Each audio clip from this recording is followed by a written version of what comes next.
naturally can be more appealing, but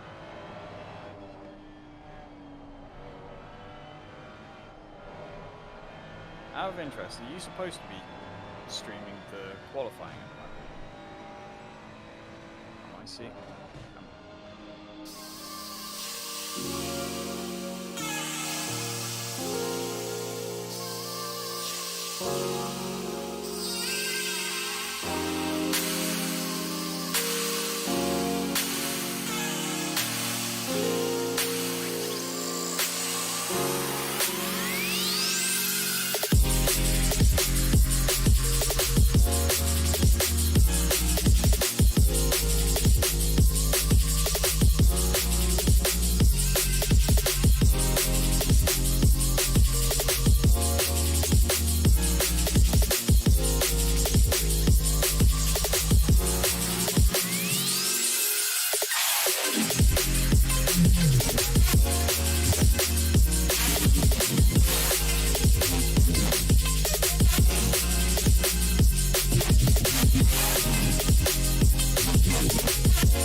Hello, greetings, and welcome one and all to possibly going to be, at least from the casting booth, this year's most chill cast, due to the fact that it is indeed SSRI's yearly 24-hour charity race, this year being brought to you from the beautiful sunny side South African circuit of Kyalami.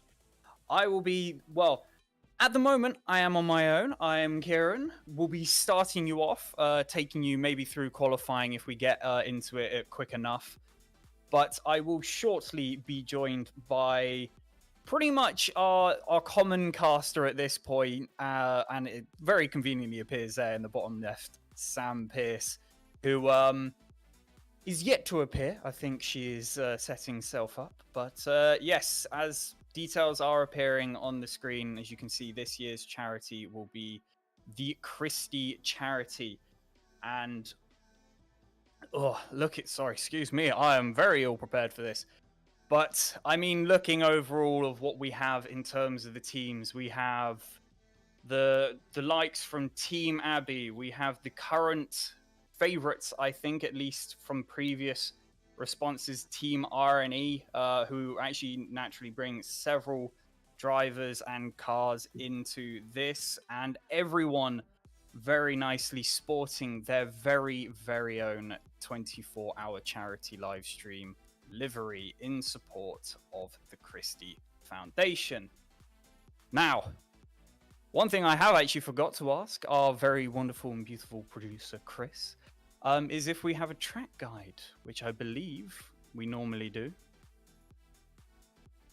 And I will also say, bear with Chris sometimes as he's trying some new production stuff. So if things go a little haywire, don't blame him, blame me. I'm the one forcing it on him. I'm the one teaching him new things. But yes, here we are with the track guide of Kyalami, the track that everyone will be suffering through for 24 hours, if you want to look at it that way. So as we come over the start finish line, we head down to arguably corner 1, which is known as the kink. Downhill all here, flat out into a heavy braking area of turn 2, sharp left through Crowthorne, through the Juske sweep, which it tightens off. Not particularly amazing for overtaking, but if you really get alongside, you get some beautiful battles through here. And then a sharp uphill, which you don't want to hold the inside for too long because there can be quite a nasty offset for the cars, up Barbecue, which is corner 5. Down the middle straight, if you really want to call it, is quite a sharp sprint, but through Sunset, which is a very fast right-hander. Sometimes cars don't need to break through here, just drop a gear or something like that, but you do need to scrub off a little bit of speed, otherwise you will end up in the wall away. Through Clubhouse and turn 7, good area for people to dive through after coming through Sunset if you get a good exit. Now through the S's, quick drop down hill in the first left, and then coming back uphill where you really want to be in the power, because up here is a very, very nice braking point at La Coupe at the top of the Kyalami circuit, which where again another very, very nice overtaking point. This track isn't the best for overtaking, but there are still areas that if people make mistakes will naturally open up very good opportunities. Now downhill again, very steep area, favoring some higher gears as we head through Mineshaft, flat out into a very wide and often deceiving braking area, which goes through Crocodile, which needing to get a good exit from here, because then you come into possibly the area that we're expecting quite a few crashes with a very nasty banana curb on the inside of Cheetah, which the Brave, or it always favors the Brave though, as you can gain some really good time there. Short sprint then to the final corner and somewhat pit entrance off to the left of Ingwe, and then naturally back down flat hard to the start finish line. And as I was talking about all of that, I have finally been joined by Sam Pierce. Welcome. How are we doing? If you're set up yet.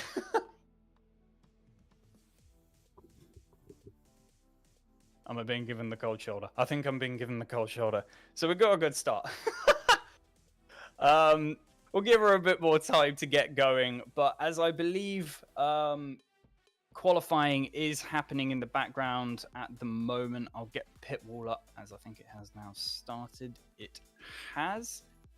So at the moment, cars that we're looking at for the qualifying side of things, we have got the 91 Ferrari, which I believe is, let's have a look at the board, is EM Racing, which at the moment in the car is Sam's vanished now.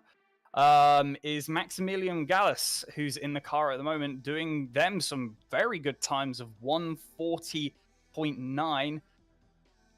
But overall, it's a very, very nice split of cars, which is one thing I was somewhat surprised about, because when I went through the car list just before coming on, I was, surprised at the amount of Audis we have on track in a total of 3. Now, that sounds reasonable, but over a 24-hour period, now don't get me wrong, Audi is arguably one of the fastest cars in the game at the moment, but it is a handful. It is a handful, to say the least. So driving that for 24 hours, all I can say is, may fortune favor the brave in this scenario, because my word, that is a big, big ask. And now looking over everything, Aston Martin, despite somewhat being nerfed over the 1.92 update, still looking very, very strong here, with De Jong in second at the moment, doing very, very well for the team. But naturally, this is still somewhat early days for qualifying, as we've only just had about 10 minutes gone for qualifying. But Team Abbey, one of the teams that actually have surprised me, because for this race, we actually asked the teams and drivers to give us a little bit of a summary behind the team, the founding, all that sort of thing, behind the drivers themselves and that. I would also like to say Sam Pierce, if she ever does manage to talk, as she's joining. The voice! Hello! Yes! Oh, I've had like a nightmare 10 minutes. I came on, I couldn't hear anything, I didn't have my printer, yeah. But I'm here now. Fuck. Yes!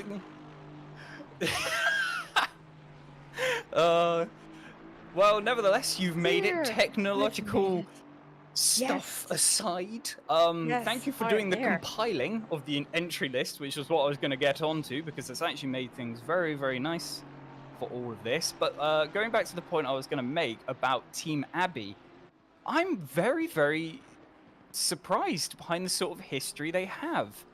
I don't know if you've had a read of at least some of the teams, but Team Abbey, I've lost them now.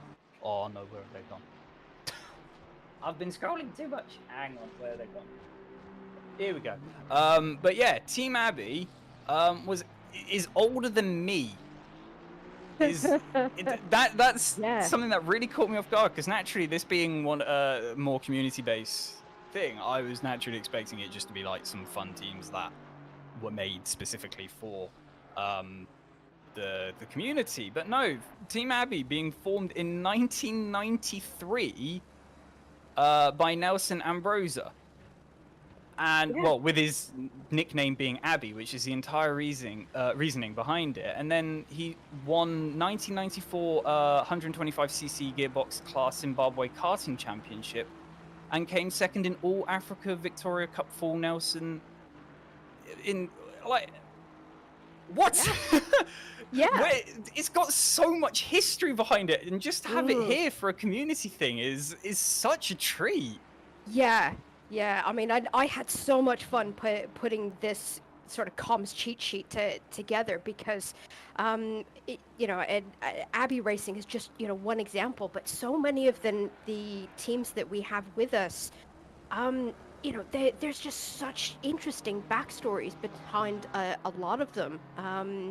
And, just to hear, how some of these teams have come together, have formed, and they've got their own little communities within communities. And I really, really love this about endurance racing. I don't get to do enough of it, but in the past when I've done endurance racing, this is the part that I've really enjoyed, of then the Yes. community of your teammates, and being on voice chat during the race, and just because sim racing quite often can feel like a really solitary thing. You're in your race room, you're in your rig, you've got your headphones on, you're dialed in, and you're in this little digital bubble.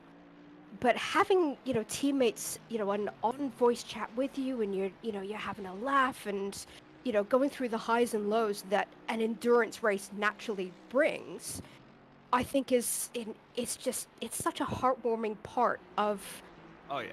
the whole sim racing Oh yeah. journey, of enjoying it with teammates, and for us as commentators, being able to get some of this background, it hopefully is going to help us put together a more interesting stream for you guys watching in YouTube land. So um I hope that and everybody enjoys it, and if it works, then we might think about doing this for some of our other championships, of getting backgrounds on some of our drivers, so that Mm. and everybody can get to know who we are outside of how we perform on track. Very much so, and especially, well, we need to be careful naturally because a lot of these facts we might be tempted just to reel off very quickly. We have 24 hours, which We do, yes. to be honest, I've done 24-hour live streams in the past. I've done charity stuff over 24-hour periods in the past. I think I've done 3 24-hour live streams. Recommendation: if you like sleep, don't.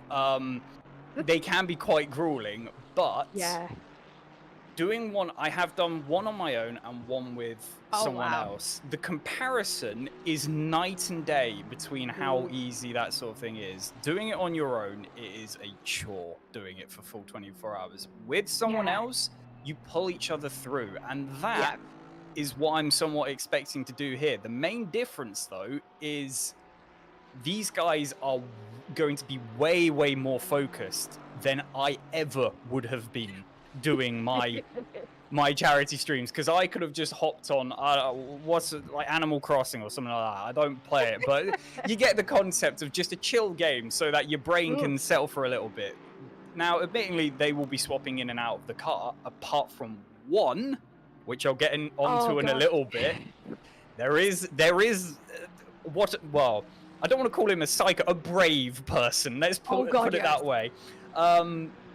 But being able to focus after being awake or being up for that long, having a car, the pressure, the being tired, sleep deprivation, all of that builds up very, very quickly, because I've only done, or the longest I've done is the 12-hour Spa race this year. I didn't even do the latest stints, but even the latest one that I did do, it was still somewhat of a chore. Now, doing what would probably be in most cases a 2-driver split, so 2 for day, 2 for night, or however they want to do it, because strategies within a race like this can vary drastically. Oh yeah, yeah. It can be such a grueling task just to stay or to keep your attention span that high. Yeah, yeah. I mean, I've done one 24-hour race as a driver. It was actually the SSRI 24-hour of Spa, not last season, the season before. Which it's hard enough because it's a really, really long track. It's a really demanding track. Requires quite a lot of attention. 24 hours of yeah. Oh. Yeah.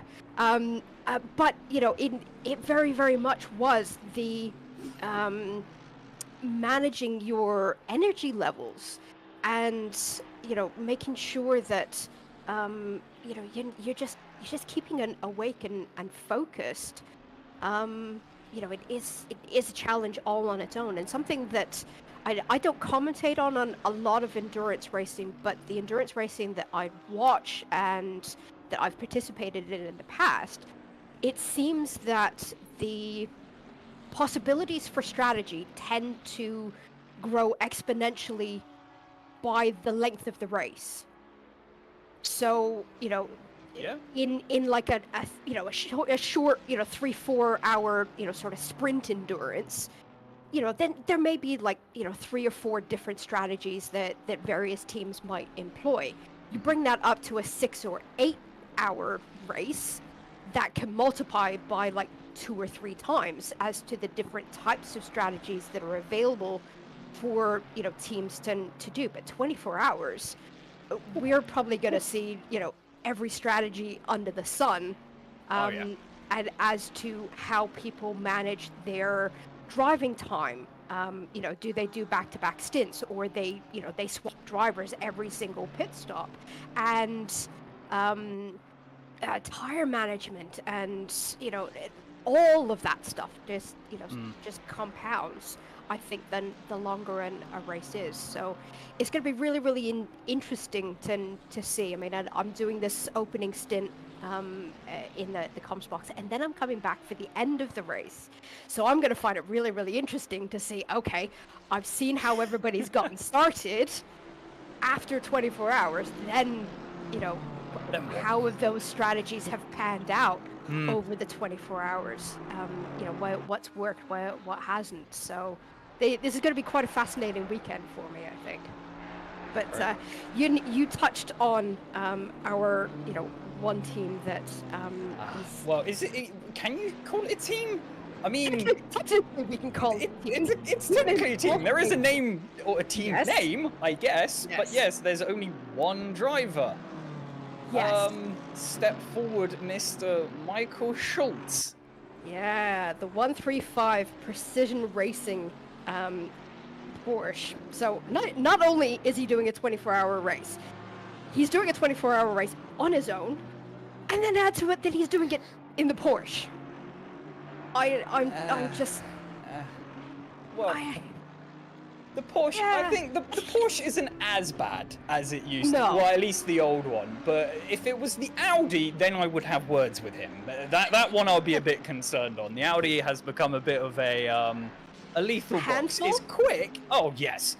It's quick, don't get me wrong, but you have to be right on the edge to be able to do anything with that. The Porsche, somewhat reasonable, but again, yes, I agree with the fact... It seems to be extremely susceptible to setup. If you've got a great setup, then the Porsche is a great car. But if you've got even one little element of the setup wrong, then it does become a handful. It becomes really, really tail happy.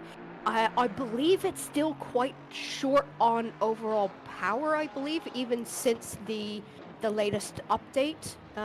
So on main straights, it can still be a little bit of a sitting duck. Nowhere near as bad as it used to be. Nowhere near as the 991, because this is the 992 model now they've pulled in. But I think it is towards the bottom, like you're saying, towards the bottom in terms of top end speed. But naturally, the corners, I think it's the low end speed is where the Porsche normally makes up the speed and overall closes gaps. Under braking as well, for that matter. So I would say it's almost an opposite to the Audi, something we just spoke about. The Audi, very good top end, good acceleration, good in fast corners, but suffers very, very heavily when you start getting to the lower end of the band. But naturally, it does actually work up its way quite nicely when it uses the naturally aspirated, which actually at the moment, cars without turbos, which I think there's only really 2 that are under the meta at the moment, so the Audi and the Lamborghini, are seen as probably the quickest cars in the game. But we are talking naturally from more of an alien level, because the top end drivers like to drive those things with TC0. Thank you.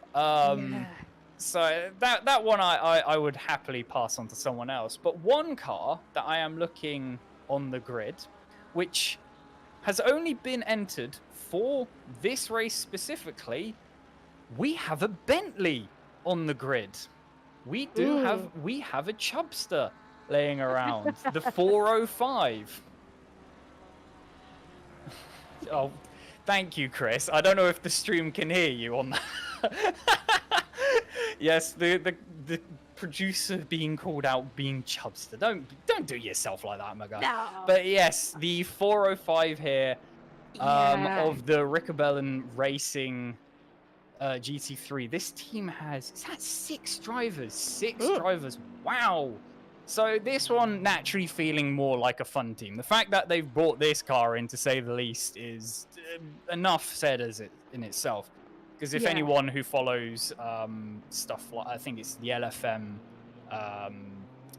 BOP, the balance of performance that they've released. This car, I think only at one track, which is Zolder, has plus 40 ballast everywhere, or minus 40, sorry, ballast everywhere. This car is so unequivocally underpowered nowadays. It's been sadly forgotten quite a bit, but it is a bit of fun. It is. It is a bit of fun. So, and it's nice seeing it here, especially in what I would like to say is a really nice livery for it. It is, yeah. I'm actually really liking this color scheme of the really nice purple and bright neon green wheels. Loving it.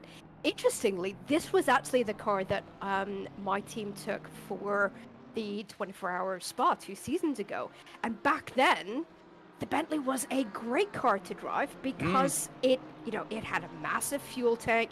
It could really extend its stints, wasn't too hard on its tires, so it used to be the endurance car of choice. And now and it's just been forgotten, kind of languishing at the bottom. And a lot of the BOP updates that we've had in the various new uploads for the game, the developers have kind of forgotten about its weight and not really given it the power it needs to lug that very big backside around a challenging track like Kyalami. So yeah.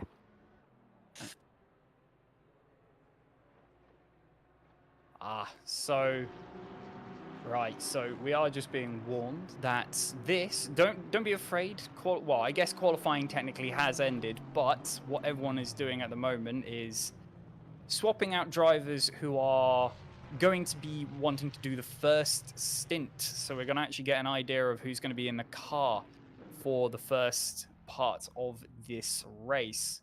So actually, I guess this is the final grid. So Maximilian Gallas, his 90 or his 40, he did improve actually. His 40.9 went down to a 40.6 earlier on.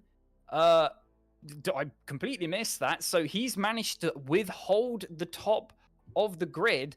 And then a car that I'm actually going to say I'm surprised to see so high up, the Aston Martin. I don't know why, but I didn't think, especially after 1.9, the car really held up, at least compared to the new one, so Lamborghini, Ferrari, and the Porsche. It wasn't too strong, but I guess it is a nice, safe car, which you can then use that to push to the edge quite a bit more. But that's the... so for reference, that is Justin Jeong in the 34 Aston Martin, pulling up second. We have, and then in third, just to round out the top 3 for now, we have Marius Dressing in the 13 Lamborghini. So we've got a very nice split of cars towards the top. And then overall, I'm just happy with the sort of balance we're getting across with the manufacturers, especially. Yeah. Then there's a nice, nice mix of different manufacturers up at the top. It's not all being dominated by one particular brand. Although I'm very interested to see that there's only one McLaren in the starting grid. Based on and everything that I've been hearing by then the top streamers and a lot of the esports drivers that I follow on YouTube, everyone's been going on that the McLaren it's the new thing, especially with this whole 0TC argument that's going around. So I'm very interested to see that there's only one in the grid, and it's quite low down in the order. Currently sitting in P32. So yeah, I find that a little surprising. Sadly, I don't, because to begin with, when the McLaren, so this is the Evo variant, just to make things clear, this car was busted. Let's not lie. Upon release, the car was very much busted.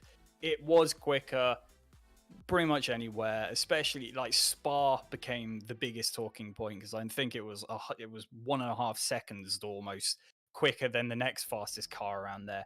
It was just unequivocally the quickest. After it's been balanced and put into the mix now, it's very up and down track to track, and I'm sure Kyalami is actually one of its weak points because it likes a bit of a faster paced corner. Now, don't get me wrong, we do actually, very conveniently as shown there, we have got Sunrise as one of the high speed corners, but most other ones not too good, especially with the fact that there's a lot of camber going around this track. It's up, down, left, right, all over the place, which can very, very easily offset the car. And the McLaren, especially being one that's more aero based, if you offset it, it's not gonna like it. The back end's gonna bite. You're gonna lose grip. It's gonna go straight. It's gonna become a lot more unpredictable comparatively, and especially with the sort of curbs we have around here, that car can go up very easily, which will break some of the underflow for the diffuser. Again, part of the aero, which again reduces the performance of the car. So around Kyalami, I'm not that surprised it's not the greatest, but I agree with the fact that I'm surprised there's only one. I think in the championship we do actually have another one, which, if I'm not mistaken, is actually the SSRI's own team that went in with that one, mainly because I remember them at the 12 Hours of Spa, as they completely scuffed the start because it started with rain. They then went into the pits to go on to wet tyres because they started on dry. Good start. And then from the back of the grid, subsequently made it all the way back to a podium at 3rd place.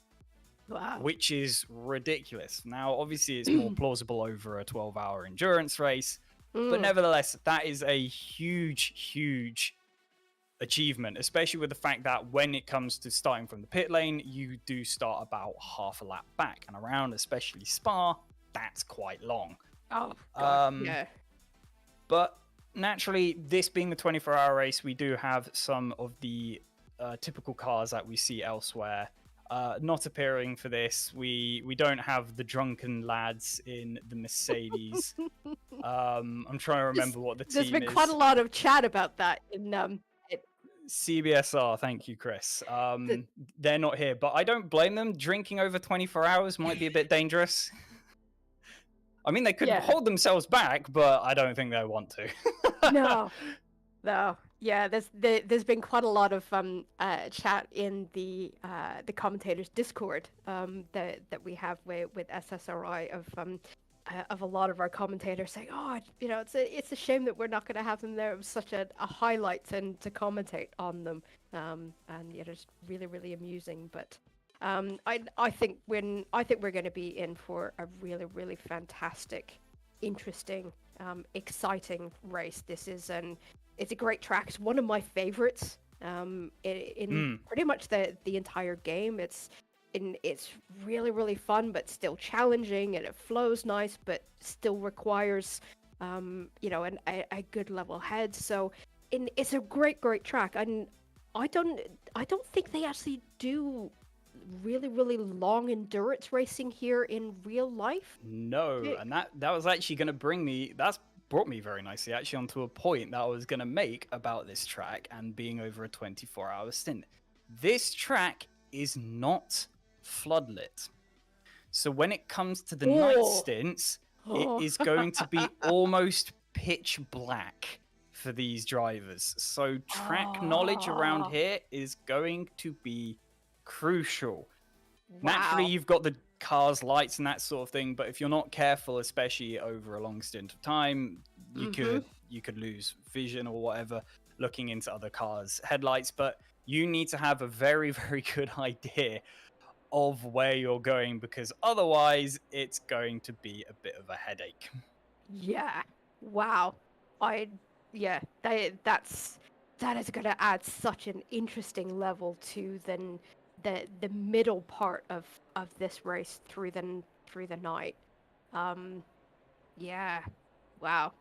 I'm just thinking, in certainly coming into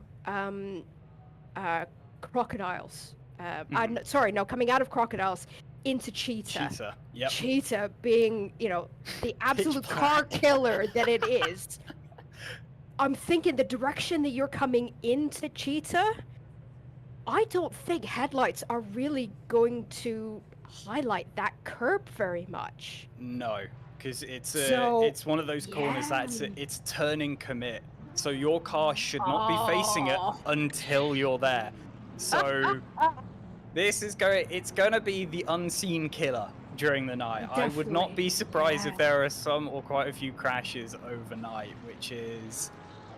It's an unfortunate thing to say, but yes, like you're saying, it's an unlit, massive banana curb on the inside, which if you touch in the slightest, goodbye, it was nice knowing you.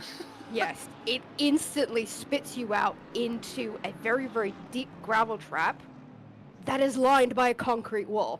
And the number of times that people end up in that concrete wall, and I've seen this happen quite often actually, because you've got pit entry on the same side of the track that you naturally get thrown out on if you get cheetah wrong. I've seen pit entries being destroyed by other cars getting cheetah wrong. So, in those periods where we've got a lot of stints ending at the same time, it just adds to the potential chaos that can ensue during the night when drivers are already tired. This is the challenge of endurance racing, is managing all of that, and just being hyper aware of what's going on. So yeah. Oh, there's just so much to look forward to. I mean, well, going on that point, I don't think the drivers will have too much to look forward to. They'll be a bit terrified. But yes, as the cars come around the track now on the formation lap to have a rolling start, as that's how GT3s are working. Everyone in chat, I see everyone... Oh, actually, bringing up Team Abby earlier on, I see Mike Abrenhauser is in chat. I'm assuming you're going to be calling out for your team, the 333 in 10th at the moment. Who I might point out, actually. Chris Long... Oh, there's a message from... I've been warned about something there. There it is. There. Scroll up a little bit. Yeah. So Chris Longdon saying, I know for a fact that my brother would be watching this. He'd be glued to the TV and probably not sleep. You are all amazing for doing this for the Christie in his honor. All the best to all the teams.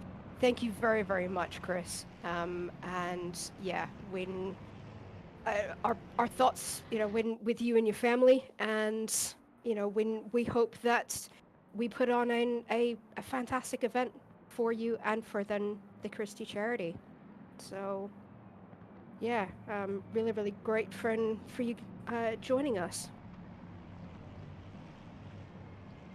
And now, as we come down to the final straight, everyone's lined up side by side. Cars at the front at the moment, I would actually say, are the weaker engines for the pull-away, so I'm actually expecting the Lamborghini in third of dressing to maybe pull out quite nicely, as we are green for the 24 hours of Kyalami. The third place Lamborghini, I was correct, does get a very good start. There is the Mercedes of Strieg lurking up the middle there, does get ahead to fourth now after the fifth place start, and now the Lamborghini, I cannot believe I correctly predicted that as well as I did. From third place, Dressing has made his way all the way to first place, but now he needs to hold that as he's going to have the entire of the pack pile upon behind him as no one is going to let him go. Gallus is going to stay right on that bumper, as already he's losing control of the car through sunset. Unsettling there is a horrible thing to do. Round the outside, Gallus trying to keep the pace on, does keep ahead, but naturally the Lamborghini is still going to have the inside, keeps his nose in, but I don't think he's going to keep it. And now the Ferrari of Michael Gallus has stayed ahead, regaining the position at the start. But again, Lamborghini is not done, going to try around the outside at the top of the hill, but is not going to have enough pace. Oh.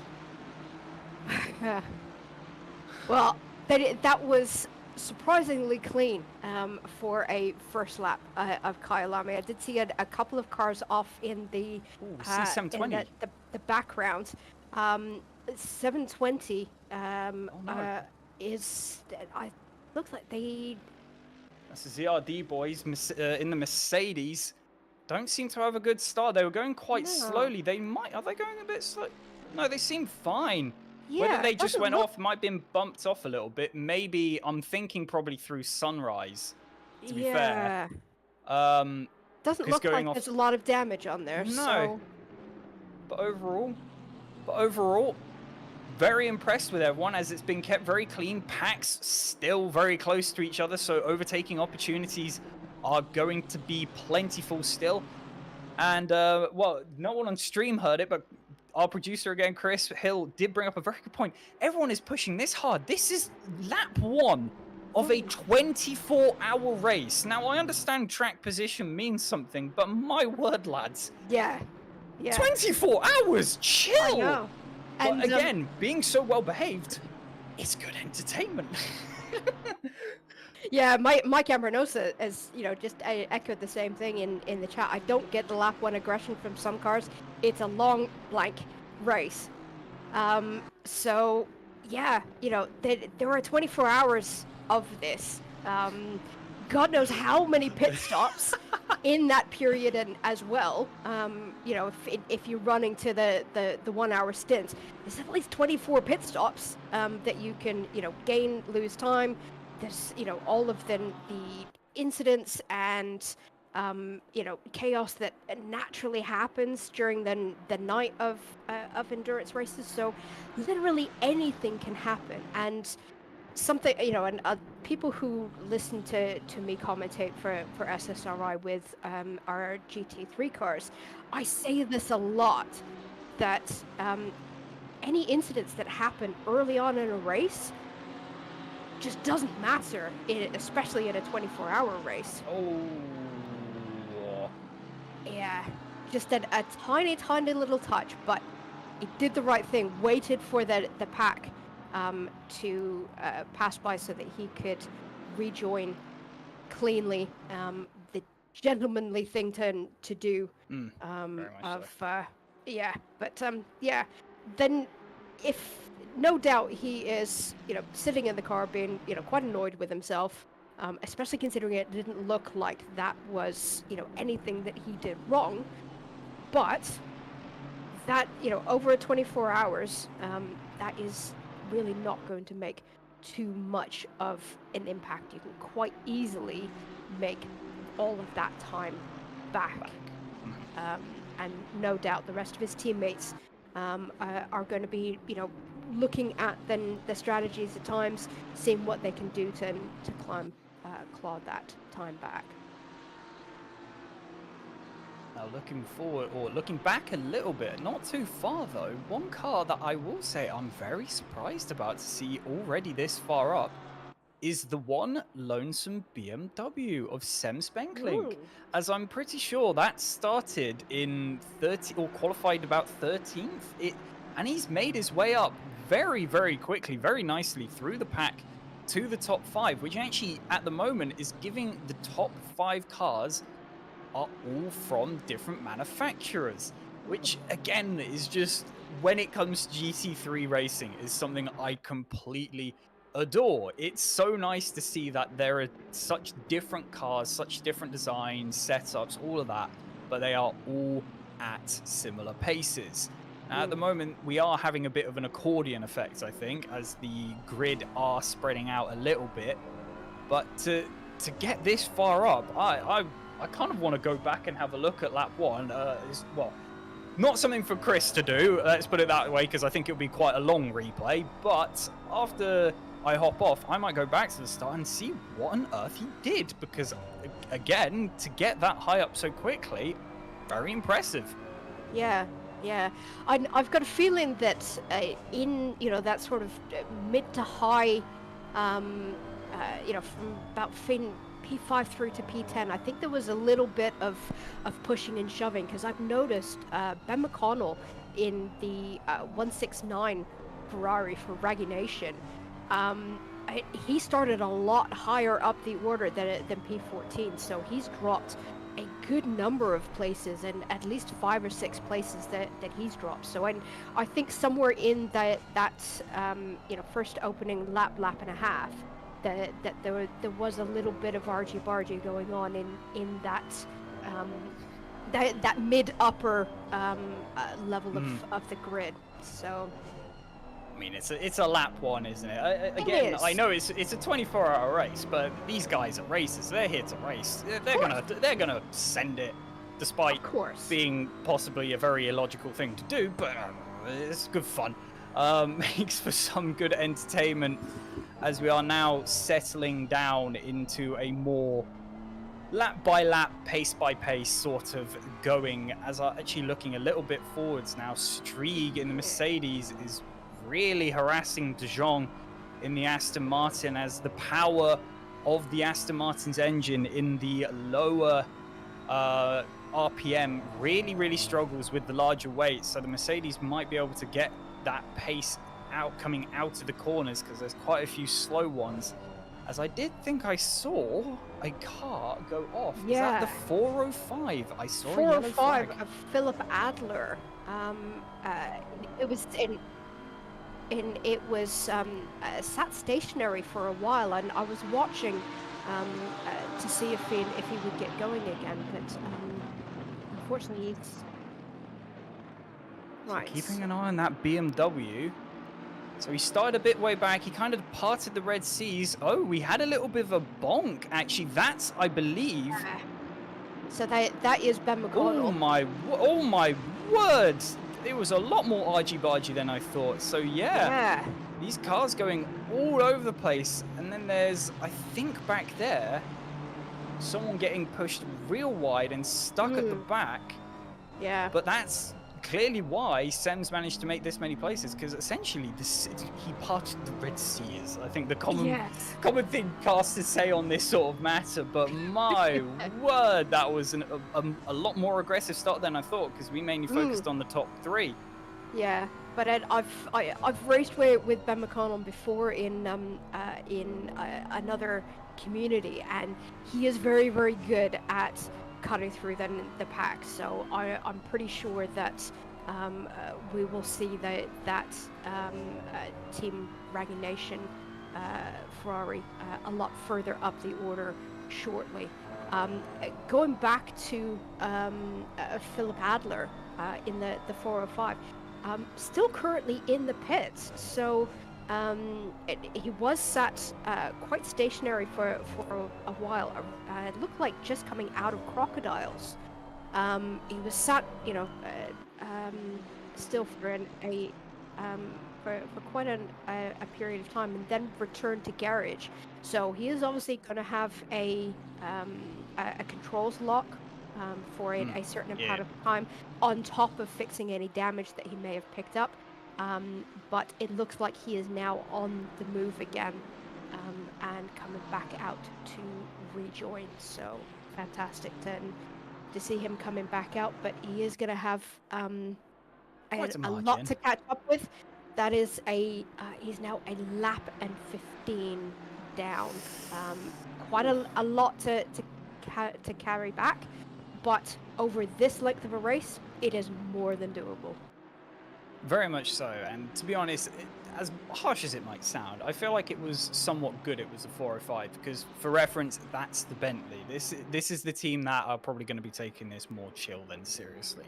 Now, don't get me wrong, driving over the 24-hour stint or the 24-hour period, is an achievement in itself. So getting a car just to the end of a race like this is an achievement in itself. So I think we're going to get to see what happened here. So yeah, that is... Oh, I think something, again, our producer said is correct. That does just look like a BC? Ooh, not so sure. Maybe it's a... I I think that that's a it's wheel technical. DC. I think that's a wheel Yeah, DC. Yeah, technical. technical failure of some description. But yes, we are sure. No, we're not sure. Yep. So yeah, some sort of technical failure, but that makes it even, greater news that they've been able to get that issue sorted. So quickly as well. And but it looks like they had to do a driver swap. They my have. Yes. Yes. So David Venick is now in the car. So hopefully then the driver gets his rig sorted for his next stint. But it certainly gives him some time to get that sorted. But great to see then the team back out on track. Yeah, not giving up on a race like this is very crucial, because especially with how early on we are, there's not much point to leave, and especially with how long the race is to go, as you mentioned before, you still have a very, very strong chance of gaining points, gaining positions, because 24-hour race is not only a strategy-based thing, but you need to be able to react very quickly, because stuff happens all the time. All the time. You need to be able to stay on top of everything, keep on top of your pace, so that if anything that could benefit you jumps out at you, you pounce straight away, which is, again, another element of how tiring one of these can be. Yeah, I mean, a race like this can literally, flip on its head in an instant. And I like to think of it from the point of view that whatever happened to you to create, the incident that you ended up in can happen just as quickly to another, other cars that you're competing against, further up in the order. So literally anything can happen. And especially considering this is a charity race. Yes, it is part of our wider endurance championship. It is, a championship race in our overall calendar, but because it's a championship, a charity race as well. Sorry, when we've brought in other teams to join in as well. So as far as the championship's concerned, yeah, you can get yourself some points, but this is primarily for in enjoyment, to give back to the community, and and as we're talking on that point, the amount that we've been able to give to the charity so far, and this is hour one of 24 hours. So before the race even began, we had hit 74% of our target. So this is absolutely phenomenal. Anybody who is watching in YouTube, just we've made this as easy as possible for you. Scan the QR code, give whatever you're able to. When we understand that things are tight at the minute for a lot of people, but the work that this charity does is so invaluable to not only patients who have been diagnosed with any form of cancer, but their families, and the amazing research that this charity does.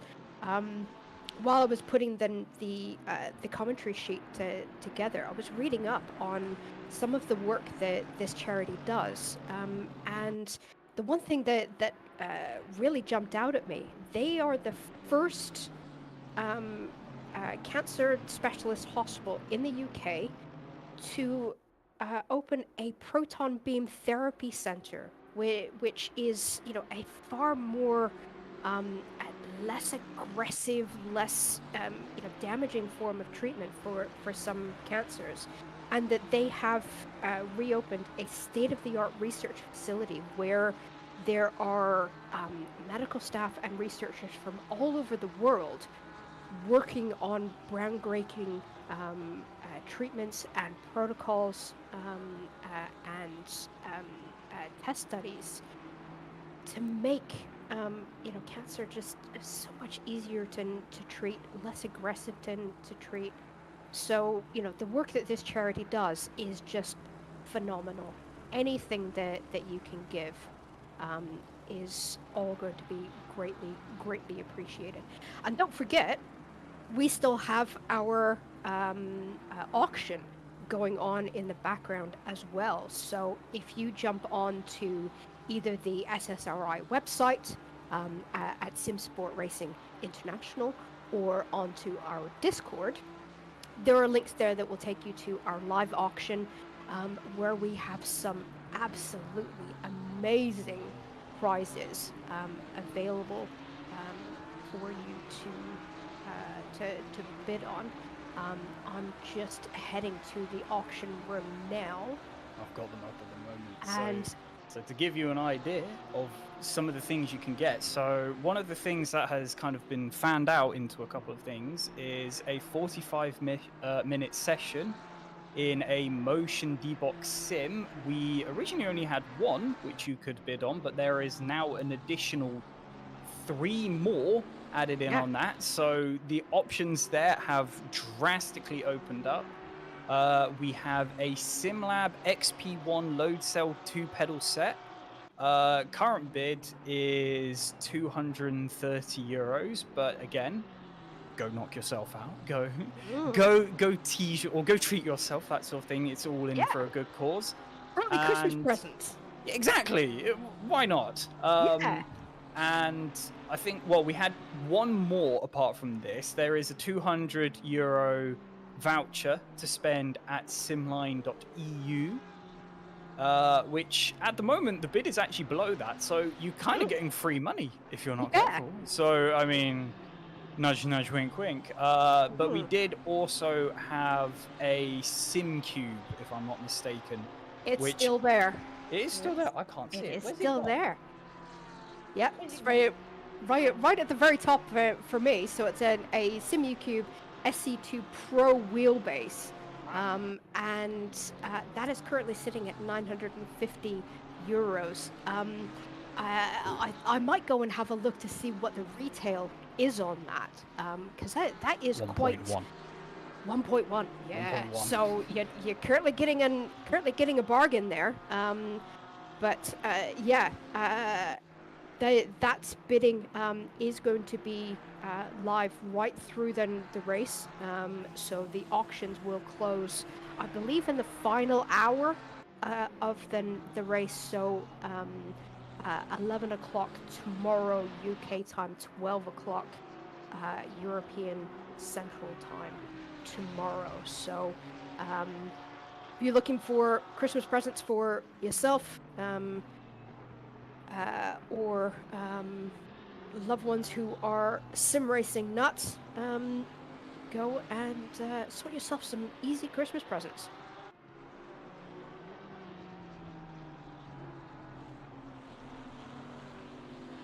So we've just been informed that Gareth's parents have just donated into the charity as well, in honor of our beloved son Gareth.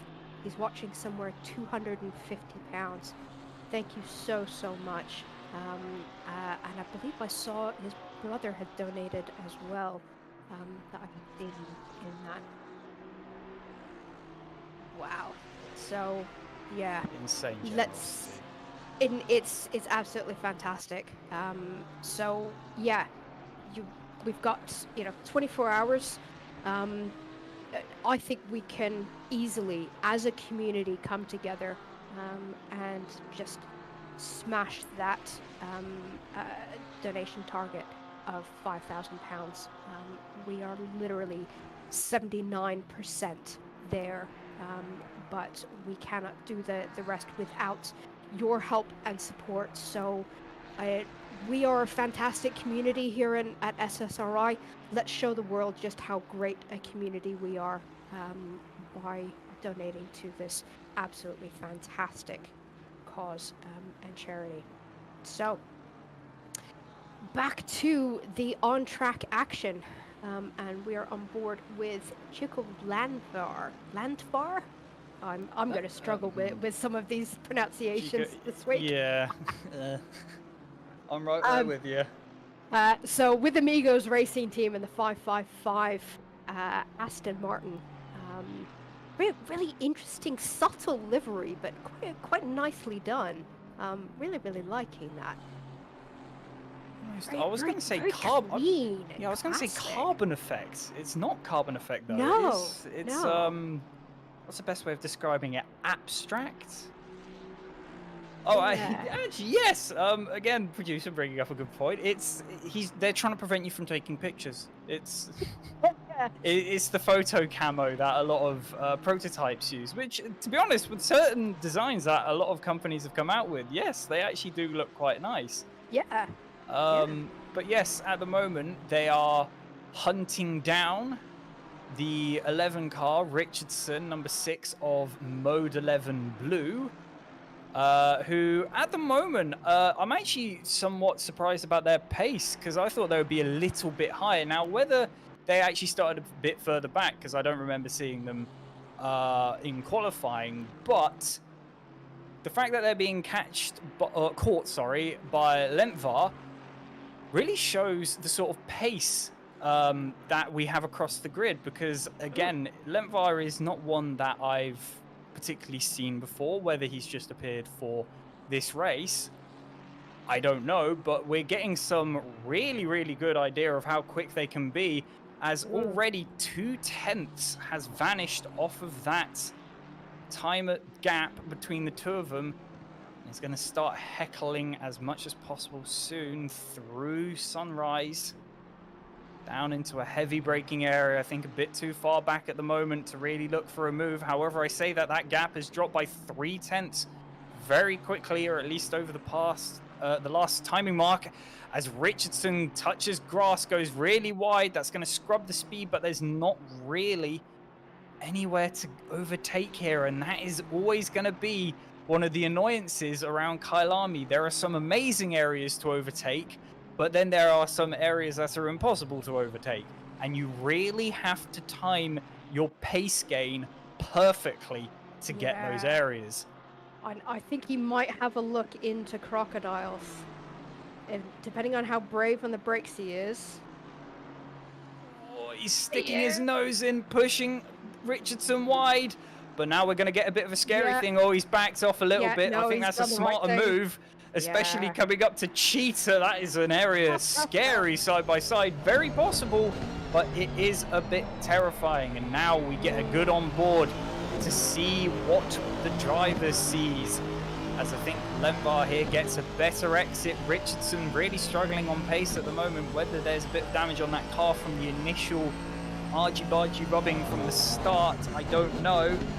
We are a bit far back once again, going to hold off for the time being, try and force a mistake out of Richardson, who at the moment has bit a couple of times, but luckily only in areas where it's really difficult to overtake. Touches grass once again. That's going to scrub the speed through Sunrise. If he's brave enough, he should be fine, heading down to the sharp left-hander of Clubhouse here, which is another area for overtaking, but once again we're too far back, and it is just this annoying situation of trying to make sure the mistake happens. I wouldn't be surprised if Crocodile is again the favored area to try and overtake, but Cheetah just makes it so awkward after. Yeah, you've got to properly commit and get the move done before you come out of Crocodiles, in order to have a chance of making Cheetah cleanly. Over speed. Holding the inside, he goes to the left. Richardson is going to probably let the Aston Martin pass at this point. Yeah, that's a smart move. with the sort of pace difference, there's no point in fighting it over a 24-hour stint. But well held. I don't think Richardson, from his own pace, actually lost too much, but he did very much hinder Chico in the 555. So their overall stint may have been hindered a little bit, but again, we've got so far to go. I know, yeah. I mean, something that you mentioned just at the start of that battle, the fact that we've not really seen Ledbar in any of the other endurance races through them. We had a disconnect. Chris, no! No! Oh no! I had to make sure I've hopped on YouTube. Yeah, YouTube's frozen up. Are we still live? No. We are still live. Okay. So. Right. So. We are still broadcasting out to YouTube. However, we have had a server disconnect. Hence why we have cars all over the map. It's a new entry. This is the new Mercedes GT3. This is the announcement here and now. So yes, this is the new Mercedes AMG GT3. Don't get it confused with a Sprinter ambulance. Don't ask why it's off track, but oh no. But the server, for everyone watching, don't worry, I believe the server is still alive. It's just the fact that our producer Chris Hill has sadly disconnected on his machines, or from his end at least. Okay. So I think the server is still live. We are a bit blind, to say the least. Yeah. Okay. But for the time being, we get a beautiful view of the ambulance crew, who shout out to all of the marshals and the medical crew on trackside, awaiting for our return to garages that will potentially happen over the course of a 24-hour stint. Yeah. So I'm just on Pitwall Live. So anyone who has access Pitwall Live does appear to still be running, I believe. No, I think that's dead as well, because that's that's linked to Chris again. So we in terms of what we see on our end, we're a bit blind, but please do hold with us. I'm sure actually, you know what? I'm gonna go raid Twitch. Anyone in chat? Does anyone know if any drivers are streaming? You know what? Let's do it this way. We'll go hound them in their chats.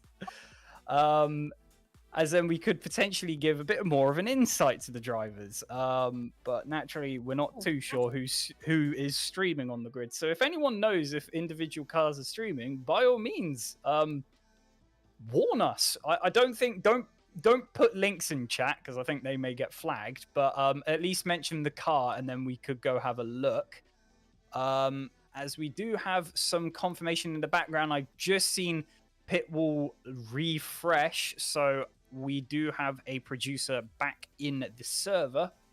So it's not died, thank God. Although interesting, lap times are showing as 36 hours and 35 minutes. So they've done the 24-hour stint. Oh, the Bentley's got the fastest lap. Oh, big ups. Oh, dude. So Aaron Vangermakers is saying that Sem is streaming and currently sitting in P5. So We're back! We're back! Well done, Chris. Good job. Okay. So we're getting there. We are getting there. Okay. Poor Chris has been stressing his brain out in the background trying to get this sorted, but he's pulled some magic out, and so we are we're at least in the server and have some footage to show you. So have any names changed position since the last time we looked. Quick glance, no. No, but- Ben McConnell is now up to P11 from P14 last time I saw him, so him making some good progress. We just as the server fell over, we just saw the overtake of Lentvar on Andrew Richardson for P6. He's still got a long way to catch Sam Spanklink in the BMW for P5, but it looks like that time is slowly dropping. I'm actually looking at the gaps at the moment. Strieg is still on the back of De Jong. I'm surprised. I think that battle's been going on since almost the very start of the race. Yeah. So the fact that they're still so close together and Strieg hasn't made a move on De Jong yet, maybe he's a bit comfortable being behind, because naturally, for some drivers, having a car ahead of you can be a very, very, very nice pace setter. So don't have any quandaries on that. And actually looking over at chat very quickly, we were recommended the 787 of Valenduc, and actually that's a very, very close battle. 3 ways, 4 ways. Oh god, actually looking back, there's a very close pack there in the middle. So from 9th to about 13th. So let's go to go for the 7th. Here's the pack, my word. We have an entire group together. And the fact that we're still lurking, people are going to be so desperate to get past. And actually, one thing I've just realized is McConnell in there with the car that you mentioned before. Yeah, the R&E car, that being a 2-time endurance race winner this season so far. And they've got a lot to do to get back through, and especially being caught up in a group this bad. Well, I say this bad, but as in this close together is going to cause it's going to cause a headache, because this is just going to be a slipstream fest. Yeah, but the thing is that slipstream is going to be nullified for the 3 cars chasing. Chris Martin, he's the one who's got all the work to do, because he doesn't have a slipstream ahead. So he's pulling this entire pack of Yannick Valenduc behind. Then he's got Ben McCollum behind him, and then Matthew Gamble at the back of this little 4-car battle. And all of this being overall for P9 currently. So top 10, I mean, it's a reasonable spot. Oh, hello, we've got a swing around the outside. And that's going to be, we're going to get a side-by-side through Cheetah. Oh my word, R&E tried to be brave, but that is going to play detrimental as all of that effort that the Ferrari of McConnell made to get this pack together. And my word, we're going to get a side-by-side downhill as the Audi of Mackenberg is going to have the slipstream from the Porsche pull alongside the Aston Martin, but the Aston's going to have the inside. The 333 Abbey Racing going to try and hold it. Slow Porsche in front, so he's going to have a bit of an awkward exit. The inside line does open up, though. Mackenberg falls back again. And now, the car that we said was almost setting the pace for this, Martin, has kind of just run off already after all of that little scrapping happening behind him. But who's to say that they're not just going to catch up and we're going to fall in the exact same scenario again, as these lot all seem very, very similarly paced. Yeah. Yeah. And, you know, it's something that certainly in, I see a lot in our GT3 championship races, is that when you're in a close battle with other cars, it just allows the car ahead of the battle to just, you know, race off. You lose so much time squabbling with a car that you're fighting, that overall you end up dropping back from the car ahead. So then that gap between Martin and Valenduc that was less than a second is now 2.3. So Martin has just run off. And the Porsche Valenduc is now then the top of this battle, which is between P10 all the way down to McConnell P14 Yeah. of Von Lieberson.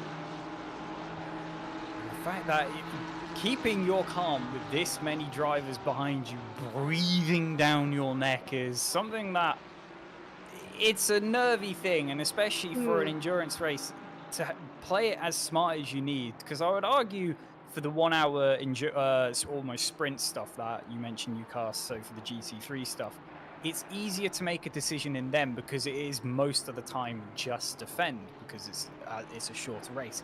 Scenarios like this, it can be in a lot of scenarios smarter to just let them through because you will lose pace defending. So overall, letting someone through and then use their slipstream to keep up is better. Yes, you'll lose position, but in the grand scheme of things, that can work better for you. So at the moment, the pace of all of these cars, despite them being in quite a close crowd, no one feels like they're holding up each other just yet. We had that a little bit earlier on, but for now, they've settled down. It's calm. Yeah. We're in a bit of a peace period. Yeah, I mean, and it just, unfortunately, I cannot for the life of me remember who said this quote. But somebody likened the difference between sprint racing and endurance racing. That sprint racing, you are racing other drivers. In endurance racing, you're racing the clock. And I just find that a really, really interesting distinction. I think it was a Le Mans driver that said this, that, you know, yes, you're in battles with other cars. Yes, you are looking at, you know, where you are in your overall position, especially in opening stints, in first hours of endurance racing. But at the end of the day, it's all down to how many laps you can do within that 24-hour period. So, you know, then the battles driver to driver, yes, they're important in the moment, but they're not important to your overall race strategy like they are in sprint racing. And I just find that, you know, a very, very interesting distinction. And I think, you know, kind of adds to what you were saying, that in some cases, it is actually in your best interest to give up positions because overall it will make you quicker in terms of time. Oh yeah, very much so. So a lot of the time you kind of finding battles, especially from when I've done endurance races, never feel like they're much of a good idea, at least until the end of the race, because you never know who you're really going to be fighting. You may be in terms after qualifying further ahead than you maybe should be. You may be further behind than you should be. But again, you won't know that until race pace happens. And especially with the fact that you have different drivers, like you're saying, you can't really say, I'm going to battle the driver when there's multiple. So it's always going to have different skill levels. The best way to put it, if you're going to look at it from that level, is you're racing the car. But then the difference in pace, the difference in overall endurance capabilities vary drastically from person to person. So for the time being, just getting to the end is a good idea. So like you mentioned from the quote, you need to beat the clock. Yeah. And, you know, that's a very, very interesting point to bring in terms of an endurance racing, that it is a team. There are multiple drivers that are going to be taking over these cars at various points in the race. They are all going to have their own individual skill sets and experience. You know, something that I noticed while I was putting the comms notes together last night was that a lot of these teams do have quite a wide variety in terms of the age of their drivers and across their teams, the experience level. You know, there are some teams here where some of their drivers, this is their first ever experience of endurance. I mean, you know, talk about jumping in the deep end. But you've also got teams where there's a really, really wide age difference. You know, Abbey Racing being one of them. Where was it? I mean, Nelson, you know, being then the oldest. But some of the other drivers in that team, Fabri Tori, being, you know, then their youngest driver, that's going to impact their their mentality and how they approach racing, in terms of their maturity level and how experienced they are with racing, how much they can keep a level head and just, have the ducks back mentality to battles and losing positions and, contact and, all of those things that are just natural part of racing. You're going to have all of that variety within a team, let alone within the overall race. So, my camera knows it. Jay just corrected me. It's Mike Gamble that's the youngest. So yeah, my apologies, Mike. Thank you for the correction. But yeah, there is, quite a decent age range in that team. Nelson, Mike just mentioned it. Nelson is 56. Their youngest, Mike, is 20. So 36-year age difference just in that one team is going to change how that car behaves in the hands of each driver. And, it just opens up 1,000,001 possibilities across this race in terms of, a car is going to behave differently throughout the race, even though it's the same car with the same setup as well. So,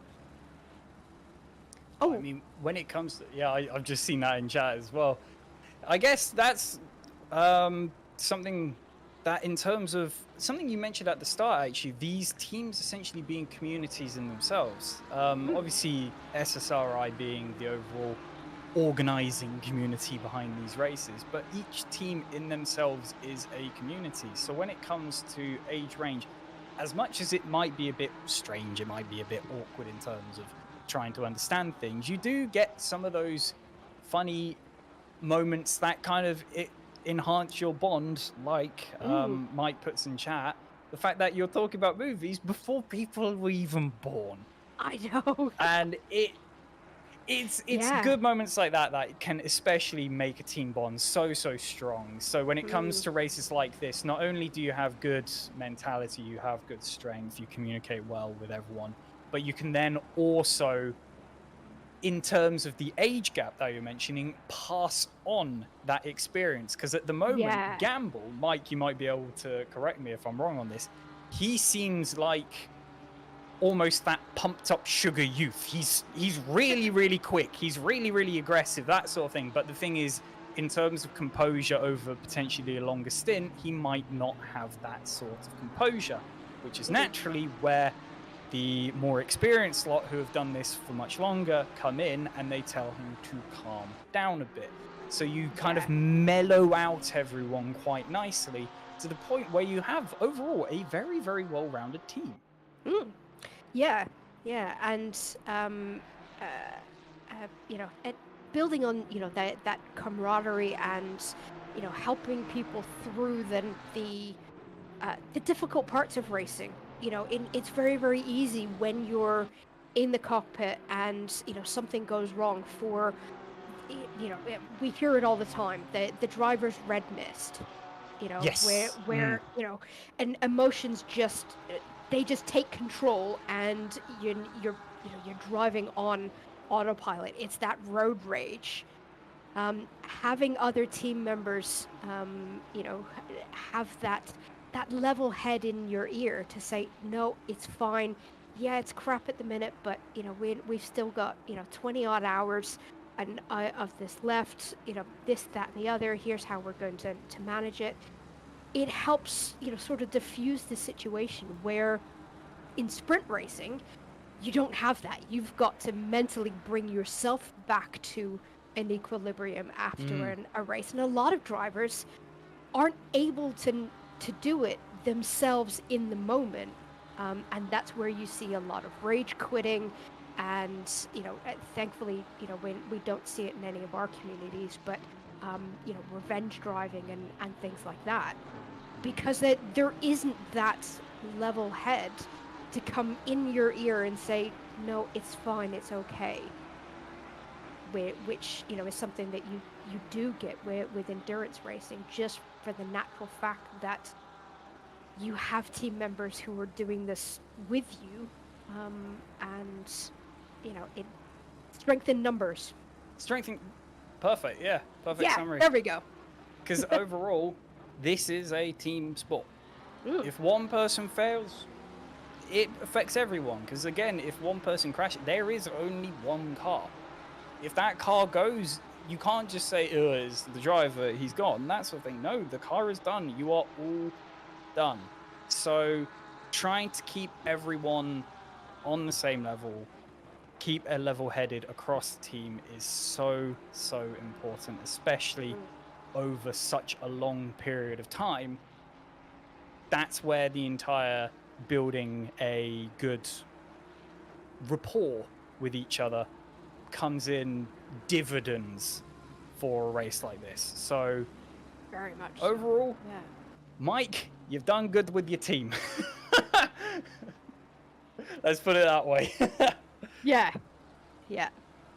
So something that else that I was going to mention about this whole idea of team dynamic and having various different age ranges and experience levels within a team is then this idea that a team ends up being almost a training ground for then the younger, less experienced drivers who are coming up. And some of the big esports teams kind of, jump to mind that are really, really good at doing this. I'm thinking like the Unicorns of Love team and Williams, or you're no, going more specialized? I'm going more specialized, and unfortunately, I've just completely gapped on her name. She does a lot of the more female racers, and she runs an esports team, quite a well-known one, and I am just completely... Samantha Tan? No, oh, she's gonna shoot me because we chat all the time during the Wild Things Racing. Thank you very much, my right. Wild Things Racing, Denise Pope. Denise Pope. I do apologize, Denise. Yeah, they are phenomenal at bringing young drivers into their team and training them up. And this whole idea of using a team as a springboard for younger drivers, bringing them in a supportive environment. I'm thinking back to the first 24-hour race that I did at Spa a couple of seasons ago. It was my first endurance race. I had only been sim racing for maybe 6 months, and overall, so I was completely new to everything. But everyone in my team were really, really experienced, and I learned so much from doing that 24-hour race. It was phenomenal. So, something that I would say to, young drivers, I've just spotted what you've been watching as well. Oh, and he's coming for the switchback as well. I think you let off on that one, as it was potentially a bit of a naughty finger wag sort of situation, just a bit of budging out of the way. But still, looking at the scenario on that one, that's the R&E still stuck behind the Audi. But anyway, continue, please. Yeah, so when I would recommend, anybody in, YouTube, watching the stream who is relatively inexperienced and at sim racing, get in with a team. Even if it's just a bunch of mates that, get together and do, an endurance series like we have with SSRI. The amount that you will learn from your teammates far exceeds what you can learn in a server just from watching other drivers and going on board with other drivers in a server, which I recommend everybody does. But just having that discussion with more senior drivers in your team is just invaluable to developing as a sim racer. So yeah, my top tip for the morning: if you're not in a team, find a team. They are worth their weight in gold. Find a team. They have cookies. They're always nice. Yeah, I mean, I've got a similar story when it came to the Snack and Sons team, which sadly aren't racing I here know today for that this was race. quite a last-minute dropout as well. It was a bit of a last-minute dropout. I won't speak on their half, but Okay. the main reason, or the main overarching thing was, it was kind of motivation behind doing Okay. it. But I'll let them explain if Okay. they want to on that side Yep. of things. But Fair enough. nevertheless, Right.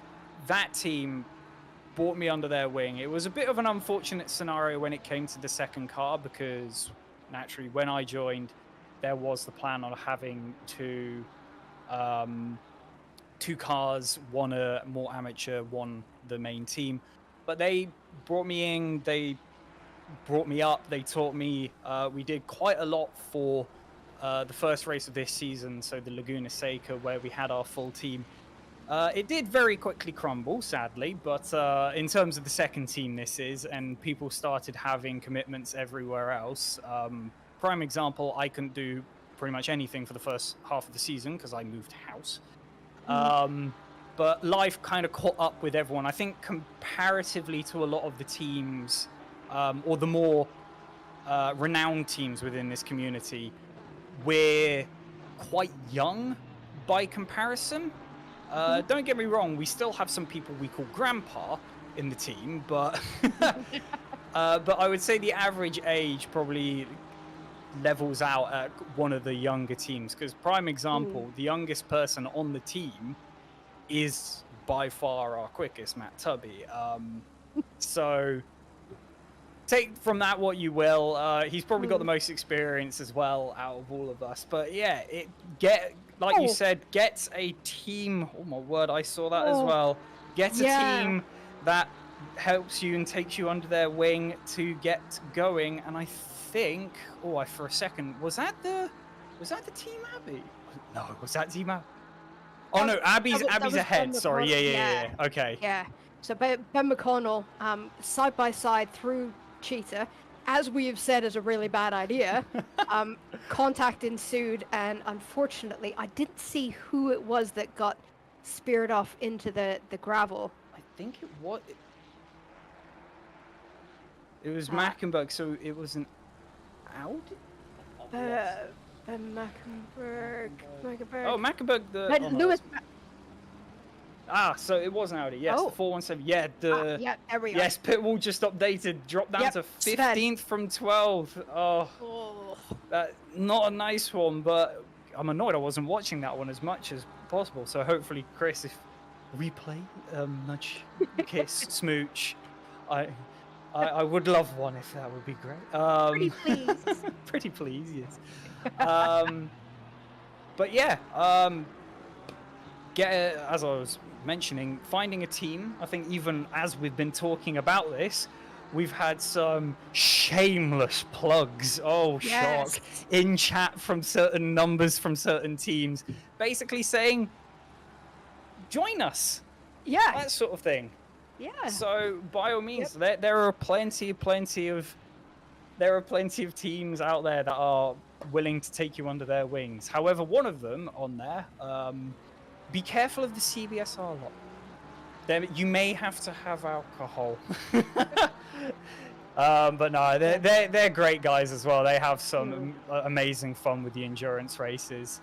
And overall, the main thing that I love, especially when it comes to these races in the communities, are actually the custom liveries that we get, because each team, there are liveries in the game. There's is this this is the replay. So coming up the hill, I think that's the RNE. Oh no.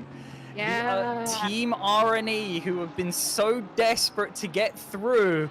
I thought it was, but I didn't want to say straight away. But yes, Team RNE, the 169, who have been so desperate to get past the Audi, finally get alongside, but sadly munch the curb on the inside and just shove the Audi wide. So sadly, I do think that is going to be a penalty for them coming, but I do think, yes. But overall, it looks like they've said, we'll take the penalty, we won't give the position back, because after all, they wanted to get ahead somehow. Yeah.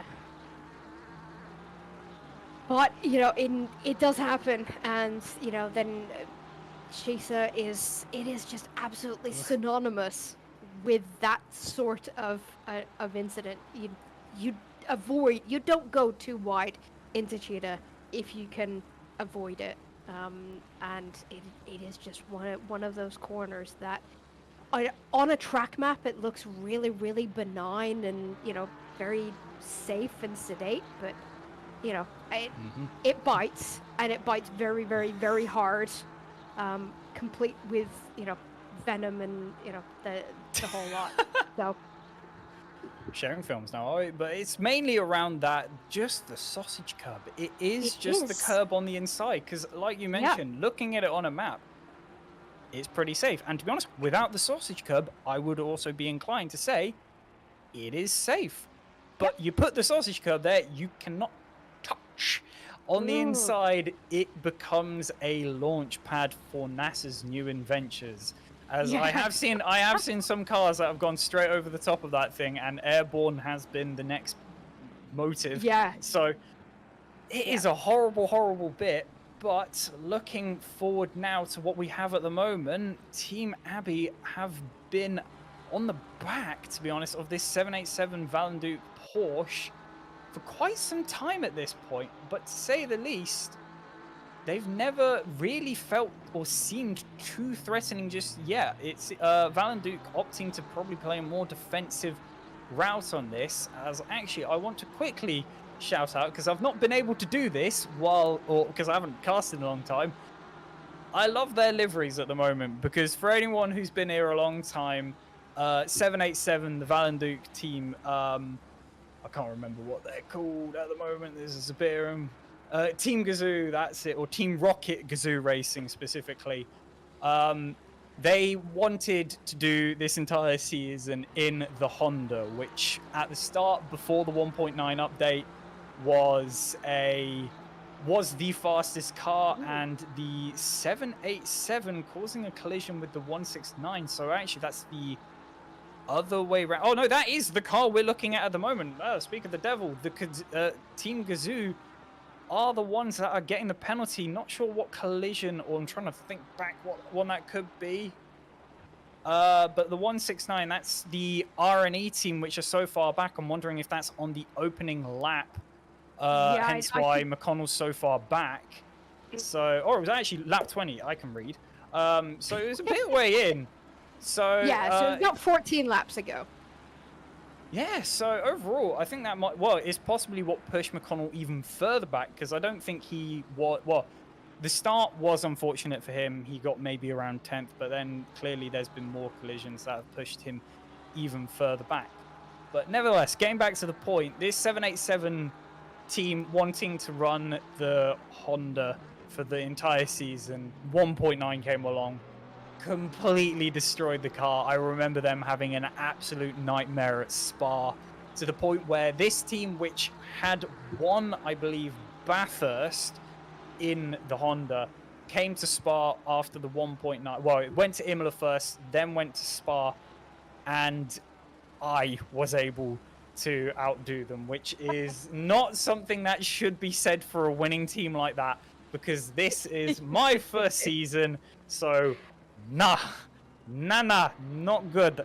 But sadly, they've had to hang the coat up. They've put the Honda away, and to support that, it's not too clear on this livery as it's a special one for the 24-hour charity race. But on the side of it, it does say "Rest in peace, Honda."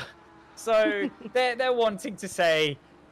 They're wanting to pay respects, as finally Team Abbey do get alongside, as they're now going to have the inside at Barbecue at the top of the hill. But the Gazoo racing car is not done. He's done a good job to keep on the inside.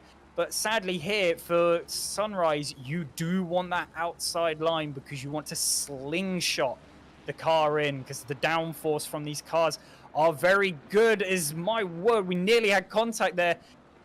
Who's in the cars at the moment? I'm losing. I can't see it on the quality.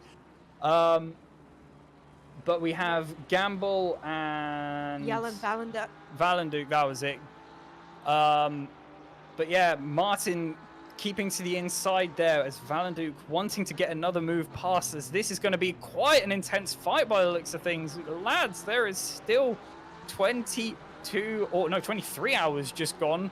Still to go, but pushing hard, good entertainment, but finally Team Abbey have gotten past and Gamble can now have straight sights for a clear road ahead.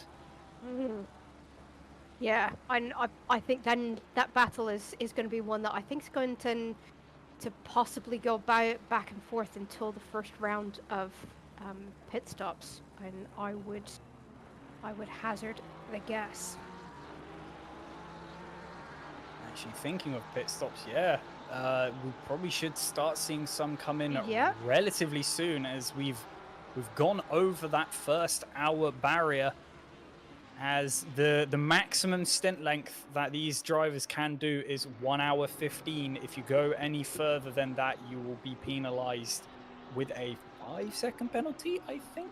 I can't remember how they work in this scenario, but there will be a penalty given if you spend too long on track.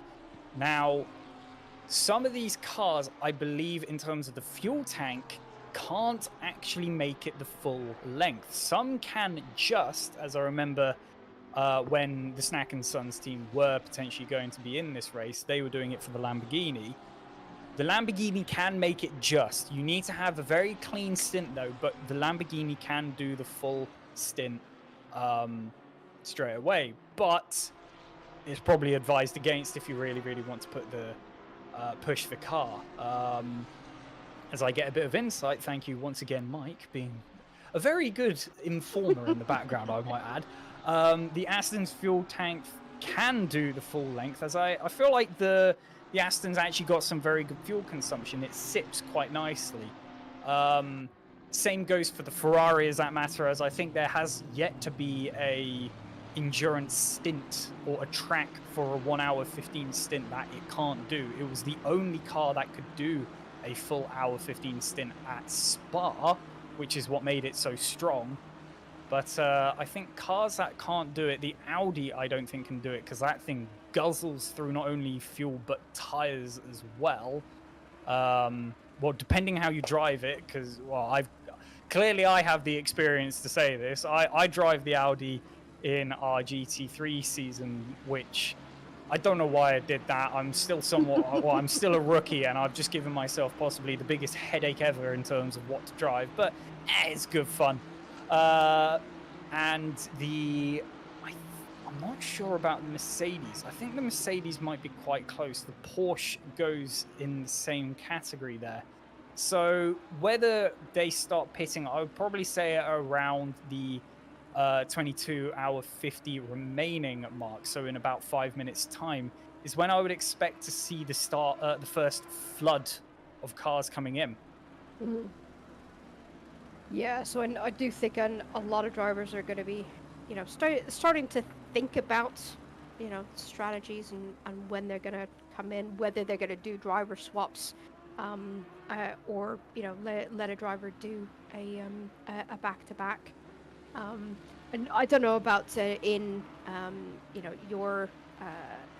your experience with endurance racing in your teams as to how much they plan in advance. The bit of endurance racing that I've done, invariably I end up in a team with my husband Nathan, and he loves his spreadsheets. He's probably watching the stream now, and is going to be cursing at me, but he loves his spreadsheets, and he puts together these fantastic strategy sheets for any endurance racing that he does. All of our ZR team members just absolutely love them because everything is just set out. Which driver's doing what stint, how long they're going to be in the car, the whole lot. So it does tend to be that teams, I think, go one way or the other. They plan out as much as they can, or they're just complete pantsers in that just take the race by the seat of your pants. Yeah. And whatever happens. We'll deal with it on the fly. But yeah, so what's your experience with that? Do you guys do a lot of planning in advance or not? Initially, we had our own native spreadsheeter, who sadly he stepped away from the endurance series. He wasn't particularly enjoying the driving at the time, so it was more than fair. So initially, I would say we were more in line with what you're saying. So we were quite planned out in terms of what we were going to do. However, towards now, we're more wing it, to say the least, but we do try and keep the plans as far ahead as possible. So pretty much as soon as someone gets in the next car, it's like, right, what are we going to do for the next stint, that sort of thing. But then we then make a plan if anything goes on in the stint. So if it starts raining, we pretty much immediately say there and then, right, you're in the pits, then don't swap out, or do swap out, add a bit of fuel, all that sort of stuff as well, so we can extend the stints. So we work on it as we go, but well, it seems like we're more reactive, to say the least. So we don't have too much of an ingrained plan, as we do see a car in the pit lane, as that, I believe, was the number 2 Audi of Horvath. Actually, it's both Audis, as I see their names tumbling down. The 417 of Mackenberg and number 2 of Horvath. Both Audis in the pit lane, so I would not be surprised if that's fuel, to be honest, because the Audi is an absolute guzzler of a machine. It does get through fuel very quickly, especially around Kyalami and how it works. And even if there was a bit of fuel left in those cars, with how worn those tires would have been, I think those drivers would be happy to get off. As I see it, one driver change already come through. That's nicely been updated quickly. Kastenheira, I believe it's pronounced. I'm with you already there. The pronunciations, I'm going to struggle. As we see a new driver in the 417, as I think they came in a lot earlier. We saw the number 2 come in, but we didn't see the 417 come in, as they were a bit higher up with a larger gap. But now the 417, I believe, is coming out now, which is why, yes, we see a new time appear. They've appeared on track. Horvath staying in the car, potentially, there? Yeah, so I think he's so. going for a double stint straight away.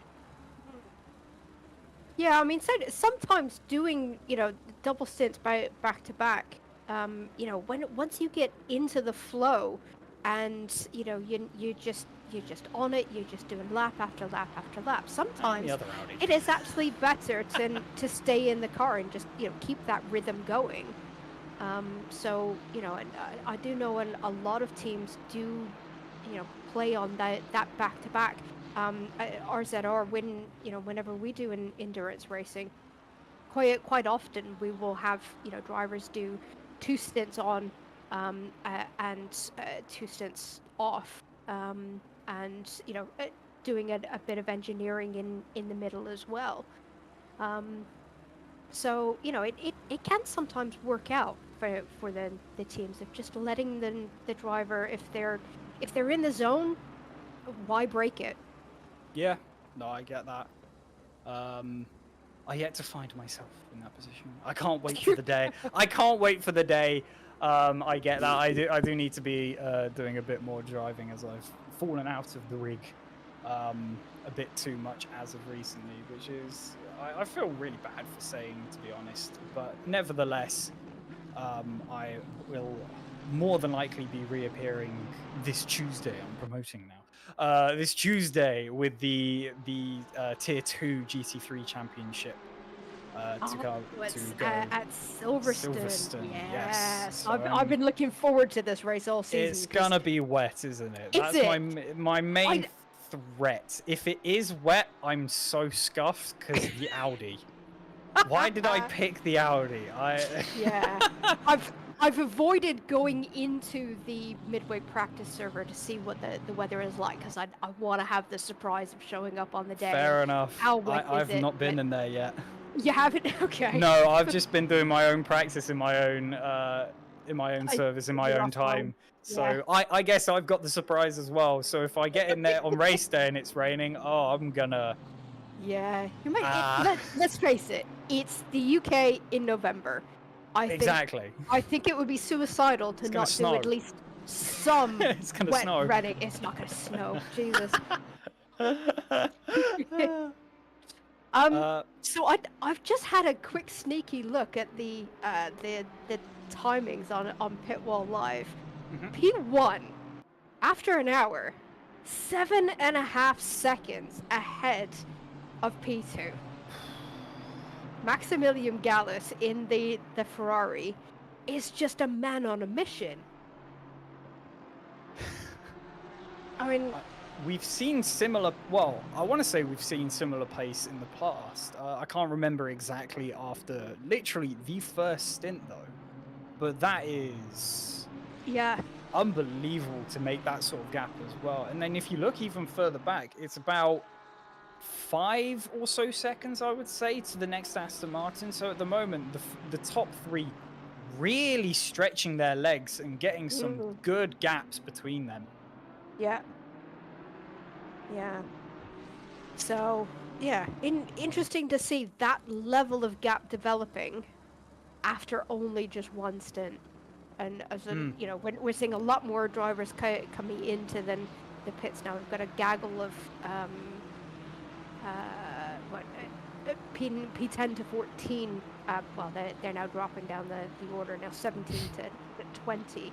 Interestingly enough, Schultz, our crazy solo driver, into the pits. I mean, Chris and I have been discussing this in the week leading up to this, once it was confirmed that Schultz was going to be doing this race completely solo, and it's this idea of, you know, how is he going to manage, you know, just the basics of life, you know, eating, comfort breaks, even just, you know, getting up and stretching his legs. So my guess would be that he's going to stretch out some of his pit stops to allow him to, you know, just get out of the rig, have a little bit of a wander around, have something to eat. But, you know, I hope he's got, you know, some support in the house with him, you know, to, you know, even just bring him drinks and, you know, food and stuff like that. But keep him energized. I mean, yeah. I mean, I am. Yeah, Chris is saying I'm being mothering, but you know, it's just the basics of life. You know, I mean, doing this for 24 hours, solid, and is, yeah. I mean, even, you know, I'm looking through when we've got. I do believe we've got a 3-man team somewhere. Let me just. I mean, there's a couple. I did see that. Yes. An Astro Racing Team Advisor, or Advisor, the 934 Porsche. They're only a 3-man team, as well. I mean, even that is cutting it a bit. I think they're the Simsport Racing International team of our BMW that we've been looking at. They're also just a 3-man team as well. What's happened here? What? I looked away I looked away for 2 seconds. What's happened here? Novak's got a little overwhelmed on that one. The 934 running back down. Not sure if they've pitted just yet. I think most people have at this point. As I don't think our leaders have, actually, because I did see a humongous gaggle of cars come into the pit. So top 2, actually, for the time being, I don't think have pitted. But yeah, they haven't, because the gap between P2 to P3. Have they got a technical issue? They've just pulled over on the side of the track. So they're off the racing line. So they should be fine where they are. They're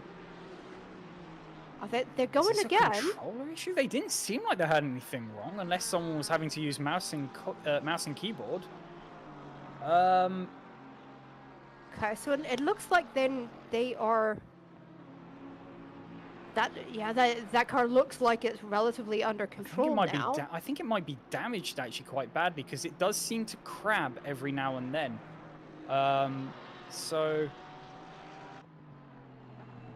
having massive? Matt? Ah, yes, there we go. Massive issues we have. Yes. Massive issues we have, yes. But it's not gone in not pits. pitted. They have. They No. Yeah. Pit, So pit they've we have opted to not. stay out. Yeah, pit they have not. They've opted to stay out. So not sure what's going on there, but it's an interesting one looking at the sort of damage they have, because every time they turn left from the looks of things, it does start to do a bit of a weird bouncing crab. Now that might just be the car being offset from certain curbs, but overall it doesn't seem that bad. The spoiler does look a little bit wonky, but maybe they seem fine with it. Who knows?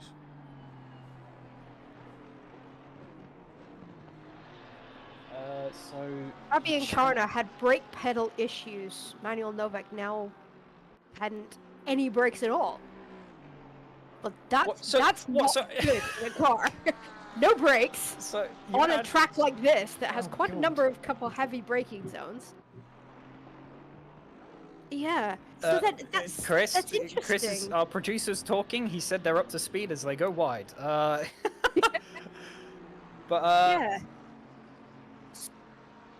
So this is quite interesting. If Spa-Fancorchamps has brake pedal issues and Manuel Novak also not having any brakes at all, then this suggests that it's not a technical issue in somebody's rig. It's got to be something car related. It's 20 seconds damage apparently. So yeah, it's a bit of a peculiar one because they've definitely pitted. So whether they want, this is a bit of a bewildering one, because if that brake performance is car related, I would argue coming into the pit sooner rather than later is going to pay off better, so you get those brakes working. Because otherwise you're going to have such lackluster brake performance, as well as potentially being a bit of a risk if you get into any close racing. I'm wondering, I mean, it might be a bit early in the race for this to pose a problem, but I'm wondering if they didn't change brake pads in their setup between qualifying setup and race setup. I wouldn't have expected it to pose that much of a problem now. I mean, we're not even 90 minutes into the race, so it's not like brake pads are gonna go off just yet. But maybe bit of a peculiar just a one. thought. Yeah, it's very odd. Maybe a bit of a peculiar very one. odd. But I'm pretty sure I've seen Novak around before, so it's not really an experience issue, to say the least. So he's kind of it's a peculiar one. It is. We shall keep an eye on him and see what transpires.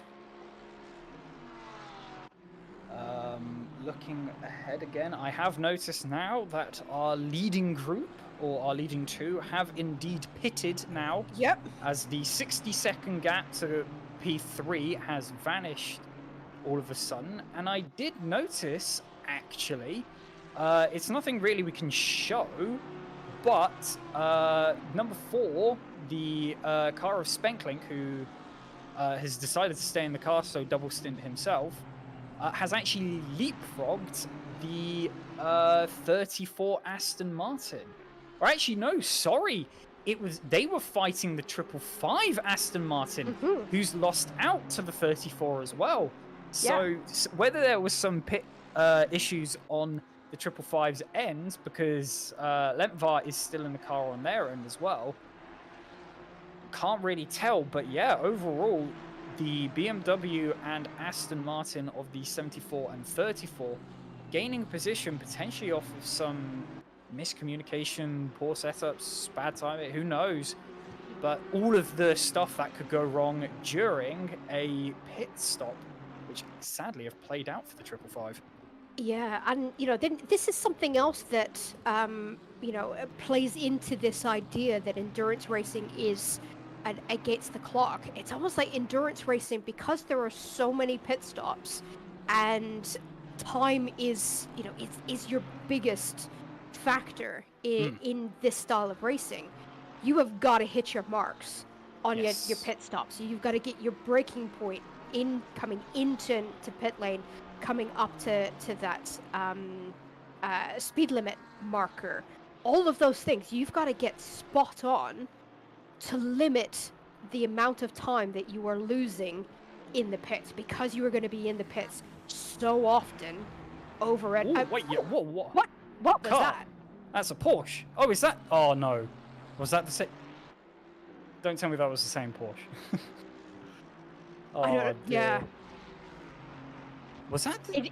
It was definitely somebody has had a bit of an incident at Cheetah. 'Cause Cheetah they're again. in that prime that prime sand trap on the opposite side. But yeah, I have no doubt that Chris is on it. But yeah, that position change between 4, 5, and 6, it could just be down to somebody didn't hit their brake markers. They went, it went too far, or braked too early to avoid getting, pit lane penalties, and all of that stuff can influence the amount of time that you're in the pits. And yeah, when affecting where you come out. And sadly, I can agree or say, as the replay will show us, it was the 934. Jan did confirm as well in chat that it was them again, sadly, as we're going to get a Monch on the inside. We've got a Monch on the inside. Luckily, they didn't hit anything crucial. That was a bit scary, pointing back into the track. Yeah, but luckily, the sand trap did its job. Yeah, and especially considering they've reported having brake issues, it's a good thing that they managed to get that car stopped before it careened back onto track with 2 other cars coming at speed.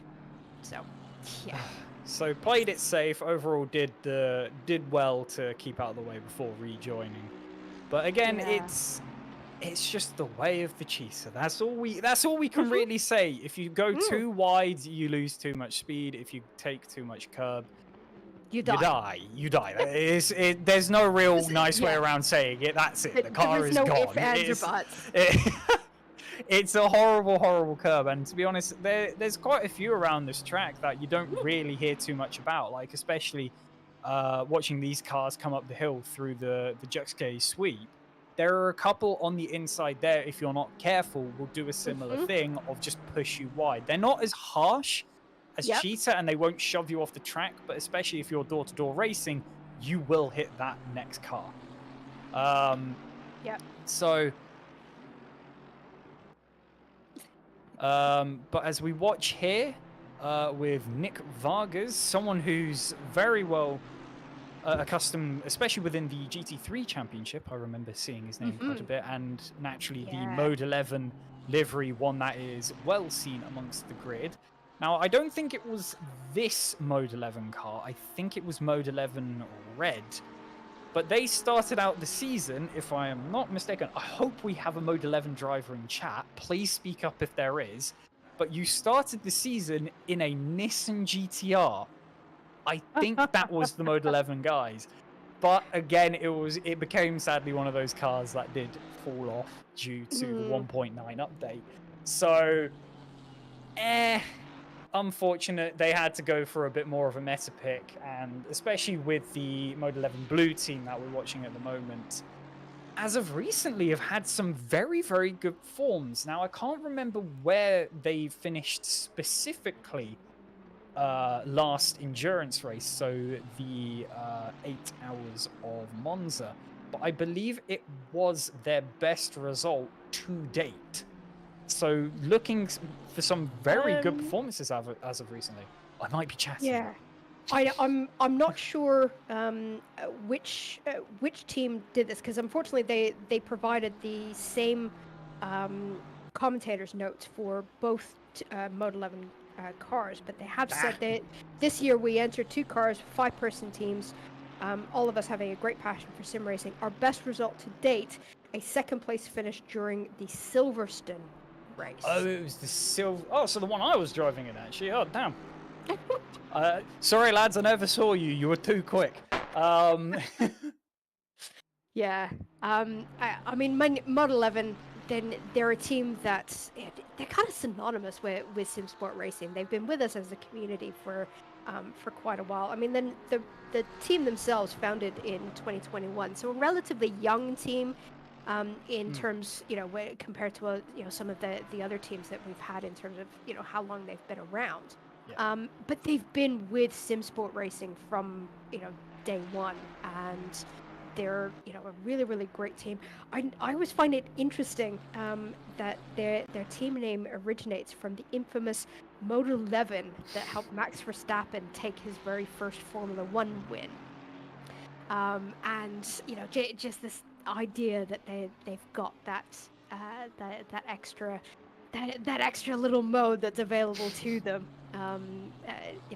Is quite fun. So. But I love watching the Model 11 guys,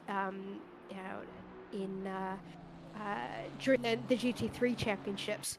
They always give us some really, really great racing, no matter where in the field they are. So love watching these guys. Yeah, and especially with the sort of livery, it's such a distinctive livery within the community, and especially with the fact that the naming behind each car naturally makes each one stand out really nicely, and because it's mainly revolved around that almost circular burst design that we see here, you can just almost throw any color on it and it looks nice. As it's finally happened, he mentioned it at the start that he was getting it set up, but we have got human cam. We can watch them racing. I don't know why I said it like that. I've just made it sound really weird. Cam, yes. Human cam. Yes, it makes it sound like they're in a goldfish bowl. Yes. Oh yeah. No, that's how sim races work. You lock them in a room and they drive the car quickly, and when they've done well, you let them out. That's how it works, right? Yeah. But as we're on board, watching over the shoulder of Nick Vargas as he comes through Cheetah very nicely, clean line. Breaking down, and it's moments like this where I look at their rig and go, I'm jealous of their rig, but I've got a decent one. It's almost, obviously it's the eye of the beholder, but overall what some of these guys have is so impressive, and naturally you can tell there is so much passion just in that one image for sim racing. I absolutely adore that wide curved screen. Giving you the wraparound feel. I mean, that's got to be quite an immersive experience for Nick. And Nick's been doing fantastically well in the GT3 championship. Always gives us great things to talk about on stream in those races on the Tuesday evening. And yeah, you can see. And I agree, then the whole, idea of how a racer has their rig set up does give it a little bit of an insight into how passionate they are and about the whole idea of racing and how immersive an experience they try to make it for themselves. Is fantastic. We've just had Andrew Richardson come into the chat saying, I've told him off for having long sleeves. What difference is that going to make, Andrew? But yeah, it's great to have this bird's eye view into, and our driver's experience. So, yeah. I mean, looking around, I've just poked my nose into the broadcast chat for the SSRI server as that's the penalty that we mentioned earlier on for the 169 causing a collision. That is the Cheetah one, I'm pretty certain, where he bonked off the 417 Audi. Is it an Audi? It is an Audi, yes. So that is the one that I'm thinking of. So took a long time to get past the Audi, got alongside Cheetah, bonked off, and then naturally there is the penalty. So 5 seconds. We've got the entire team in the background, naturally, of well, I don't know how big the team is actually, but we do have a relatively large team of stewards in the background. I forgot the word for a second then, who will tirelessly be working, maybe not around the clock, but will be naturally on hand as much as possible to overwatch this race. So a quick thank you to them for sticking around and making these races as fair as possible. So Yeah. naturally, penalties, they're a deterrent, but who doesn't like a bit of argy-bargy every now and then? We keep mentioning it from lap 1. Yeah, I mean, sometimes, stewards sometimes do get a bit of a bad rap. No matter what decision they make, somebody's going to disagree. So, then the fact that all of our stewards are, volunteers, they're giving up then their weekends and to make this, an as you said, an as fair and even a race as possible and keeping it enjoyable for everybody. Is fantastic, and we wouldn't be able to put these sort of races on without then the support staff that we have behind the scenes that don't necessarily get to share then the limelight with the drivers and us in the commentary box. And anyway, going back to what I was looking at, so in the broadcast chat, we something we actually missed. We didn't get to have a look at it because our producer just went for a quick break. Reasoning undisclosed, as I think it might be a little embarrassing. Well, who knows what sort of person he is. But to say the least, he went for a dump. Okay, he has no. He has no shame. He went to the bog. Let's put it that way. Cool. Yeah. But to say the least, we missed while away. If you look towards the top of the leaderboard there, we missed an overtake for P2. So Strieg, who was actually someone, I believe, being caught quite a bit by the 555, who then managed to get a bit of leeway due to that pit stop error on their side, has now gained some pace and has overtaken P2. So the 13th of now Huff, who I'm trying to remember, for the start was held off for quite some time.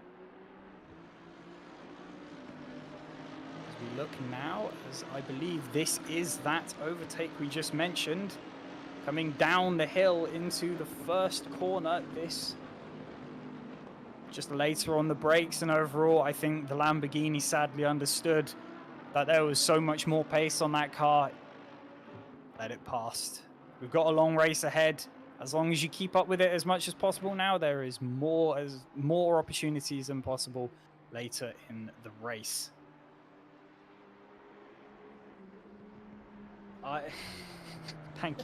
Thank you, producer, for saying I'm not a Frozen addict for singing Let It Go.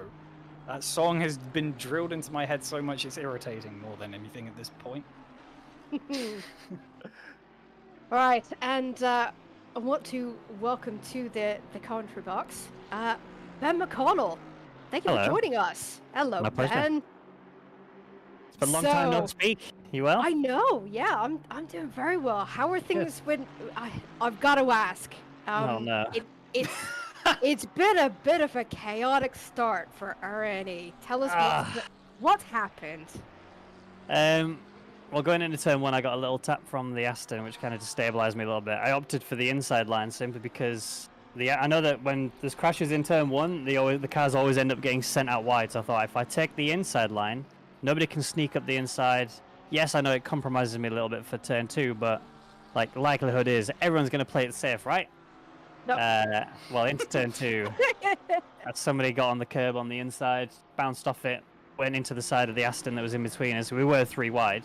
And then that Aston, then obviously, without any control, nothing against them at all. They just came across me and put me off the track. So I ended up trying to safely rejoin, but lost a lot of places.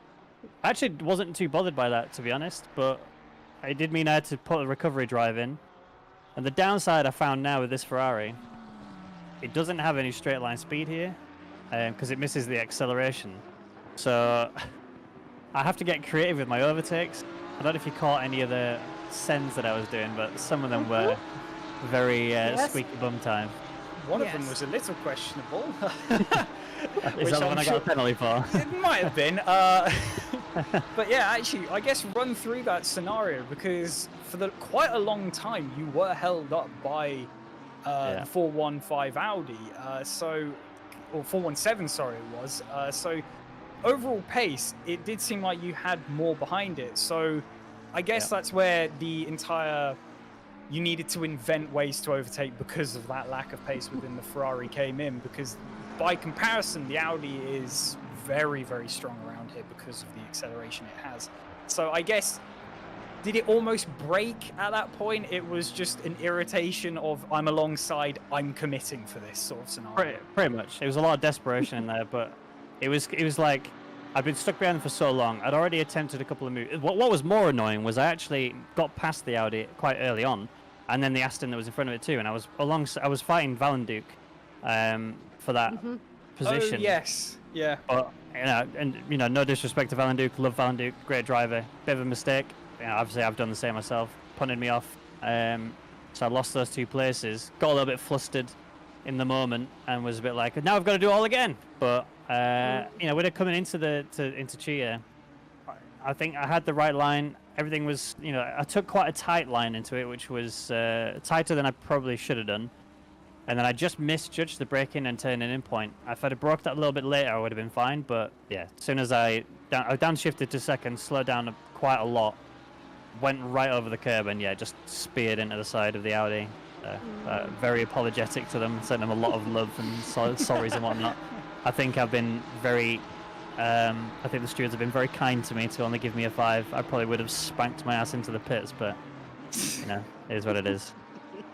But I mean, overall, despite the bad luck and the maybe a bit too aggressive on the overtakes, overall pace has seemed very, very good. The pace for at least yourself, I can't really comment too much on how it's going for Hulleman, but the pace does seem there. You've got it. It's just more you've got that annoyance now to make your way through the grid. So are you potentially looking at more of a strategy-based overtake, so going for an offset pit strategy, again, mainly because of the weakness of the Ferrari's acceleration and overall speed around it? It's difficult because we've got quite a pace difference among the team.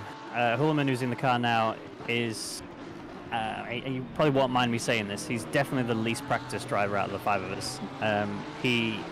His pace right now is not bad. I mean, he keeps flip-flapping between being in the 42s and in the 43s, but when he's in the groove, he's got solid pace, mid 42s, and I'm pretty happy with that. My focus really is that he just doesn't balls up and kill anyone or do what I did and murder an Audi.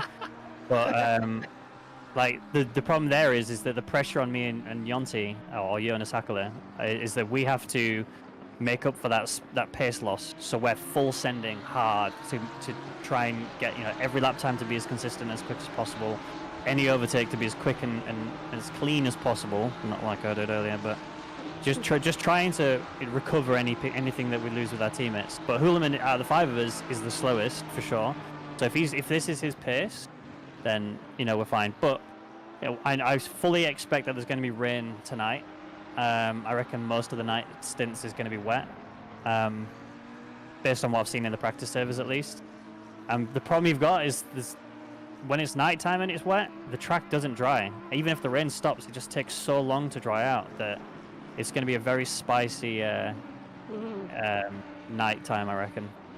Yeah, and when we were talking right at the top of the broadcast that this is one of the few tracks in the game that is not floodlit, so there isn't going to be any ambient lighting aside from light that the individual cars are putting out. So exactly. Light reflecting off of wet track at night, not being able to see braking points, it being wet, on top of the fact that it's nighttime, people are tired. Yep. Yeah, the middle part of this race is just going to be Hell. Hell. I think is probably the word to describe it. The thing is, so for the nighttime stints, it's going to be me and my teammate Joe Hayes, the senior, not the junior, who has already expressed great dislike for the wet on this track. We had quite a bit of a stint last night trying to figure out how to drive it.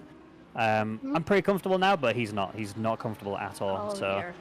yeah, it's going to be. I'm hoping I'm wrong and that there is no rain at least until the early hours of the morning tomorrow. But if it does, I need to calm him down because he's just going to be so ragey. Oh, there we go. Well, if we can get it over and done with before the night, even better. Right.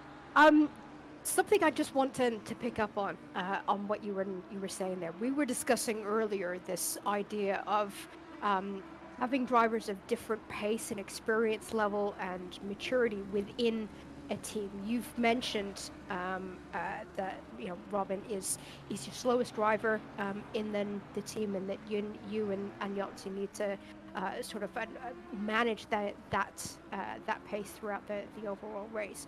As a team, and I know you guys are pretty experienced in endurance racing. As a team, how do you off track? We're on board with Jets Medina. I'm not too sure who he took out. Was that the 111? Was that Lipponen?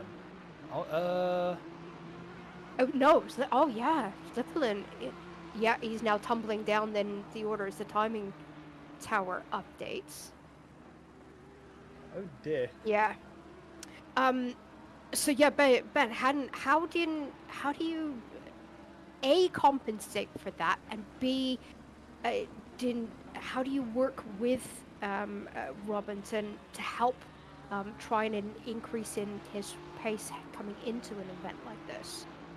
Bumping him is the only real solution. We have to absolutely hound him to get him on track. He has so many different excuses as to why he doesn't practice. I mean, even to the point where this race, for example, he told me a couple of days ago, I'll give him a bit more time. I think he said like 4 days ago. He said, when you sort out the stints, can you make it so that I'm finished by 6 p.m. my time on the first day? And then on the second day, if you can make it so that I don't get back in the car till quite late on because he's going out tonight to get drunk. So it's like, cool. At least your priorities are laid out properly. But there's a number of different things we could do.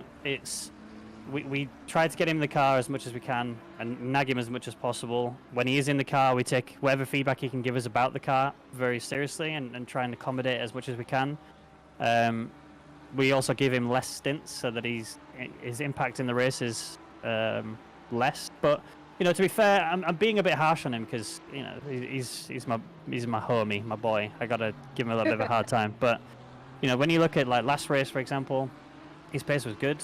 He was really quite fast at Monza, and he definitely contributed to Teal's success.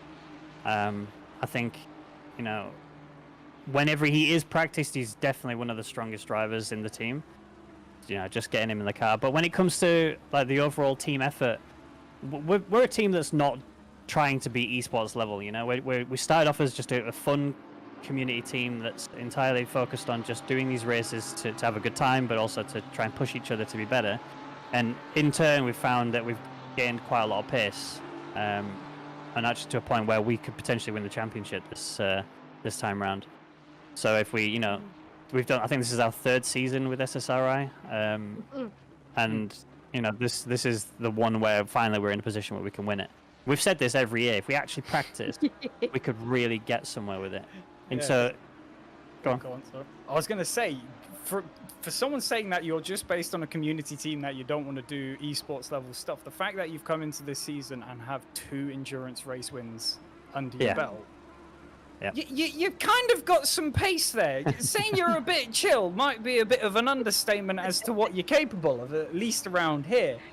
But to say the least, just having, from the sounds of things, that pace comes from the chill atmosphere that you kind of exert from trying to just come in for fun. You're not there to sweat it out 100%. As much as you said that if you practice, you probably could get to a decent level of pace, but whether you do that more in a chill environment, so just like again going on to that sort of community aspect that you have for R&E, you just have it as like a fun little practice session rather than right, we're going to get on and we need to get to this time. You set boundaries, that sort of thing, because that's when you start getting more serious. The more casual nature feels like it's what's helping you keep the consistency as well of level across the entire season so far. Absolutely. Like, you know, the Joes in particular, you know, I hope they don't mind me when I say this, but they're the ones who struggle more out of our team to get pace. Junior in particular has actually developed massively this season. Like, he was so good at Monza. He was also incredibly good at Imola. Blew my mind at Imola. It was definitely his best drive. Joe Senior is somebody who needs a hell of a lot of practice to reach the pace. It doesn't come naturally to him as it does to some other people. I mean, he definitely doesn't have the age on his side, but he will be the sort of person who will get on ACC every single day. He will do 40, 50 laps, do an entire stint, feed back to me about what he doesn't like about the setup, what he does like about the setup, areas he's struggling with, and we'll spend some one-to-one coaching time just going through each sector and analysing his replays and trying to figure out where I can help him, because he's so receptive of it. And I think that, yeah, taking the pressure away from the team as we're not trying to be esports, we don't need to be esports, don't get into your head that you need to turn up for every one of these races. You know, we basically said Team Teal is going to be the sweat team, the team that's going to actually push really hard and commit to it, so the people who are feeling like they can be competitive at a track can just get into that team and send it.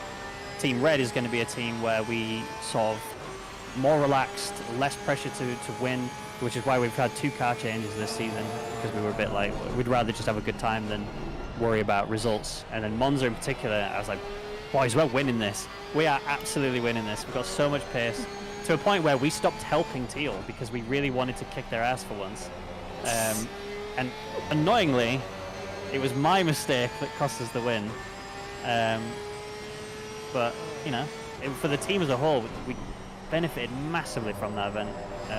And experience-wise, that a lot of lessons were learned. And I think next season, we're already talking about how we're going to handle next season. Again, same situation. Teal's going to be an ultra sweat team, which I'm going to be sticking to with them to help them push a little bit further. And then Team Red is going to be still the same sort of situation, semi-serious, chilled atmosphere, but, you know, trying to push themselves as much as they can, because they do want to be fast. They just, you know, take a little bit longer to get there. If I don't call out Fabio for being useless, by the way, then he'll be very upset. There's a hilarious clip which I can send you in a short while about how he can't read time zones. Oh no, was he in our offset? No, basically I made a stint timer spreadsheet, if you like. So I basically listed UK, so stint 1, 2, 3 all the way down, UK time, Dutch time, and then finish time in columns right next to it. Okay. He mistook the word finish time. Granted, English is his second language. He mistook finish time as when that stint will end. He was trying to understand that. He was basically calling me out saying I'd done the stints wrong. And when I explained to him that finish time is the time zone and not the end of stint, he, felt a little bit silly. It's on him. But yeah, good times. We have a great atmosphere in this team. Yeah, I mean, this idea of, you know, not pushing, not, you know, trying too hard, just relaxing into the drive. I know it's something that really benefits me when I'm in the car, especially when I've got, you know, Nick on comms with me. He's always saying, Sunday drive, Sunday drive. Yeah. Because the more you try, the worse you do. But if you relax into it, then, you know, you just naturally end up being quicker. And it's interesting that you're taking that concept one step further and applying it to an overall team. I think that's fantastic. Really, really insightful. Yeah, thank you. I mean, it started from when we were doing iRacing events. I'd never done endurance racing before. I'd only touched F1 really as like a racing game before I started getting into endurance racing. So my first taste of it was doing one of those 3-hour endurance races, you know, back in 2020. In fact, it had been in 2019 with, you know, around Laguna Seca in a Ferrari. And the vibe that I got from it was exactly what hooked me into endurance racing in the first place. It was very much a team effort. Everyone had to make compromises and sacrifices in order to get a car that was comfortable for all of us. And just that, that going through the strategy and the sprint racing has strategy in it to a point as long as there's a pit stop, but when it comes to endurance races, there's just so much that you can actually extract from it. And I think endurance racing for me has always been such an enjoyment factor, and I really don't want to lose that because we're trying to push for something that realistically we're not going to achieve if we just push to be pro level pace all the time. Like, if we have fun with it, make content out of it, why would we not find the pace naturally, Yeah. Couldn't agree with you more. I mean, if there's anything else you want to say, because I don't know if your team are calling you back at the moment. I'm getting called a douchebag by one of my teammates for calling him out. So I don't think they're in any rush for me to return. But yeah, just first off, SSRI, thanks to all of you. The work you guys do is huge. I see a lot of potential in this league. I'm going to try and do my best to help push that as far as we can, in whatever way that looks. But obviously the league you guys have created has really been not just like a fair, fun environment, but also a welcoming one that I think anybody can really get into. So yeah, cheers for that. I guess to my team, they're all annoying in their own little way, but the fact that they put so much time and effort into something I've created is means a lot to me. So very grateful for that. And I hope that we can finally pull out a championship. That'd be really nice. Be the cherry on top. It really would. It really would. Just got to beat Val and Duke. Somehow. I don't actually know where they are now. On track or in the championship, is this? I know where they are in the championship. They're sadly right behind us, but I mean, physically right now, are they? Oh, they're in front of us, P3. Oh yeah, right ahead of you. Yeah. Yeah, we've had Aranam in the car at the minute. So that's a gap that you're going to be watching quite intently, I can imagine. Just a tad. Just a tad. But yes, thank you for joining us, Ben. Pleasure. We will call out any other drivers, or is there any other drivers? Obviously, you've been mentioning Valenduke and your own team quite a bit. But any other drivers you want to call out? Maybe some that aren't even driving here today? Well, 415 can get in the bin. I don't know if you've seen their livery, but I'm very disappointed in them. Oh, is that the anime? No. Oh, yes, it is. If you look at the back and look at the roof, it's much disappointment. Yeah. Okay. Well, the drivers in here. I mean, I'm sad that the Italians didn't come back because they were giving us a real good run for our money, and we were constantly striving to find that pace against them. But yeah, I don't know. I think in particular, my own teammate Jonas Hackler, he has an insane amount of talent that I do genuinely believe if he actually sweat this game hard, I think he could actually make it to pro. But he's genuinely that talented. I think there's a few members across, especially within this league, that could absolutely make it to be a Pro Series driver. They just got to properly commit to it. That's the hard part. Yeah, and I would 100% agree with that. Awesome. But yeah, thank you once again, Ben, for coming on, I guess promoting the team a little bit in there. Or actually going on to a point mentioned earlier on, is there potential in expanding? Because you've mentioned on the second car, but I imagine both cars have all of your names on, so it's just depending on what you're feeling for each race, or varies on where you go. Is there potential for expanding for the team in the future? Or are you keeping it to just the community that you've got at the moment? No. It's from my perspective, it's always been open to anyone to get involved. Really, the thing that's important to us is more the attitude of the driver more than anything else. Like, I can tolerate pace being horrific. I can tolerate inconsistency. I can't tolerate when teammates aren't helping each other out. Whether they're just being toxic to each other. That's the bit when we've got a problem. But I've been very selective of people who join the team to make sure that we've got the right atmosphere, and I think it's paid off. But But no, if anybody's wanting to get involved, I'm more than happy to, have those conversations. And I know that there's been a person or two that's expressed interest in getting involved for next season. So if that ends up coming to what it becomes, then perfect. But we've got quite a lot of drivers, and we don't need 3 cars. But if it comes to it, there's no harm in running 3. I think we ran 3 cars in the first couple of races actually, but. It's always a case. At the beginning of the season, everyone's full of enthusiasm. You get halfway through the season and people have dropped off because it's summer break, and then you come back after summer and not a lot of people are that interested in it until the new season. So Yeah. But I imagine with the Nords announcement, people will might be be a coming bit back. of a exactly. I reckon a bit of a perk up, I reckon. Mate, All right, good. Okay. So you don't want me to tell them? we could just say it's the 24-hour race next year. Oh, spoilers. yeah, exactly. I don't think that one would end too well. Who knows? But obviously that's something for the future. But alas, Ben, once again, thank you for coming on. Thank you for giving us a good insight into the workings of the RNE team, and especially with, I guess, the plan of how the rest of this race is going, especially with all the bad luck you had in that first stint. So once again, thank you for coming and sharing with us. Thank you. And I hope you have a good rest of the race. Me too. Yeah, I can pop down, yeah. Oh. I think the next time I'm in the... in fact, I should probably look at the stints, but yeah, I'll be back at some point soon to hop in and just do some general chat and chinwag. I'm not in the car now until about 5 o'clock UK time, and then again at 8:45, so I can always hop in anywhere in between that. Perfect. So we're Awesome. going to... More insights. Yes. Yeah. Yes. And we can definitely bash a few teams. I'm scared in what sense is Nicest this? way. Yes.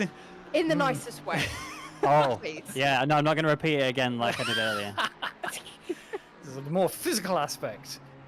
I'll But avoid go that. enjoy your time. Go enjoy the somewhat of a break you have, because you're more than likely going to need it, especially if you're going to be up overnight Yep. with the lack of light around here. But thank you again, as we will pleasure. go back to the race, and we are eyeing up that 30-minute timer for the rain. It hasn't actually budged, so whether I don't think the severity behind that rain is actually as high, because I think that rain has been on 30 for about 20 minutes at this point and it hasn't moved. So Yeah.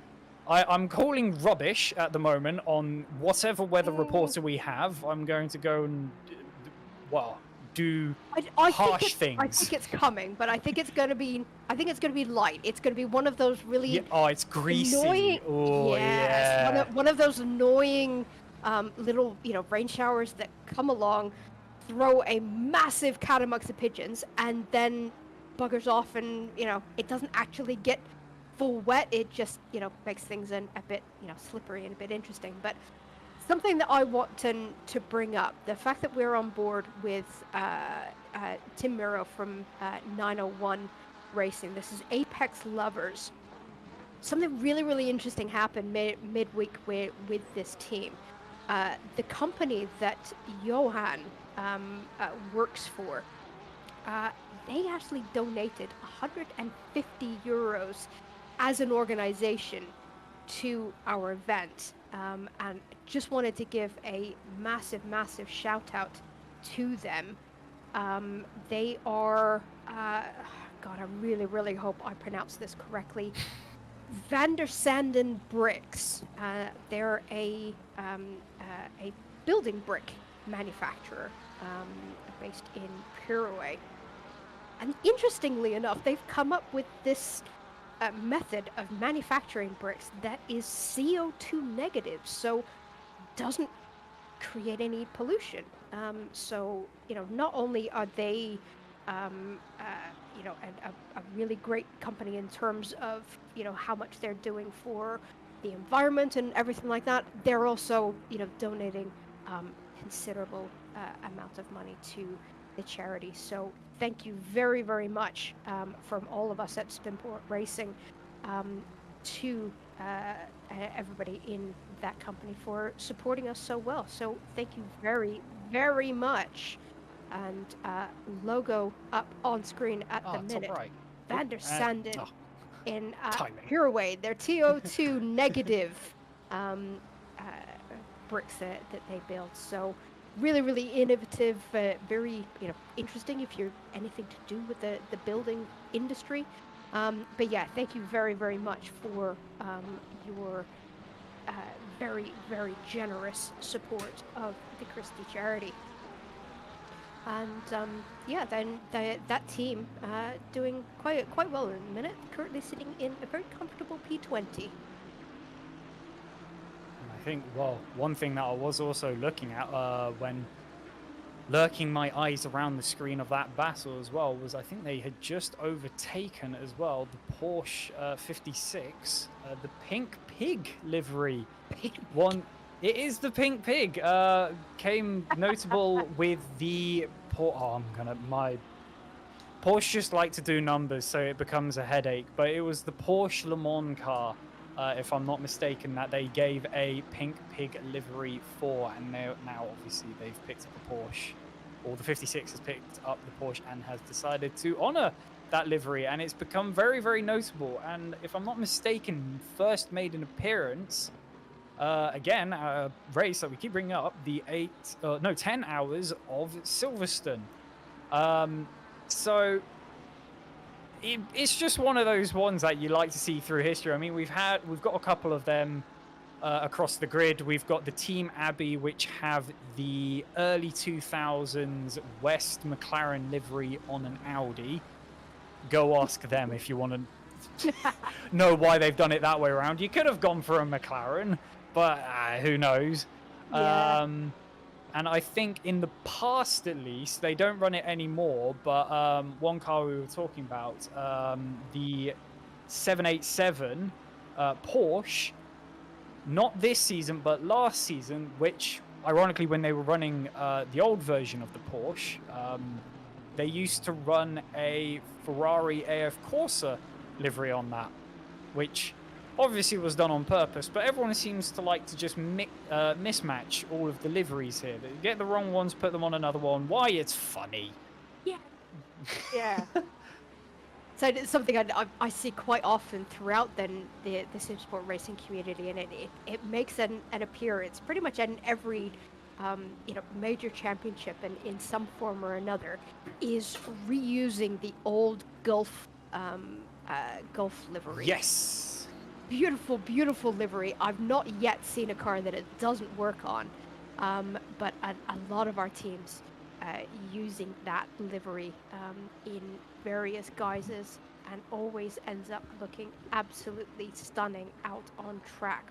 But can we talk strategy for a minute? I've just noticed the weather. We were saying this little rain shower that wasn't going to amount to anything. A, it's moved, and B, it is going to get heavier. So we're coming up to the hour mark. People are going to be starting to think about pit strategies. I think it's actually fallen quite nicely as well, potentially. Yes. You might want a little bit more overlap, which from the looks of things we are going to get from this, but it is from the people who have at least managed to keep strategy to the norm for the time being. This rain is going to fall very, very nicely for now. Yeah. For now being the key bit, because if it drags on for any longer, especially the Audis, which had to pit in a bit earlier, same thing is going to happen for them. It is going to become a bit of a headache whether they jump to wets and suffer a little bit, or keep it to dries and risk that it holds out for a bit longer, because we mentioned already that the rain did kind of get scared away a little bit. It said 30 minutes for about 20 minutes, but now we're at 10, so we have finally moved in. So whether how truthful that is, that's for the teams. And actually, since we've started this conversation, the rain at 30 minutes, which was showing as increasing, has now switched to decreasing. So it is. Yeah. The weather seems more what do you volatile than do? the UK. Yeah, The so UK's it is bad. that question of what do you do? You know, obviously those teams who are able to extend their stints and a little bit, they're probably going to wait for the rain to actually hit and start having an impact on traction before they come in. But then there is that question of, is the rain going to be heavy enough to warrant wets? It's certainly going to be ongoing long enough to probably do wets. I don't think if I was making the strategy call, I would probably opt for wets with slightly lower pressures just to avoid any overheating for the track not being 100% full wet. But yeah, it definitely is going to pose a little bit of a head scratcher for those who are engineering at the minute for their teams, making the decision of, right, A, when do we come in? B, do we switch to wets or do we not? And managing pressures depending on either decision they make. So, yeah. And as I'm watching the battle in the bottom right, these two cars have been side by side since Cheetah. They managed to survive a side by side through there. As I think that is the number 2 Audi just diving to stay ahead. Coming into the first corner, actually it's an Audi battle. This, in terms of tyre wear, is not going to be good for these two, as the Audi does like to shred through the tyres, and they are also being sniffed up the rear end by Rettig, the number 52 Lamborghini. So this is a huge battle at the moment. The Porsche in the background, I think, is a lap ahead. So he's going to be wanting to make his way through, but that blue flag, when these lot are focused so heavily on each other, may not pay too much. So sadly, pace is going to be lost there. As now the number 2, keeping an eye on it, is going to fall back a little bit. I don't think there's going to be much space as we nearly get some touching on the rear end there. Forced to go a bit wide, which will slow the Lamborghini down. And one thing that I'm wondering that might happen is if Reitig lets the Porsche through, so that he then could potentially follow the Porsche through the Audis as they get blue flag. Oh, yeah. I've had this move done on me numerous times in endurance racing, and it just makes the blood boil. Of you have to let the blue flag car go. Yep. That's them's the rules. But those drivers that are clever enough to be able to just tuck into the slipstream of that overtaking car and follow them through. It is an annoying one. It is. And every time that I've tried to pull it off myself, it goes horribly wrong. As I'm looking at chat, apparently the Porsche is potentially a lap down. Actually, he is falling back, so maybe, yeah. So the Porsche won't pose a threat on this one. So these three can keep fighting it out as much as they are. But again, looking back to the weather, the rain in 30 minutes is gone. We are getting the quickest spit of rain ever, meaning that that is going to cause some of the biggest headaches, because normally the option, if you get a greasy lap, is if you want to, if you're going to bring the slicks in, which is possibly the most optimal, you need to overpressure them a little bit. I think someone again in chat said, the CBSR guys said that in chat earlier on. You want to overpressure the slicks, but when the rain goes away, then you are going to kill those tires. So it's a horrible one, as we've seen another one go wide. Yeah, I think somebody either broke early or missed their braking point, and just a bit of a rear ender that just drove I'm not sure who the car is behind.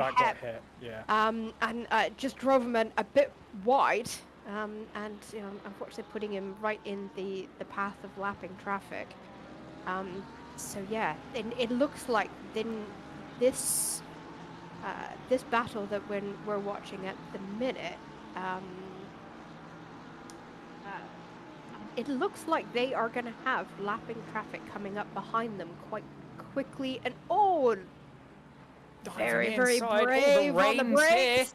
The rain is here. We've just seen it appear on the screen. So this battle, as saucy as it is at the moment, is going to have another factor come in as a Mercedes that is a lap ahead. I can confirm that one.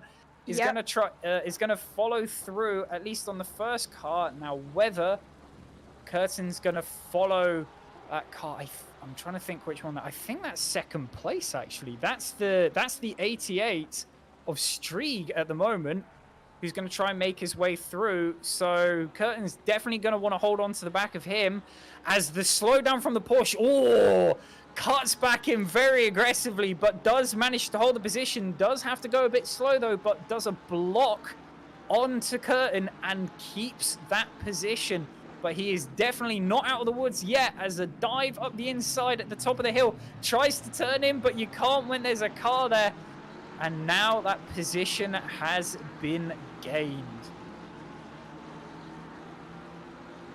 Yeah. Just looking in the chat, Wouter Rent coming in, a little bit of an expletive there. Due to stint time, we had to pit early and we guessed wets. Oh. That's why. Oh. Yeah. So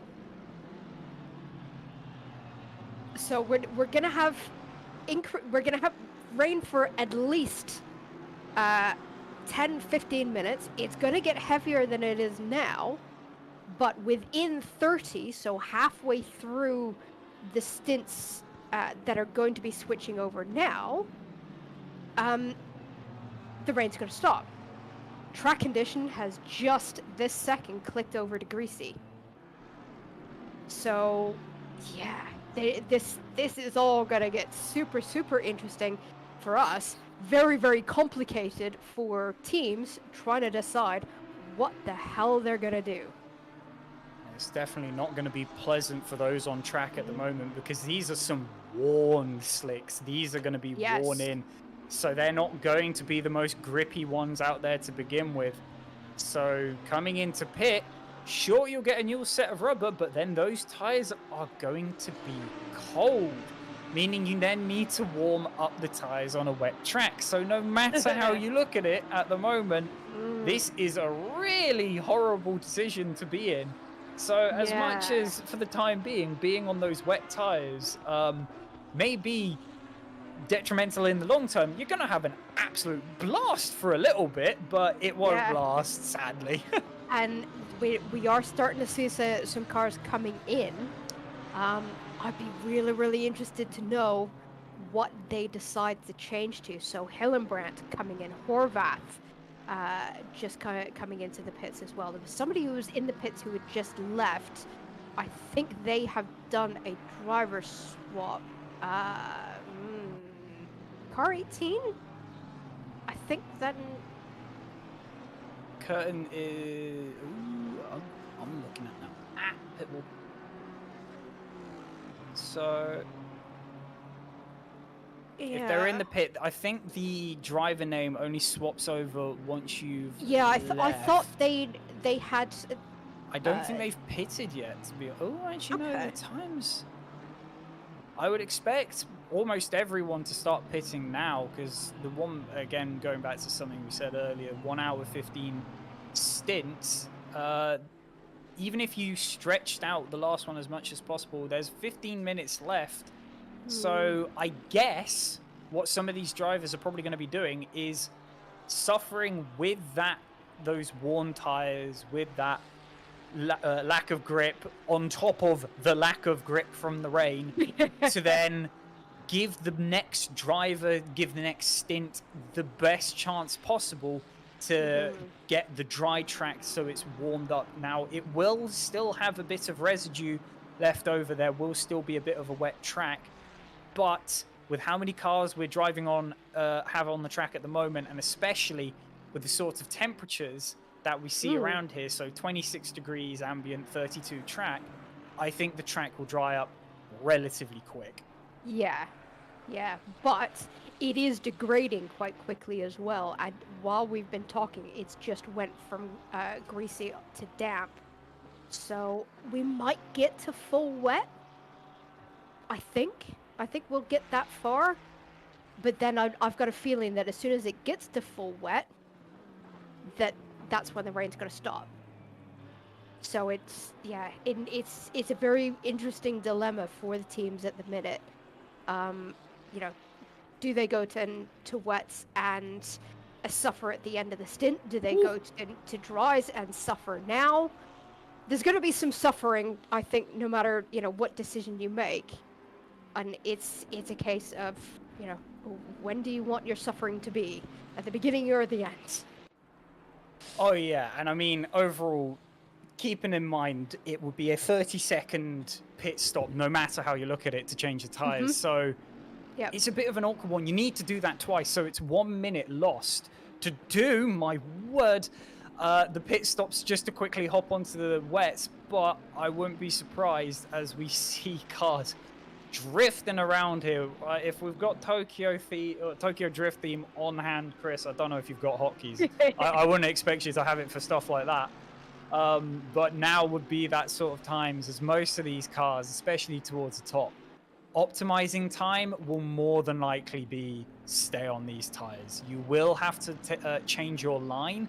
Normally, if it was full wet and on wet tires, ACC, you don't really change your line. It's relatively simple in that.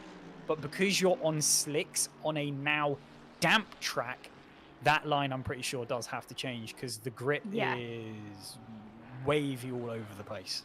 Yeah, and then they're obviously going to have to make adjustments in car, changing traction control, probably moving brake bias and a little bit further back than the car, just to compensate for then the lack of grip, the reducing tire pressures, reducing tire temperatures, all of that fun stuff. But even though then this rain is showing us clearing in 30. We've got a kind of a no man's land between 10 minutes and 30 minutes that we don't know how long this rain is actually going to last. It could be that this is going to be raining for another 25 minutes. It's an unknown for all we know. It's literally all the teams, all the drivers are more than likely going to be staring at that 10-minute marker for it to flip over to whether it's going to stay stay as it is at the moment, which for the time being is kind of, you have to tell your driver, sorry pal, suffer. And then I would not imagine, as soon as we see that 10-minute go to a full dry, cars are going to pile in to the pit lanes, so you can get the fresh rubber, the fresh tires. So overall, pretty good. Yeah. I mean, then there are going to be teams that, they've just experienced enough in endurance racing, especially, based on what Ben was saying, that the practice servers midweek were showing variable conditions, were showing wet. It's something that the teams have been mindful of and looking out for. The eagle-eyed among them might have noticed when the rain very, very first came into the weather prediction, and then they're able to count it back to know, okay, we know exactly when the rain's going to hit. When that dry in 30 came first clicked up, the teams would have been probably paying a very, very close attention to that, as well as we see Simsport decide to come into the pits. The question is, when it wets or dries. I would expect dries for the longevity of the stint, as rain is, as we keep mentioning, only supposed to be around now for about, I'm gonna take a random guess, 10 more minutes. We are staring at that top right for the rain indicator, because it is such an awkward 15. crossover. It might. Yeah. The thing is, it's going down. We have seen a minus just appear, but that doesn't mean it's gone. So no, it's gonna be a really awkward one. Yeah, So I'm saying 15. 15 minutes and the rain will stop. That's my prediction. If I was sitting doing engineering for my team, that's what I'd base my strategy on. But then the question is, when we're getting fairly deep into the territory where these teams should be swapping over, and just as I'm about to say this, Mike Abranosa's come into the chats echoing exactly what I was about to say. This is going to be determined not just by the weather, but by stint timer and fuel. Oh yeah, So, very much so. there are going to be teams where they're going to be hamstrung by one of those two things that will force them to pit, even though they don't want to, because they can see how the weather's going to change. And I am now very much expecting cars to start flying in. It's still raining. It's been an absolute awkward one for everyone, but I'm pretty sure most drivers have been just holding out as long as possible just so that rain would go away. But yes, there's a McLaren in the background, or the McLaren, so that would be Hines coming in to get his pit stop done.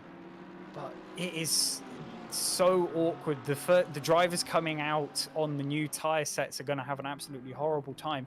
So for the time being, Wouter, I know you came in earlier on saying, oh damn it, you went on to wets. It's somewhat favouring you for the time being. I would say percentage gain, you might have not done it as bad as you think. This does mean that they might go on to an offset pit strategy, because naturally, in the end of the day, when it does go dry, the wet tyres will kill themselves quicker than slick tyres on wet. Slick tyres on wet are just more lethal in terms of going off the track, but I don't think we're at that level of rain. But these wet tyres, I want to say, have been doing these guys quite well. Seem to be drifting quite a bit, but overall, they've actually been held up. I think earlier on, I saw him, Vandriolis, is getting held up by the third place BMW. So they've got much better pace than most cars, or pretty much all cars on track at the moment. As I see the number 2, oh, it's the Audi. Is, oh my word, nearly had a bit of a helmet moment. They're a bit stuck there for the moment. But sadly, this is Audi in the rain sort of stuff. And especially on slicks, this car, with the unpredictable nature, just in the dry to begin with, is... oh dear. Yeah. And interestingly enough, and as we're watching these scenes on track, we're starting to see, some puddles forming. We're starting to see, some of those, rooster tails of spray coming up from the back of the cars. But the track is still being listed as damp. So it's this weird, difficult scenario of, where you are on track depends on just how wet it actually is. I think the racing line is damp, but the track overall, I would say, is wet. We've got standing water in a number of places around the track already. And we've just had confirmation, actually. This car is on wets, apparently. So that's what I want to know. Mike, how do you have these insights? Because I'm pretty sure that is supposed to be a strategy thing. He's got connections. No. The blue band. The tires are like in Formula 1. It's part of the design. No, these tires don't show any difference. That's design on the car. So I don't know. My guy's got some internal SSRI mafia stuff going on at the moment. You've got some insights that we don't get. Mike's essentially become our pit wall. Teams. Yeah, he's become our pit wall guy at the moment. Yeah, you should hop in, Mike, and give us, as we said, that is a commonplace to do. I've done that even in the Audi, mimic perfects of that, because especially around sunrise, it's such a commitment of a corner that letting off the throttle, which is what I'm pretty sure they did. Back end just decides, no, I'm not interested. Right, so I see what he's done. He's been sneaky. You can see it from the tyre HUD, but it's also, you go free cam, you can see their tread. My guy. You've been a sneaky one, haven't you? Yeah. He's lurking around. I was correct. He's essentially our pit wall guy at the moment. He's sneaking around. I mean, that's actually a really, really interesting insight into how some of these teams, you know, approach competition. That he's actually taking the time to, you know, go on board with other cars. He's obviously engineering at the minute because he's in both chat and in the game. So it gives him free reign to go on board with any car. Yes, the game prevents you from seeing a lot of things like, you know, tire wear, fuel, tire temperature, all of that stuff. But he's, you know, as he said, he's got the freedom to go free cam and, you know, look at pretty much anything he wants. So that's clever.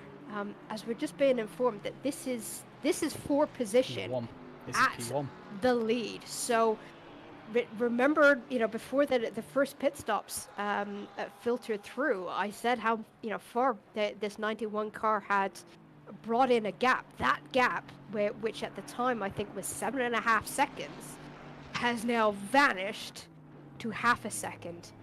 But that is Striga jumping into the pits. Has Muller? I'm confused now because the Muller thing is, pitted? I thought Muller's not pitted. Gallas, who was actually the person who brought this to our attention in chat, I thought he didn't you do a double stint? So you've already pitted. Yes. So in this case, you actually pitted, thinking about it, pitting in the wet at the moment, if you are going to plan for a full staying on slicks, would actually be more beneficial because there's less time lost, naturally, because everyone's going slow because of the rain. Now, whether that's what's happened, I'm not sure, but whether the 91, so Gallus, if you've pitted and you were still ahead, there has been some incredible pace difference. No double stint for me. So you still have the stint. So what has happened but the 88, which is coming out of the pit now, is going for the undercut on the 91. So this is the strategies playing out now. Yeah. Yeah. This is where the big brains come into their own in endurance racing. Right, I just want to interrupt there. 10-minute weather forecast has just clicked over to dry. Just that instant. So we now have exactly 10 minutes worth of rain that will be lessening in the 10 minutes coming up. Track is still showing as damp, but it's probably close to, you know, it's on the wet side for damp, for the amount of standing water that is certainly offline. And now, actually perfect to what I was going to ask for from our producer. We've got a side-by-side, the 88 coming around the track now, as the 91 has indeed come into the pits. And it's going to be a full 30 seconds in the pits for Muller. Now, whether they're going to do a driver swap, we'll only find until they come out. But for the time being, 30 seconds or however long left, 20 seconds, I would say, to get through Cheetah around the final corner. It's looking quite favorable for the 88 at the moment. I think it might be a very close one at the bottom of the hill, but we're going to watch this quite intensely as through the final corner, 88, the 91 Ferrari has only just started moving, and I think we're even going to get to see it on the lane. There he goes. That is a change for the lead. The 88 Mercedes successfully doing the undercut on only one lap. So that has been a really impressive outlap from the 88 car, who is now being driven by Alex Ames.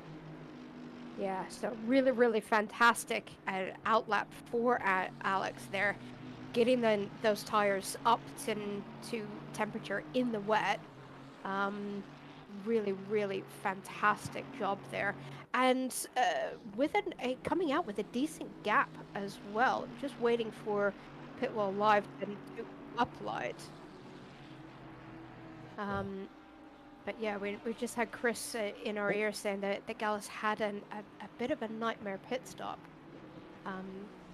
Still waiting for then the timing board to update. In game, the timing board is saying that gap is now 4 seconds. So yeah, Gallus coming into chat confirming that Muller overshot his pit box and needed to be pushed back. So, harken back to what I was saying earlier, that in this sort of endurance racing, pit stop mistakes are going to be really, really costly, and this is a perfect example of that.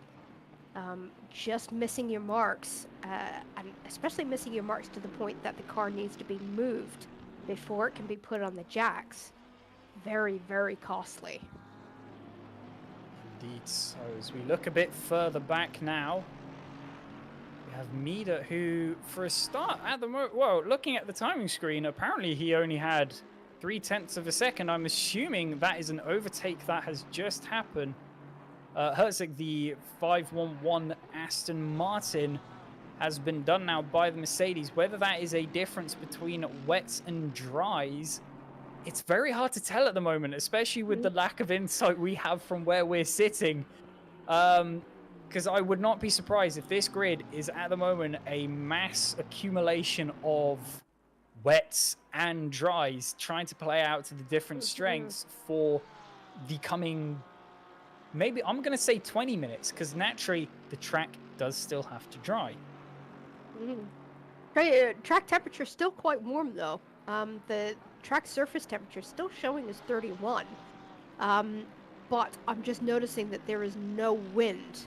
So the only thing that is going to dry this track is the fact that we've got 33 cars driving around on it. Yep. And for the time being, that rain is not going to budge too much because it is still spitting it down.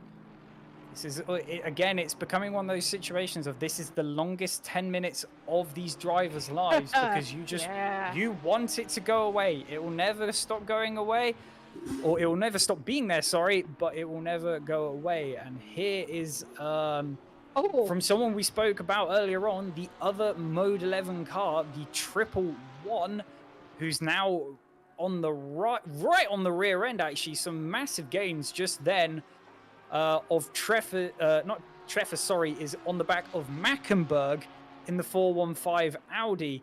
These Audis at the moment have been all up and down the grid, and I genuinely think that is what summarizes the car the best. It's a very, very up-down car. You can have amazing moments where with it where you're fighting to overtake, but then you obviously have these moments at the moment where you're now being pushed back, mainly because of the unknowing nature when it comes to putting any toe to the throttle from the power. So really struggling in the rain at the moment, as I'm keeping an eye top left, as I think that's another large battle happening in the bottom right, as I believe we've just been joined by one Tim Kroll. Welcome to the booth. Thank you very much. Can you hear me?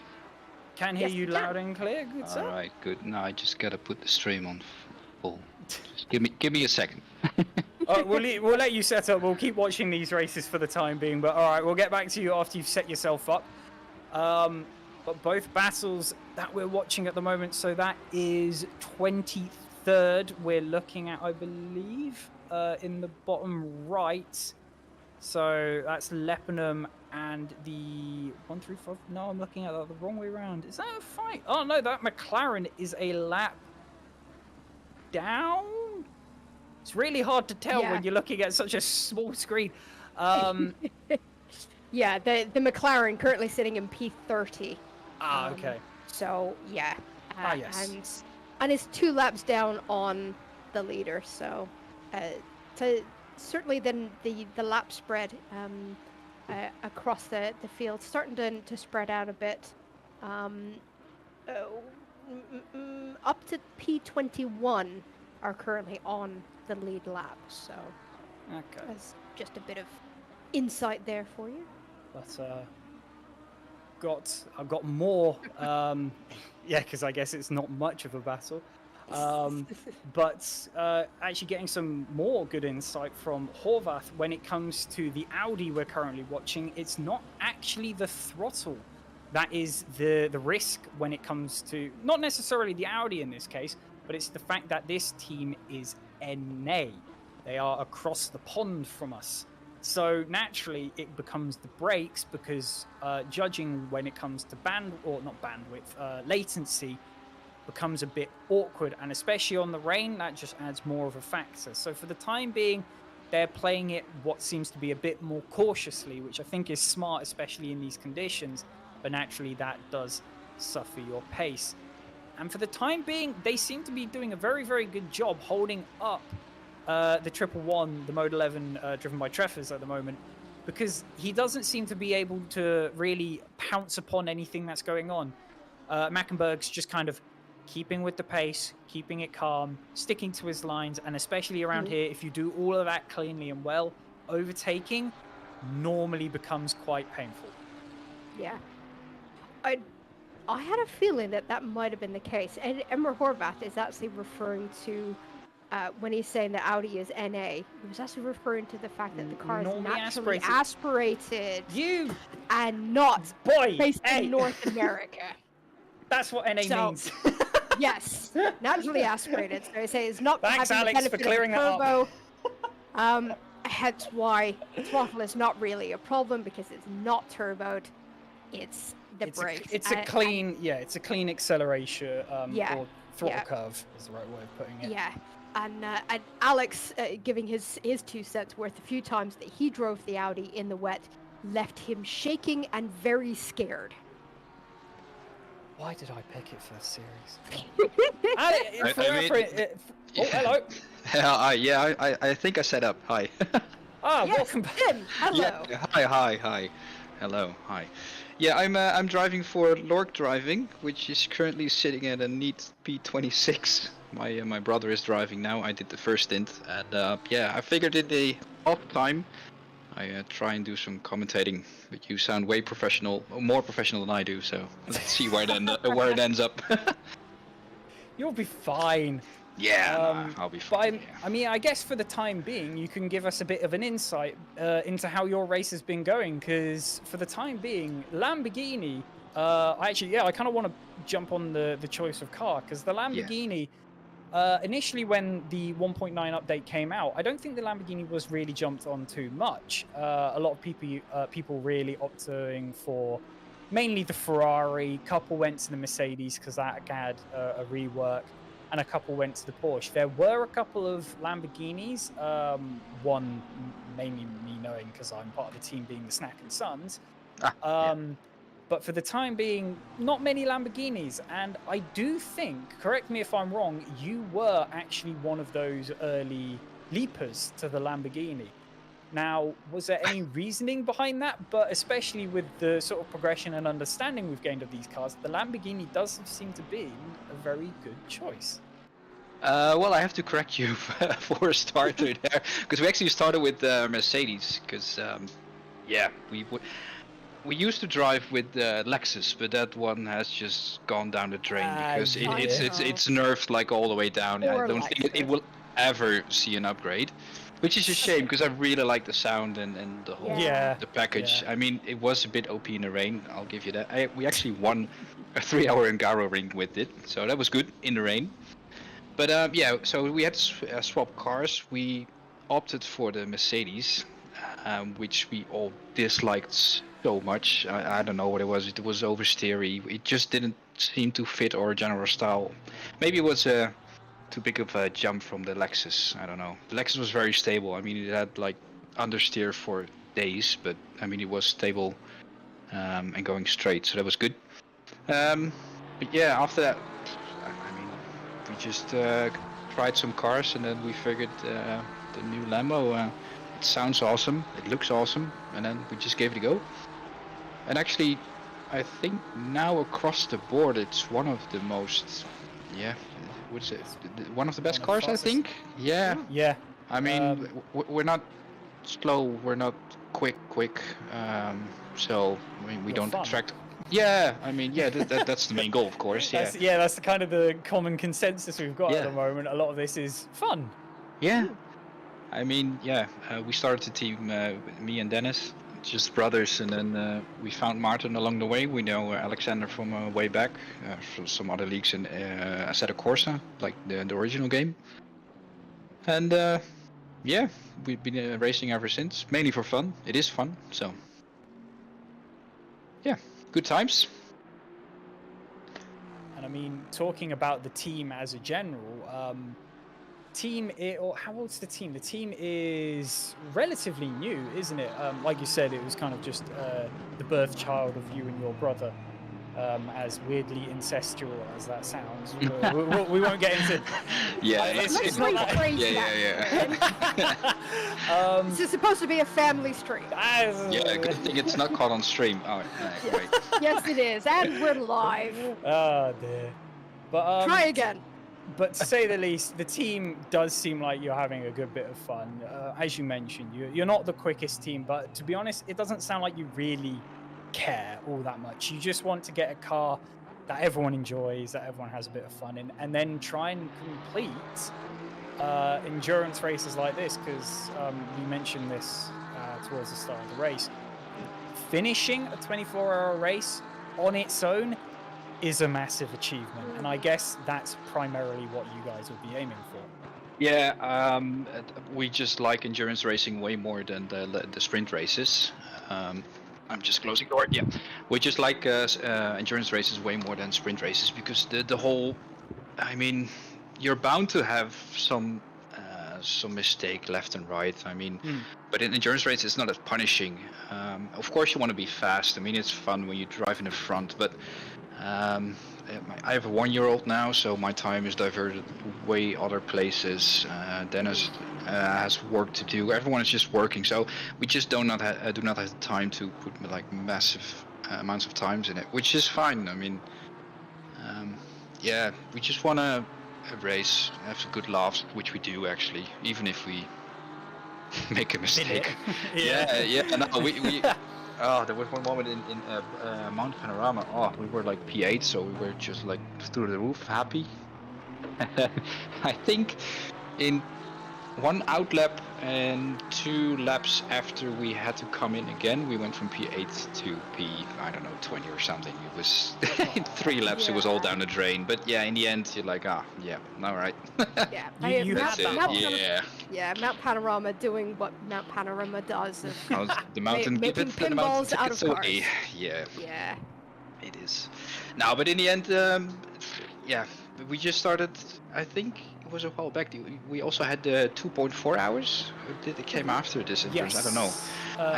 It was midway through. It was a one-off though, but I know what you're talking about. Yeah, I think me and my brother started to do endurance through SSRI at some point. I don't know. We just subscribed and we're like, let's see what happens. We enjoyed it so much, and then we, of course, need to find some more people if you want to do longer races. And then we've been into sim racing a bit longer, so we knew some people. And well, Martin actually flew through SSRI. I mean, we did the sprint season, me and Martin, and he was just, you know, the channel which is Driver Looking for a Team or something, the date channel. I think it was on the old channel actually. Yeah. And we just made a team, which, I mean, in the sprint season doesn't mean anything, but it was fun. And now he's a regular racer of us, which is good. We're all a bit on the same pace, so that helps. Yeah, it's good to see how the community comes together and then ends up in a way it does like this. Because I think there are more teams on the grid, right? Who known are just through SSRI or something. As in teams that are maybe not specific, specialized almost for SSRI. Yeah, I think there are quite a few. Yeah, that just met up through Discord and then but one driver actually that you haven't mentioned yet, because you've mentioned yourself, your brother, and Martin, but you've obviously got a 4th driver in Alexander Delors. Yeah, is there any backstory behind him? Well, it's been a very long time. I mean, we started doing sim racing in the Assetto-Corsa times. We had some leagues over there. I don't know how long it's been, but we just kept in contact. And then, eventually we found each other again, or I don't know how you say it. Because he usually plays more R Factor, I think, or AMS. I'm not sure. But every once in a while, he just joins back for ACC and the endurance races. Yeah. Ah, okay. It's the same. I mean, it's not through SSRI, but I mean, we never met up in real life. So, Long known. Yeah. Long known Yeah. sort of Yeah. thing. Yeah. From a while back, I don't know. It could be 10 years. I don't know. I don't keep tabs on it. So. Yeah, we also have another driver, fifth. He's not here right now, but it's the same story as Alexander basically. He was, I think he actually was a host of some Spa-Fancorchamps league. But yeah, kept in contact, and then every once in a while we just throw it in the WhatsApp, like who's available, who wants to drive, and then we go from there. And now we're 23, by the way. We're moving up. It's always a good sign for a good race and being further up the order than where you started. So with this stint of rain that we've just had and the interesting challenges that throws up to teams, how have you guys managed it? We just went same pit stop as we used to do. I mean, it looked like only like 10 minutes rain. It ended up like 20 or 25 minutes. I'm not sure. But we stayed on the dries because, I mean, if you put on wets with a damp, or was it damp track in the end, I think, you just smoke them so quick. So it's no use, in our opinion, at least. To be fair, I don't think anyone switched to the wets, do they? Because it was, of course, when it started raining, it was around pit stop time, a bit early, but I don't think we saw anyone doing wets. We did have reports of people going on to wets, and I think really? they were some of the earlier ones. So one of the Audis, we believe, has gone on to wets. There was the HRC. I think there was an Aston Martin in there as well. So there are a couple that went on the wets. So naturally, their pace, I believe, for at least the stint where it was, or the period of time where the track was damp, probably had a bit of a pace advantage. But like you kind of mentioned, now we dried out, it's gonna suffer. In my opinion, yeah, because when a track is greasy, at least it's always like a coin toss between wets and like super inflated dries, whatever is faster. I mean, it sucks if you have to pit and you see like in 30 minutes it's gonna rain and you don't see what's going to be after 30 minutes. So you have to make a choice. So maybe that's what's happened to a few cars, because they had to pit early and took a gamble.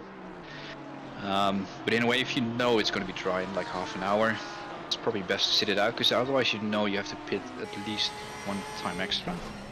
With a damp, greasy track, It causes awkwardness, because then it throws you fun, off of like, exactly. But it puts you on an offset pit strategy, which, I mean, if you've got people in the background doing maths incredibly quickly, might have worked out for you better, but you'll never know until obviously you get closer to the end of the race itself, because then you has also all have the to factor in. works perfect. Yeah, true, and then you also have to factor in like how much quicker you'll be per lap, etc., etc. Fuel usage is different, and then you have, of course, like now the drying line, so you're probably like driving around with balloons under your car now, which doesn't help. No, but that is actually another point that I'm wondering to what degree did some of these cars do it, because naturally on greasy you want to overpressure the slick tires to give you a more optimal grip. But if you do that when this track goes dry rather than greasy, you're going to have a tire that's going to want to explode, or you're going to have one that's going to lose grip rather than optimize. So overpressuring, I would have imagined at least cars haven't done it too much, but we didn't do it. I think you have to factor in the fact that it's like 33 degrees. Yes. So hopefully, I mean, it should dry relatively fast. I mean, that's what we thought would happen. As you've been saying that, the track is just over top of them. There you go. Just as you said that, it clicked over. I should be a strategist for some team. I should. Yeah. Ferrari. Yeah. No. Yeah. No. That's instant down the bin. Yeah, we factored in the fact that it's like 33 degrees, so it should be drying relatively soon. The same, as soon as you see a dry line, your tires start to warm up if you keep that line. So, yeah, I don't think it's worth it hyperinflating. Like you said, you have balloons on your car going red, and then you either end up with a puncture or sliding all over the place. And funny enough, since the 1.9 update, there has been very, very rare occasions where I have seen cars actually having blowouts. Like Yeah. proper, Yeah. full-on blowouts like you would get in real life. I've only seen it maybe once or twice, but it's something that Kunos have engineered into the game as a new possibility of consequence for overinflating tires, taking tires for too long. So yeah, it definitely adds a whole level of interest to the game and a bit of excitement for us watching as well. What's the general opinion, if I may ask, of the 1.9 update? Because we've been using it now for quite a while. I had to get used to it pretty quick. I think some cars got like really quick, some others got really slow. Some people had to adjust really much, others like it fell right into their lap and they can do quicker times. But it was predicted, right, that everyone was like half a second or a second slower per lap. That was the initial idea. I don't think that actually is true anymore, is it? Because I still see really quick times. I think everyone has adopted pretty good actually, and the whole opinion about the update in the end is pretty positive. Pretty positive. Yeah, at least for me it is. But I think most people have it. Yeah. I do see a little bit of mixed feelings. Certainly, from some of the esport level streamers that I watch. There are still the odd grumblings here and there. But I think now that people have gotten used to the new update, they've understood how the changes affect the cars, and people they learn, they adapt. Yeah. And hence why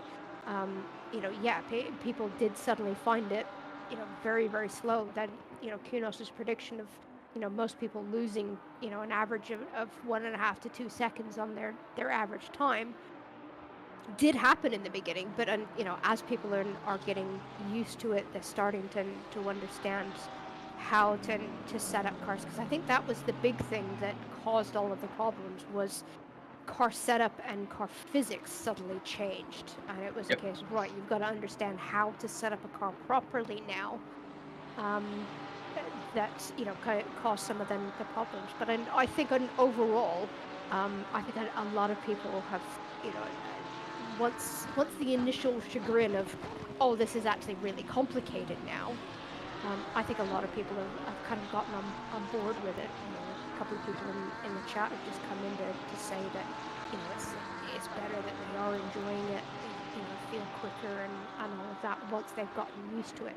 I think the only bone of contention is still this idea around BOP and trying to get that balance across the various manufacturers a bit more even.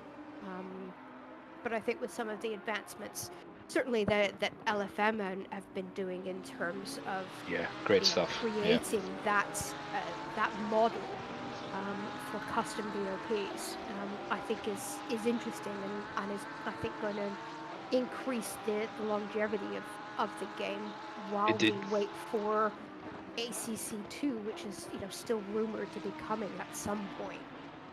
AC2 first, and Nordschleife, of course, but that's another story. Yeah, no, it added some depth at least. I mean, they reworked the dampers, the tires, and the whole shebang. But yeah, and like you said, the people needed to do setups in a different style, because actually, we do feel the car better, in my opinion. I mean, wasn't it with the Porsche or something? You could like go over a curb and have zero chance of actually catching a slide if it happened, and now you seem to be able to, and as well you have to like feel the tires a bit better, like what they're doing, and like slowly bring them in. And yeah, also the cars seem a bit more balanced. I mean, Porsche was of course known like going backwards basically on the straight. That's been helped.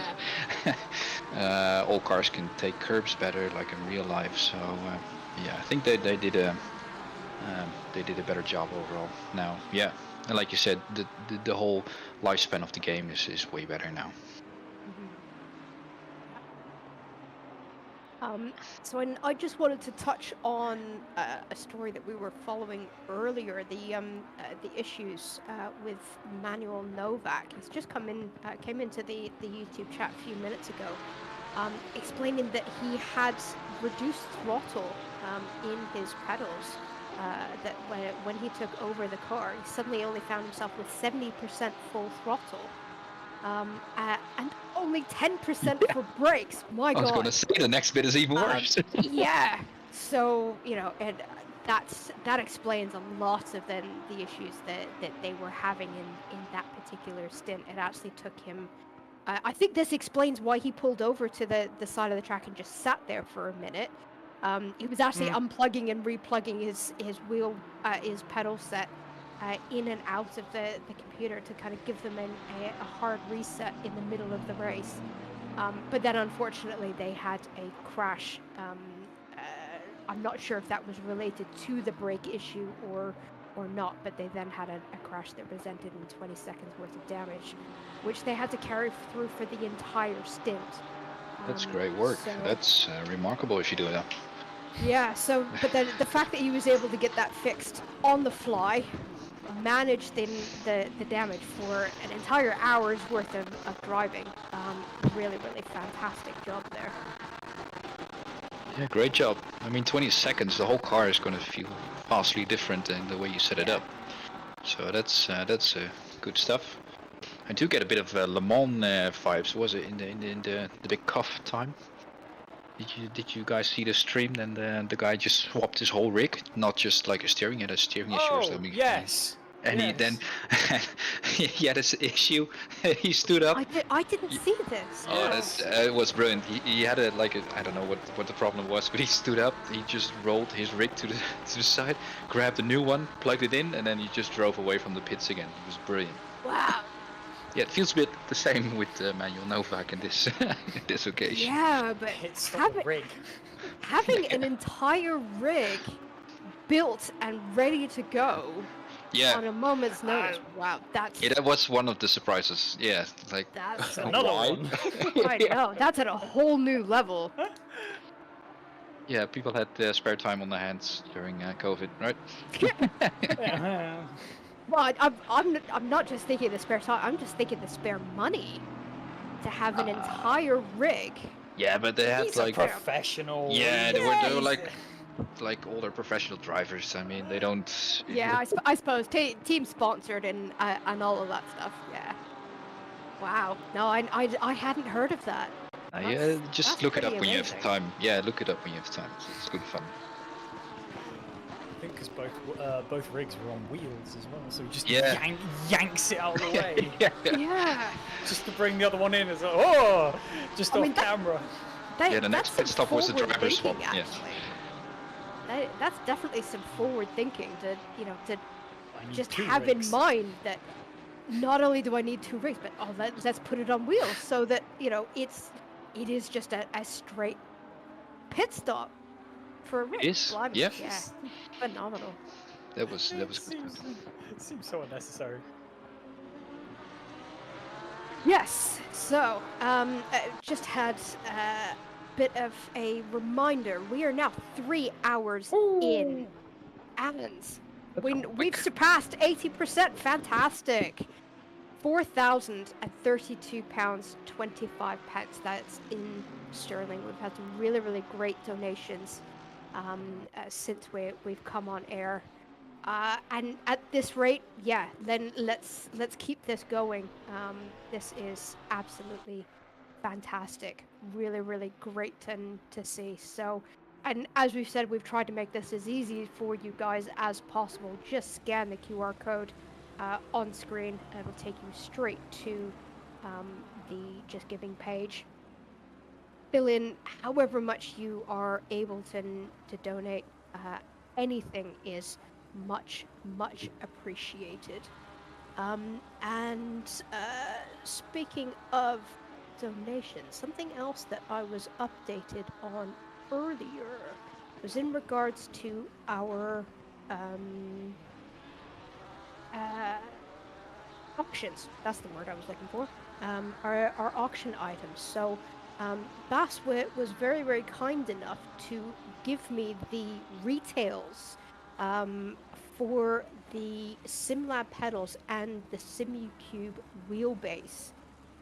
So if I look where they are sat at the minute, so SimuCube wheelbase, current bid for that is 950 euros. Retail, 1450. So, you know, it is an absolute steal. The pedal set, the SimLab XP1 load cell pedal set, currently sitting at 230 euros in the auction. Retail, just shy of 500. So, come on guys, you can definitely put some more bids in and still be getting an absolute bargain.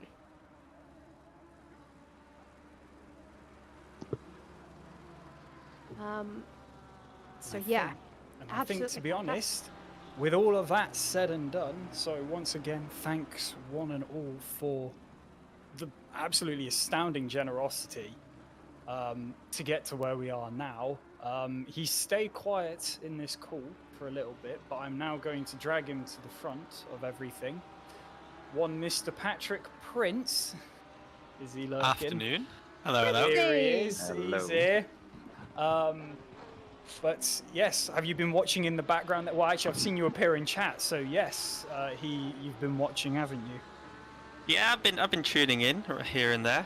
While you guys were having a really in-depth discussion as well, I'd have to say there were some great battles going on. It was a great little scrap for 11th, and still battles all over the place. 3 hours in, 21 hours to go, just under now. I think we're all set to have a brilliant full 24-hour race at this rate. Yeah, definitely. But main reason bringing him in, because that 3 hour mark, obviously not only did it give us a bit of an insight to the donation side of things, but from me and Sam, we will be handing over now. So originally it was just going to be Patrick, but Tim, you've kind of appeared, and I guess you're going to help Patrick for a bit at least, while you're out of the car for the time being. Seems like it, yeah. Yeah, so I guess from me and Sam at least. Sam, do you have anything to say before we are kicked out of the booth almost? The only thing that, you know, and I've got to leave. say is... well, I guess. I do. I've not had anything to eat yet today, so I'm starving. Okay. No, the only thing that I just want to add, you know, the Simsport racing community, I've loved being a member of this community since I discovered it a few years ago. And, you know, the level of generosity that the community has shown, especially considering, you know, when we hear the news, you know, we know that, you know, times are difficult out there at the minute. Despite all of that, the community stepping up and, you know, being so generous, not only with money, but time and, you know, the volunteers that we've got working in the background. It is just phenomenal. So I'm really interested to come back in. I will be back online at 11 a.m. Tomorrow to take us through to the checkered flag.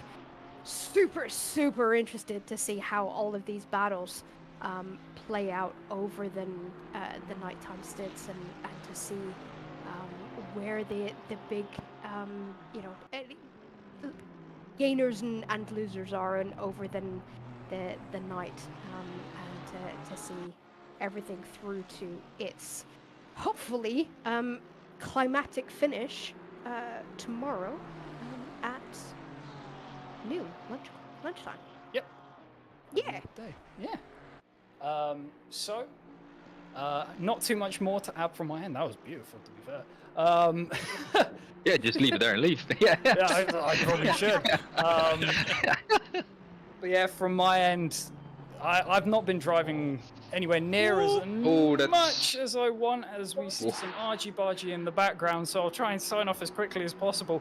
But yes, pretty much all I can say is I echo everything that Sam's just said. Absolutely love this community, and basically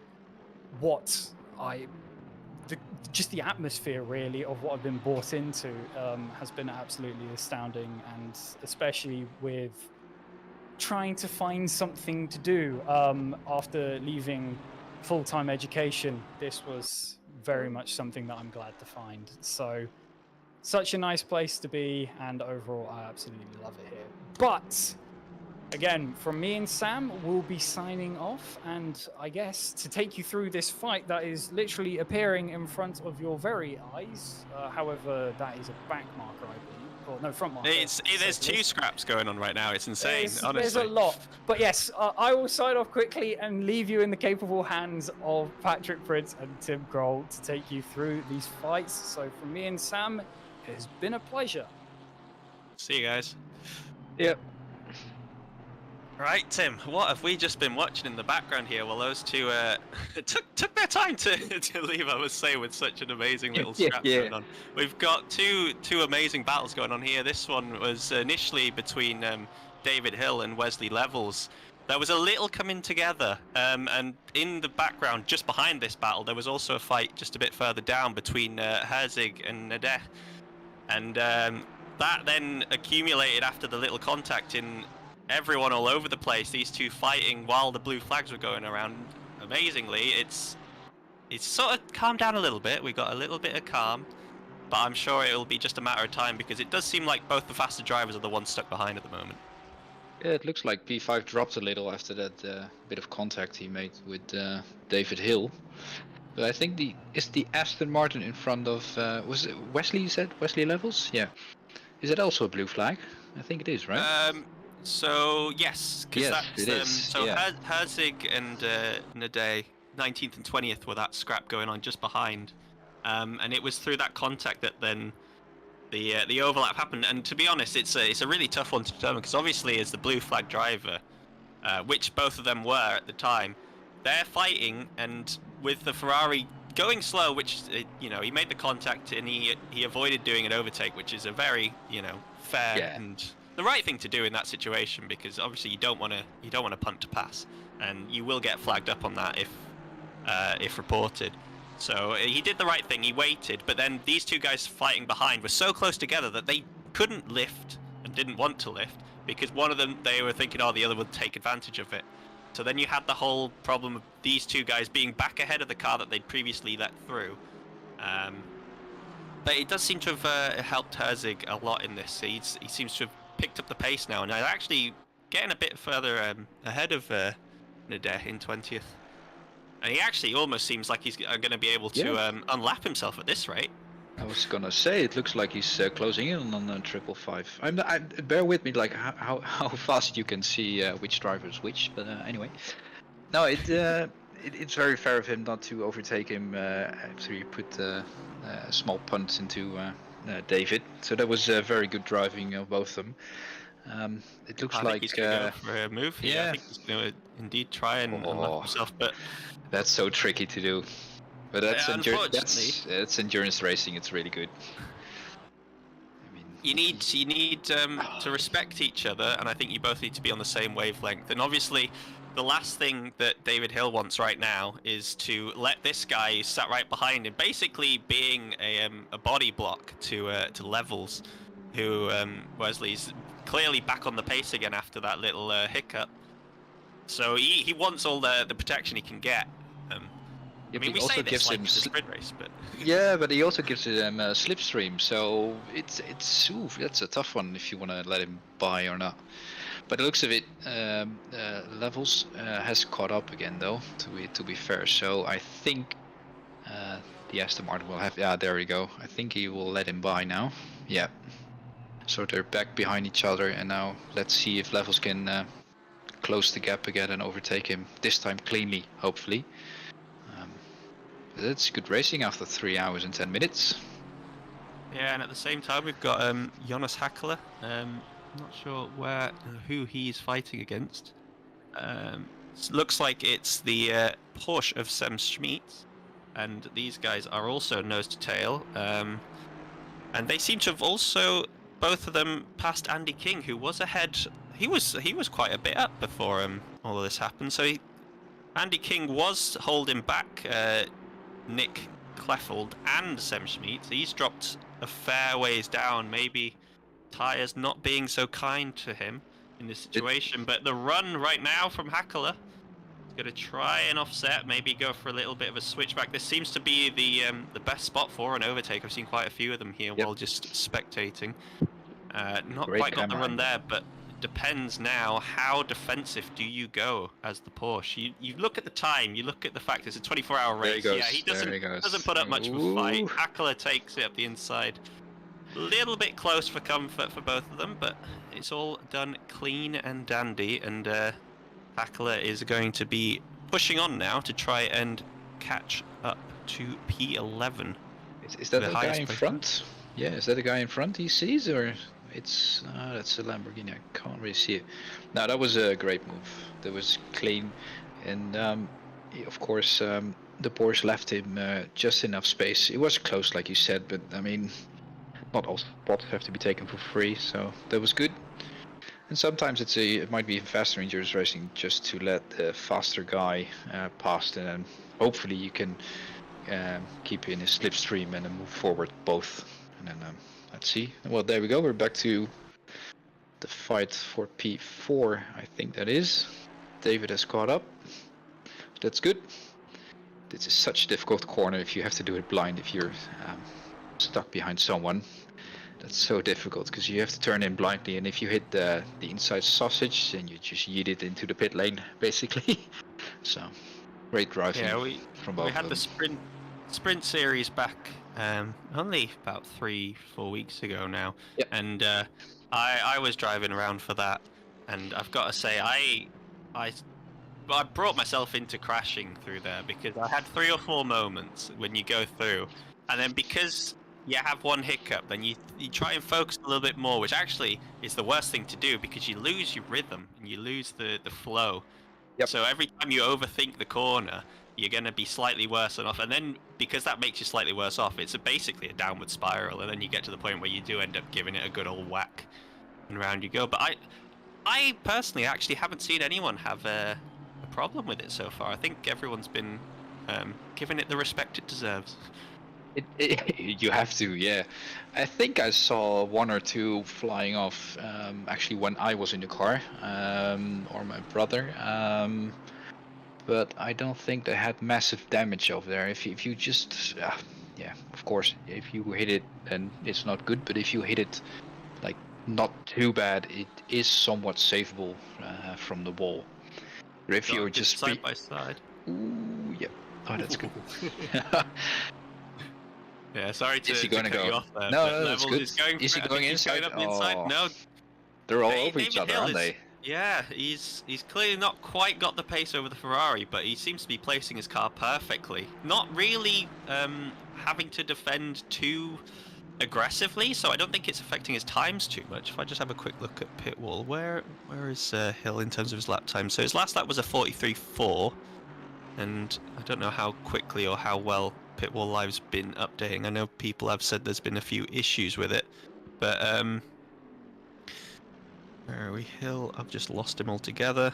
Here we are. He's 43.4. Maybe it's ahead of me. Maybe it's behind. It's not the best time, but look at the Ferrari just sneak it around the outside into the inside for the next corner, and he's off and he's gone. But he's actually run a little bit wide there, so Yeah, that's a could poor compromise now exit. going into sunset. Although he does get his car in the right position, but is the Aston Martin going to be able to just drag it straight up around the outside? Yes, he is. The Oh, position that is beautiful. taken back. Great That is driving from these beautiful. two. It's such a- Unfortunately, though, for the Aston Martin behind, he's still just stuck watching this happen. Daniel Herzig just, being the unlucky driver who really, really wants to unlap himself from these, because I think he's got the pace over the... Maybe not so much the Ferrari, but he's definitely got the pace over David Hill as well, and he really just needs that Ferrari to clear him ASAP, so then he can get on with his race. It's the battle behind between the Aston and Porsche. That the Porsche has is just vanished, isn't it? Yeah, It was, you've actually got... yeah. I don't know what's gone on there. Maybe we missed an incident, but he's now actually been overtaken by Jerry Leppanen in the '89 Ferrari. So, yeah, that the pink Porker is don't know what's happened, but he maybe have it's taken gone. a little bite of some curb. But it seems for now. Oh yeah, no worries. It Oh, looks like but- the Ferrari has it again. I mean, for the Yeah, moment, this- David Hill just seems to have the pace. Oh, they're rubbing. They're rubbing. Rubbing is racing. Yeah, we that's what say. they say. Well, Ooh, it but looks the like, you know what, Aston- I think that Ferrari's clearly running a much higher downforce, because that Aston's got the straight line speed over it. So the problem that the Ferrari has more yeah. than anything right now is it's the faster car in the squiggly parts, but Yeah, there's no always overtaking there. sitting up the inside there. But yeah, it's so hard to overtake that you really gotta be committed. You need to have the respect from the driver ahead, and I mean, there is absolutely amazing respect being shown by these two, because they are not giving each other an inch, and yet there has been next to no contact between them. It's so difficult because you do not want to like overdo it and just keep your calm. Well, not for David, of course, but for levels at the moment, he has to keep his calm and just pick his moment. The thing is, like you said, he probably has a higher downforce, so he's quicker through the whole middle section, the S's and everything. But there's just no overtaking there. And then, yeah, the last corner you saw, he had a much better exit, but then the Aston just blasts down the straight, just has more top speed. So David Hill has to really, if he places his car right, I mean, he can keep the place, but it's a tough order. Yeah, I think he's almost now leveled. Wesley's just trying to push David into a mistake, but David looks so comfortable, just doing his race, driving his line, placing the car just slightly, off to the side, and I think he is very aware now of that straight line speed differential in his favor, that he doesn't have to defend too hard into the corners as long as the Ferrari doesn't get impatient and cause another collision. I think that this Going wide battle again. could go on for a while. But it's wide, but it's not wide, isn't it? I think it's just the line that he prefers. It's the first corner is one of those that everyone has a too much different curve. line. There we go again. They're side by this side, I actually- think. No, Yeah, they're this side by could side. be good for the Ferrari because he's on the outside, but with the increased downforce, he might be able to sneak it round. Not But quite, and now he's going to end up on the wrong side again. He's actually too close to go for a quick switch back and pop it up the inside. So the Ferrari once again maybe can get his nose up ahead. No, has a little twitch, and we still sit. I would be Nose. so nervous in the car. It's great racing, but that's so difficult. For levels Wesley to keep his calm, that's so difficult because you're faster. Oh no, he's Did tapped him. I think They he's gone did, away. they did, but Yeah. I think he's lifted again, and Yep. unfortunately for the Aston Martin behind of, I think it's De Kaiser. Oh no, sorry, it's Herzig, the 511. He's still stuck right on their tail. His laps are being compromised. He must be so frustrated right now, just wishing and willing this Ferrari to get through. Because Wesley levels probably knows he's quicker once he's passed, but he just cannot find a way. He just tries the inside, the outside, he tries every side. Just cannot find a way. Here we go again, because I think even in the slipstream, he's like what now, like 2/10 behind it, out of the final corner? But even in slipstream, the Aston Martin just has a greater top speed, it seems. And you know what's happened in all of this? If you look at the other Aston Martin, that's just gone through. That's Chris Vickers, that's P6. So now we've got a three-way scrap for this fourth spot. The Ferrari again looking to the inside, but the door just doesn't open for him. And I'd love to see what happens now with Chris Vickers getting involved here. This is now going to be a brilliant three-way scrap. So Wesley can't just look ahead. He now has to keep an eye on his rear view, because if he keeps going for this outright attack. Oh, He's just absolutely I think bashed him in the rear end. He's going to have to wait through. And look at Chris. Chris just says, cheers, lads. I'm off. And you know what? That is actually brilliant for Herzig as well. He's done the same. He's just followed Chris through. And this scrap will continue. But that rear of the Aston Martin's surely getting a little bit damaged at this point now. I mean, both the Ferrari's front end and the Aston Martin's rear are going to... I have taken a little bit of pain. And whether or not it's going to...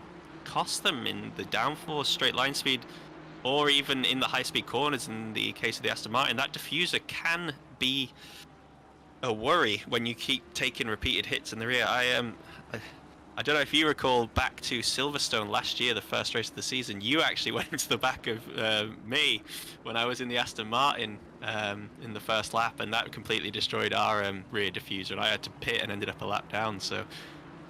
You're talking to me, not Chris. Yes. Yeah. Oh shit! You. The fact that you remembered it says enough. Oh. All right. Yeah, it was my first ever endurance race. Really? Oh no. To be fair, sorry. No, I don't. I mean, it's a long time ago. It's something to laugh at because my luck or lack of in endurance races has been farcical. I think everyone is aware of exactly how I have one major mess up at almost every endurance race, and even if I don't, though, that's the thing now. It's happened so often that even if I don't mess up and the team messes up, the blame still gets put on me. Yeah, you just instead of lucky, was it lucky rabbit's ear or something? You just the other thing. Actually, now you say, I think I know the somewhat. No, that wasn't the discussion. It was more like a sorry and thing that happened. It's coming back a bit. Yeah, sorry about that again. Of course, it's never intentional. No, I think in this case, it's one of those things that just happens. I mean, it's an opening lap race. It's where most incidents happen because everyone's so close together. Yeah, of course. Not to put not to blame towards someone else, but I usually get the start on my team because I tend to do quite okay. So if it happens, it was probably an instance, but it's probably the same maybe as what's happened to P6 for now, which is Wesley Level. I think he missed his braking point by being so close behind. Might be. Call brakes? Nah, not now. That was only in the opening lap, I think. Well, we've got 2 battles. Just to alleviate your I feel like I've embarrassed you a little bit and made it quite awkward. So we'll move on now. We've got a second scrap happening in the bottom right here. Jonas Hackler has indeed caught up to the back of the Lamborghini number 13, who was in he had the lead for a little bit at the start of the race. I remember at least a couple corners. They seem to have dropped back a little bit now, but Nick Kleffeld getting pressured a little bit by Hackler, and Sam Smeets isn't too far behind. He's kept up pace after being overtaken by the 169 Ferrari. So yeah, the Lamborghini struggling slightly. I did spot someone complaining that they'd already, well, not complaining, but just notifying that they had already damaged their engine slightly. If you're aware of how it works in ACC, when you are driving the car, you can see your engine, and normally it's not even lit up, the little engine icon, but it can get white when it's had a little bit of aggression, as the Ferrari might finally actually make an overtake. Just to hold me there. They've got but the straight line difference actually just makes the Aston Martin give him a little tap. He's going to go back for he's going to send it back at the inside. He's not had enough. David Hill is really going for this. A little bit of contact, but once again the Aston Martin keeps himself ahead. These guys are just giving each other ultimate race. This is like a proper sprint battle between these two. Forget the time. This is just personal now. This is a proper 1v1. I am staying ahead of you. I do not care if you are faster through certain parts of the track. This is just brilliant, I have to say. That's some great racing. Yeah, they touched again through I don't know what the corner name is, but the slow right-hander. Crocodile. Yeah, the Crocodile. Yeah, but Wesley just seemed to brake just a bit later again, and then Damon Hill was overtaken again. I think in the meantime, when we saw this happening between 5 and 6, I think we actually saw Kleefeld or Smits. We saw a spin in the bottom right corner. It was at the same time. Oh, did we? I completely missed that. I was fully encapsulated in this battle here. Yeah, I can see now on the Kleefeld has dropped about 12 seconds back from Smits. So Yeah, he had a spin at turn 4, I think. It's a tricky it corner. self-induced? Yeah, I think. did he get a tap, or was it all on his own doing? That is the question. Nah, He's just too sent much him way speed. too deep. Oh, wow, that was close. Great evasive reactionary driving there from Sem, and we've got another. These guys just won't quit. Off the track, the Ferrari getting barged away. He's getting to the point now where the stewards might have to start looking at that and bloody hell. Okay, guys, this is getting a bit too far. I think is that deliberate or is that not? But the Ferrari's had enough. He's just gone past. I think that probably got a little bit too personal there. I don't want to be the steward in this because I think there's going to have to unravel a little bit. It's one of those that I don't know if you need to look at that as just one single incident or an accumulation, but that was just a little bit too far there, personally. I mean, the first. It's a shame because they've been having such a good scrap, he's coming back, such maybe. a good He's battle. coming back. No, it's going okay. Might not be I over yet think because the the first- Ferrari's finally got clear air. They could just actually get away here. Yeah, if he keeps ahead on these faster. It's not all done and dusted yet, I think. And actually, a good thing to mention. Thank you for bringing that up in chat, Maximilian. The leaders are less than half a second apart. So P1 and 2 also having a great battle, but this Aston Martin Ferrari battle I don't think has ended yet. I'm personally not a fan of how the Ferrari did finally manage to get ahead.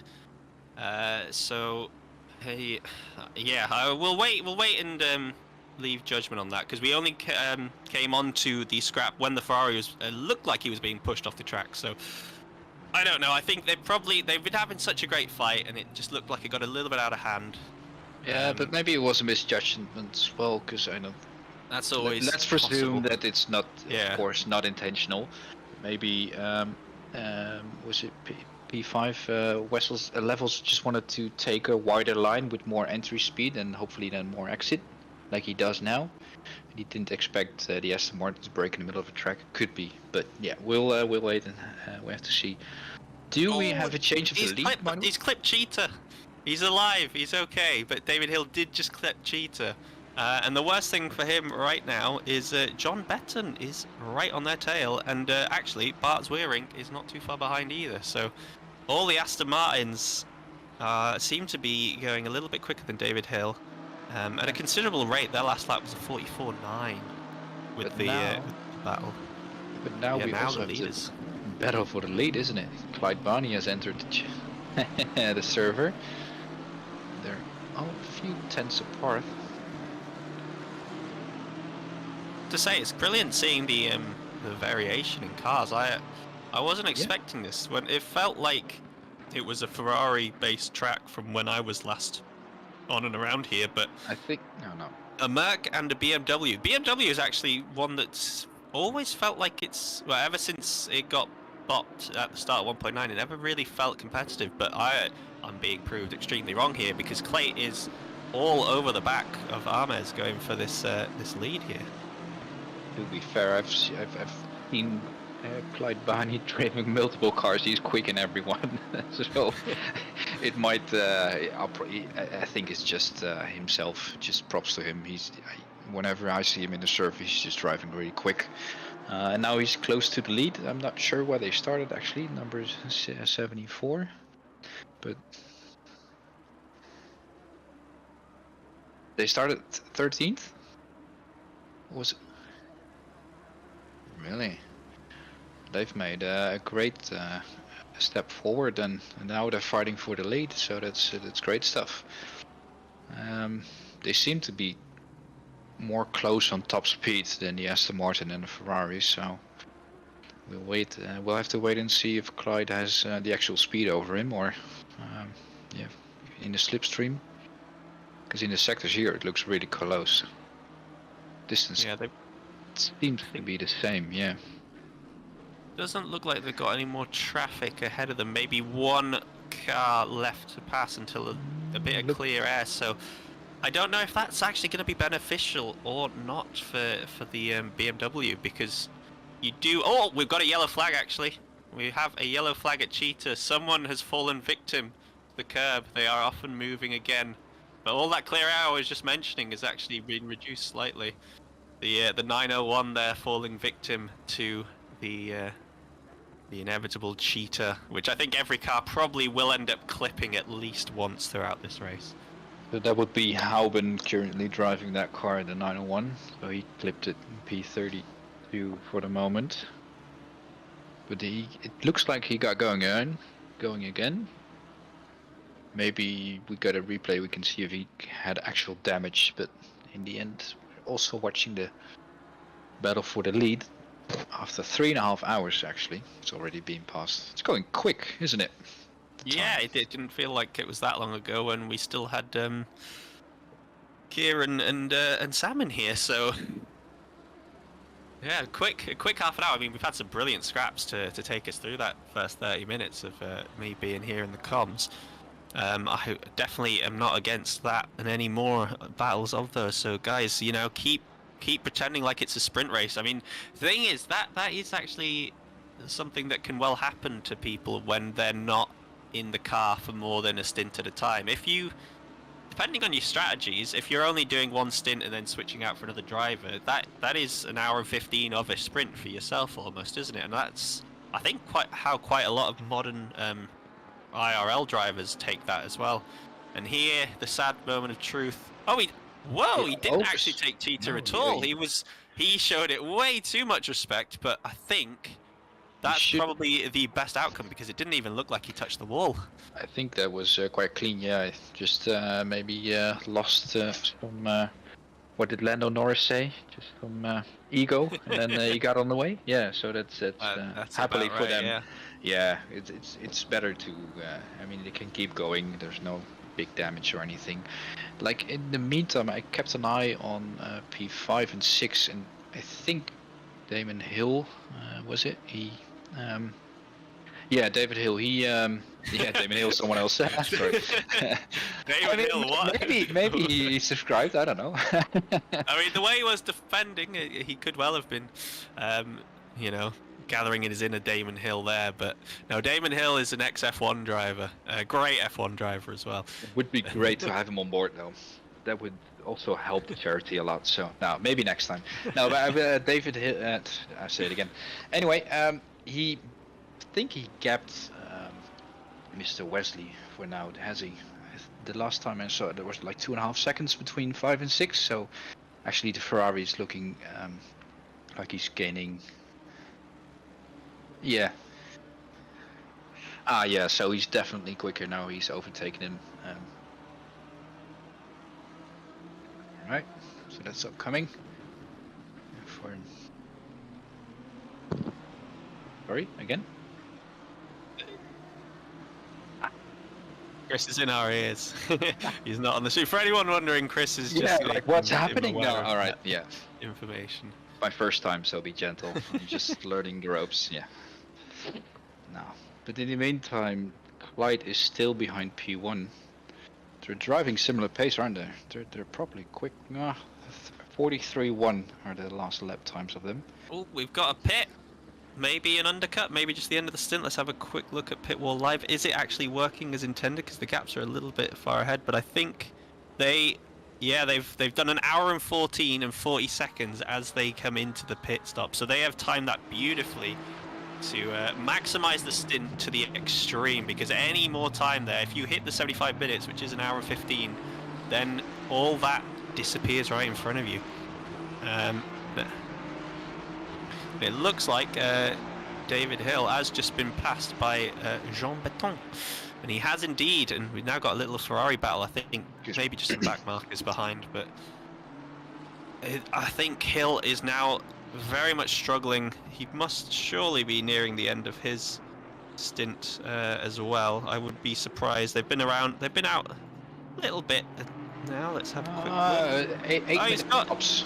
Yeah, with the 7 Yeah, minutes. he's got 7 minutes to go now. Yeah. It might So also be two more damage. laps he'll be coming in. So, I mean, he did take a few knocks. That's for sure with that battle with levels, the 11 Ferrari. So there is a lot going on, and we've got a big dive from Blake Banny. Is he still in the car? We need to wait for that to update to see. But coming out aggressively into turn 1. Oh, and he's actually been sent into the wall. Oh no! Oh no.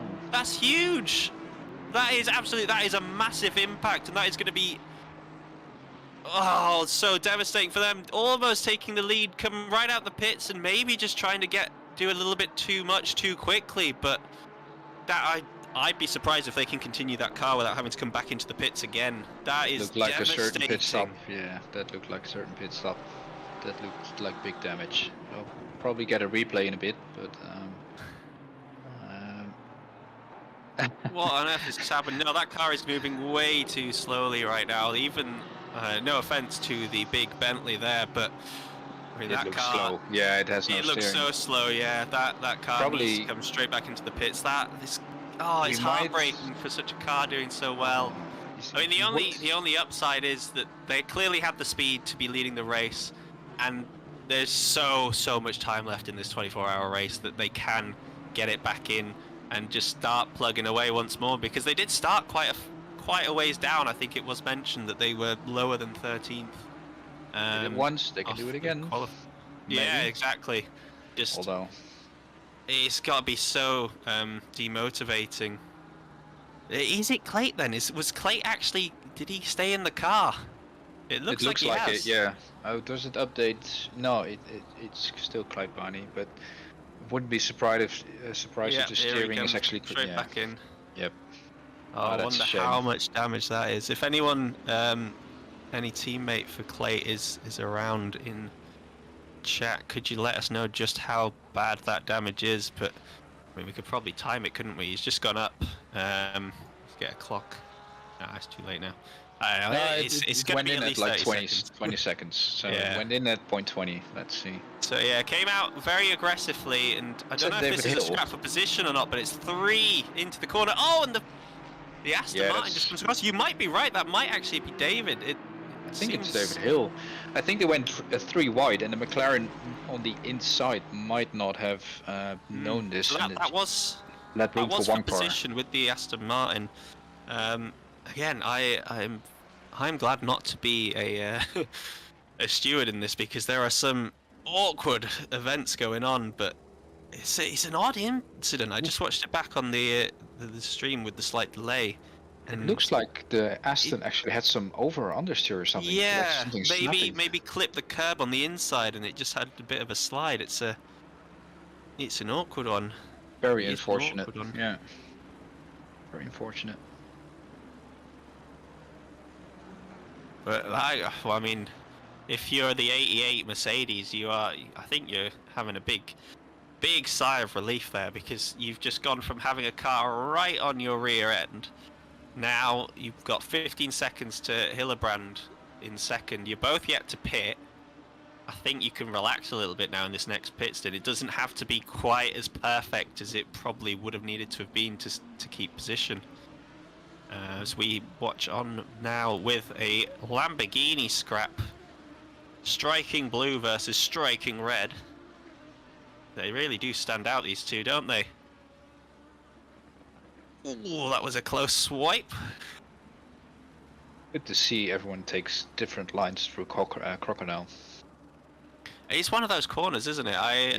I'm one that loves to hang right around the outside, stay really wide and cut in for the apex, but that's only one of, as you say, the many variations where you can actually do it, and I don't actually think one's any quicker than the other, really.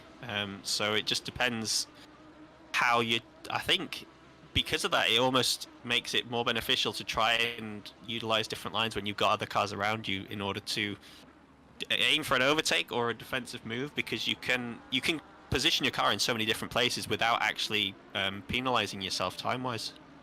It is, you have to probably test it, and then, yeah, it depends, I think, in the end on personal preference, setup, and all that. I mean, some people have a heavier right foot, as they say it, than others. So it depends very yeah, I think on your own driving style and setup in the end. Like you said, you try to hang it out around the outside. I try to do that as well, but then you have to get defensive. So if you try the inside, do you take a lot of curb?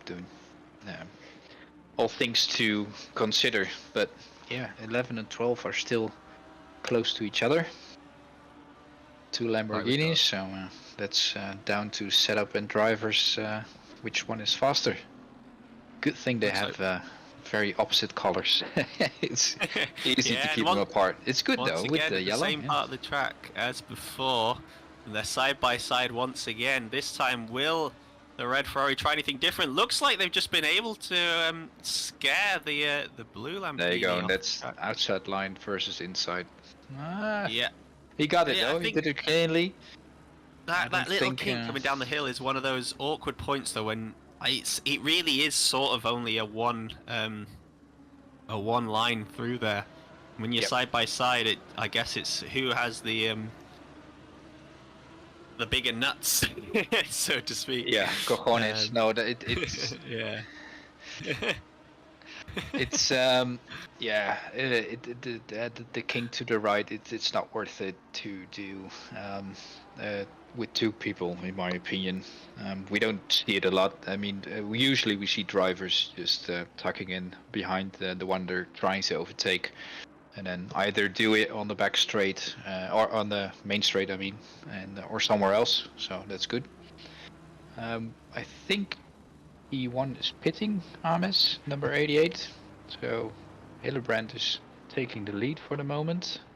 That you are right. So now, I mean, we've clearly got a few different alterations of strategy. I don't know if that was because of what happened with that little shower, as we actually got a penalty coming through. 15-second time penalty for car 52, causing a collision with car 415 on lap 99.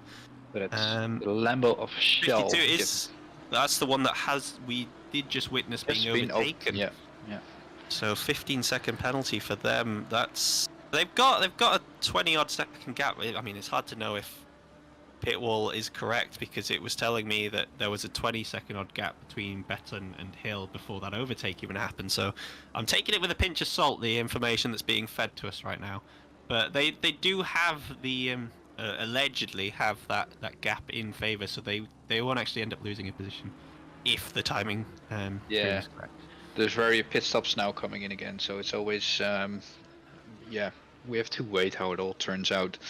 I think some cars are better on fuel. I mean, the Lambo, of course, is very known for being good on fuel, so it's better, or easier at least, to take it to the full stint time. Maybe other people are.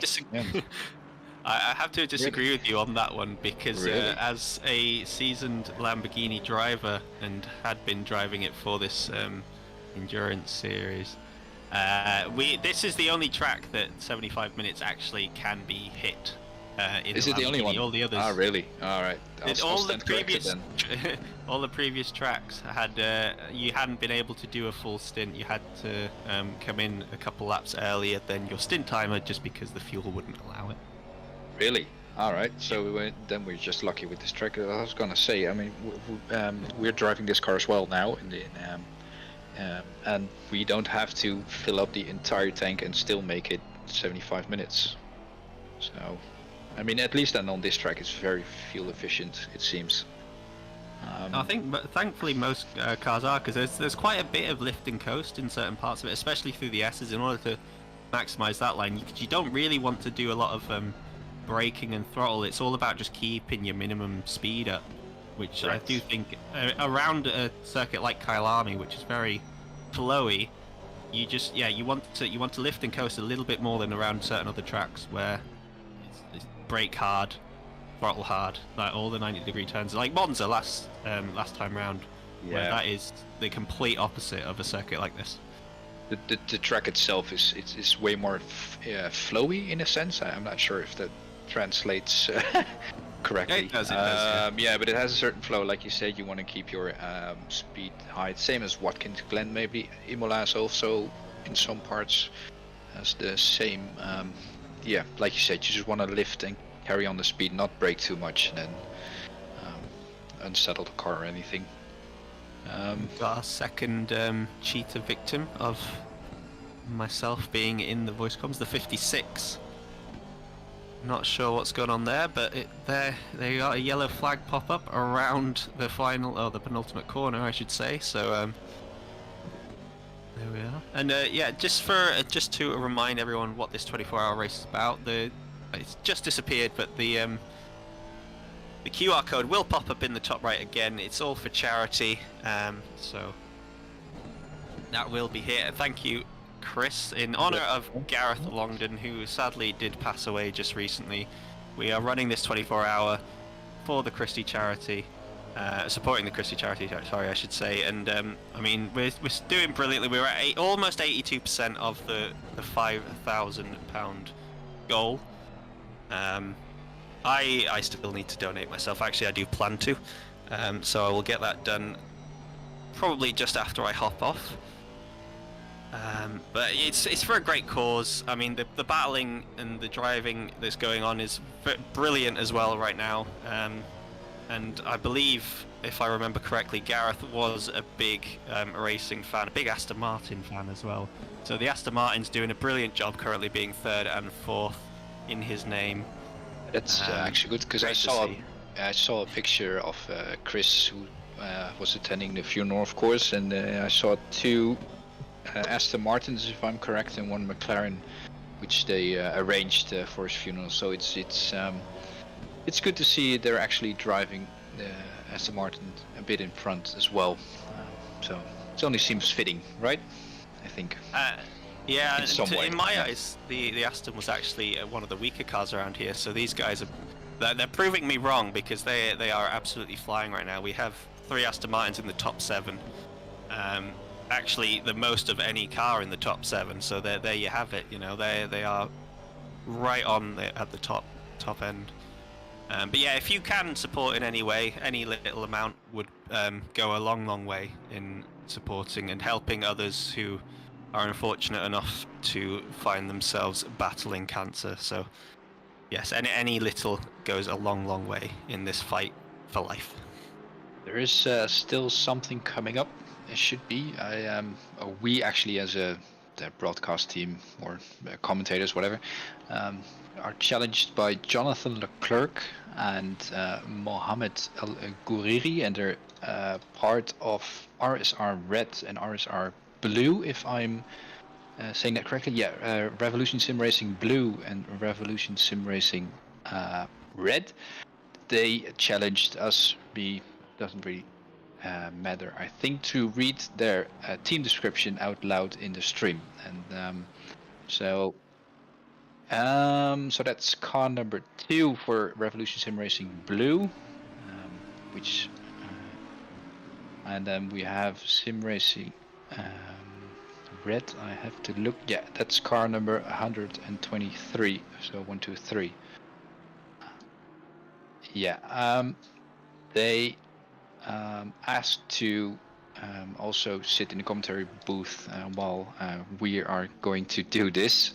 So we'll try to arrange that during the stream. So they said they will donate extra when we do. So that's coming up. And the fact that they challenged to read out the whole description, I think there should be some good stuff in there. Let's see what happens.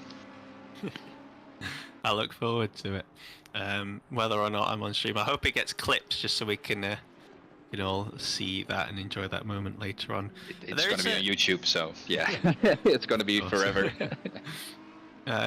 Just on stream, I don't know if anyone's spotting that, but there is an Audi just slightly further back that seems to be having a few connection issues. It keeps flying off the track, and it's just a little bit worrying. Thankfully, all is good. I don't know if there's a battle for position going on just behind here, but that pink Audi just 3 cars back is possibly having a few connection issues, so hopefully that can all get fixed up without problem, but it's just a little bit worrying when you see something like that.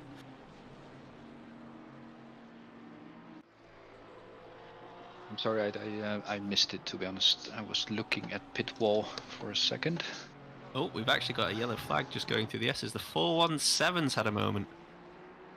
Who would that be? Let's give a quick look. That's Speaking P14. speaking of the car that was having those connection issues, it is actually just, is it beached? Is that a thing? I was gonna say, is that actually? Oh wait, no. See what I mean? It's the oh my god, the connection issues is all over the place right now. For She's either Ambrosio. drifting beautifully, or it's a connection issue. Tokyo Drift is looking amazing there, but that. Oh no, we're flying now. Yeah, I hope that's they can always a get their shame. connection fixed quickly, because that is. It's the last thing you want as another driver around the circuit as well. Hopefully they haven't just fully disconnected, but that did look like a disconnect moment, because those cars flying is. I mean, I've witnessed that before. An old friend who I have previously driven with in a sprint series, his car did just take off to the heavens as he sadly lost connection to server. So I hope that's not what has just gone on there, but we may be wrong. It looks like Medema, you'd see Medema's just joined us. Hello. Hi, how are you guys? I'm very good, thank you. How are you? Yeah, good. Very nice double stint. Just finished. Well, Damien is now in the car, and I had to spot him for his first stint. So yeah, I'm done for the next few hours. All right. Yeah, happy with how you're doing right now? If you could just remind us what car you're in and whereabouts on the track. You're car and team, so the cars are the 220. Untalented Motorsport. Well, looking pretty talented to me. You're middle of the pack, looking fairly strong right now. Hunting down Sandervale ahead. Little bit of a gap, I think, though. But nice bit of clean air just to get down and get driving. Yeah, the field is pretty spread out where we are right now. But yeah, the pace is pretty good actually. We had an unfortunate lap 1 incident, which was a race incident, so nobody could do something about it. But it meant we had to start from the back again. So we were able to fight our way back to this position, so we're actually quite happy. Nice. Just to interrupt slightly, it looks like the 417 Audi of Castagnera has picked up a drive-through. Possibly the first drive-through for track limits I've seen. Was that the car that we would... So that's the one that was just having a disconnect. They've swapped drivers, and that probably actually means it's a drive-through for speeding. So their unfortunate connection issues has just gone from bad to worse, sadly. But you were just mentioning that you had an unfortunate incident on lap 1, Medema. How bad was it? Did you drop quite a ways down? Yeah, so we started at P11, I think, and of course the Aston has a bad start, so the Porsche behind us, they caught us at T1, and well, T1, T2 were pretty okay, but T3, I think guys decided to go 4 wide or something. And, it's a horrible bottleneck point, isn't it? Yeah, and I was the outside car, so I got clipped on the rear wheel and touched a couple of times. So yeah, we basically drove until the last stop with 10 seconds of damage. But yeah, the car still felt great, so we decided to just push through it until we have some clean air and some space around us to fix the damage, which was right now. Yeah. So, how is it looking? Are you feeling like you're moving back up nicely? What's the goal? I guess the goalpost always changes. Oh no, that 417 that we were just saying had a horrible moment. The 720's been caught out. Having to do it 3.10. They've just reversed into the. Oh, ouch! They've just looped it as well. Oh, this is painful. Roger, come on, Roger, you can do it. You can find a way around. He looks so lost. He's 3.10ing once again now. He's gone into the. I think, Chris, I think we should just move on. I think this is painful. This is painful for everyone involved to watch. Right, forget about that. Medema, yeah, sorry, the question. Oh, he's doing an extra spin. Is he going into the pit? No. Yeah, I don't know what he's doing, but that's one to forget about. What is the goal? I'm sorry I cut you off there, but that was a bit horrendous. Yeah, no problem. It happened on track. Well, the goal, we don't really have a goal, but we would like to be in the top 20, top 15 maybe. So we're doing pretty well right now, but yeah, of course we had the best drivers as number 1 and number 2. So Yeah, we'll have to see how what our position is after everybody had a stint. And yeah, basically we're the second team of our Untalented Motorsport group, and we're just having fun here. Ah, that's good to hear. It's always that. I think the most important bit is that everyone enjoys themselves, because at the end of the day, this is for charity, and you guys have all been brilliant enough to get involved and donate for the entry fee as well. And it's important that you get something back out of it, and don't push yourselves too hard and have the result be the only thing that matters, because the overarching thing is that it's a charity event, and that should be the most important thing at the end of the day. So yeah, just enjoying it and making sure that you all have fun at the end of the day, and I guess you don't try and set a bar that if it's unachievable, then you're never gonna come out feeling like you've done something. So no, you're looking at it the perfect way, I'd say. Yeah, just open-minded, and then you'll never be disappointed. Exactly. When are you back in the car? Is it another couple hours? Did you say? Yeah, so we are running the full stints, and so now I have 3 stints of break. So I can make some dinner in a few minutes and have some food, and yeah, see if the guys need me. Do you plan your whole stints for the whole 24 hours, or you just wing it or something? Because No, it sounds like you said you're waiting for your team to say whenever they need you. I mean, if they call you at 3 a.m., it might be a little bit late, right? So did you plan anything, or just yeah, slightly? we have the whole 24 hours planned. It's all Damien's work. He made an amazing Excel sheet with all the data and all the tire pressures and yeah, all the strategy in there. So we are following that sheet, which is quite nice actually. So I just know when I have to drive, but I didn't look at the sheet after I drove, so I don't know the exact time yet. But when I have a glance at the sheet, then I'll know when I'm wanted. And Right. to be fair, within a 24-hour race, the plan can always go out the window so quickly. It's weather dependent, isn't it? At the minute, you always set out. Oh, at least I did in my eyes with the 990 Snackinson's car. It's always set out with the perfect plan. You've got no incidences. You can just run your stint maximum. No weather variations to worry about. And then as soon as you start, if it's different weather conditions, it just goes straight out the window. So. And you hit one sausage curb, and there's the end of the whole plan. Yeah, that's basically it. It's always difficult, especially in 24 hours. There's something bound to happen.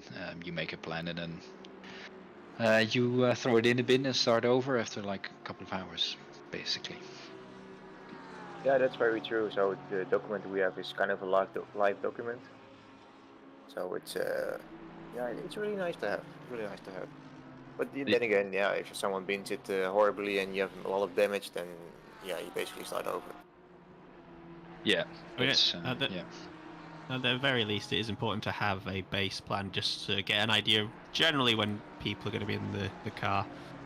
Because in a 24-hour race, if you're only doing it with, I guess, 4 people, I don't know if anyone's crazy enough to do it with 3. I know there's one guy crazy enough to do it with 1, but he doesn't need a stint plan because it's just he knows he's always in the car. But you do need to at least have drivers aware of when they need to be up in the morning, because that's the most important bit, is having someone wake up in time to take over for you in the car.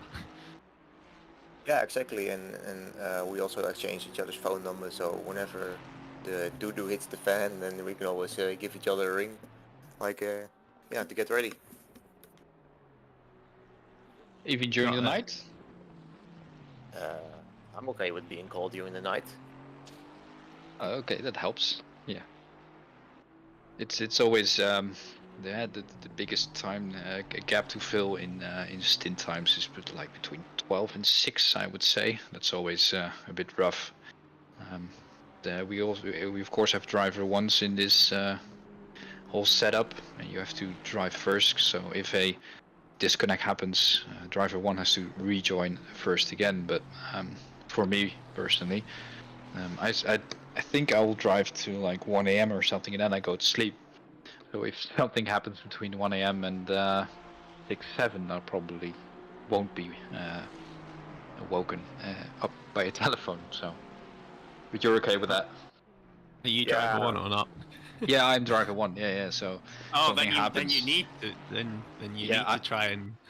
Yeah, I mean they can ring me, but I won't put my phone on sound. I mean, it's the night. Oh. Oh yeah, nah. Sleep's too precious, mate. Yeah, fair enough. This is an absolutely amazing battle going on right now, by the way. I have to say, Colin Mooney in the 555 and Martin in the 7. Oh, wow! What's just happened? What's just happened? That was the slide. Oh, mate, just. Was that contact or not? That was so odd. It looked like there wasn't contact, but then the way that the 555 Aston went sideways. Mooney was flashing so his lights, like something happened, maybe. It looked at like the slightest of touches, if they touched. Yeah, and maybe a little tire off into the sand or just helped rotate him, I don't know, but Ferraris and Aston Martins are really not getting on today, are they? It looks like it, yeah. They seem to have great top speed, but in the corners they just, get off. And we've also got a replay here about Bas van Mellis. What happened to him is the question. So this is the 11 that was quite high up. I think they've dropped a few places now. Is it going to be Cheetah? Is he going to be cheated? Let's see the turn in. Oh, he's gone wide. No, he's gone too wide. No. See? Oh, that's a big one. And he's gone face first into the wall. He's managed to matrix through everyone else. That's beautiful. All he needs to do is roll into the pits now, thankfully. He lined himself up amazingly, and everyone did a stellar job of avoiding him. That was the best of the worst outcomes, possibly. That was... that is he hit it big, though. That was a hefty impact. Yeah. There was no going around with that car after that impact. And unfortunately, that is the other end of the cheetah curve, because even if it doesn't get you, it's clearly you're too scared of it and ended up so wide because of it that then it also gets you. If you keep the throttle on, because probably you think I have to make up time, but that's the worst place to do it. It's better to take the loss than keep the throttle on. It looked like he did that. Yeah. Well, as we say, they lost the minimum amount of time because they bounced straight on headfirst into the pits and away they went. So that they've dropped now. Schroeder's in the car and they're down in 19th. So a little bit of a setback for them, but could be worse. Definitely could be worse. Right. And let's see what happened there. Did they touch? Well, there was a slight touch there. I think. Oh, they did. I think they did. I think there was just enough. And the Ferrari got it just a bit greedy in overtaking it, in my opinion. But that's for the stewards to decide, of course. So let's see what happens. Ooh, that's went over. Ferrari was off the track, and I don't know if they were expecting a bit of space, but they weren't entitled to the space. They're off the track, so they should have backed out in my eyes. And unfortunately for Colm, he got looped, and then actually took a hefty whack on the front bonnet as well as the Ferrari ploughed through them on their way off. But Martin is flying right now because they are right on the back and actually right round. Oh wait, no, that's a back marker. Never mind me. Billy went getting around. a bit too ahead of myself. They did. They went right round the inside of the back marker. Nice P9 move. also seems close to P8. P7 seems close to P6. There's some great battles all over the track, aren't they? After 4 hours of racing, by the way, we just passed the 4 hour. Past the 4 hour mark. And following Clate's hefty old bash with the wall in the turns 3 and 4, they're now back in 5th. So he's flying, already isn't he? Flying back up to that recovery point. I think a little bit of a distance still to go. I think they're a considerable way off the lead from where they were. Yeah, 74 seconds down right now, according to. It's like 3/4 of the lap. He's behind. But as long they're still on that lead lap, so that's the most important bit. That they're. If he ever gets close to P1, there's no arguing he was the quickest. But we'll have to wait and see what happens. Because of Keep course an it's eye on not. that one, Yeah, of course it's not Kleibani just driving on its own. It's also other teammates. So we have to see what happens when they're in the car. Smeets right now on the back of Van der Linden.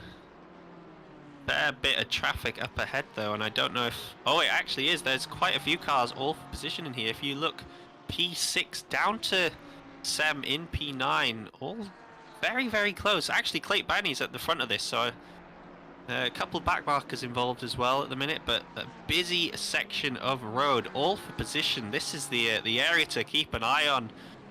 Van der Linden goes a little bit wide, catches a bit of the dirt, but let's see if it is just certain Aston Martins or if it's all of them that just have that straight line differential, because that Porsche is in the tow, but it's not getting any closer, is it? It's These just Aston sitting Martins at are built for speed. Yeah, but the braking of the Porsche should be greater. Does he make the corner? Oh, He does. You have the just spoken beautifully there. That braking difference. braking of the Perfection. Porsche is so much better. It's scary actually when you're when a Porsche is behind you. It just gets so much closer in the braking zones. It's scary.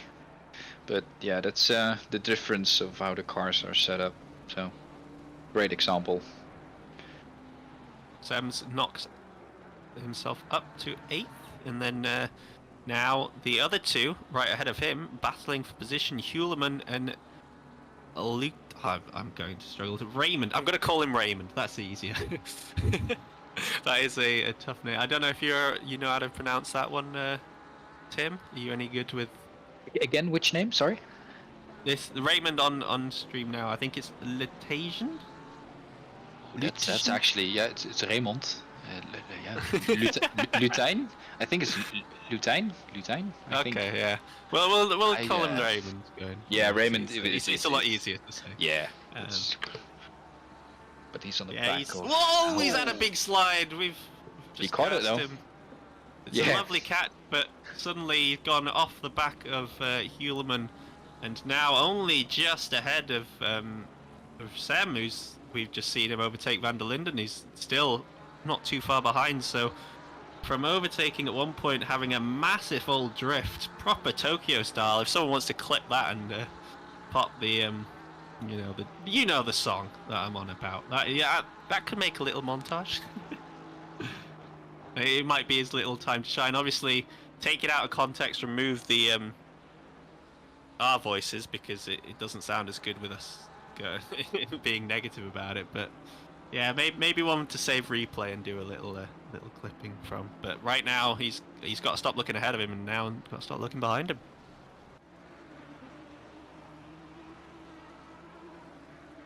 Alright, so I'm seeing some people waiting in the interview waiting rooms, and two of them are actually the ones who made a promise that if we or I read their team description out loud, they try to do an extra donation. So I'm dragging them in. That sounds interesting. It does. Yeah, it does sound dangerously if you say that. Oh wait, he's no, he's gone back himself. It's like nope, not happening. No, it's not the time. Should we get a Hackler in then instead? They're not in the mood yet, are they? I don't know. He's maybe he'll explain in the chat. Yeah, just get the Hackler in. Fine. Yep. Okay. Hello, Jonas. Well. Good afternoon. Good afternoon. How are we? How's the race going? Well, as probably Ben briefed you up earlier here, the start wasn't that great, but we've been slowly getting back up the field, which looks pretty nice. Yeah, you had much time in the car yet? I think you were in the car when Ben was in the comms. I wasn't around at the time myself, and I don't think Tim was either. So if you could just give us and everyone a quick update. Yeah, I got out of the car in about 20 minutes ago, maybe. I did a full stint. I hopped in the car when it was still sort of end of the rain period going on. We decided to plow through that on the dry tires without any changes in between. I'm not sure in the end which would have been faster. It looks like they were quite equal if you wanted to do a short stint on the wets, might not have lost you that much time in the end, as we anticipated it might have done. But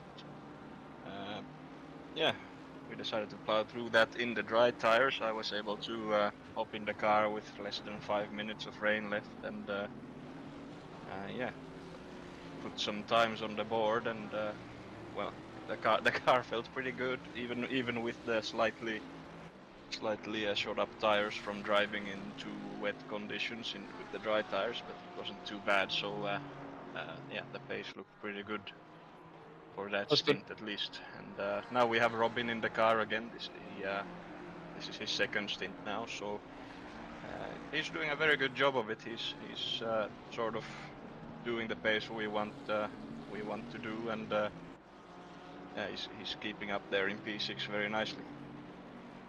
You look great on pace. You said you drove out with new tires with like 5 minutes of rain left. Did I hear that Yes. correctly? Yes, So that is correct. in the beginning you had very cold tires probably. Yes. Did yes, it? indeed, Yeah. Did it hurt you the rest of the stint, or how did you handle that? I mean, I think it took away about 5/10 per lap for the rest of the stint, sort of, but it looked to me like everyone else was doing the same because of the stint timers, how they lined up for everyone. So everyone sort of had to pit before the rain ended, and as they saw that the rain was going to end, so they would also go on the dry tires, I suspect. So everyone was on the same disadvantage. But we pushed it really to the end of the stint timer, so to speak. So I'm thinking we maybe got away with 1 lap less in the wet, but yeah, at least when the track started driving up, the pace was pretty good. So I think we did okay there. You had some tire left in the end, then it seems. Yeah. Yeah. I mean, sitting in P6, you're obviously on pace, so I think you handled that well, like you said. Yeah. Yeah, and considering after lap 1 we were, I think, P17, P18 we fell down to after the incidents in the first corners. But yeah, we've been pushing on from there, and what it seems like now is that that our actual position now is P6, that we are not out of sync with the pit stops from the others either that badly, so I'm pretty happy with that. Yeah. It looks like everyone is pretty much on the same pit stop. Yeah, like you said. So yeah, it shook the field up just a bit, but not too much in the end. It seemed the short amount of rain it's fallen. Yeah, So. it was. I mean, the track never got worse than damp. Obviously, during the damp conditions, the wet tire was faster than the dry, but I think it was manageable enough to stay on the dry, so we didn't have to do an extra stop. So decided to do that, and so far it seems like it worked out quite nicely. All right, great stuff. Yeah.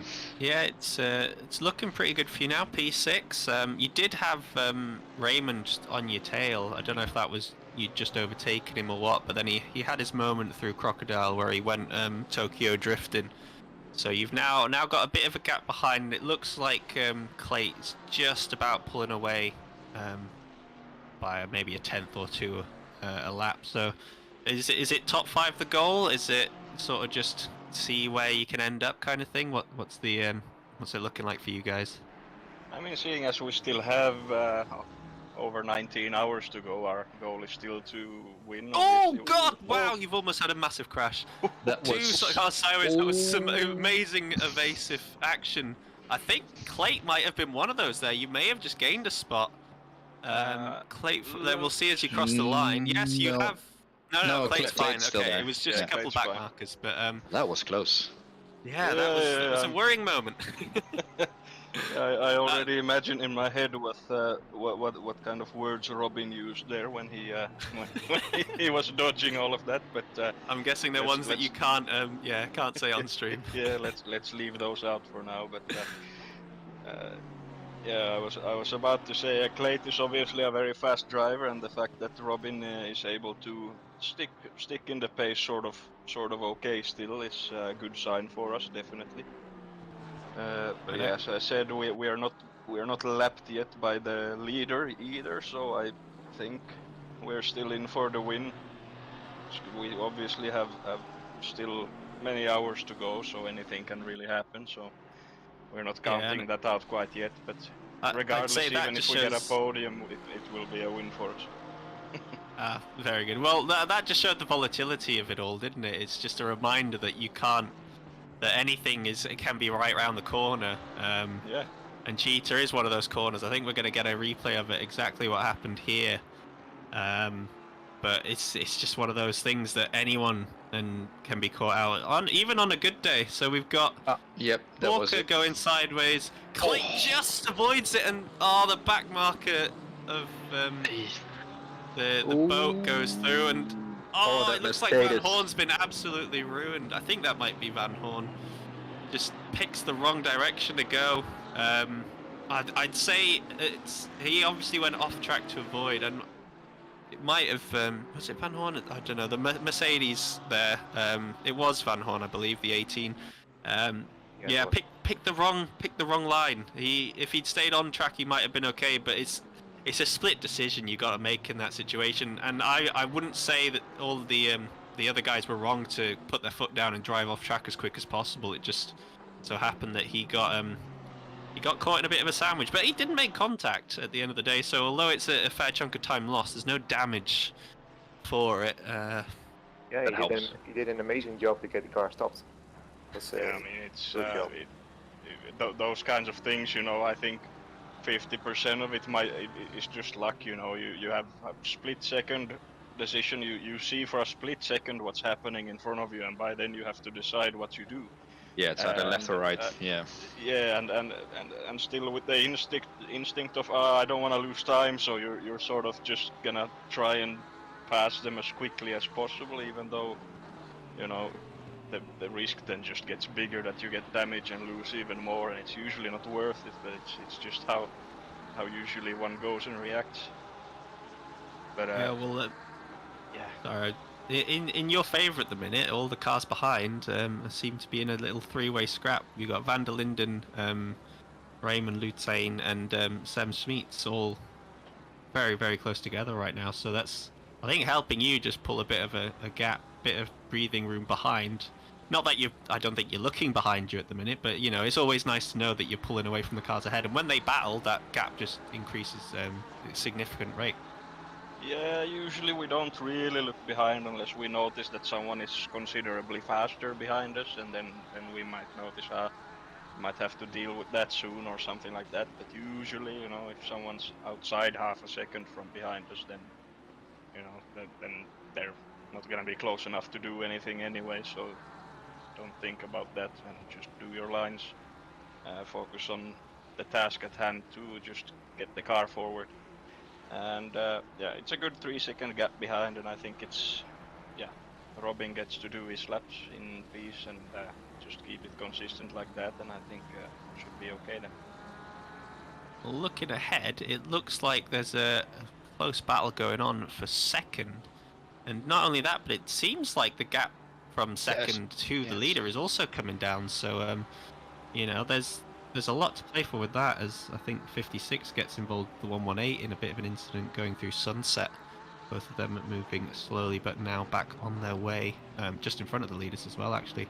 So yeah, a few scraps to keep an eye on at the minute. As that is looked being like let past. Yeah, that's being let past. either being let past or a missed gear. That was a bit of an odd one, I'd say. Yeah, true actually. Yeah. All right, so I tried to drag in Mohammed, but something went wrong. I'll try and do it again, because after all, it is for charity, and they dared me to do something, so I'm gonna do it because it will add extra money to the Christie Foundation. I will thank you guys for my part, and have a good race, and thank you everyone for organizing and taking part.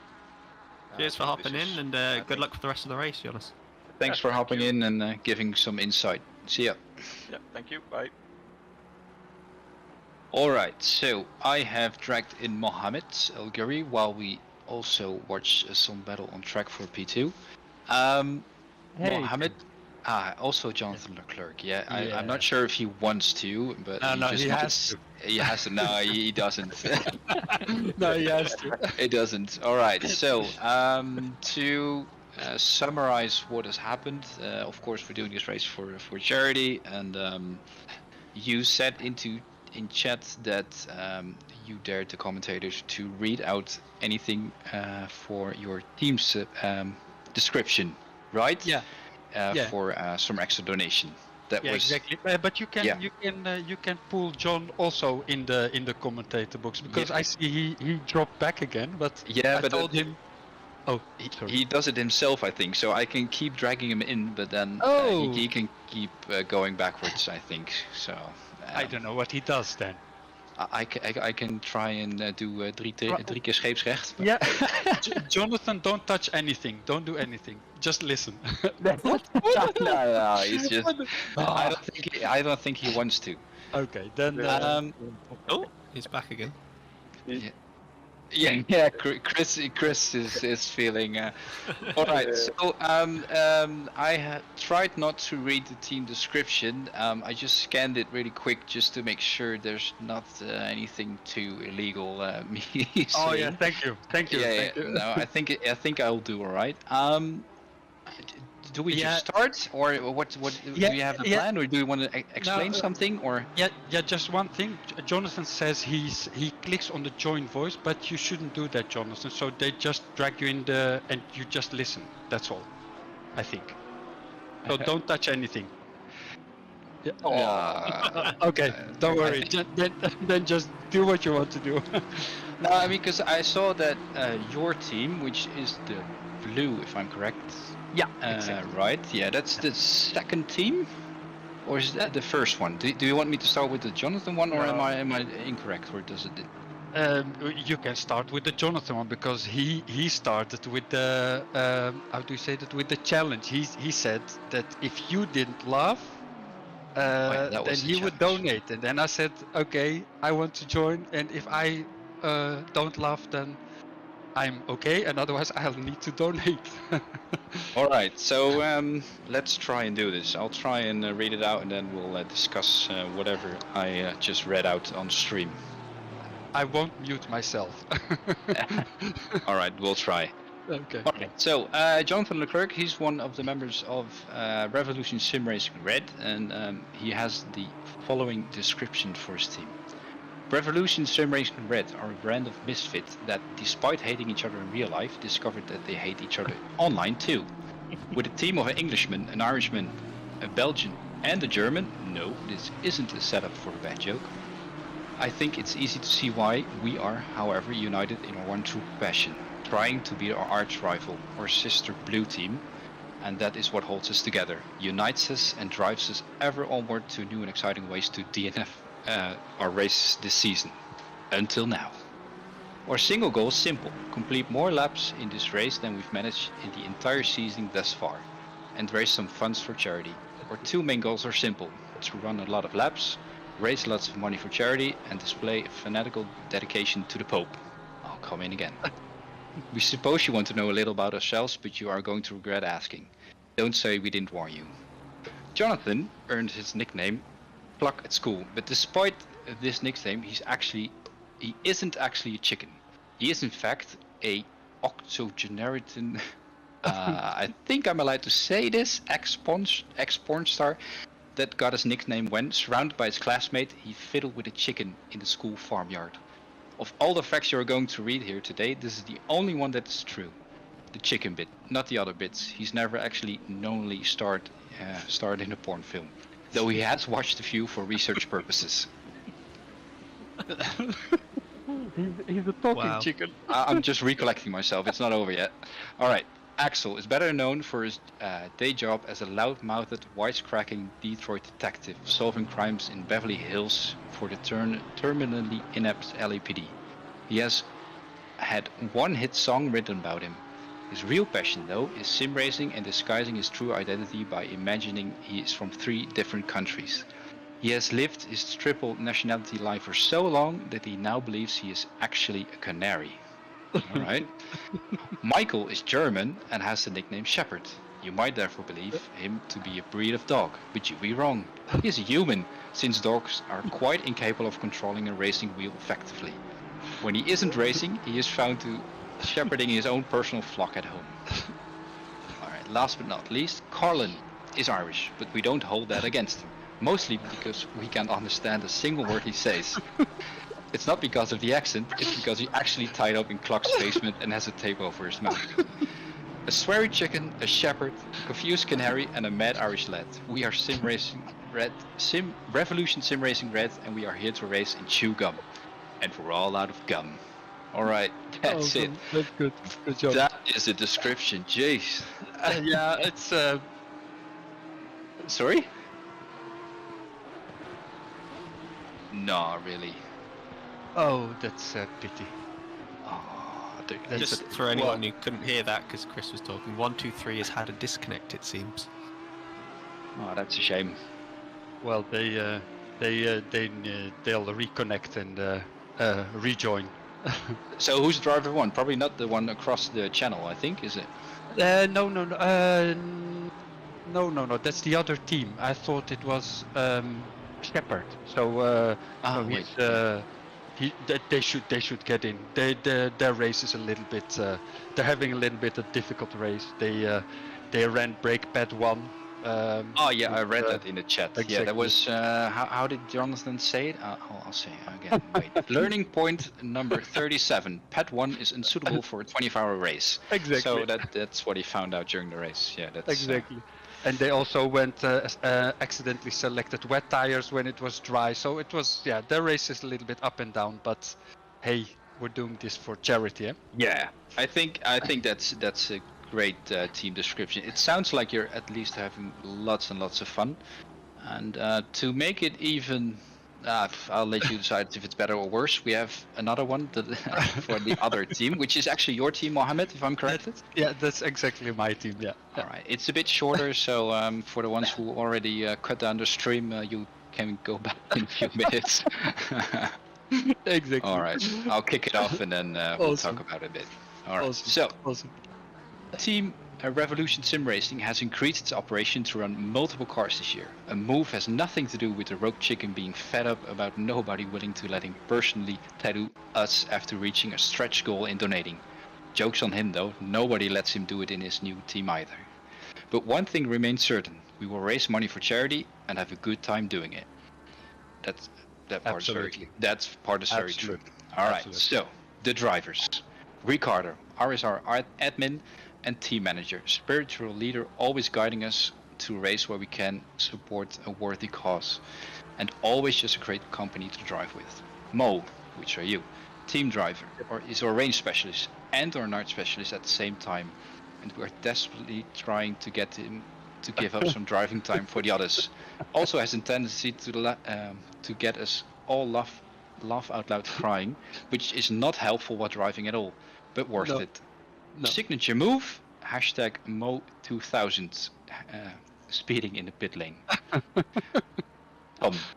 RSR admin and livery creator, our spreadsheet magician drafted in for this race, because we figured out the 24-hour race might need more preparation than asking each other if we want to do singles or doubles until the checkered flag is waved. Exactly. We all hail for his mystical art of calculating driver time and fuel load. And last one, Imre, team driving and strategist, the one writing the description as he tries to complete the near impossible challenge to outclock Cluck, who originally came up with these little intros the way he did. That's enough said about this attitude of life to life. Exactly. All right. Exactly. It sounds like you're having loads of fun as a team, at least. Yeah, of course, man.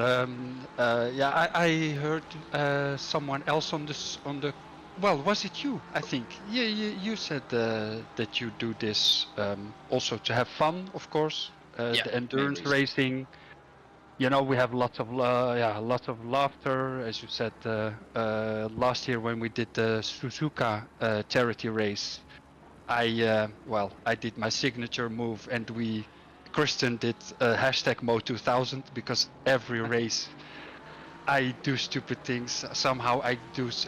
I have the talent for the speeding in the pits, unwanted, and unintentional, and it happens a lot. So we laugh a lot about it. But in the end, we're here to raise money for the charity, and this is I think this is our 3rd year already with SSRI doing the charity races from with Revolution Sim Racing. Yeah, it's great to have you on board, and the fact that despite having your nickname, and then by the looks of it, everyone has their nickname, you keep coming back. So Exactly. It's a reminder that having fun is way more important than maybe the actual result. And like you said, it's great for charity, and big props to you guys that you let us do this and then actually donate some more money. Yeah, So, of course. Thank you very much for that. I think Chris, you cannot hear Chris, but we can. But I think he's very pleased with all the effort going in, and then you, of course, making this happen. So also a big thank you from him to you. Just while all this has been going on, there's been a bit of an Clayton Banny has disappeared from. Oh, he's returned now. He's in the pits. He dropped from. I don't know if it was a disconnect or not, but they went from 5th, dropped down to 9th, and now they're in 15th. So something's definitely gone on there. Chris Vickers is now taken 2nd as well, and they're closing in on the leaders slowly but surely. And there's still a great battle going on for 6th. So, Banny's had a crash, and Bath just let us know in chat. So another incident for the 74. It's not been a good stint for him. It's not been a great race for them, it seems, up until now. Yeah, it's, every time they fight themselves back forward and then they just drop back down, by the looks of it. Just to close this RSR team down, I want to thank you again for the possibility. Do you have anything you want to say before you leave, so to say? No. Just also from the community, just also a shout out to a speedy recovery to Schalke, from the last race. Yes, that was, that was, So that's also, we're running that also on the cars, and that just like extra. In Dutch we say hard onder de riem, like extra. Well, you know what I mean, Tim. Sorry. I know what you mean. It's the right English word, but it's just extra. It's good to know that we as a community support. For sure. For sure. So thank you for that. That's very good of you. No problem. Yeah. Okay. Right, so here's Clay, and he just drives. Looks like a wheel disconnect or something. That does look like a very odd failure, mechanical failure of the. It's just very, very weird. The car just decided to give up and turn left. Then he went moving again, and now they're all the way down in. Lower than 23rd. How far have they dropped? They're in 26th now. They are definitely experiencing some technical issues. He's also not driving out of pits, isn't he? No, they've not left. They've not yet left the pits, so I have no clue what's going on with that car. But it's not good. They've been in the pits for a couple of minutes now. Well, he's out of pits. No, he's driving. He's driving. Okay, but they've got to stop go 30 on top of that. Yeah, probably. Oh my gosh, and it can't still be Clay in the car this time around, surely. No, it looks some Spanklink is in the car, it seems. It's just I'll have to check. Number 34, because I think Sam is actually driver 1 on that team as well. Or can Clyde rejoin? Sam's in the car now, and they have dropped all the way down to 28th and have to serve a stop go 30. That is just... From an hour ago, just over, being right on the back of the leaders, that fall from grace, I'd say. That's going backwards with capital, all written in capital. Yeah. At least they're still going though. That's the positive. And there's 19 hours and 25 minutes to go. It's not like there's just a short race. There's a lot to do, and that could happen to anyone. I mean, these guys are one of the fastest teams out there, so they've got a hell of a comeback fight on their hands now. 4 laps down off the lead. They gotta overtake the lead. Oh, actually, he's going to pit again. Well, they got a service stop to 30, so of course, yeah. Sorry, they've decided to do that right away, which I think is the right thing to do. Just get it done and dusted, and then just drive and hope for the best. But I mean, they keep going, so that's worth mentioning. I mean, yes, like we said, this race is for charity. We all do it for fun. That's true. Until something happens, of course, it's real life. So you get mad, and I don't know what's disappointed, but they still keep going. So good on them. Let's hope they have a better race from now on.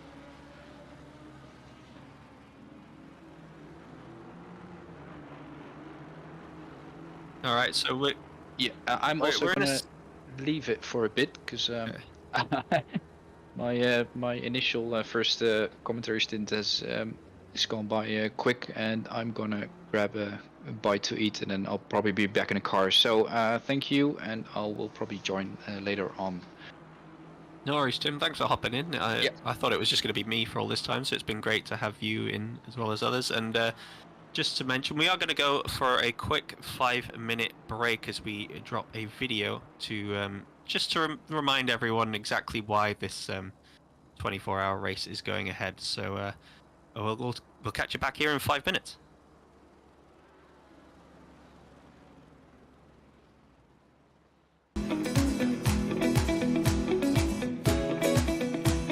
Being back here after so many months, it's a long time since we've been together, isn't it? It is. Hello, my name's Joyce. I'm Nabila. I'm missing our coffee mornings. Who would have thought that you'd miss going out for cancer treatment? I'm Amy. I was here last year with my daughter Amelie, who was the patient at the Proton Beam Centre. I'm Ileana.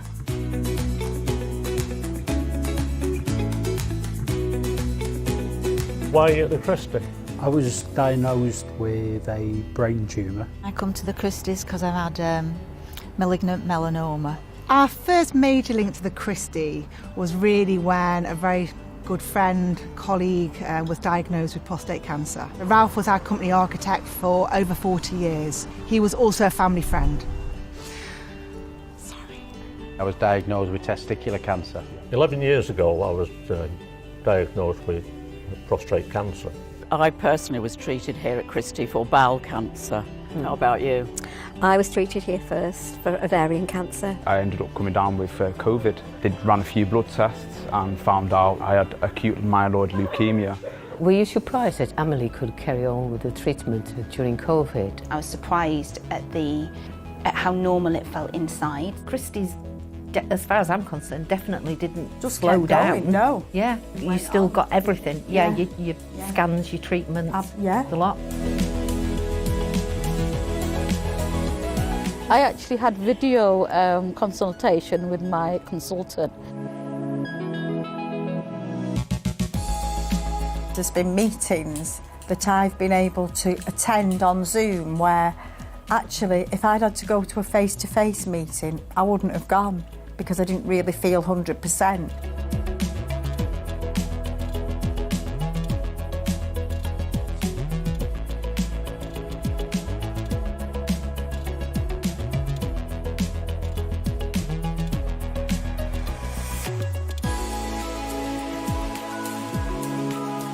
My surgery was cancelled 3 times at Macclesfield Hospital due to COVID.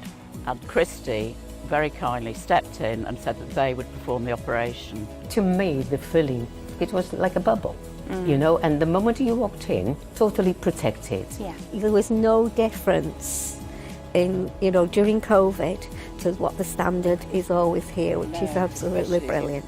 I was getting really depressed with the treatment and stuff. Then I started the art room and started talking to people because they know what you're going through. Yeah. The pandemic made us think differently and not do what you'd normally do fundraising, which is groups or the obvious ones, so we did something different. And then when COVID hit, Pat sorted out Zoom meetings in the art room. It made such a big difference, especially in COVID when we were so isolated. There's a brilliant option that they offered to me, and that was to have ambulatory care. I was able to go home, you know, I was able to live my life normally as if I would normally live at home.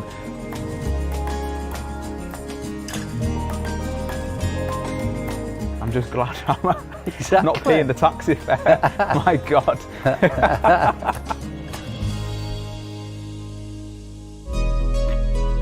Having all this service for people nearby, having that well-being and that support on your doorstep makes a huge difference to these patients, and it's really great to see that that money is making that difference.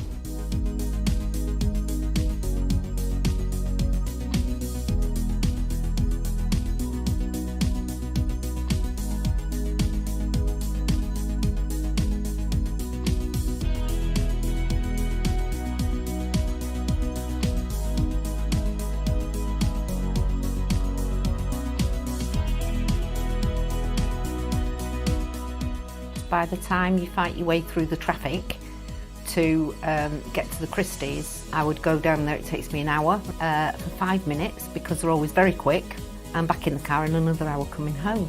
Whereas it's 5 minutes to get here at Kershaw's, 5 minutes to have your bloods done, and 5 minutes later you're on your way out again. I don't have to travel all the way from Bolton to Christie's to have my treatment. They come to the house, and I've made loads of friends because it's not always the same one that comes out every month. This is one of 2 playrooms that they've got. There's another one upstairs which is a bit more grown up. The great thing they do here is have a chaplain. I was going through a lot of difficult things at that time. It was great to have someone there to tell me that everything's going to be okay. The art room, because it's like the patients and carers that can go there, makes such a difference because you can talk to them and they understand, because they've gone through that. It's given me a quality of life that I never thought, you know, I would have again. When I came out of hospital, the research nurses phoned me up to see how I was. And I thought, you know, they care. I mean, they didn't have to do that.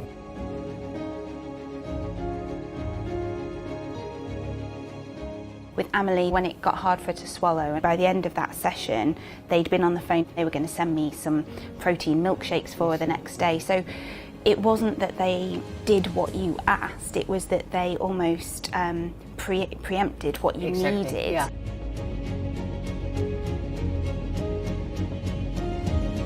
As a consultant I saw, he recommended that I come to the Christie and go on the drug trial, taking an hormone tablet, and I've been taking that now for 11 years. You know, when I was first diagnosed, I thought, I'm not going to see these children grow up, and of course now one's nearly 20 and one's 18 next month, and you know, they've given me all this time, and I'll always be grateful for that.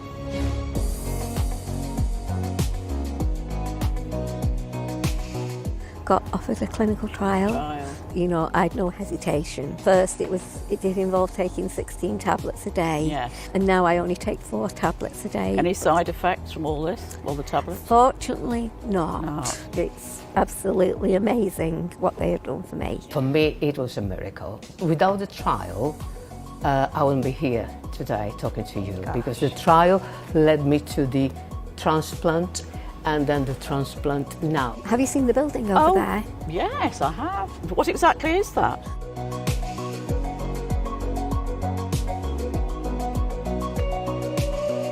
That's been built off back of bike rides and stuff like what I've been doing. All been on charity work, has it? A lot of it.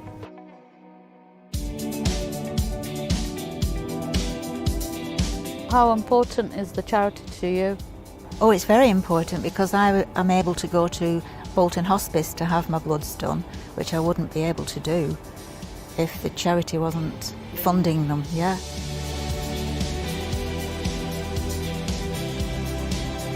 We came up with Around the World for Ralph, where we had to cover 25,000 miles, and that was from obviously people doing exercise, from walking. We decided that we'd do the Manchester bike ride, but we decided we'd call ourselves Ball Tampering Allowed.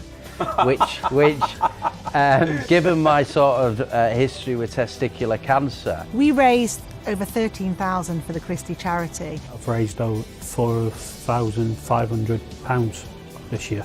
With the Christie's help, we're actually setting up our own foundation. So Ball Tampering Allowed is actually becoming a registered charity. Well, I really like the name.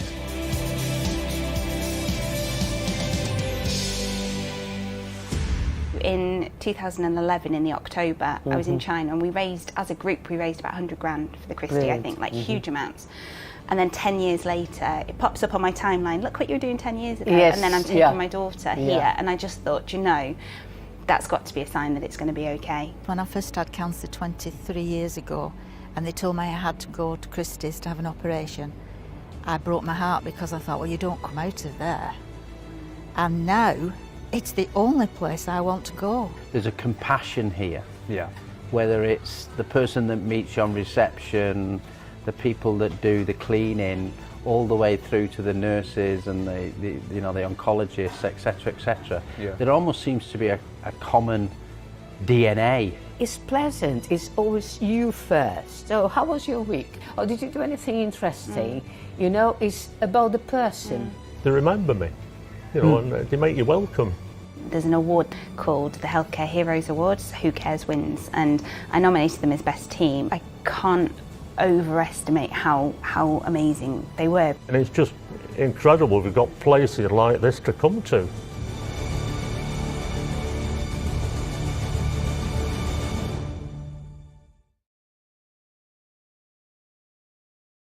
Lovely to see you. Off you we too. go. You can wash the pots.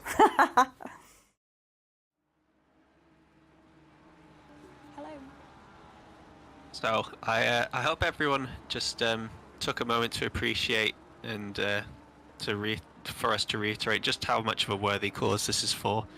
And Gareth was one of the gentlemen in that video as well. If in case any of you are wondering, the shots of the two gentlemen sat together around the table inside having a discussion. He was the one on the right, just so you can get an idea of what the man was like. So yes, we've passed the £4,000 mark.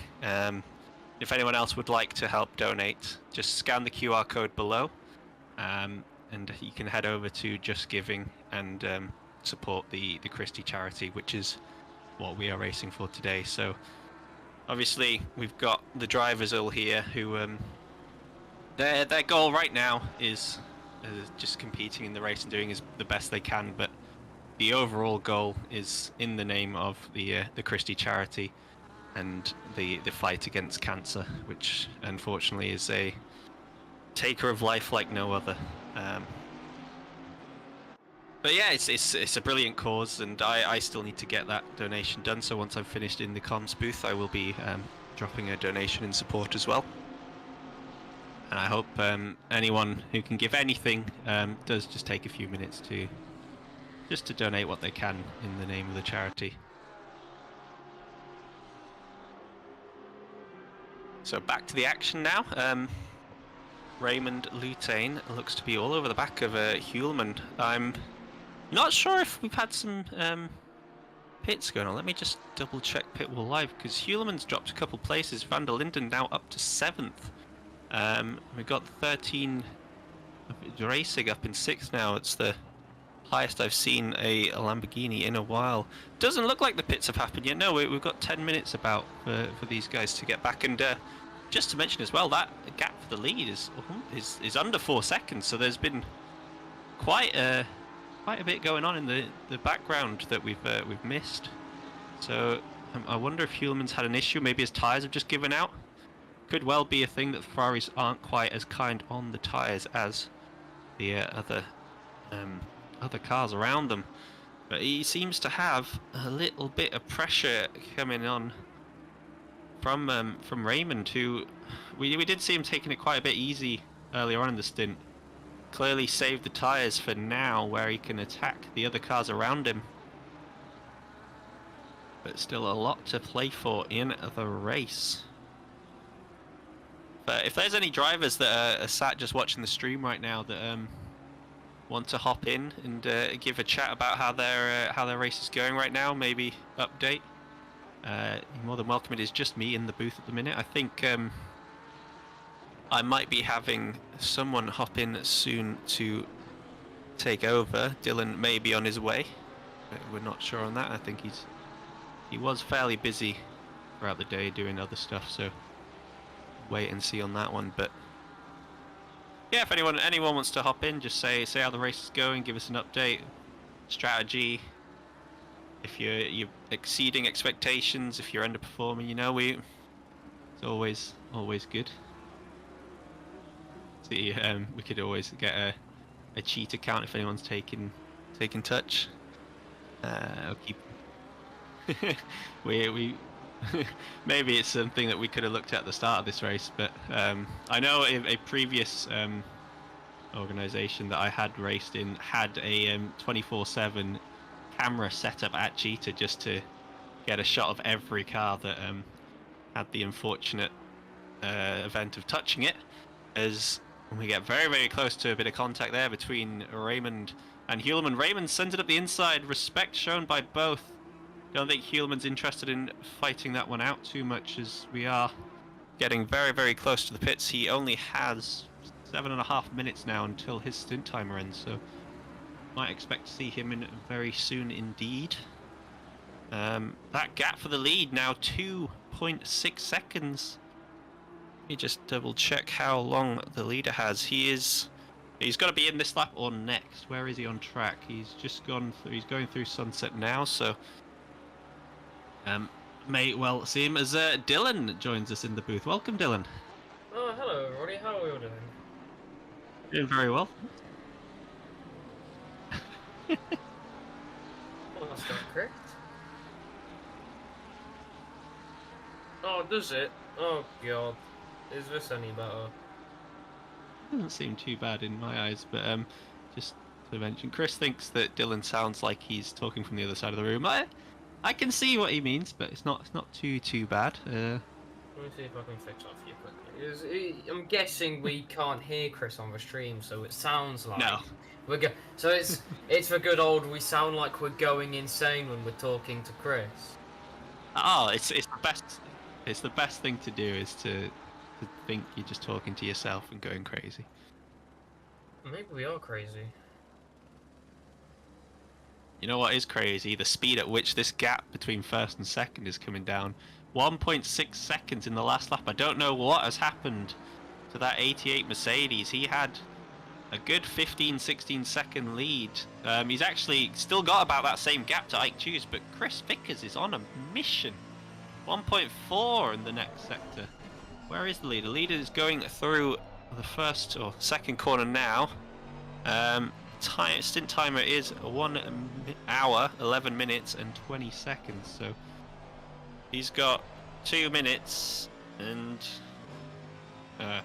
50 seconds now to get into the pits, and you can see Chris there just looming large off the back of this rear wing. So I expect, yeah, as Chris just mentioned, he is very, very consistent driver. He has an extra 30 seconds on the stint timer, so I think that could probably push Chris to do one more lap in comparison to Alex here. Whether or not he chooses to, that's another question altogether, but they've got a substantial gap now to Ike in third of 21 seconds, and he seems to be increasing rapidly too, so making a brilliant showing out up front. We'll see now if they decide to enter the pits together. I think Alex has to.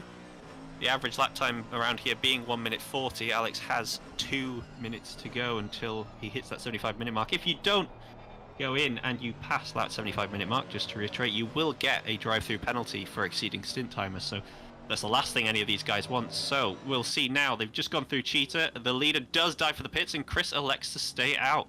I think that's a smart shout. He clearly has the pace at the end of this stint. What lap times has he been doing out of interest? He was in a 42.3. The leader did a 43.5, so 1.2 seconds a lap faster right now is Chris. He has kept those tyres in perfect condition almost, and he's just been smashing those laps out. He's gaining again about second and a half to, well, yeah, he did a 41.9 last lap. It's not quite the fastest lap of the race, but I mean, he gained 2 seconds over Ike as well. So absolutely flying right now. And Mike's in chat saying that they need to red flag the race because Team Abbey have P1. I don't know. It seems you guys seem a bit shocked that you're so far up at the minute. I remember when you were just mentioning you were in third that you were out of place, but it looks very, very much deserved as leaders now come out the pits. Our old leader, I should say, in Alex, and he has passed the car on. I'm not sure who is in, because unfortunately the writing for me is just a little bit too small. But I don't even know what Chris just told me, so I'm just going to wait until it pops up on my screen. Lassie Streg. That's what Chris told me. I'm sorry if that's a butchered pronouncement of your name, but he is in the car, and they've come out in third, so you know that gap that they've pulled to the rest of the field looking great as Chris comes into the pits. Mike, any update on who's going to be in the car, or is Chris staying in? Oh, and as Mike's just said, if it wasn't known, Chris is driving with a recently broken hand. What a guy. That is actually insane. The fact that he's being able to drive so quickly with a broken hand. That's pretty cool. He's That's true, actually. Chris just mentioned he didn't say it was his hand. I'd be a bit worried, to be honest, if there is just a random. I'm not even going to go there, but Fabry is taking over. Right. Chris just did a double, so here we go. We've got Alex as teammate now going through the final corner, and Fabry is taking the car out. He is full throttle. This is going to be very, very, very close. Has Chris done enough to give Team Abbey Racing the lead as they come out the pits? It looks like it's just going to be good enough unless the Mercedes can sweep around the outside. I think they're going to have to give up position. Have they just got enough life in the tyres to sweep around the outside here and then take it up the inside? Yes, they do. The Mercedes takes the spot back. But boy, oh boy, we could have a fight for the lead on our hands here. Just need to make sure that Tori doesn't put a little bit too much out the tyres too quickly. I think he's going to have to take a little. Probably need you guys in his ear, Mike, just to make sure that, you know, being in the lead right now isn't the most important thing, because Chris has just shown exactly how to do a perfect stint and keep the life in the tyres for as long as possible. So I'd say try and recreate that. Don't try and take the lead of the race right away if you know, you get so much more pace out of it later on, because we've still got 19 hours to go.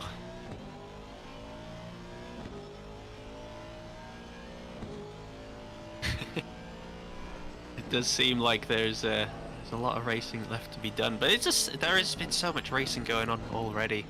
I don't know how Dylan's doing with his mic, whether he's back or not. Is this any better, boys? It would do so. Sounds good to me. No. So, welcome. How have you been today? How's it going? Have you watched much of the stream? I haven't been able to, as I've been playing hockey all morning. It made me do a fitness test. That was fun. So I currently feel a bit dead, but I'm here for this great cause that we're doing today. But SSRI always do something good, though, don't they? But this even more so. But since I've not been able to watch it, do you want to give me a rundown of what you know of the race so far? What's the major news that we've got? In terms of up the top, well, we've got a little bit. Fabry's going a little bit sideways there. That was a bit worrying. He's caught it. As we did just see him go past the 221 car of Oliver Anderson, who's I think he had a bit of a moment. No, so far it's been very clean. There's been a bit of grumblings between the Ferraris and the Aston Martins. Ferrari seemingly not liking the look of the Aston Martin's rear end and having a few bumps and bashes. So that's one to watch out for. The manufacturer's clearly not friends at the moment. We had the lone BMW, when I joined, were in a great spot fighting for the lead. And then Clates had a few unfortunate issues, which one of them being a wheel equipment failure and possibly a disconnect. They've now dropped all the way down to 28th.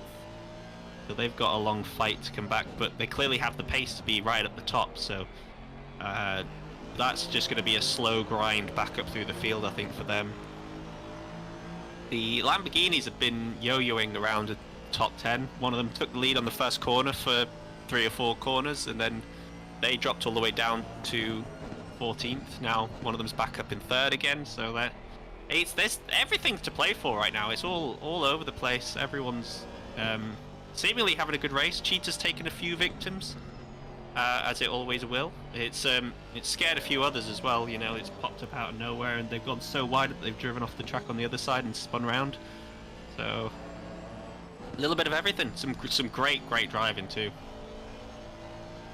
Sounds like we've had an exciting race so far, I guess. And will you still be joining us, or are you heading off, Patrick? I can stick around for a little bit longer, let you get into the swing of things. Don't leave me alone with Chris, he scares me. The worst bit is that Chris won't be heard on stream, so he'll be scaring you, and you'll be going slowly more and more insane to all the streamers. Yeah. All the viewers. Halloween's already been, right? We can't be having any spooky vibes right now. It's only 11 days after. That was a lot closer than Christmas still is, but everyone seems to already be getting into a Christmas spirit. But yes, that is the right thing to do if you're feeling like giving, and please give to the Christie charity, because that is what we're all about here, giving to those that are needing it right now. Yeah, it's a great cause that we're racing for today, and sorry, I just love that segue. Yeah. But it really is, especially that we can all come together as a community to come and do this, to give our time, and it's a 24-hour race. In real life is tough, but it's not as tough in a sim. But you know, you're up for long periods of time. It's still a mentally tough thing, and these drivers are really putting in a humongous effort for what is an excellent cause. And if you can donate, we do really urge you to, as it will go to amazing causes, as Patrick has just led into with an excellent segue. Yeah, and I mean the drivers, we've seen there is equipment failures that you think, oh, because it's not real life, you know, we don't experience these technical issues. That's completely wrong. If anything, there's possibly a few more technical issues. The only upside you get is your car doesn't break when making contact with another one, and you can just jump back into the pits and fix it, which can keep everyone racing. As we see Tim Neibauer getting a bit flustered, letting some cars through. I think he's now got. Was that? Oh, he's really flustered. Oh no, that's the number 2. They were just on stream having a lovely time with us. I think Tim is very flustered indeed. Is he going to come into the pits? He looks like he's got a lot of damage. There was that was 4th position actually with the Aston Martin. He can't even make the corner. He's just stopped. What is going on? This has happened a few times. We've had a few cars having some horrible moments in the final corner, but it looks like he stalled the car and he's crawling into the pits. He's finally made it round. That is unfortunate for a car that was quite far up in the field. They were just sat in 8th place, fighting for 7th. Now they find themselves 11 and in the pits. That is rather unfortunate, and I think, let me double check, had they just come out the pits as well? That they had, so they only managed about 3 or 4 laps before having to come back in, so that's going to set them back quite badly. Well, it's a good thing that he was able to make it into the pit lane after stalling. A bit of heart-in-mouth moment for any fans of the team. Just seeing the car just stop before the corner to get into the pit lane proper, that would have been a harsh way to go out. But alas, we made it into the pit box, and they'll get those repairs that you were just alluding to as well. So I think maybe Tim was trying to prove to everyone, maybe he's listening and heard what you said and go, you know, we'll show everyone who doesn't believe that that sim racing is good. It's a good promotion to go come sim race with us instead of go out and spend many monies on real motorsport. Come race a real car. You crash it, don't worry. In the pits, you're out in 30 seconds. Well, they'd hope at least, but it might be a bit longer. A bit longer than 30 seconds. Yeah, I think they picked up a bit of damage, and unfortunately, the number 2 car caught up in that moment as well. Just an unfortunate bystander, as looks like we've got Bart and Donaldson going side by side. Little bit of bumps. It's once again the scrap we've probably seen more often than not. The Ferrari versus the Aston Martin. Side by side. Aston Martin with the straight line speed. Is it going to be able to swing around the outside? Not quite. Ferrari keeping up the inside, but now he's going. If the Aston Martin can hold here, and he does, he holds it all the way around the outside, gets the inside for the next corner. A brilliant move from Bart Zweerink. Beautifully done, and moves. Actually, yeah, moves himself up to 7th. A lot of pace right now in the Sim Racing Holland Aston Martin. Absolutely flying, but what we've seen is the Ferrari with a tow. It has the speed in the corners and the twisty sections, and with a tow it will definitely probably be able to hang around nice and close behind. So I think if the Ferrari's smart here, just hold station and get pulled along, because Ben McDonald's, you can see him just lurking in the distance right now, 3 seconds behind. If Donaldson can hold, he'll do great at just being pulled along, as von Liebenstein is not too far up the road either. This scrap, I have to say, this battle between 6th all the way down to 9th has it's been going on for probably a couple hours now. These guys are interchangeably having a great old battle, and it keeps going as we've got another victim at Cheetah. The number 11 car leader's just gone through there. Another unfortunate victim to the most notorious corner on this track. They get going again. Looks like they're able to continue. One of those that you never know when they hit the curb. Can they? If they can avoid all the walls, it's just unfortunately a sad moment for the driver and nothing else. Is Andrew Richardson actually? What, another car that's found themselves in the right down the wrong end of the field to where you expect them to be. This car, everyone's probably a good bet for even winning a race. Never mind.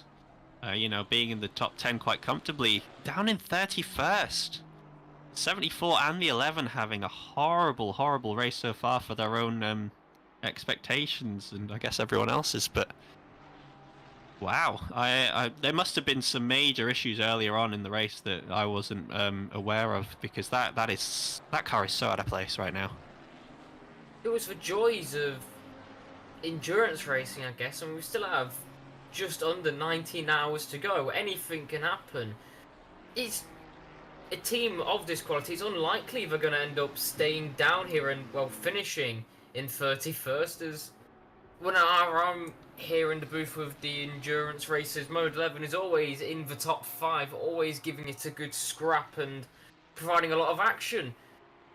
So, especially with 24-hour races, you have to think, as if they've had issues where they've had to come into the pits or something, or even in real life, someone's wheel, or they've had a bit of connection issues, everyone probably is going to go through something like that at least once. So it's kind of like a cycle that will come round, and in the end it all balances out, and everyone has tasted a bit of sorrow throughout the race. And you know, it is a massive thing in endurance race. Just get your head down and keep going, as we are not even a quarter of the way through the race yet. There's so much racing to go that it's unlikely we're going to end up finishing down there.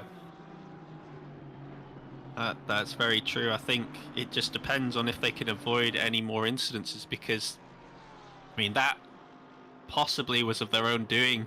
Cheetah, and that is the one corner that you really don't want to get your attention, well, to catch you off guard, because once it does, it's the most painful one to recover from. Even if you don't take any damage from hitting the wall, if you're facing the wrong way, it's such a tight part of the track, as we'll get a replay now, exactly what happened. Is this a fight for position? Not too sure. It looks like there are no blue flags flying. But yeah, just a little bit too much. Oh, and they do indeed hit the front nose of it on. Leader gets through fine. Engine's taking a little bit to go. Reverse out the way for second place driver. And I think they finally get on their way again. And that's a good segue now as that second place team. We've got Chris Vickers, who has been flying in the 333. I'm just going to drag him through now. Chris, you have been flying. What can you tell us about those double stints? I don't know where the heck that came from. So the team have decided I am not to go and get my hand fixed. It is to remain damaged forever. Oh, because the pace was just, I don't know where that came from.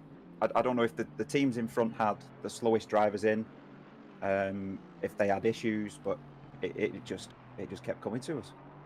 I don't think that was the case, because Alex was he was in the car for a double stint as well, and he did have a 20-second gap on everyone else at that point, and that gap remained fairly consistent with Ike in the 91 being in third for you guys, and then suddenly you overtook them, and then you just destroyed the gap. It was about a second a lap at minimum. Honestly, you probably had the stint of your life there, from the sounds of it. But yeah, just absolute brilliant pace. Consistency is always something we try and aim for, rather than outright pace. And I think I had a good mix of the two today. It just clicked. I like the track. I like the car. The setup feels good. It just worked. I mean, that's great. Yeah. How out of interest? How did the hand break? What went on? And how recent is it? Because Mike did say it was quite a recent incident. But... It was the 8th of October, so not too recent. Okay. Yeah, it's a 5th metacarpal neck fracture. I'll pretend I know what that means. I think I do, but throwing a bad punch at something harder than my bones, basically. Oh. Right. Yeah. That's. Don't punch a wall is the outcome. Okay, I think everyone can understand that. But yeah, I mean, Fabri's now in the car. It looks like the 88's starting to pull away again. But was your secret? Were you just very kind to the tires on the way in? Because the pace difference for you were the fastest car on track by a mile, I think, by the end of your stint. Did you do anything special leading into your stint? Were you just, a lot more conservative, or? Well, the plan originally was because of my hand, I was going to do one stint, and then Fabry was going to jump in, and then I was going to do another stint after that, so that I wasn't double stinting. But the first stint went so well, and my hand felt okay. I thought, stuff it. I'm on a roll here. I'm in a groove. I'm just going to keep going. And I think with the first stint, the start of it was in wet conditions but on dry tyres, and I overpressured them slightly, so I still managed to get a decent pace out. But that second stint, I knew as soon as I got a decent set of tyres on with the right pressures, I was off. So that was the plan, was just stay in, put in some consistent low 42s, and try and catch who I can catch. If I remember correctly, there was one point where you were behind an Aston Martin and a Ferrari that were having a bit of a tangle, and you closed the gap to them, and then they ended up having a little Bosch going through. What was the corner? Yeah. It was after sunset, I think. Yeah, the one just after sunset. So into Clubhouse, I think the Ferrari went a bit deep. I think the Ferrari pushed the Aston off, and then you and a back marker just flew through the middle. Yeah, thought I'm having that. If one's going to slow down to try and let the other one back through, it's not my fight. I'm off. I'm having it. It probably worked out brilliantly in your. Well, I mean, it did work out brilliantly in your favour because you didn't get held up. That battle, that must have been lap 20 that they were fighting nose to tail, maybe at least. There was another few laps after that as well that they'd been going on, so if you'd been caught up in that, I don't know if you would have climbed anywhere near as high as you had, so bit of luck always goes your way, doesn't it? It's useful. I mean, you like to make fun of my bad luck whenever I'm driving as well, so...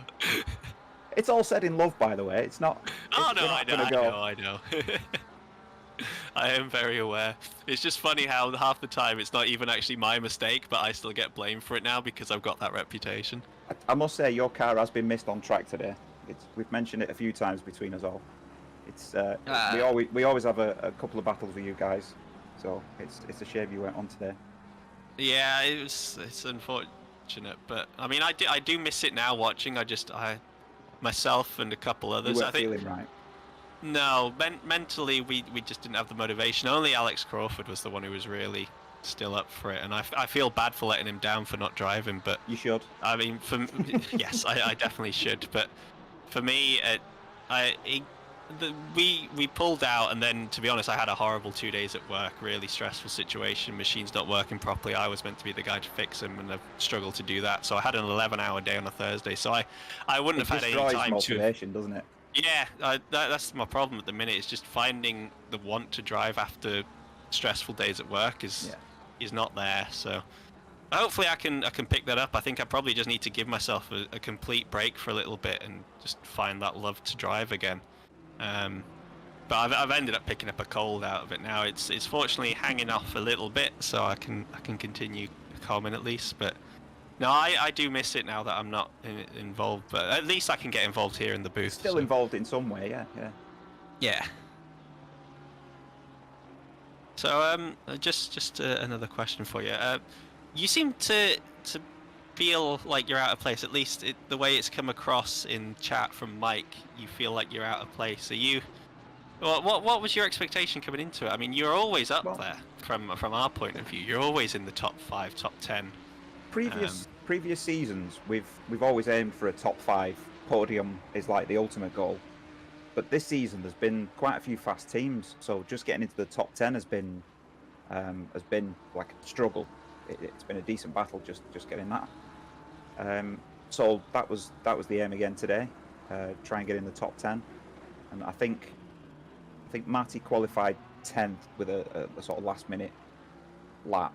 We thought, right, here we go. We're on a good stead for a top 10 finish here if we just keep plodding on. And I think he managed to, with a couple of incidents ahead of us, I think he was maybe P6 or 5 or 6, handing the car over. And I just had pace in the changing conditions and pace in the dry, and it just worked. I can't, like, we weren't expecting to be battling for the lead, but there we were. Yeah, I mean, you don't question it, do you? If it works out and it's good, then you just need to find the way to recreate it. That's the only... if you don't know how it happened, that's the problem, isn't it? Trying to recreate it when you don't know what's going on. We're just going into every race now, hoping that we get lucky. You see, the luck does seem to be on your side. With, like you say, you've got the consistency down, and that's probably the most important thing with endurance racing. The pace doesn't matter as long as you can keep it on track and keep going in the right direction and avoid the incidences, which we always try and go into every race with the mentality of it's better to lose a position in an unsafe scenario and have no damage than it is to risk it all and bin it, end up with damage, fall back down the field. So it's a smart race rather than a fast race. Yeah, that's the best mentality to have in my eyes. It's a lot easier said than done though, because when you're in the car, you never like losing a position, do you? You won't. No. And if you see a gap, you usually want to go for it. So. Yeah, it's seen Sam and Clayt have had a really horrible race today. They were doing well at the front of the field, but I think they've had a couple of incidents. Yeah, it was so they had a big incident as soon as they came out the pits, where they got involved with one of the Aston Martins. I don't know if there's been an outcome of that yet. I'm actually not aware how often the stewards look at stuff. I imagine it's probably every other hour, like they did for the previous 24-hour, or in 3-hour segments. But then he had another unfortunate issue, did Clayt, where his it looks very much like it. Oh, we've got another victim of cheater. Yep, Porsche survives. Sorry, just caught out by the background.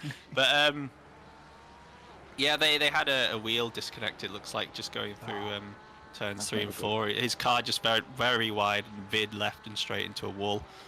Then possibly a disconnect on top of that because they were in the pits for 5-6 minutes. So that's why they're all the way down. But one I wasn't aware of until just now is Andrew Richardson, car 11's way down the bottom as well. They're only like 3 off the bottom. So yeah, you seem to have picked the perfect opportunity to have some absolute banging laps in while the cars around you seem to be nowhere. Yeah, and it's a little bit of retribution for us for this track as well, because last time we tried to do a 24-hour race in another community, something happened and we got 23 hours and 45 minutes into the race and the server shut down. Oh, wow. So this for us is our first actual 24 hours of Kyalami, as long as it all goes well. Well, fingers crossed for you. At the very least, no disconnects or any issues like that. And I mean, if you keep going the way you're going, you're up for a brilliant finish. But we were doing this with Jonas Hackler just about an hour ago, and suddenly there was 2 cars sideways coming out of Cheetah, and he had to take evasive action. Did Heuleman in the car? So you know, anything can happen. You just gotta be ready for it. Exactly. Right, well, I don't know if you want to hang around or not, but I'm probably going to bring Burek through. He's been waiting patiently in the interview room as well. So. Yep, I will stay silent while you interview. No worries.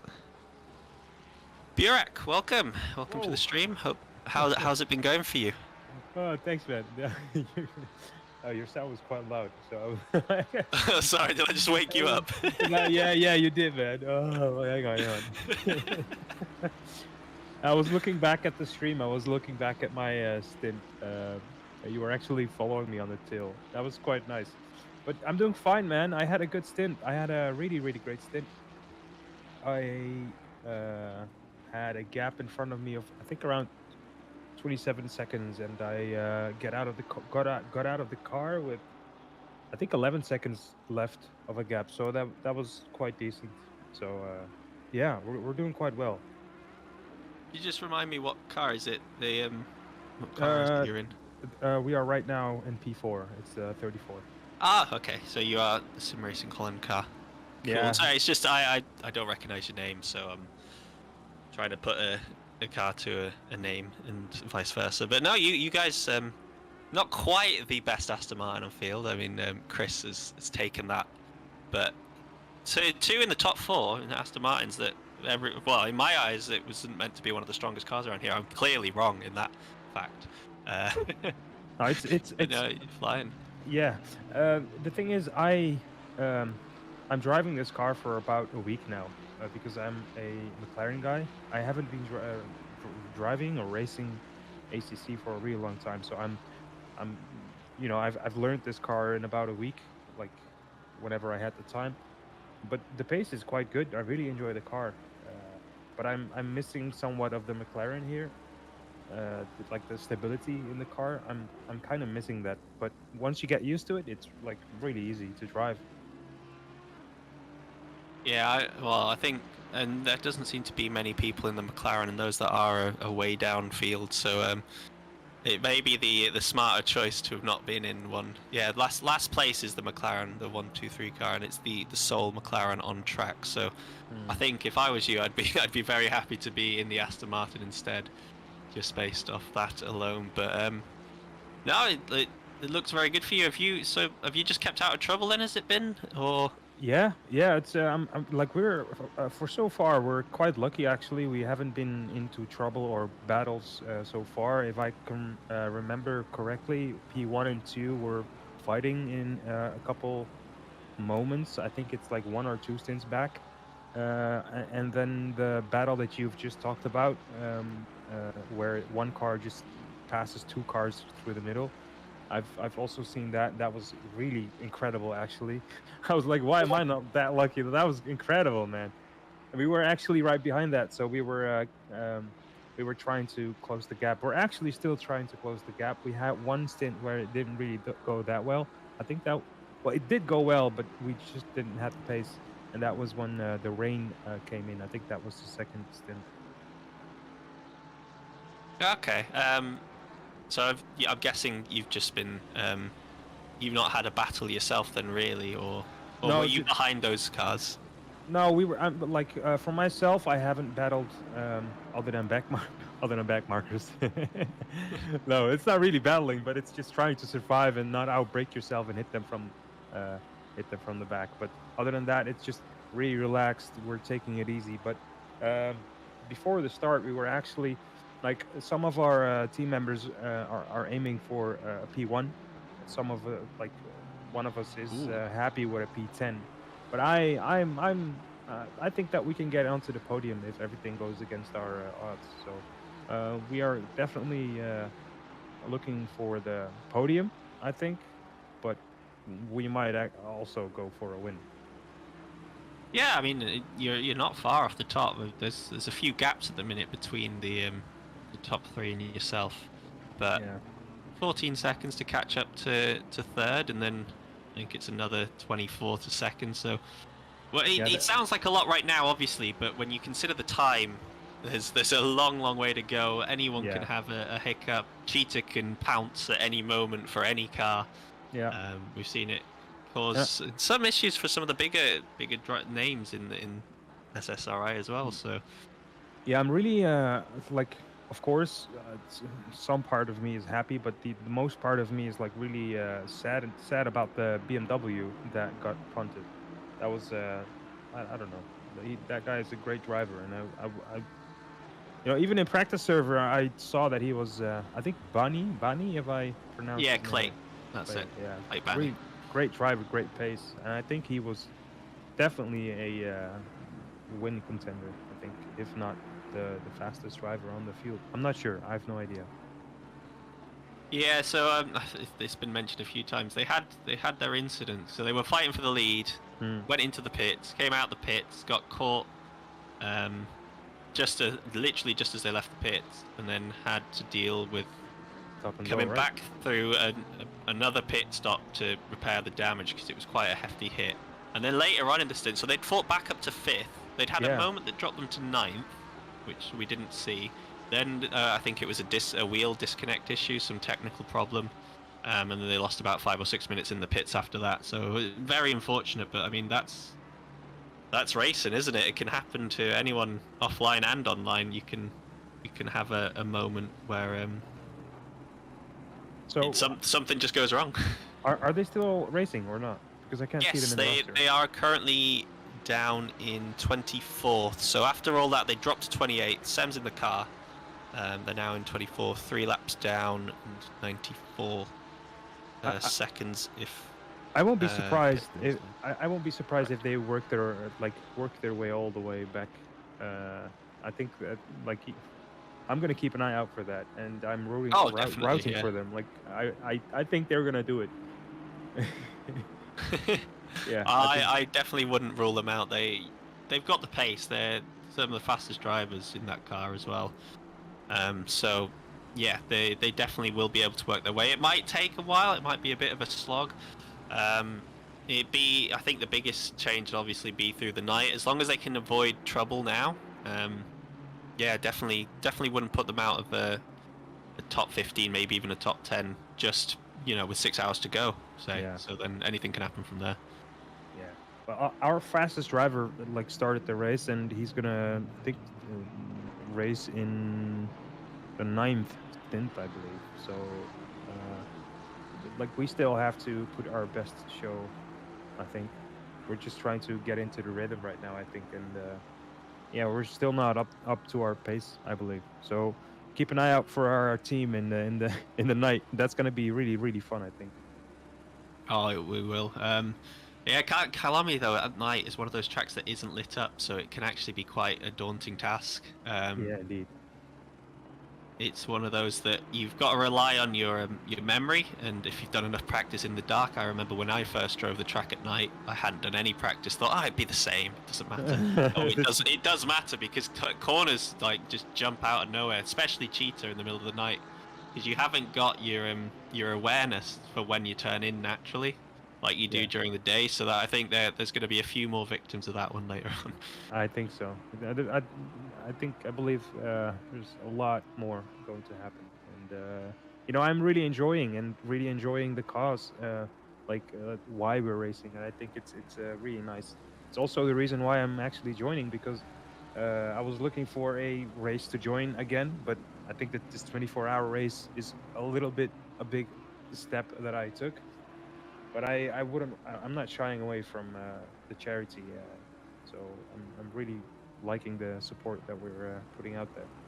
That's good to hear, as we've got a brilliant battle side by side, 2 Aston Martins, a little bit of hip and shoulder, 511 and the 220, getting very, very close. It was a bit of a dive from Daniel Herzig there, but didn't make the move, and it's actually just going to be overtaken by a back marker. So unfortunately for him, has to try and get himself back through. Oh, he's actually getting lapped. Never mind. Thanks, Chris. It's hard to judge at this point in the race, because you think P14, they're probably not, a lap down, but then the pace of the leaders is just always something else. And yeah, it's hard to keep track of it at that point. But no, there's been great battles all around. Out of interest, you're in an Aston, aren't you? So have you had any issues with Ferraris so far? There's a bit of a scrap that I've picked up on between Aston Martins and Ferraris. Just wondering how you see that. I want to answer this politically correct, and I'm going to say not yet, no. But, might come, but so far I don't remember battling. Maybe at the start, our first driver, maybe, but not even, because at the start he was off, he was gone, and he had like 40 seconds of a gap, so I don't think so. No, not yet. Might come. Okay, and out of interest, how's your straight line speed being compared to the others? Because it's something that all it's been most prevalent in the Aston Martin versus Ferrari debate, because they've always been fighting each other. But your car seems to have so much straight line speed compared to the others. I've no idea, actually. I was not able to surpass someone on the straight or come really that close, maybe because my exit speed is not up to par. But the gap is not really getting bigger. What I noticed is that the Merc is a little bit quicker at the exit, so it's a little bit more torque, I believe. That's something that I noticed, but other than that, I don't feel like we're flying, mate. No. No, fair enough. Just like Chris, I guess consistency is key. Yeah. My stint was quite consistent. I didn't really lose that much time, and I didn't really improve lap after lap, so it was quite decent. I think this car is easy to drive and easy to be consistent with. Like if you burn the tires, of course, but if you don't do that and you just take it easy, you can build it up and stay consistent throughout the stint. Yeah, and I'd say as well, it does look like the Aston Martin is a lot kinder on its tires than most of the cars have been. Yeah, I didn't, as I said, yeah, indeed, I didn't really feel a drop-off at all. My tire pressure was a little bit, like maybe 1 or 2 clicks off. That might be something that was felt through the stint, but other than that, it's a really great car. I'm wondering how the other cars are doing, actually. Well, we've got Merc in the lead, then Aston, Ferrari, Aston, Lamborghini, Porsche, Aston, Ferrari, and Audi to run out. That's the top 10 there. So it's a good variety, I'd say. Normally, under other circumstances, the BMW of Sam Spanklink and Clay Vanny would be right up there as well. It's just they've been unfortunate enough. So I think in terms of a track, you've got a great variety, speed in all different cars. Yeah, I agree. And seeing the Merc in top is actually, I didn't suspect that. I thought that maybe the Lambo seems to be quite fast. Porsche is really not that fast, I believe, on this track, but Ferrari might also be. Like, when I saw the first stint, I thought, like, okay, this is going to be a Ferrari track, and we're never going to see that Ferrari again. But I'm not sure where that Ferrari is now. Is that P3? Yes, so they're currently P3. Could just be the drivers, you know, everyone might have a super fast driver in the car at the top there, but they're currently still holding the fastest lap, so that, in my eyes, would ring true for now. I don't think that's going to be beaten, do you? Well, I actually don't know what the time is. Don't know if I can even check that. Like Chris, 40. If I remember correctly, that's a 41.4. Oh, okay. Possibly not, unless someone has an unfortunate event of having to do 5-10 minutes before it rains heavily. Just a 41.480. Yeah, so you're spot on there. So yeah, the only likelihood really of that being beaten is if someone has to do a few qualifying laps just to, because their stint time unfortunately ended 5 minutes before the rain. But to be honest, people would probably send the car out on wet tyres and just hope for the best in that situation. So who knows? Who knows if that'll be beaten? Do you still think there's going to be rain? Well, they stayed overcast. In my eyes, if it was real life, the general temperature being 25 degrees and a lot of clouds in the air, I'd say that means it's very humid, which would mean there is a high chance of that humidity turning into a rain shower, but whether or not that it relates into ACC is another question. Yeah, you're right. All right, I'm gonna take a little break. Thanks for having me, man. It's quite nice talking. Cheers for tuning in. It's very much appreciated. And good luck for the rest of your race. Thanks. I might come back if you want. If you're having me, if you're allowing me, I might be back. Yeah, everyone's welcome to tune in after my stint at 12. Chat. All right. Peace. Bye. Good luck. See ya. Are you a weatherman, Patrick? I am I was a geographer at school, and I am technically a geoscientist, I guess, based on my degree. But that's more rocks rather than sky water, so. Ah, cheers, Chris. Unfortunately, no one else heard that. It's a good thing it was a dad joke. I don't think anyone wanted to hear that. There's nothing wrong with a dad joke. You're just too young, Dylan. Yeah, no, there's a lot of things wrong with them. There's a lot of things. I don't think my age has anything to do with how bad some dad jokes are. Granted, anything that comes out of Chris's mouth is normally a dad joke, so you'd think we'd be used to it by now, but at least we know he's got a good sense of humour and we can, give him... We could have some fun times with Chris. We love it. Oh, we do. Well, I haven't left yet. That's secretly why all of the people who come to... That's why Chris Vicks is just sitting here quietly in the call still. We're just here for Mr. Hill. That's what we're actually here for. We just love Chris. His jokes might be bad, but we love him anyway. We do. We love him to bits. He is amazing. And he's doing the broadcast all by himself. Granted, he's probably going for about 6 hours sleep later when we... He's just automated it so he can go to the pub. He probably is, to be fair. He's probably got one in his house. He's probably got like a shed in his garden that he sets up with a bar. You know, and then people. Oh, we've had a contact. Aston Martin sideways further back.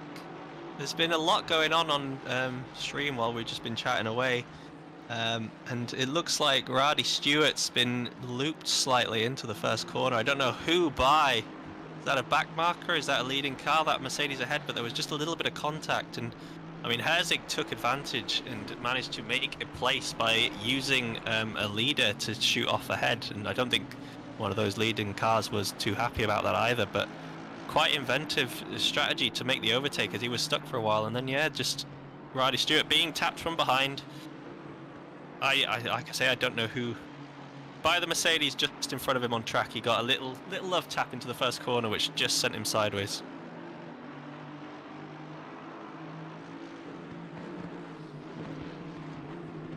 Oh, ouch! If it, as Chris just mentioned, if it was that Mercedes and Dennis Meader, that was the teammate. Oh gosh. Yeah, 2-2-0. But they, so that's the car that's just unlapped itself as well. That's unfortunate. Team breakdown there, unfortunately. if anyone's in chat that could just confirm that for us, I think that was what happened. But yeah, look, you can see him. He's still just right behind there. Is Roddy Stewart? So I'm going to shoot off. Thank you for your stream so far.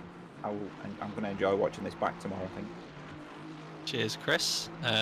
We hop on board with Herzig and just look at the their lovely big Christie charity sign. You're correct, actually. They were teammates. I've just checked the entry sheet, and yeah, the both untalented motorsport cars. So they've broken the first rule of motorsport: don't hit your teammate, don't take your teammate out, and well, it's not the nicest thing for Chris to see, or Mr. Vickers to see as he exits here to go and probably put his it happens to everyone. Rest his hand a bit.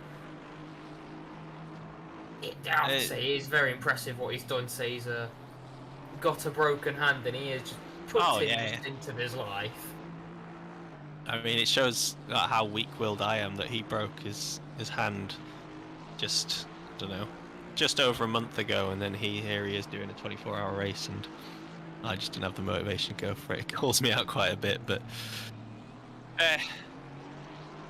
and I've got a cold, yeah. So you know, I'm just mounting up the excuses because I can do that. Sometimes it gets like that, and at the same time, you're still here, you're still working, you're not. Oh yeah, you're not slacking off. You're still grafting away. Well, you know, there's nothing wrong with that. There's a. And I'm here instead, so you know, all is good. Just doing slightly different. You're keeping Chris busy and hopefully sane.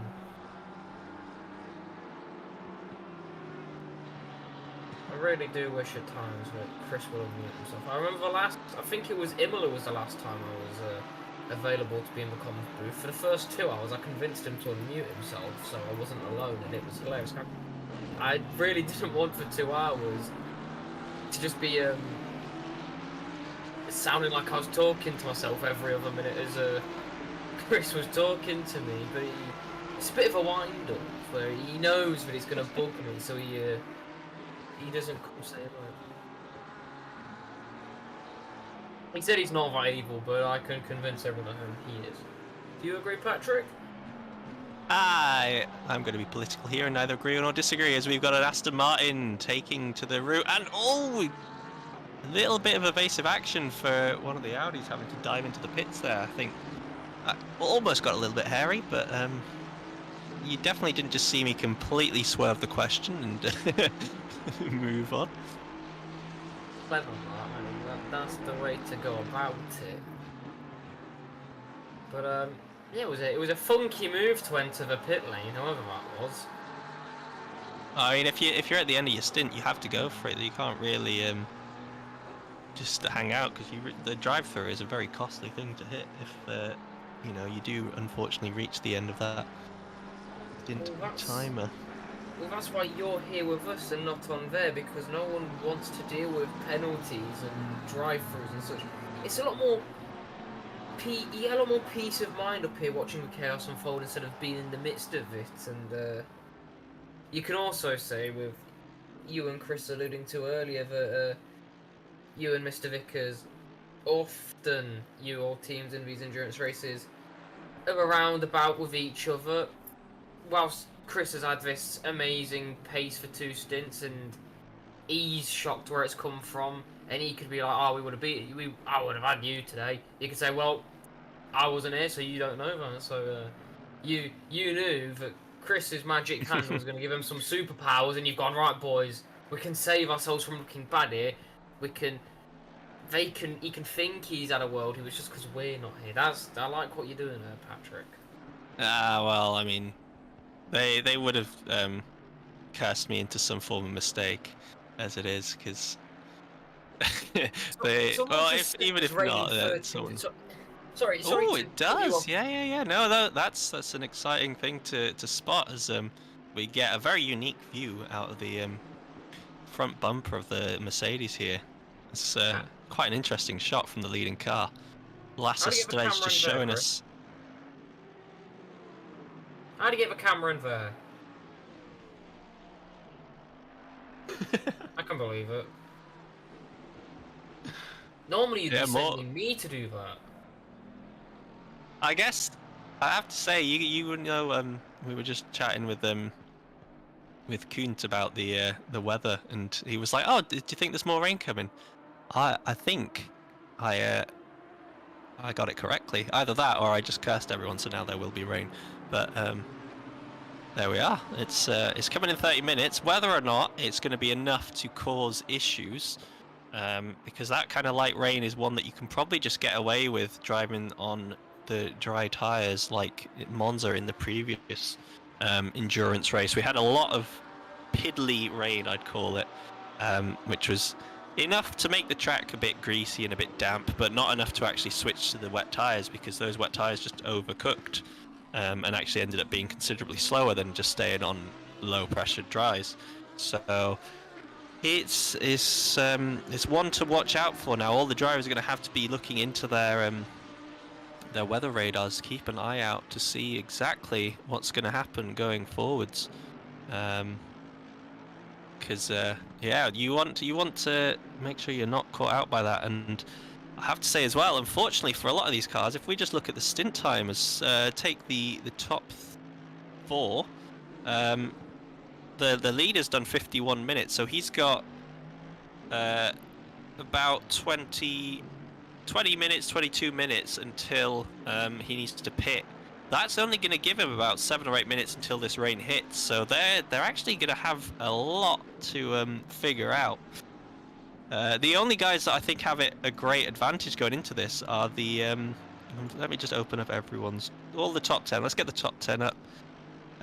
So 7th place, car 7 even, Scott Donaldson, the Ferrari. They need to come in the next 7 minutes, so they're going to possibly be doing a short one. So they're actually, I think, the worst off out of anyone.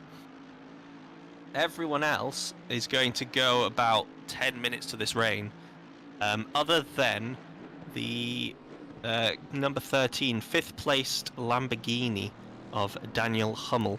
He has still got about 40 minutes on his stint, which will take him just over the rain, so I think they're actually best placed for this weather event coming in. Well, it's the joys of endurance racing, I guess. You know, it is always one of my favourite things, especially when you get Le Mans or Daytona, and just midway through, especially at night when you've got all the lights on, it's all looking pretty, and just a bit of rain comes. It just, you know, you're tucked in bed, you've got a drink of some sort, probably an energy drink or some coffee, depending on your age, to keep yourself going through the night. It's gone a bit dark, and you've got that extra bit just keep you going throughout the race. It's got, to be fair, I know everyone driving will probably not like it, but it's one of my favourite things, just to see a little bit of rain at 24-hour races. Oh, I love driving in the rain. I have to say, it's my favourite thing to do in ACC. It just, I prefer it. It adds a whole nother element to controlling your car, and it keeps you on edge. It keeps you excited because you never know what's going to happen with the car. You've got to do a lot more corrections, a lot more balancing. It just keeps me focused, at least. I know people hate it because you can't go as fast as you normally would do, and it's a lot harder to determine your speed against the rest. But I just love the driving in the rain. The only times I've had problems with it was Monza, because our setup did not like the rain in the slightest, and Silverstone simply because there was so much rain that having a car right in front of you meant you couldn't see a thing. And Silverstone also had some crazy other issues about not being able to actually take any runoff without instantly being fined and slapped on the back and over the head and the rest. Like Silverstone track limits was just disgusting. But that's nothing to do with the rain itself. That was just the implementation of gaining an advantage or disadvantage. It's not, unfortunately, not been done correctly on that track. But I seem to have at least one or two that seems to agree with me in the chat, as I can also see that the car 787 has lost for now, as we've got a move up the inside. Ferrari of 169 getting impatient, going for a big send through the hairpin at the top of the hill, as now they run down towards Crocodile, but the Porsche Holes out wide, just von Liebenstein.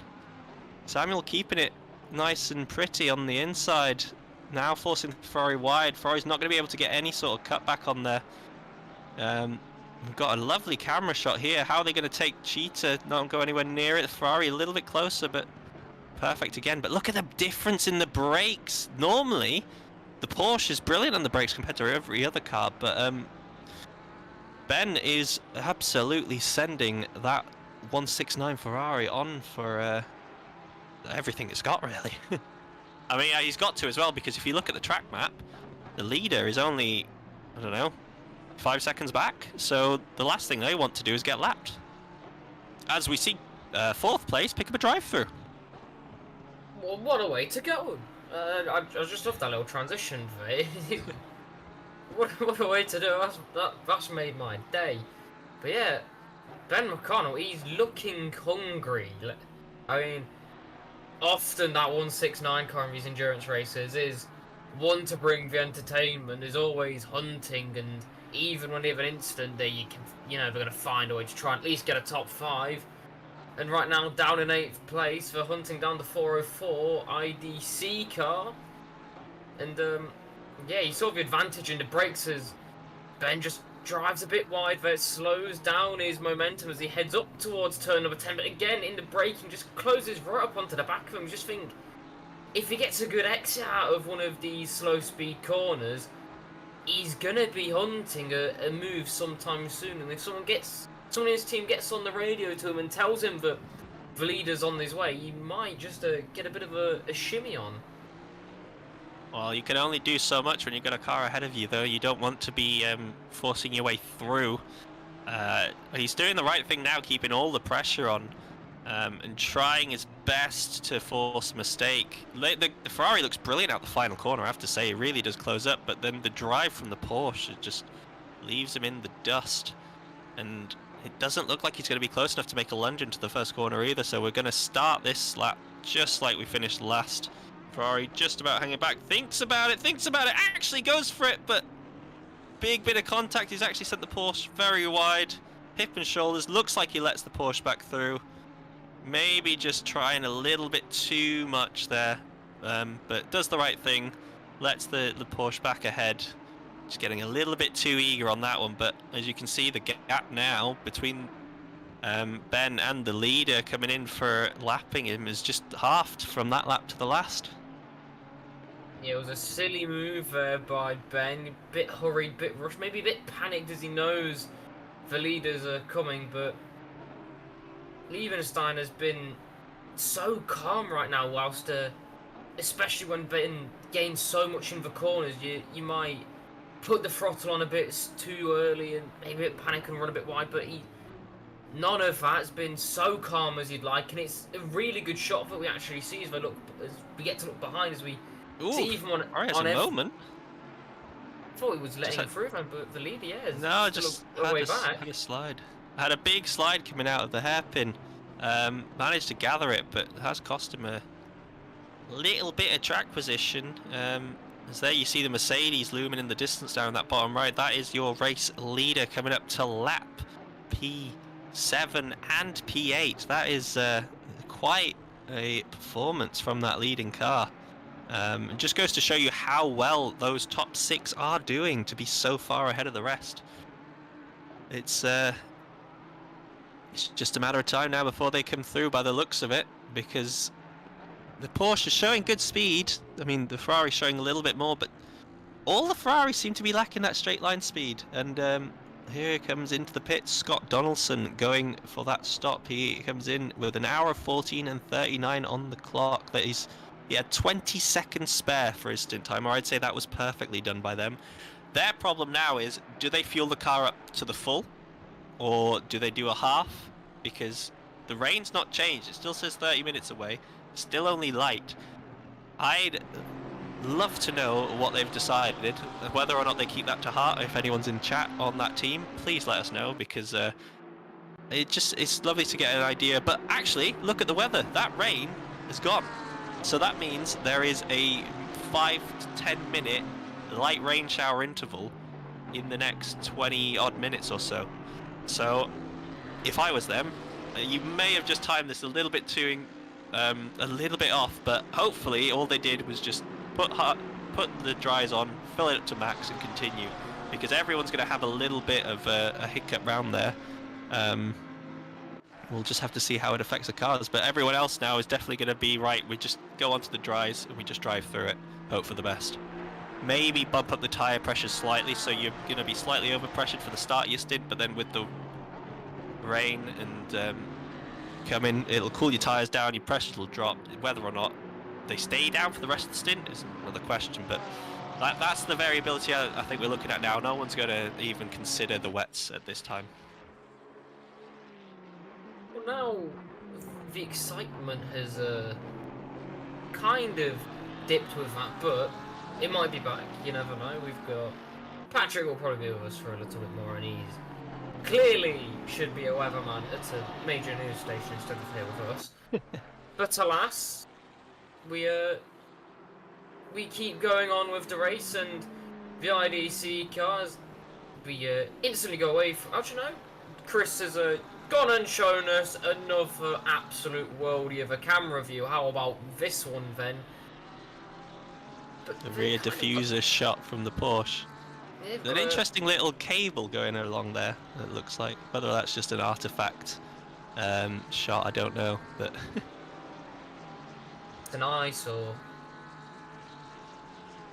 That's not actually right in the game. Chris has just edited that on just to like, just a little bit to annoy people. That's what he's done. Right? Like I said earlier, he's an evil.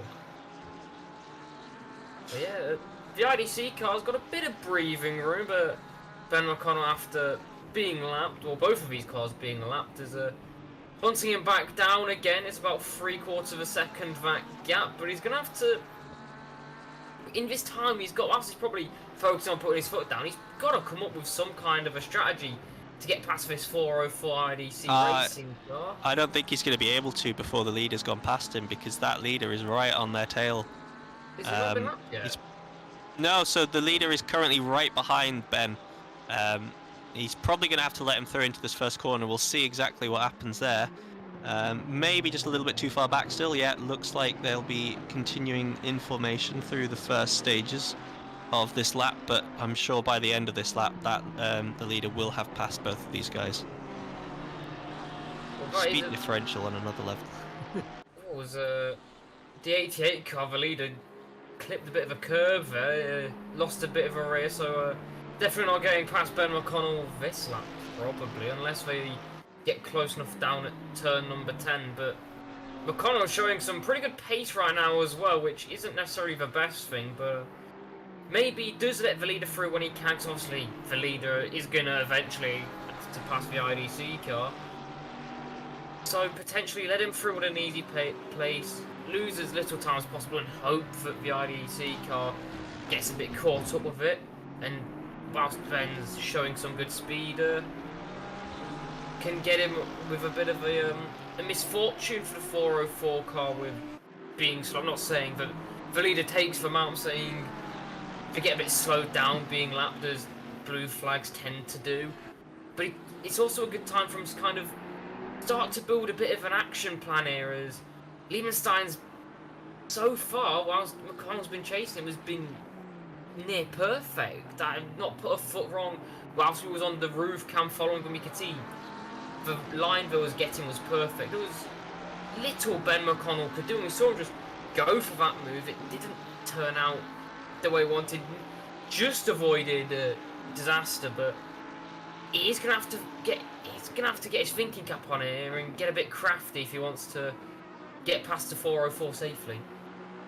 Yeah, and unfortunately for the leaders, it looks like this gap between them is just going in and out of the half a second mark. So the way our blue flag rules work here at Simsport Racing International is if you are within half a second of the car that you are going to lap, they need to let you through at the next within the next 3 or 4 corners, or at the next safest point. So we'll see just how this goes, but I feel like now the leaders are definitely close enough to be let through, and look at that, Ben does the right thing, lets them right on through, and now he'll try and hug the back of this car as best as possible to give himself the best chance of jumping the Porsche ahead once the Porsche has to let through the leader. So yeah, good, very good awareness shown by Ben there.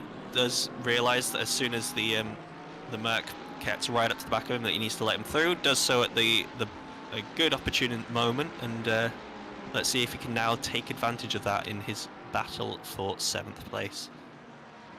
Yeah, crafty stuff for us all on the run up towards turn number 10. Get a bit of a slipstream, so smart thing to do, although instantly the 88 car has just blitzed him, pulled right ahead, and the lack of straight line speed for Ferrari is definitely showing here as the 88 is put his foot on the gas and is instantly hunting down the 404, and you've got to think very, very shortly they're going to pass, and straight away that's a smart place to let the car through there. Liebenstein has really thought that one through, and we thought what McConnell did was good, but noticing now McConnell's missing the apexes on quite a few of these heavy braking zones, maybe trying a little too hard it seems, and it's not paying off best for him, and just little things like that. Maybe a time solved the move early, getting a bit impatient, and that's, especially as we've only just got through a 25% mark, is not something you want to be doing so early on in the grand scheme of things. I know it's been 6 hours and already saying so early seems ridiculous, but it's the nature of these long endurance races. It happens, so it's not the time to be getting impatient and start to lose your head of it. Oh, definitely not. I mean, you've got to, if one of your teammates hopefully will just remind you, look, mate, you've got 18 hours to go. It's, yes, you might be a bit unhappy that you're stuck behind a car right now, but don't sweat it. We're gonna we'll get him at some point. As looks like the 33 might have had an issue, as well as the rain now coming in 10 minutes. It has just ticked over, so we've got probably less than 5 minutes, maybe 5-10 minutes as mentioned before, of rain incoming. Very light rain, just a little bit of switch up just to make sure the drivers are aware and they're prepared that you know, the dynamic conditions will be on their way. And just to get a quick look at the stint times now, so the leaders have to come in the next 7.5 minutes basically. They've got 4 or 5 laps, maybe 4 laps that they can go around, and then they'll have to consider coming in, and that'll be just before the rain hits. So it might be detrimental to those that have to pit just as the rain comes. Maybe even when the rain's here, they have to pit and go out on a fresh set of dry tires, because you don't get the warm-up period that you'd like. And I'm not sure how well the tires are set up in ACC. I mean, they're a lot better than they had been in the past.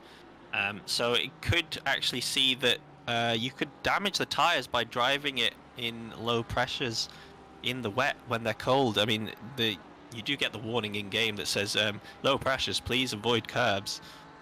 So I don't think it'll happen on fresh set, but maybe keep an eye out for anyone having a tire blowout. It's possible if you run a bit too much curb. Maybe you, in the wet, you catch cheater and your front right just gives up on you. It's a risk. It is a risk. You gotta keep an eye out for any eventuality. If I was driving, that would probably happen to me, because I seem to find a way of finding everything wrong with or anything that can happen in an endurance race. I seem to be able to find that thing and make it happen to me. So that maybe, thankfully, I'm not driving, so I don't have to worry about that this time. But yeah, it's something to watch out for. Blaming your luck now. Oh, mate, trust me, I do not have good luck when it comes to this. I said it before, Chris probably would have. I don't even know if he might be putting his feet up right now, I'm not sure, because this battle is going on, and once again, Ben McConnell deep into turn number 2. That's allowed a bit of a gap to be bridged out. So you can see either the tyres are going a bit for him, or just a sign of getting just slightly impatient behind the wheel here. And it's not that Liebenstein's really doing anything, he's just driving, and probably got to feel a bit smug for that you're annoying the guy behind you by simply doing nothing. I mean, it shows a level of consistency, if you can certainly do. That's something I'd be proud of. I don't know about you, Patrick. You're more of a racer than I am. As we get a bit of a helmet cam here. I don't know how much Chris would have had to fork out, and maybe he snuck into the pit garages and put a little camera in the helmet, so we know he's a bit crafty like that. As he gets that corner right, Ben McConnell, and despite that, the lack of top speed on the Ferrari showing us the 404 car still just pulls ahead through the flat out sections as he comes up towards turn 13 now. I can see why he'd be getting frustrated, as he doesn't seem to be doing too much wrong before he was going deep into the corners as he makes his way through Cheetah. It just seems like the car's not giving him what he wants, as there's a bit of a snap of oversteer there from the IDC car, and a very good exit from Ben McConnell tucks into the slipstream, and yet the 404 car just pulls away. But now the slipstream just kicking in a bit there, and the gaps slowly stop being bridgy. Teases a move down the inside there, but not close enough, thinks better of it. But maybe a slight burst of energy now for Ben McConnell and motivation, as again the IDC car wider than Apex, potentially seeing the car ahead's tyres going off a bit here, and now's time to put your foot down and go hunting. Well, I'd just like to add as well, because it doesn't look like this overtake may happen on track, at least in the next few minutes. Von Liebenstein ahead. Samuel, he's got 6 minutes of his stint timer left. Ben, on the other hand, has 8. So there is a lap difference where maybe once the Porsche actually has a sideways moment, this might be Ben's chance. Can he tuck the car up? He's gonna have to, he's thinking about going up the inside. Well defended from the Porsche. Made him think he had an opportunity, but brake just that little bit later, using the Porsche brakes to his advantage, and on we go. But as I was just saying, yeah, there's a lap difference between the two for their pits, so maybe Ben can have an opportunity to just put his foot down in that one lap that he may have a free air, if the fuel allows it, that is. Otherwise, I think he might just have to wait for the rain to come to hope for an opportunity. Or is he going to send it up the final corner here? He's thinking about it, Porsche respects it and gives him space, but look at the drive out the corner. He's just going to lose so much space and time. Ferrari not keeping the rears up to scratch like that Porsche is. Was smartly placed with the car there from Liebensteiners. He gave enough room as Ben McConnell's going to send it, and they're going to bump doors again. It's the second time he's done that. First time he gave it back. Is he going to do it this time? It doesn't look like... I think that's a move, no. Doesn't look like that one looked just about on the side of Rubbin is racing, I'd say. It looked like he'd gained enough of a gap and didn't... The contact wasn't too severe, so I think that one's just about legal. At least in my eyes, I'd say. So it depends on how strict the stewards want to be.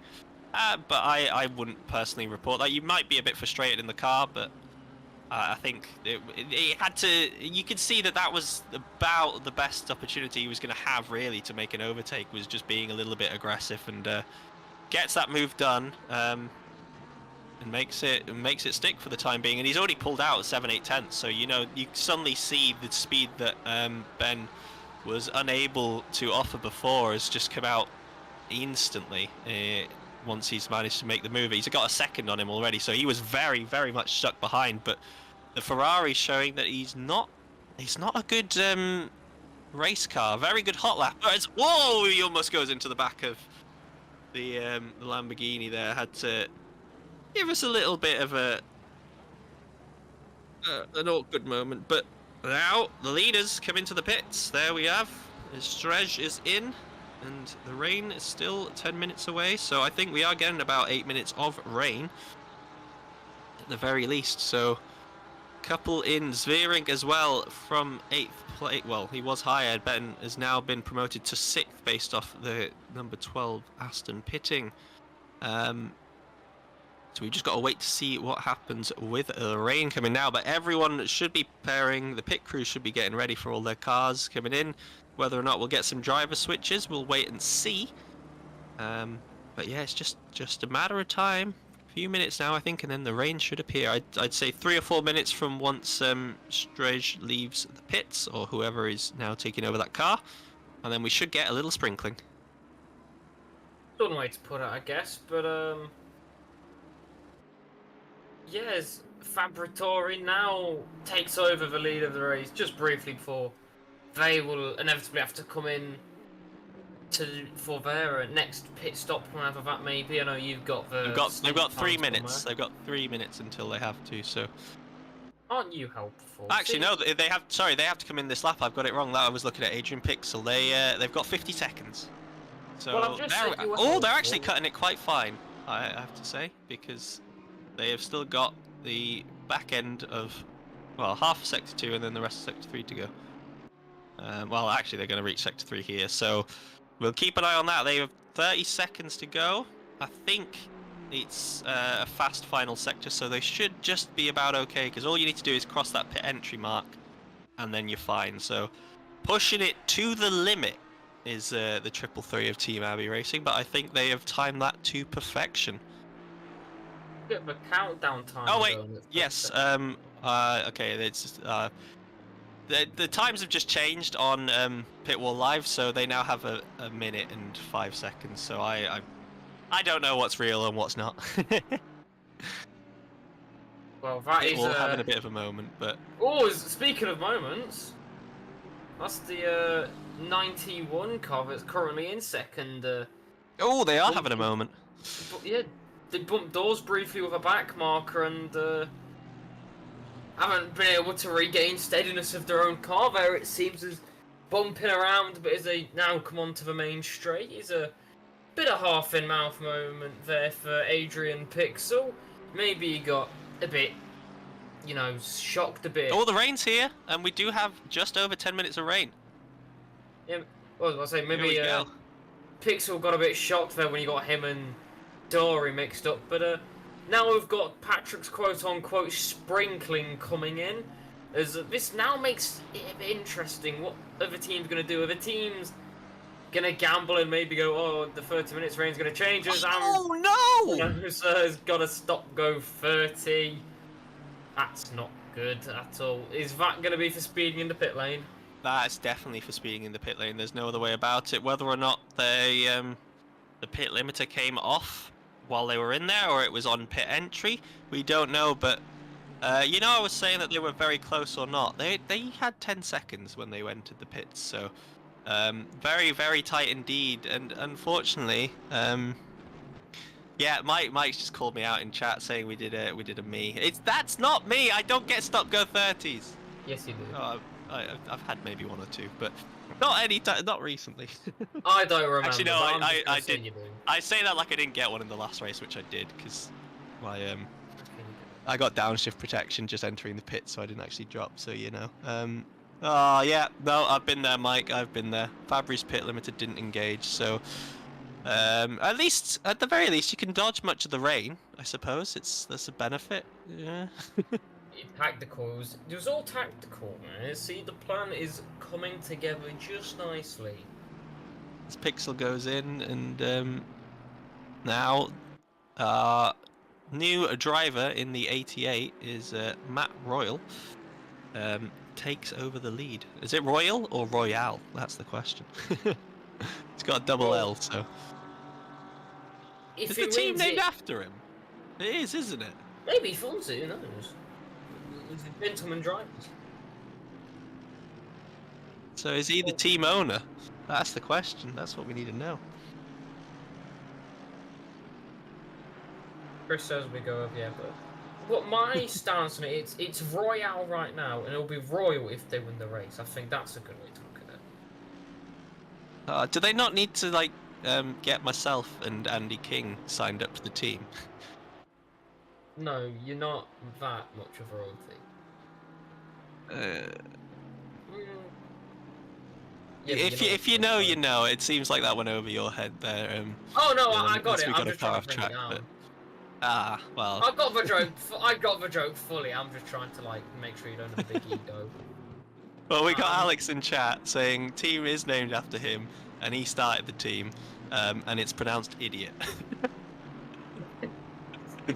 Yeah, okay. No, we don't need you, Patrick. We need Chris in the car. That's what we need. And probably me. I can't drive to save my life, to be fair. Although... Yeah, it just takes a bit of practice. Although, fun fact, I was on... For my college esports team, they have a sim racing team this year. I was asked to coach them, so... Ah, not bad. They picked out... You must know something, then. Well, that's why I sit in here and talk about it, because I can tell you how to do it, I just can't do it. Although, I can't tell you how to drive under rain, you don't want to see me drive under rain. But, don't know a fun fact whilst we've got a bit of a bit of quiet in the battles as people are sorting everything out with the pits, Patrick. Go for it, go for it. This is my first ever race I've watched around Kyalami. Really? Oh wow. I have never watched a race around Kyalami. I know what the track looks like, put it that way. This is my favourite track in the game. I think I drove it a couple times on ACC, but I don't really play ACC. But when I was over, I was like, I'm going to try this because I've never seen it, and people rave about this track, so I'll give it a go. And obviously, I sucked because I'm not that quick. That's why I'm here and not on track. But it's a beautiful looking circuit. It seems tough, but it's provided some good action. As another point I was going to say is, the thing I find funny about endurance races, especially 24-hour races, midway through the race, once everything's kind of quietened down, everyone's found their own space on the track, the comms become more of a podcast with a few cars in the background going round, and in the hour and a half I've been here, we've not once really had a chance to just have that. It's just been non-stop action. I mean, that's all down to the quality of driving we're watching, so it always helps. You can only commentate on what you see, really, and my favourite bit is when I just have to say what I'm seeing. It's always down to the drivers if you get an exciting race or not, and they are definitely providing a very, very exciting one. Because if you look at it, we've done what's it, 7? We're on our 7th hour now. We've done 6 hours and 18 minutes, and that time has flown by, I have to say. I only plan to be in here for a couple hours. I've only been an extra 1 hour and 20, so it's brilliant. I'm just enjoying it. I'm enjoying being here. Does fly though? We've got a cheetah, a victim 417. It's been a while since we had one of them. Looks like only a half claim. Maybe just because the damp track they went for sliders. We also have an incident in turn 1, car 2 with a yellow flag. Suddenly, things are happening. And I just noticed in chat as well, we were wondering what had happened to car 11. It turns out they had a disconnect. I think Andrew Richardson claiming that there was a disconnect on their side. So they're now in 27th. Nick Vargas 4 laps down. Got a lot of work to do to bring that car up. Dave Jr. in the 74. Looking like he's on track to slowly keep pushing that BMW as well further up the road. Well, the rain shouldn't be sticking around for much longer now either. It doesn't... Are you able, with your many technologies you seem to have, Patrick, are you able to see what tyres everyone's on, if there are on? No, that's outside of my control. All I've done is open up Pitwall Live. It's just I can't find it on Pitwall Live, although earlier I did break it. I had to... Oh, I did pop a link in the broadcast chat for you to I've so got you can it grab on. from there. Oh, hang on. It doesn't let me see. Well, I just love Pitwall Live. I can... If you click on the driver, you can see how long their stint has been. Maybe that's... I'm learning. This is fun. See, Chris never told me this. He just told us he doesn't know. But... We've got to move. Muller's gone deep into the hairpin, and Kroll is through. Lork driving. That's Tim's brother, Tim, who was very welcome joining us in chat earlier. It was very much appreciated, and welcome at any time. It was a good bit of crack, as the Irish say. And I can say that because I'm now an Irish citizen as well. My dad's half Irish, so foreign births register. For anyone wondering. Chris is a big one, though. I was named after my dad's uncle, Paddy O'D. So that says enough, doesn't it? No, that doesn't sound Irish at all. Sounds more French than Irish. Come on now, I think you're lying to us. Bonjour. Never, do not do that again. That was awful. Well, I can speak Spanish instead if you'd like. I lived there for 12 years. No, I like will just feel a bit lost. When people speak foreign languages around me, I just feel like I'm in a desert by myself because I don't understand anything. I just feel a bit lost. It's quite funny. I just kind of stand there awkwardly like, hello. I don't understand what you're saying to me. It's brilliant. Alright, I'll avoid that. Well, I imagine we're coming to the end of the rain stint now. I'm just trying to see if anything's actually really been shaken up during the pits. So we've got Daniel Hummel currently in third, but they are yet to pit. They have about, well, I don't know, it's just jumped the 40 seconds on the stint timer for them, so they should be in the next few laps. The rest of them, well, Tori's dropped one spot, or Abranosa has now with that stop go 30, so they were in second. They will retake third, but they do have John Beton just 7 seconds behind them now, so a little bit closer than they would have liked. Obviously, no one likes to stop go 30. I mean, you get used to it. If I'm being honest, well, you don't get used to it. It's still painful if you pick one up.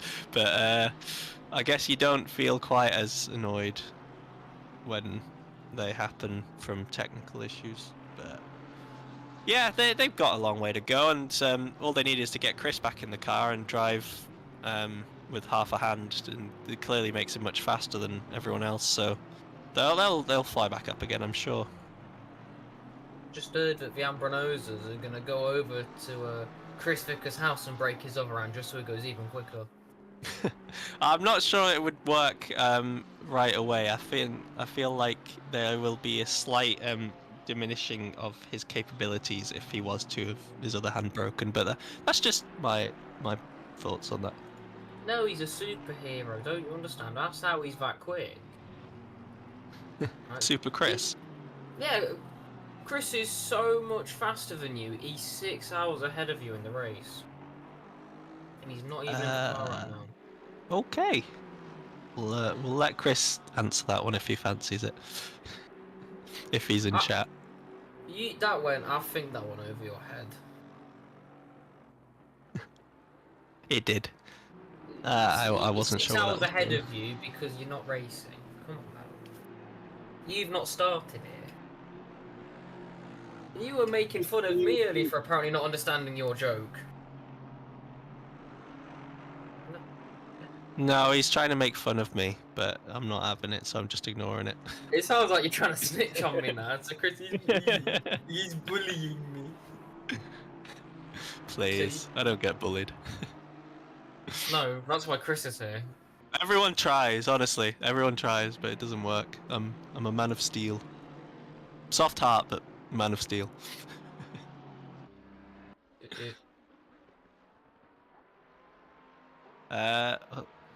Let's have a look. Schultz, how long has he been in the car for? Where is he? 135.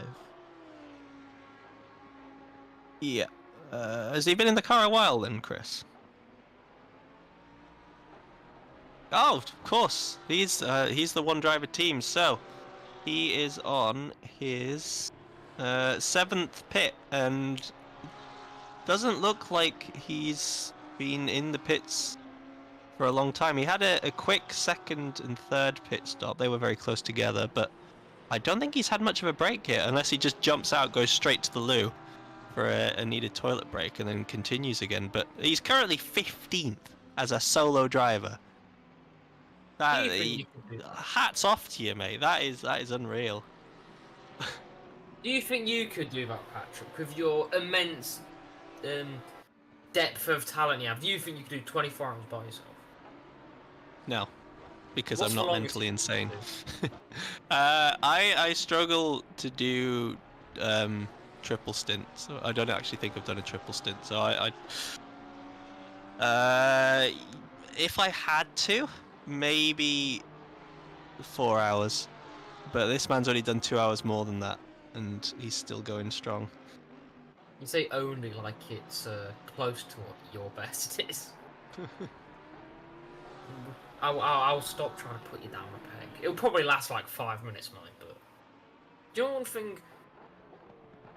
or at least I haven't done is Chris will probably be very aware of when I'm in for the endurance races. I tend to do a bit of a livery watch sort of thing. Just look at all of the amazing liveries when it gets a bit quiet, especially when it's at the start of a race. And because I've come in midway through I've not been able to go, oh, look at that pretty livery, oh, look at that, because the amazing thing about the SSRI communities, there are so many great liveries on the cars. I mean, this precision racing car, that is a very clean livery, I must say. It is nice looking, yeah.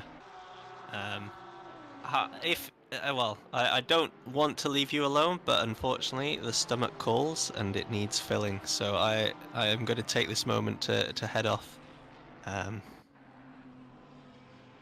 But it's been a pleasure tuning in, and best of luck to you, Dylan. Hopefully you get a bit of action just to keep you going, keep you spiced.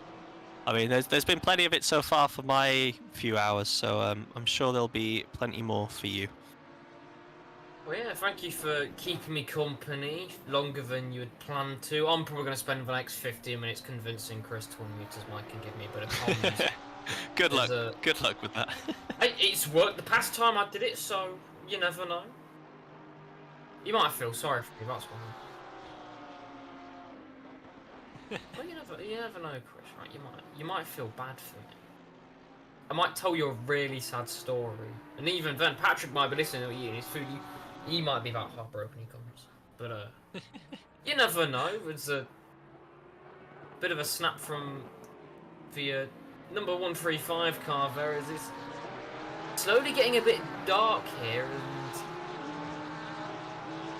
I have to ask, right, whilst we're here, I don't know if Chris Wilton answer this, so you might, Patrick, is this based off local time, or is that 6:30? Is that 6:33 for local time, or is it just going off of, well, the UK? No, if it was, yeah, it is going directly off UK time. It's been dark here for at least an hour now. That's the one downside I've missed, is seeing sunlight this afternoon. So saw a bit. I saw a brief bit of sunlight walking to the car earlier, but. Other than that, yeah, the sun has, whilst we've been waffling on for a bit, it's got, people have the headlights on, but it has just got that little bit darker. It's got very dark very quickly. I mean, you do have a lot of cloud cover, and that is going to affect it, but that seems to be sticking around, so I think for the rest...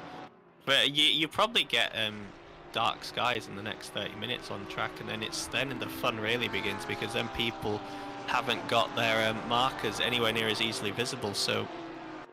there'll be a lot more going on then, but it does seem to be very sudden that the light has disappeared. So with that, I shall leave you be.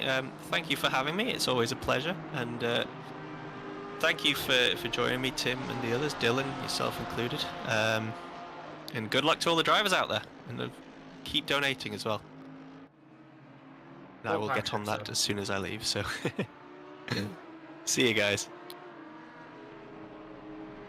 Well, it is all for a good cause, and if you can donate, it would be greatly appreciated, and at some point I'll probably get Chris in to tell you all a bit, if we get a bit of time in the race, tell you a bit about the charity, the stuff we're doing for it, and just give information that the important stuff, because obviously you would want to know where your money's going, and it is going to a great cause, and Chris will probably at some point be able to tell us all about the matters.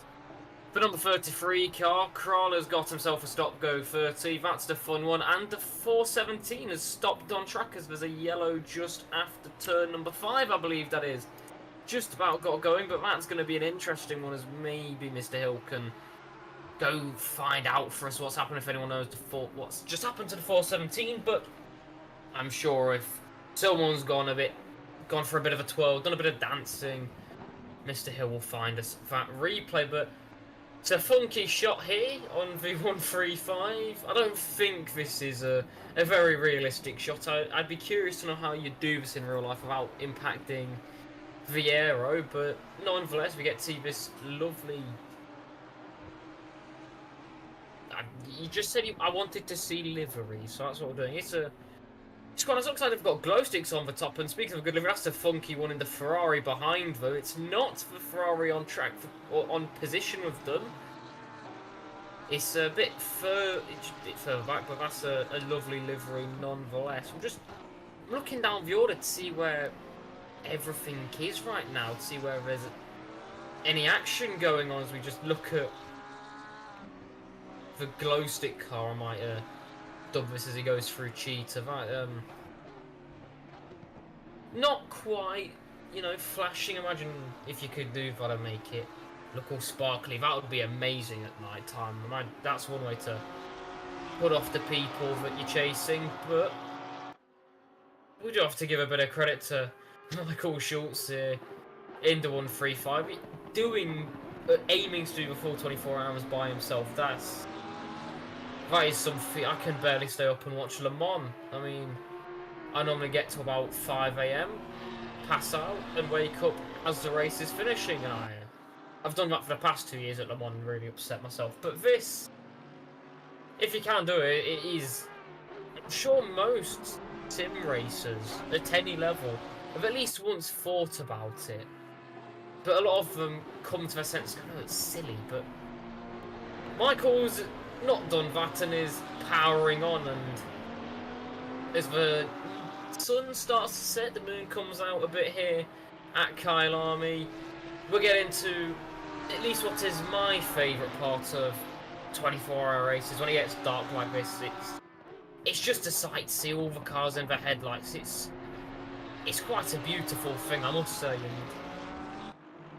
we'll, in about 30 minutes time, probably be in full darkness. There's we'll just follow along here. There's another shot from Jan Kraus in the 405 car. That's the only Bentley. Is a few interesting decals on that car, but that's an interesting logo. It's not the sort of thing you'd expect from a sim racing team, that logo, but it's quite beautiful, I must say. Chris is just getting all in depth at every nook and cranny on this thing, it seems. He knows I love my liveries, and look at them wheel caps, whatever they're called. That's got to be glowing in the dark. That's just what you need. He's really zooming into it. What a cameraman we've got for us today, and maybe Chris is just going insane now. He's been doing this for just over 6.5 hours now. We'll give him even more credit. He might be losing the plot already. He just said he never had it in the first place, and yeah, from what I've known of Chris, he's always been a bit...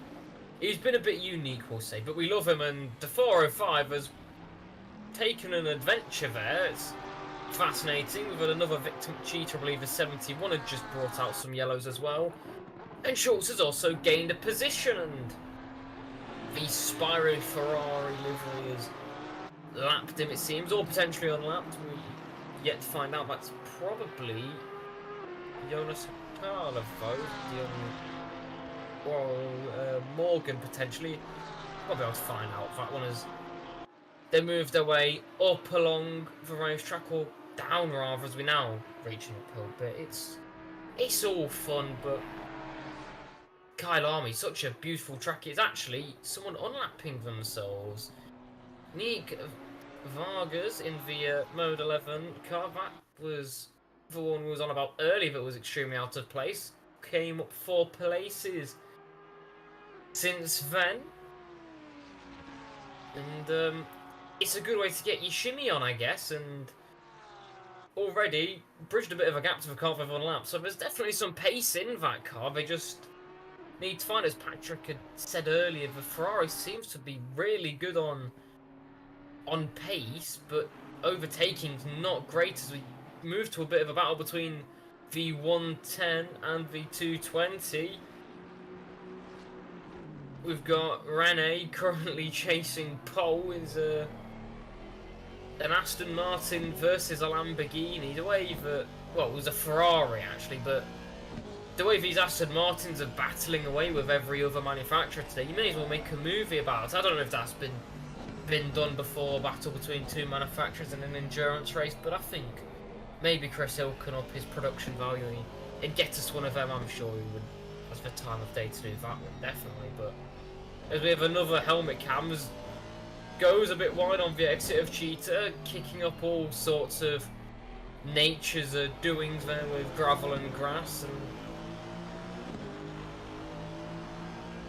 as we was falls away a bit there from pole, but we do have someone in the interview room. We've got Marius. Marius Dreisig, I am being told, is waiting to come in to have a few words with us, it seems. Before you let them in, Chris, do you want to let me know what team they race for? Well, he's just replied with one of them. I will have a quick look. Well, that helps me with the team sheet. Just said it's a purple car. If anyone can give me a quick hand. Go on then.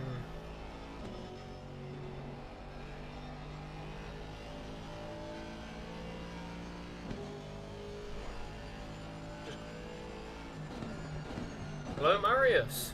Hello, good evening. First question before we get into it, because Chris has been so helpful. Would you like to tell everyone at home what number, what car and team you're racing for today? I'm from the number 13, Fortune Hunter Racing. Now, so you're currently down in P8. Well, saying down seems a bit harsh. Pretty good place to be. How's the first 6.5 hours fared out for you lot then?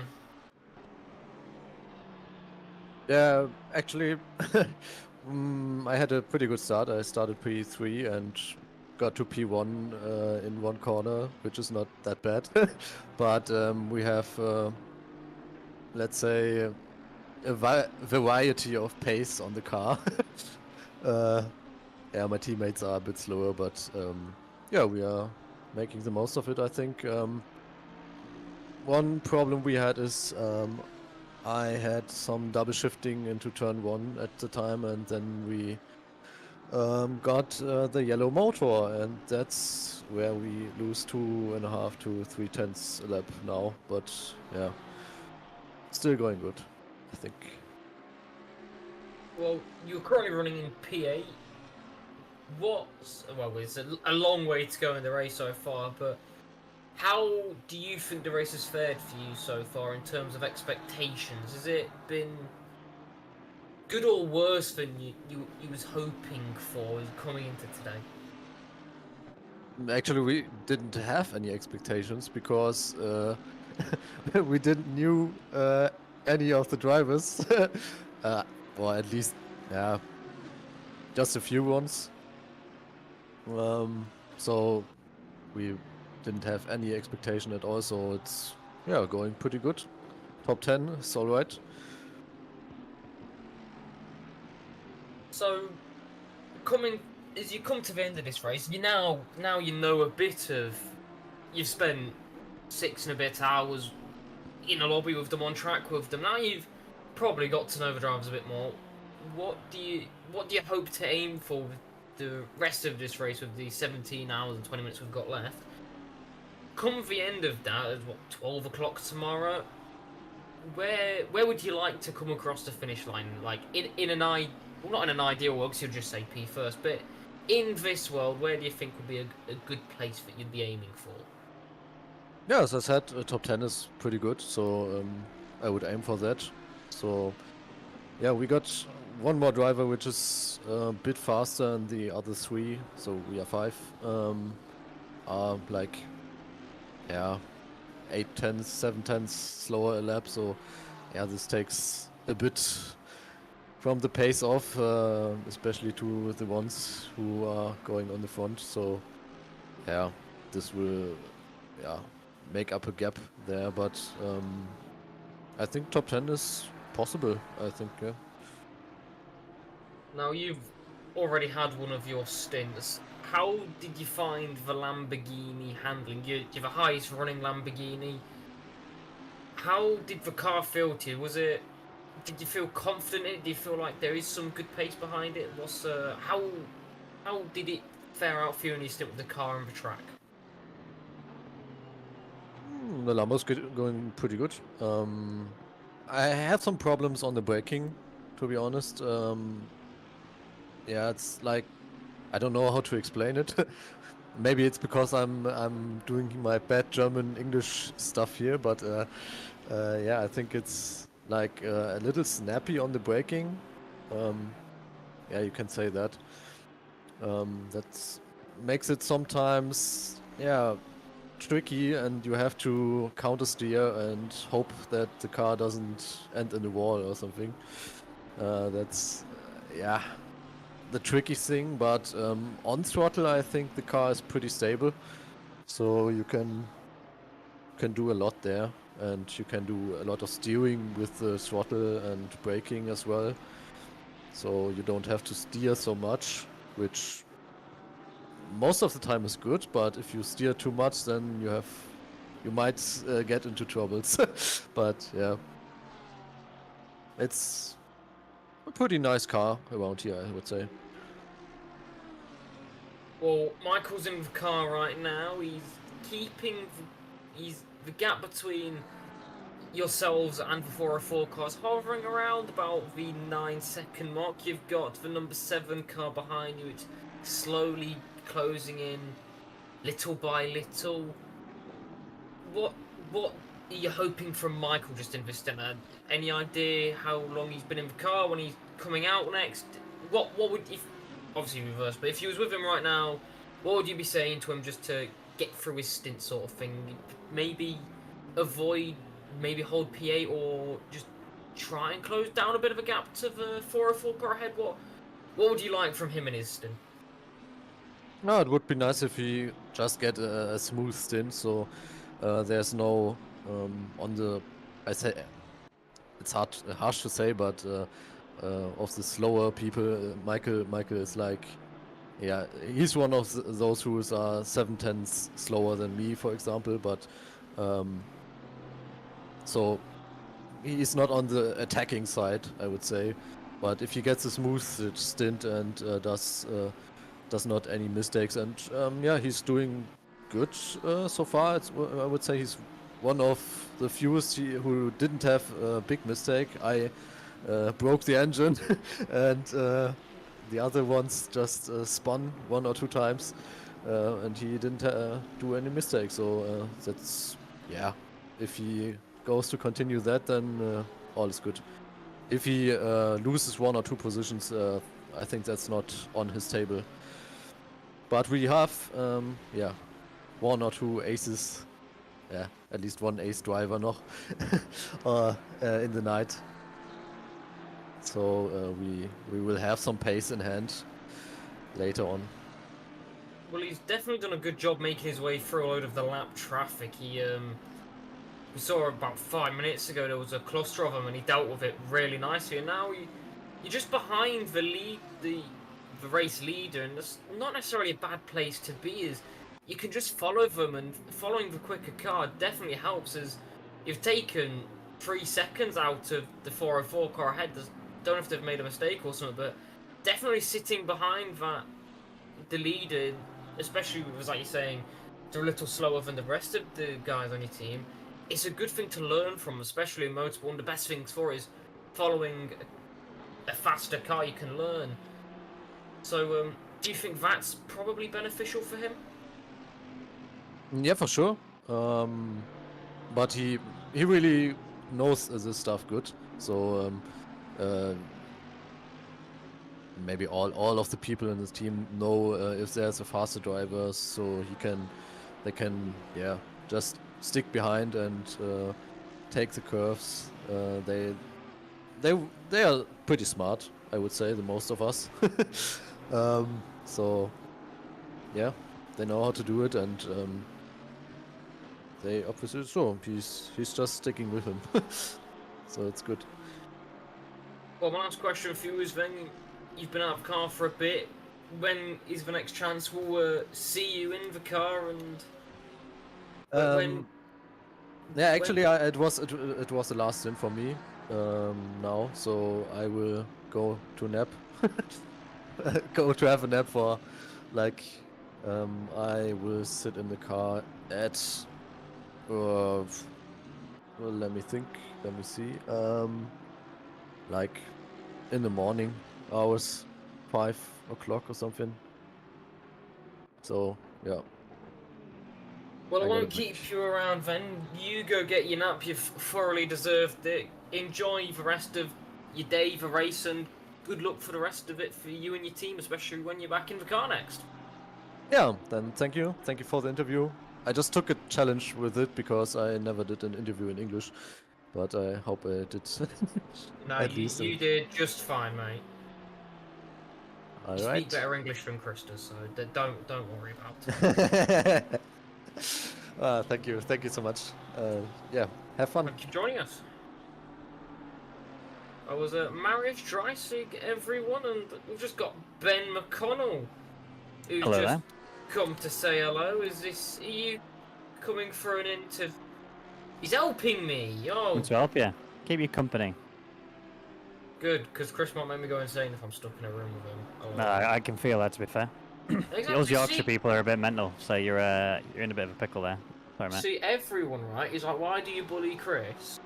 But see, Ben understands. He knows. It's because we're Yorkshire, we all get bullied. No, you're from Manchester, I know. But I'd like Yeah, to. you're not- I like pretend that you're, one of us. Yeah. For now. Just don't tell anyone else from Yorkshire that I'm doing that. Oh, No, it's been a bit of a you both get back to the mental race, hasn't it? From what I've seen, I've been here for. Let me trying to find a clock. I've been here for 2 hours now. I wasn't able to watch any of the race beforehand, which has made me kind of sad. Well, you missed some bangers, let me tell you. I've sent some absolute killer overtakes today. I've even killed someone once. Well, it was I watched one of them. It was a bit iffy of a move, but you got it done. You definitely looked extremely quick, I must say. Even though I've got Jonas in the car, he's one of my favourite drivers in SSRI to watch, because he's very quick. He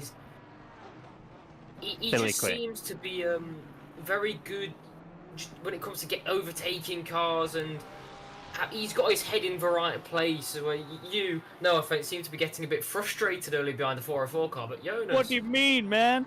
Yeah, I mean, to be fair, it's a combination, really. Like, Yonti is a very, Jonas even, he's a very cool, calm, collected human.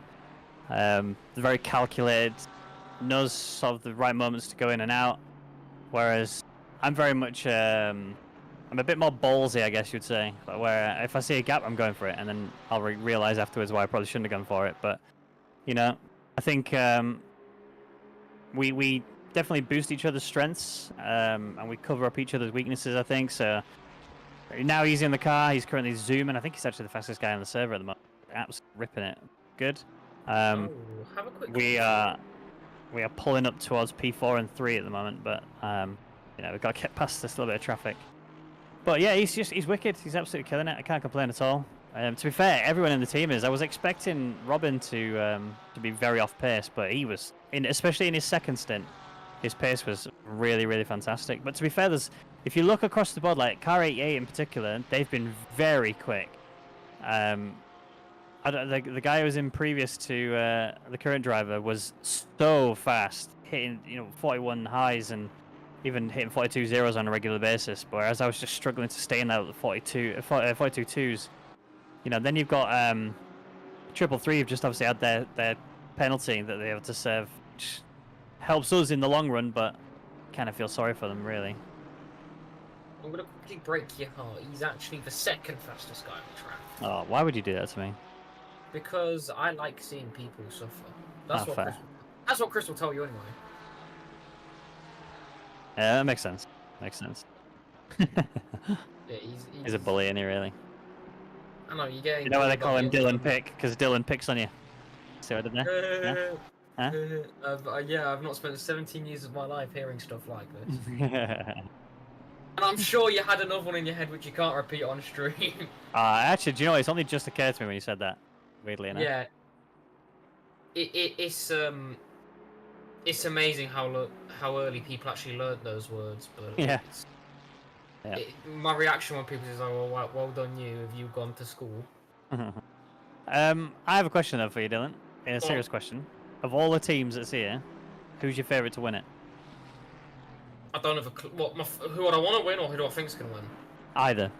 In fact, I'll take both. Don't have a clue. I've not been watching long enough to go, they're going to win. I've spent my morning doing fitness tests in Sheffield, so I don't have a clue. Outrageous. I'm just I mean, obviously I'm going to say us, because we're pulling it back, but I don't know. I think 88 is currently looking very, very quick and consistent enough that I don't think they're going to drop that position. I mean, they're 19 seconds ahead of P2. I haven't seen them drive for quite a while, actually. I've not actually seen them anywhere on track. So maybe, who knows, maybe they can actually recover, because they're the closest ones to trying it. Everyone else is just a bit too far back. But I think who I want to win, us, obviously. Who's going to win? I think it's still way too early to judge. Yeah, that's the thing with these endurance races. You don't know until the very last lap, because how many times in just endurance races and anything, last lap, someone's car was only a couple of years ago at Le Mans, the LMP2 leaders were ahead by miles, and the car died on the last lap. So anything can happen, and Jonas is currently flying right now, as he's brought it from 4 seconds to 3/10 to Nelson and Brunnosa. That's quite the shimmy that your teammates got on there. Yep. But just he's gone deep. He might actually go for a send, yeah. I think he's on. Well, he's alongside. Oh, I don't know who's done his, but keep it clean. Keep it clean, Jonas. Come on, don't kill him. You're hearing. Go on. This is the guy who was trying to kill everyone he was trying to overtake earlier. Now telling his teammate off for trying to drive like him.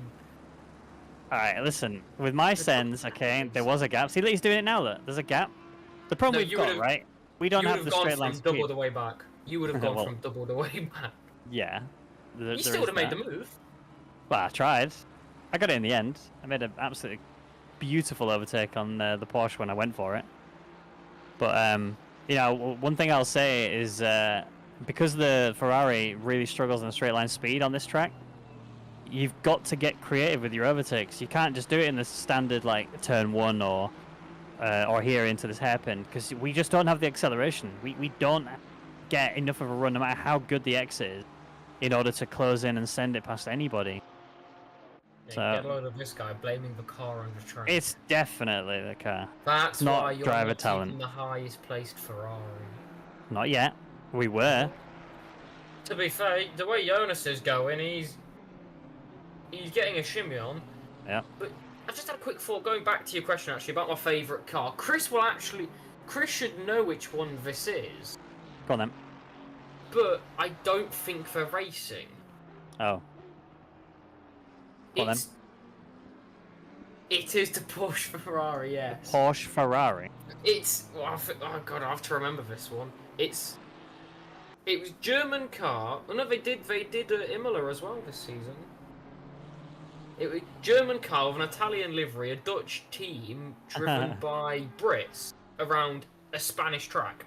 It was brilliant. I loved it. And that's why you call it multicultural. Yeah, exactly. It was the multicultural car, if I can get my words out. It was brilliant. It was a really well-made livery as well. It's, I said earlier, it's one of my favourite things about this is just the liveries. Everything is so well made, and now it's getting into dark. I can't really see them, which makes me a bit sad, but we get to watch your teammate fly around Kyalami for a bit. And Chris needs to turn his night vision on. Have you seen the night vision? He's been eating his carrots, that's what it is. You can turn your image exposure up in the video options, and you can see so much more. Oh, hang on a minute. That's actually clever, but I've just seen in chat, Mike Amber and Hoser has told me they are racing. They are. The 787 Porsche, the Gazoo racing team. That's I'm gonna check pit wall line.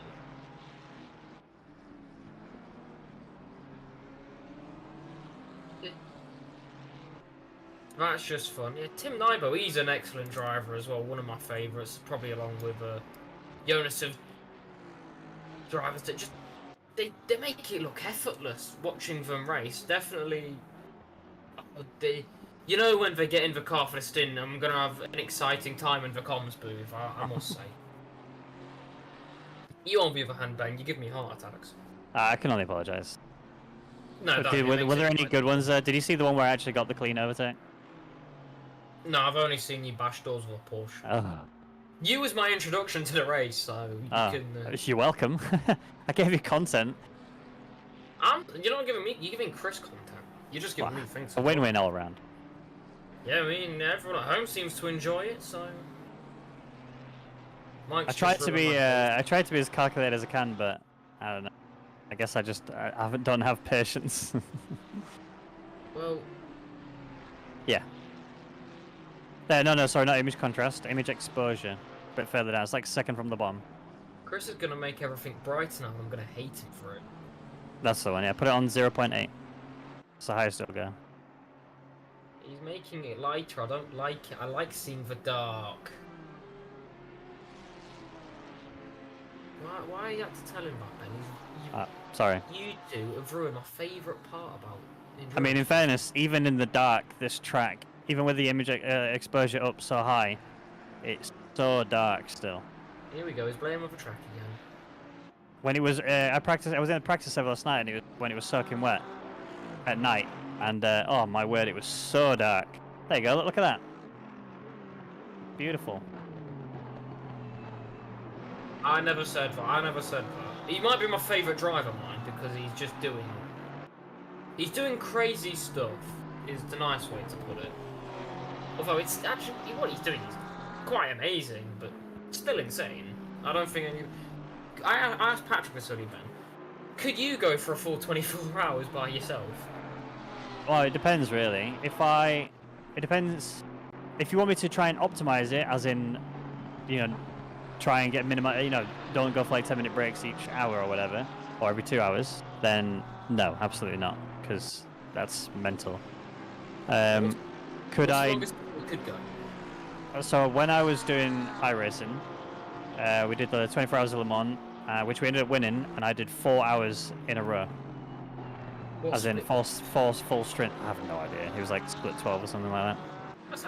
That's not bad. I was about to say, yeah, he's look at him all the look at him all the I've won Daytona, I've won Sebring, I've won Le Mans. I think I've earned my trophies.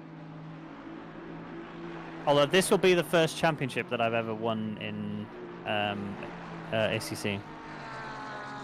I've won plenty of races, but never won a championship. I've never stuck to a league long enough. Do you know how many league races I've won in my lifetime? Is it 0? Yeah, you are correct. Actually, I'm gonna have to think about this. Actually, I remember I did an endurance race on Gran Turismo. It's hilarious how they work, because there's an element of math when you do driver stints, because the game's just not that fun like ACC and iRacing and all that. I was in a modified LMP1 car to make it an LMP2 car, and yeah, the joys of Gran Turismo. If anyone has ever done like multi-class endurance racing at Gran Turismo, they know how fun it is, especially when setting it up. But I ended up, we was in the fight for the class win. I did the last stint, and it was around Spa, and back-to-back laps, I ended up binning it at Pool. I was just pushing too hard, and it was one of my least favourite corners to drive, and yeah, into the wall I go. Ruined that one. Actually, no, I've had one league race win. I think it was around Laguna Seca. Laguna is a brilliant track. I know that a lot of people hate it, but I think it's just such a good track for. It reminds me of Monaco. Like, you can't really afford to make mistakes at Monaco; you just get murdered. And I think it's very similar to Laguna. You know, if you touch the sand, you get thrown off track. You get buried in walls, and even if you just skip into the sand, it just rotates you straight away and can cause a 15-car pileup. But I don't know what it is about it. I just really enjoy how technical the track is and how much you have to carry momentum, throw it through all the corners, and the corkscrew obviously being such a signature section of any track that, you know, that is even if to people who don't really know racing that much, a lot of people know that corkscrew. Yeah, do you know what's even more nuts? They go down there on motorbikes. I couldn't. I don't know how. You must be nuts. I mean, motorbike racing itself is pretty nuts, but going down the corkscrew on a MotoGP bike or a super bike is. Yeah. Have you seen Isle of Man TT stuff?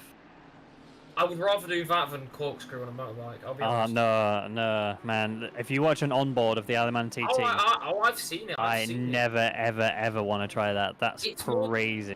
It's more the verticality though. When you feel about how, with the drop at the corkscrew, how far down you be on two wheels, I would feel more safe around the Isle of Man, which sounds nuts, but that's just how much I hate the corkscrew as well. But a few penalties we've got to drive through. Fascinating one for the number 555 car. And Vargas has got a 20-second penalty, and Nadi has got a 10-second penalty. So, penalties all around the board. Maybe you can... That's a lovely shot here from... that Chris had just put up with Nick Vargas. And, you know, look at that. He's got a gear counter, bright purple in the corners. No, he surely can't even see that. That's just for show. That's beautiful, I must say. Nicely done there by Nick and obviously Chris, but we don't like to credit him with anything. That's brilliant. You know what you need? You need someone to put a GoPro on the head and just like have a bit of a helmet cam sort of thing going. That would be cool. That would. I could probably do that. I need to get another webcam there first. I'll get a GoPro. I need credit. I bought a webcam for a commentary job that never happened. I spent 70. Oh, now you got webcam. Yeah, I spent 70 quid on a fancy webcam. Struggled for the rest of the month because I never made that much money at the job I had. But I spent 70 quid waiting for this gig that could have led to some really good things, and it never happened. Like, 2 days before I went, there's not enough people who've got accounts. I was like, well, cheers. It's dying. Yeah. Was that recent? August. That's recent enough. I thought about selling it, enough. But I don't know if I sell it, I'll then need it, so. Yeah, definitely don't get rid of it. I don't know, it'll be useful. It's always useful to keep it. And if you sell it, you're not going to make your money back properly anyway. But we are actually catching up to P3. They're only coming up the hairpin further upfield, but in terms of tonight's weather forecast, I have got a prediction for you. I've got a feeling it's going to be wet for most of the night.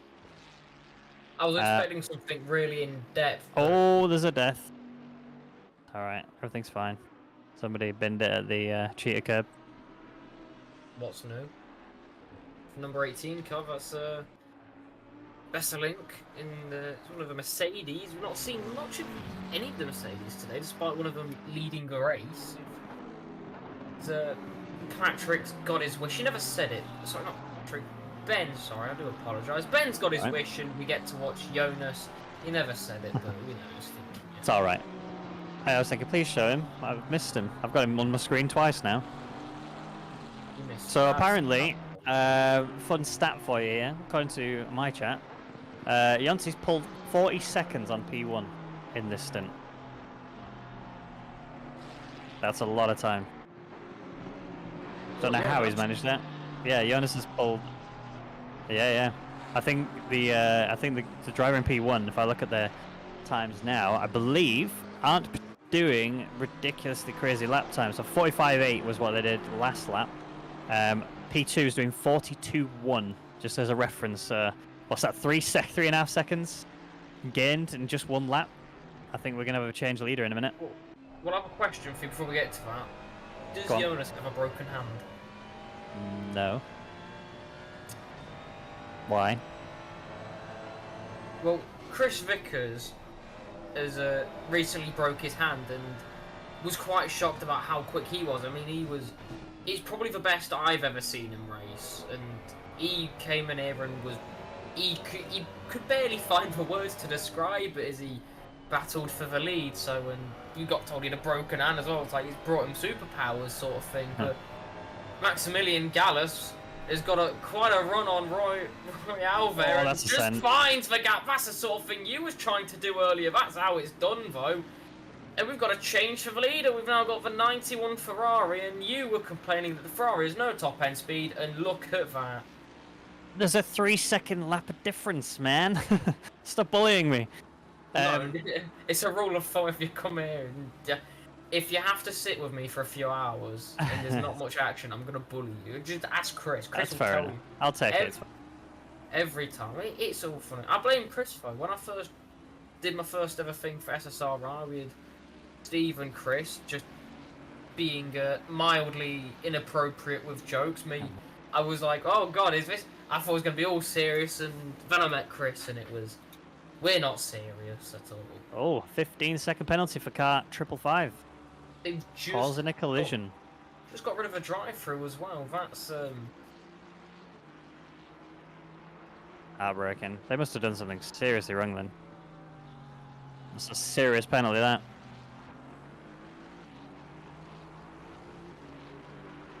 Can I?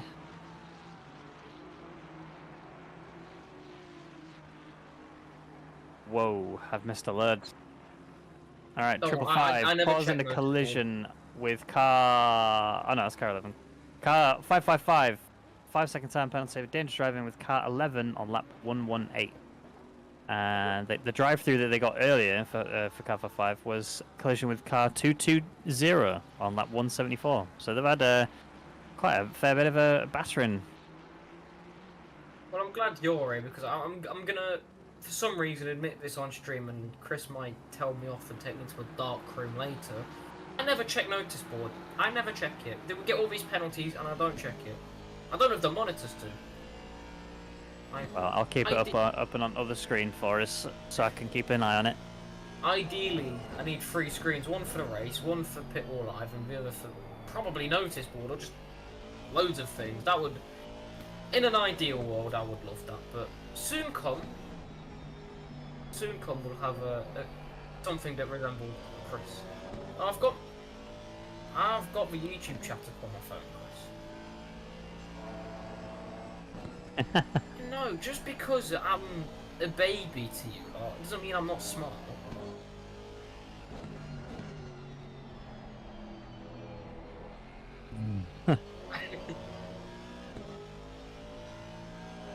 Yeah.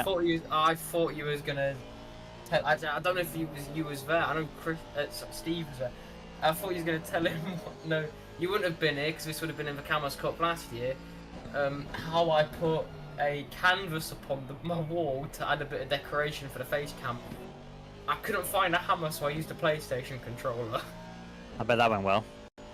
And I had my face cam up, and Steve and I forgot who I was with. I had a brilliant time watching me hammering this canvas into my wall with a controller, and it still works. It's brilliant.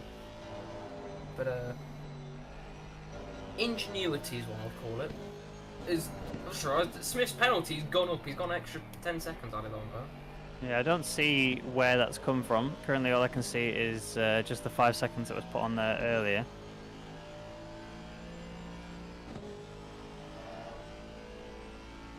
The others. Oh yeah, so there was a 15 earlier that was for causing collision with car 417. Then they got a 5 second after that for aggressive driving with car 52. And then that's when they then got given the drive-through afterwards. So yeah, they've had that removed. And then they got a 5 second penalty for the collision. Dangerous driving with car 11. So yeah, it's a culmination of all of the above, sadly. So we're learning that everyone in the SSRI commentary team just has a specific role. We've got Patrick as the weatherman. We've got Chris making the jokes. You're the penalty man and probably get a few penalties yourself. And I don't know what you're talking. I've had one, and you know what? It was justified. Okay. I thought he was about to say it was not your fault. No, it was definitely my fault. To be fair, like I said, I mean it was just a minor miscalculation, really. I just tapped the brake a little bit too early, downshifted a bit too much, and turned in too early, and that was it. Yeah. Hit that curb, and then was a passenger after that. Is that what you call it, a miscalculation? It was definitely. I mean, I definitely didn't mean to do it. I took the line a bit too tight a line and ended up just zipping into the side of someone. But you know, it is what it is. I do want to highlight that already it's a 4.1 second gap between what is now P2 and Gallus, who's obviously now our race leader. The pace difference is substantial. They're really pulling away now.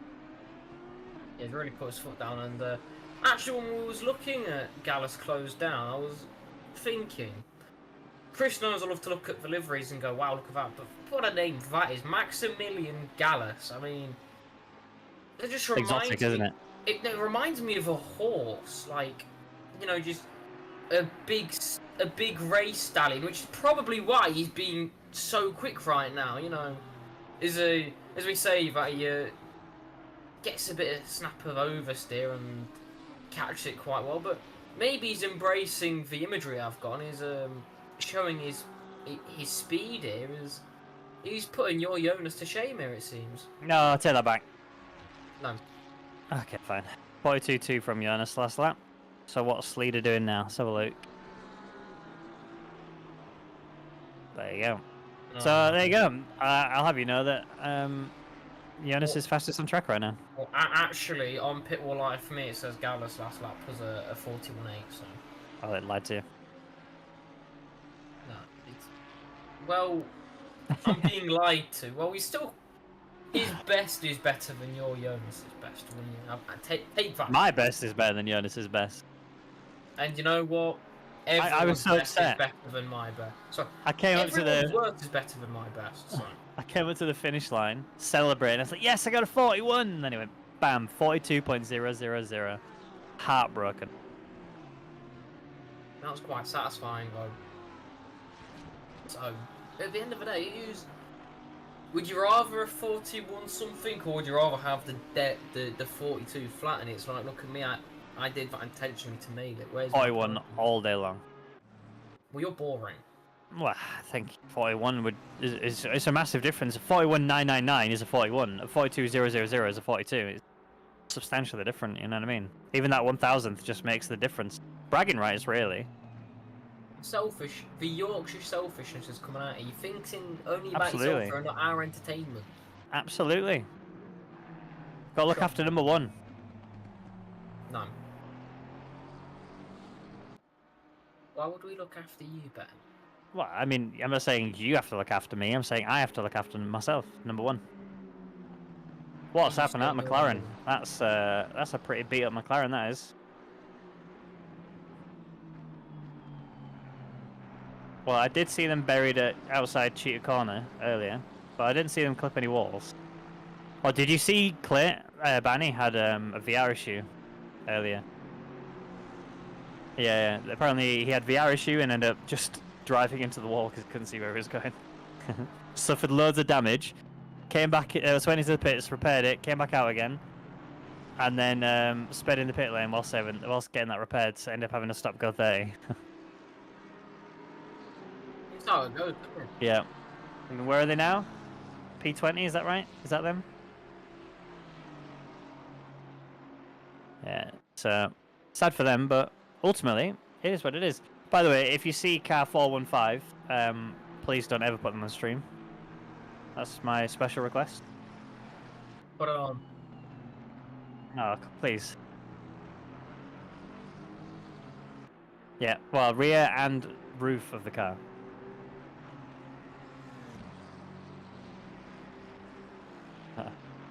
Yeah, the rear and the roof. It's like right at the back of the roof. Is it bad? Oh. I'm now curious, but I'm guessing for reasons we can't go and do livery watch now. No, it's nothing that bad. Just toxic. Toxic. I'll tell you what we should do is have a look at the back of car 123's livery. There's a very important message on the back of that one that I think we could do with remembering. So, is it sub to SSRI? Context for you. I don't know how you pronounce the name. Go on, Chris. Yeah. Yeah. Well, he's on screen for you right now. I just. Yeah. But yeah, so when we did Monza's endurance race last month, there was a very strange moment on track where one of the drivers, I don't know how you pronounce the name, so I apologize. Schalke, I think you said. Just randomly started having a real problem through turn 4-5. All the inputs were very random. Didn't look like they were sort of following anything. You know, clearly was having an issue. We initially thought technical problem. And then ended up pulling over to the side of the road. Was just parked there on the run up towards Ascari, and we found out that he was suffering a stroke. So I ended up then having an ambulance to pick him up, take him to hospital, get checked over and whatnot. Which just goes to show it can happen at any moment, any time, no matter where you are, what you're doing. You've got to really look after yourself.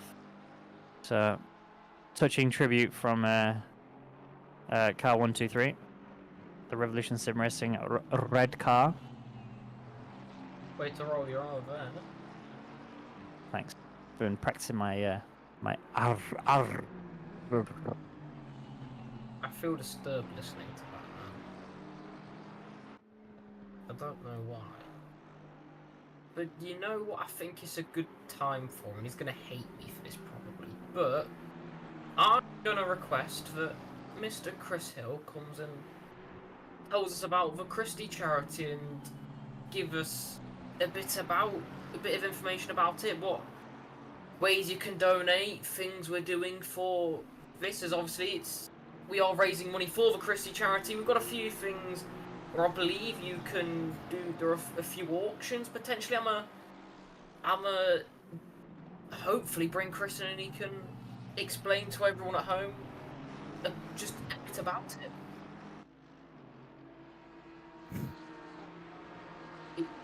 It says 5 minutes, so in about 5 minutes time I'll do that whole thing again, right? He's just trying to find cameras apparently. He makes the job look difficult. I say that like I've ever done it mine, but I think we've got a little guest. Hello, a little guest that's joined us. Hello. Oh yeah, I'm very little, but Me too. yeah. How are you guys and comms doing?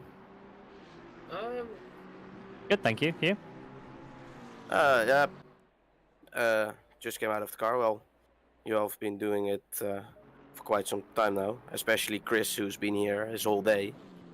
But yeah, I mostly came in to say you just named it because the back of the 123 car, and it's just I want to say from our team, from the HRC Schalke's team, that a big thank you to all of the people putting things on their car and wishing the best of luck, because it sure was a difficult experience, and now we know we also put his logo on our car, and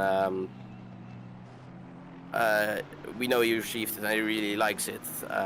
So big thank you to the whole community and everything, because it's a scary experience and we're really sad that he isn't driving with us. He was coaching me through my whole last stint.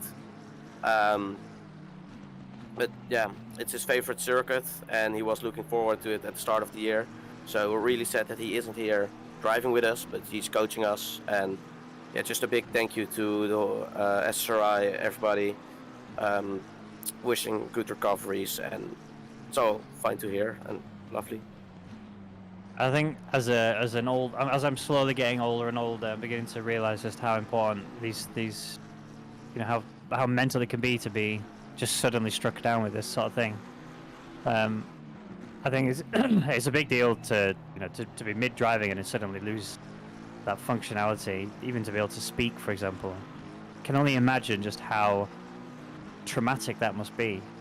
To be fair to him, to Schalke, that's took some real strength and character to be able to come out of that other side of it just laughing. You know what I mean? Yeah, and I'm really happy to see him come back when we were doing league races. He is with us, coaching us and saying what we're doing wrong. And it's just the scary part that we as a team, he is our team leader, but everybody except him and one member, we're all underage little teenagers. So yeah, it's also scary to see that for us, like there was only one drive with him. It was his second endurance race ever, and he's just 16 of age, and then something like this happened. Yeah. So we luckily, it's I only got a message like I have to call you, it's about Schalke. So I was scared for the worst. So yeah, of course. Luckily we still have him with us, and so, yeah. Is he making a full recovery? He is recovering, but slowly. He does things back, but he's still not. He can be with us and call for like 45 minutes, and then they have to take a rest. So yeah, sometimes he just hops in, says what we have to do and what we don't have to do, and it's just nice to see that he still wants to be included. And yeah, dedication to your team, that is for sure. That's yeah, dedication. It's his team. Like yeah, we're doing it in his honor. So that's good, really good. Hopefully makes a full recovery, and especially from me and my team, send him all of our love, and wish him all the best, please.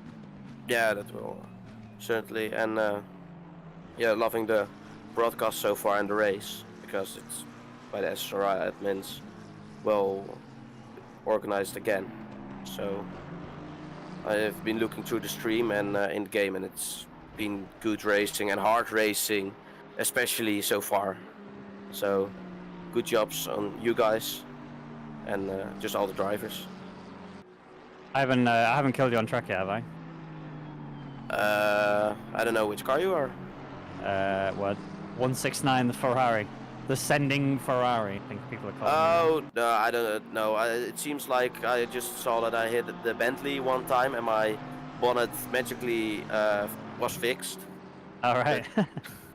I've been doing just one stint just now, but one of my teammates, his PC has issues, so we're doing it on my PC, switching accounts, and wow. Luckily I can use his more expensive steering wheel, but in the race, some people are sending, but it's part of the endurance racing, not multi-class, but just different classes in drivers. Yeah. Like we are second to last, but we're still enjoying it. And for us, we had a bit of an issue. We were flying in the air, as you might have seen. But we're trying to recover from it. We all together with our pace and just having fun and doing our best. Yeah, well, that's good. Keep up. I mean, what? Where are you currently? What's your car number? 73. 73. Oh, nice. So you're 31 at the minute. Yeah. Are you feeling pacey? Feel like you can recover? Yeah, we can recover. But we are looking at the 720 Mercedes, because in the beginning and when I entered the car for my... Oh, we're on the top of the screen, but when we entered the car, the 720 Mercedes is close to us on pace. We were battling with the 123 McLaren. Sadly, they have lost quite a couple of laps. So sad that car isn't there, but just with a few cars, we're seeing where we can be, and we're all doing our best. And if we don't Nice. freak up the strategy, we will do fine. So we're enjoying it. Well, good. And that's Good. the key factor, I think. In order to be good at endurance racing, you got to first enjoy it, because it's not a small task, is it? 24 hours, regardless of whether you're doing it with a team or not. Tiring. Yeah, it's my third one. I did the previous 2 with SSRI here, and all the times you're just thinking, oh, 24 hours is a long time. Like now we've been doing it for quite some hours and we're still not halfway, but it's just hours of enjoyment. And now the 24 hours race hours will come, waking up in the middle of the night to do some sim racing. Yeah, exactly. Tiptoeing around your house so you don't wake up your family. Yeah. That's the story of my life. Well, good luck with commentating for the rest. Yeah, good luck with your race. Thank you. Have a good one. You too. We briefly saw there the 901 car take a bit of a detour towards turn number 10 as just seemingly a bit too deep into the corner, and it was a bit too deep, was very, very deep into the corner. They ended up going off track and going for a spin. Everything's all recovered now though as we watch them fly around, and your timer's up, Chris. I'm gonna bring you back in, and I'll now finally bring in Mr. Chris Hill to tell you a bit about the Christie charity and the stuff we're running here at this charity event, I guess you could say.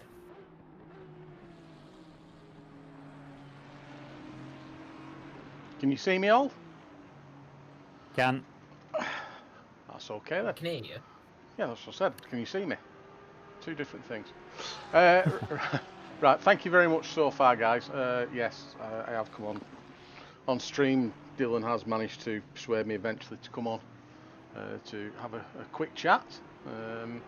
But my chat is about the charity. We're doing this 24-hour event for the Christie charity in honour of a colleague of mine, Gareth P. Longren, who sadly passed away on the 18th of October after suffering with a brain tumour. He bravely fought the brain tumour over the last 2 years, having 2 surgeries to try and remove as much of it as possible, then going through the chemotherapy and radiotherapy, but unfortunately he succumbed to it, as I said, on the 18th of October. So we do this in his honour and his memory now. So far we've raised £4,320.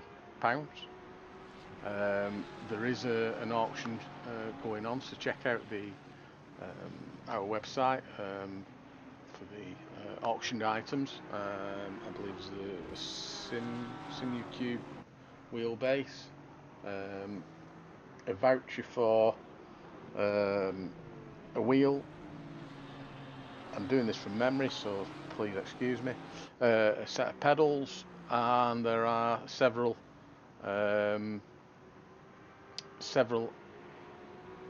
availability slots to have a go in Bas van Mellis's full motion rig, and I believe he plans on organising a day for people to come and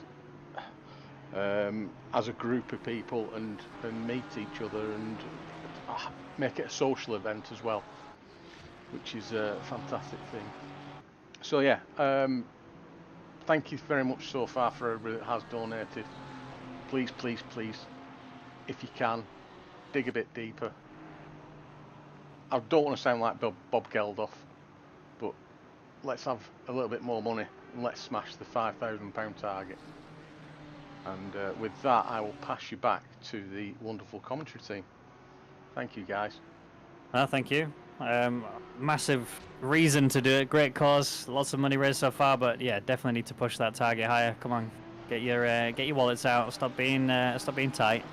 But I also want to mention in the chat now about the pit stops have started to happen. So P3, well, what was P2, sorry, is now boxed and have fallen back a little bit, getting themselves ready for for their next stint. R&E are about to box as well and swap their driver out very shortly. P1 still hasn't yet boxed. They're going out quite far. The benefit of the Ferrari is you can actually go to the maximum stint timer, which is very useful. Oh, here comes the R&E car into the pits right now. So that's a nice clean entry. No, almost the wall there. Did you catch Robin's donut in the pits earlier? Probably not. Ah, to be fair, it was damp. But as you know, the sharp left as soon as you come into the pit entry, the pit entry, basically got on the throttle again, and the car just span, did a full donut. Didn't damage anything, just wasted a good few seconds. But it was good fun, good to watch. He did it for the fans, he said. I have to. Why not? As getting a bit of elbows out here, it seems, as down the back straight up towards turn number 6. Battle for position here for number 7 and the 404 car. I'm sure you've got fond memories of Liebenstein here, Ben, as he nearly found his way through Chris Martin. Not the singer, the driver, although that would be some feat if we got to Chris Martin in racing here. But holds his own very well, and now Liebenstein gets to feel how you felt earlier. And just drawing it back to the fight for the podium at the moment, R&E have come out in front of P4, car number 13, the Lamborghini, but they are literally right on top of each other. So there's a battle going on there too. But yeah, this fight's now starting to liven up. These pit lanes, these pit stops really start to spice up any battle that forms in endurance racing. And you know, the hardest thing as an endurance driver is coming out of the pits. You haven't yet been on the track yet. You've no idea how the track feels. You don't know about the pace of the drivers around you. It's so difficult to just hop in, immediately get under pressure, and keep yourself composed and be consistent. So we'll see how Fabio does. He's quite a quick driver. Whether or not he can maintain that is a whole other story. But just going, as you were saying, I'm not being held responsible for that one, Fabio. That's nothing to do with me. Commentator's curse. It's the rule book says that is absolutely your fault, and I believe as punishment, your team is going to, actually, it was your teammate that did it, so, I was about to say you're going to get a penalty, but I think you and Fabio have done He's already given us a penalty. No, you did that. No, that was all Fabio. I didn't do anything. No, we're going to sit here and argue all day. You did that. And the joys of an endurance race, we can argue about this until tomorrow as well. Oh, great. I mean, I can't. I've got to get back in the car soon. I'm doing real sport. I'm not on a video game. It's normally like the adults saying to the kids, get off them video games and go outside. Well, I'm doing the opposite. I'm going outside, and you lot on your video games. Well, exactly. that's grounds for banning right there, I think, Chris. I think get that Chris ban loves hammer me out. too much. Chris loves me too much. Ah, damn. Exactly. Damn. He's hoping I become big and famous one day and I can make SSRI amazing. That's it. That. Well, back in reality, if you look at P9, car 404, it's closing back into the Ferrari. The pace has been sort of like a roller coaster for them at the moment, but having been stuck behind the 404 car, I can actually say for sure that the defense is solid. I've not experienced the attack yet, so we'll have to monitor that and see if they've taken any notes from when I was attacking them. I've not felt a burn like that in SSRI in a while. That's fine. It's fine. Right. When you're back in the car, I'll say mean things about you. Oh, duh. I'm joking. Oh, unless I have to. If I have to, I will. But that's only if you do naughty things on track. So. I can't promise I won't. Exactly. So you get what you get. Okay, well, it's justified, really. I can't complain. Yeah, exactly. But the race is it never. What I'd say for injuries, it never really, from what I've seen, it's never really settling in where it kind of just finds during space drive. At some point, battle, and at some point, you just at random points so far, it's just been battle, and it's not just one. Yeah. Whenever there's a battle, everyone's battling, and then it calms down again and goes and go, and it's like a cycle. Like, but normally you get to this point, we're nearly 8 hours in, if my math is correct, about 7.5 hours in. Everything's kind of, everything's calmed down. Everyone's going to race of attrition. We need to get to the finish line. Unless you're Ben, of course, and he doesn't know what attrition means. Attrition's destruction, right? It's the same thing. Right? No, the way you drive could be destructive. Isn't it? You know, one famous racer driver once said to me personally, obviously, said, if gaps end, you know, it's paid off for me for the most part. Which famous racing driver was this? Some Senna, I heard his name was. I don't quite think that with his words, but you know. It was something along those lines. Yeah. Swings and roundabouts. If gap, then send. Else, find yourself buried in the wall. Imagine putting that on a computer code and see what comes. You know, if you put it does come up with your face. Yeah. I mean, I've definitely had some questionable sends in my time. You seem like the type of guy to blame netcode for everything. Nah, listen, iRacing. What do you mean? No, you'd still find a way. Fun fact for you: when me and Fabio were prepping for the Nürburgring, the Nordschleife 24-hour, I accidentally. This was right at the very beginning when I first started doing endurance racing. I accidentally sent it onto the side of him, slapped him in the side, and sent him up. Oh, for God's sake! Whose side are you on here, Chris? Could not have timed that any better. No. Can someone explain this to me, please? So. Pardon? No. Okay. Hiya. Oh, hello. I work for 505 Games as the Assetto Corsa community manager. And community one of my manager. You're a Discord mod. Yeah, we'll go with that. Yeah. You're I'm a Discord glorified Discord mod. Basically. I said at the very beginning of the year, I said I'm working on a roadmap. I'll get a roadmap out for you guys so you can see what the plan is with Assetto Corsa Competizione. Went through a few struggles. Got it made pretty early on. It's just going through approvals, whether it was allowed to be posted out. And then a few things kept getting changed, the date's getting amended, so then I had to go back for more approvals. And then, long story short, it never got put out. And the community thought it was hilarious to spam me every day asking me where the roadmap is. So, you know, Dennis, being the cool lad that he is, thought it'd be even funnier to stick it twice on the car livery. Well... Yeah. I think that's a Japanese one, but we'll take it. Both are flowers, both look terrible. Lancashire rose better. That looks cool. I do like that livery though. Coming from someone who studies esports like an idiot, I have to say, I can fully understand why everyone is spamming you asking for the roadmap. Yeah.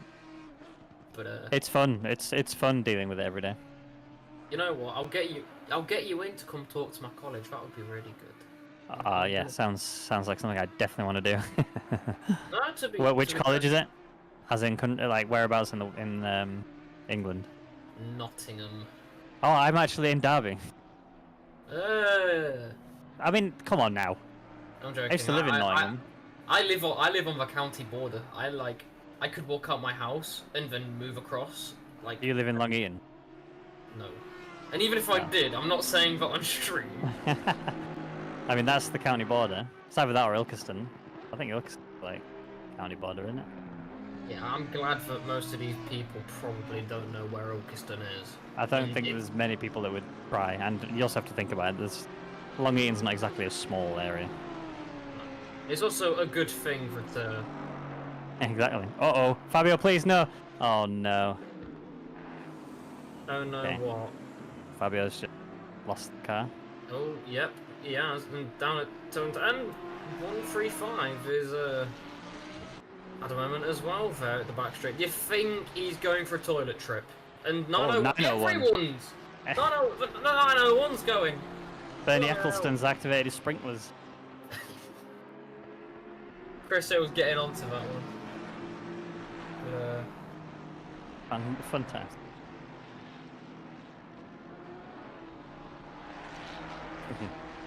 That was a diversion technique. Cover up his No, taxes. no, the diversion technique was with his taxes. Yeah. But, Look, sprinklers! Quick, go and do some tax evasion or whatever he did.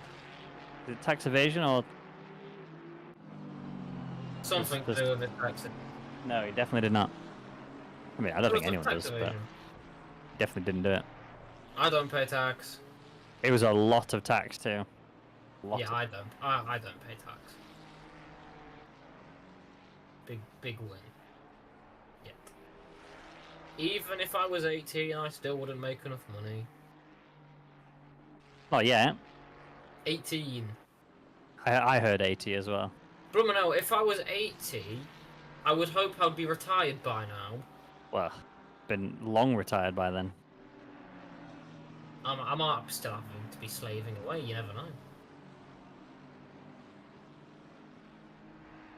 Was it now 67, is it, for men? Don't remind Chris. Yeah. Don't remind Chris, he's gonna cry later. It's alright. It's And to be fair, alright. I wouldn't blame him. Yeah, I'm 33 now, but I look at it like I'm halfway through my working life. So I think I've got, although technically not halfway through. I'm halfway through my life of where I could work, but yeah. You are Anyway. nearly double my age. Okay. Can we remove this guy from the chat, please?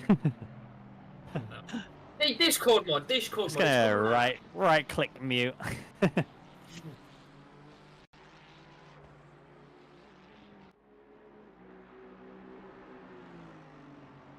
You're a spring chicken, really, aren't you?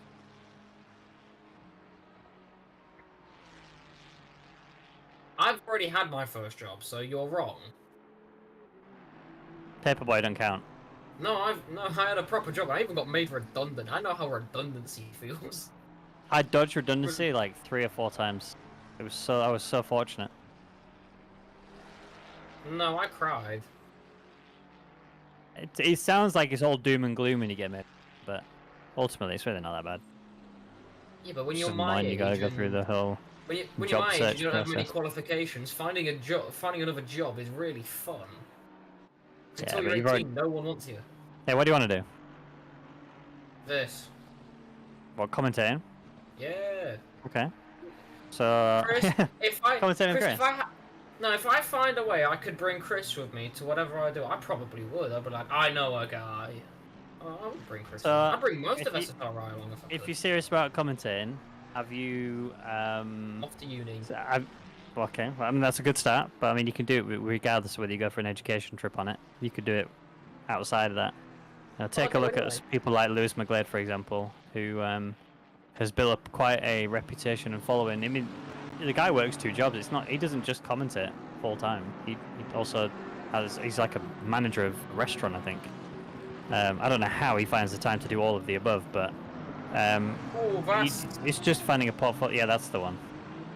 He just had to remind you. This is the first. I'll point out. Since I've joined here at 5 o'clock, that's the first replay that Chris has shown. Well, I'm going to uni. I'm going to your neck of the woods. I'm going to Yorkshire to study sports journalism, so we can do many things.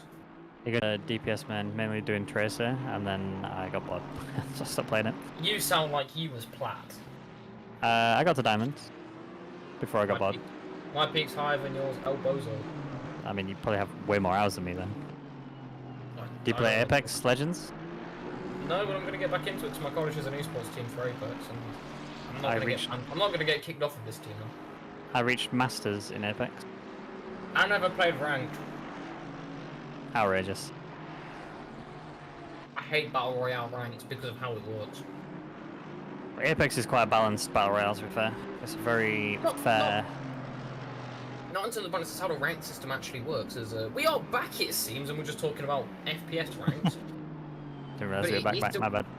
It's just to finish on the point. It's the way you start off at the bottom and have to work well, but you don't get placements and stuff, so it's like... It's like 3 times the amount of time it takes you to get to a certain rank, and I don't have that time to just slave away from bronze, silver, and gold to get something. Oh, yes, you do. I do not anymore. You're a young'un, you've got nothing but time. I wish. I don't.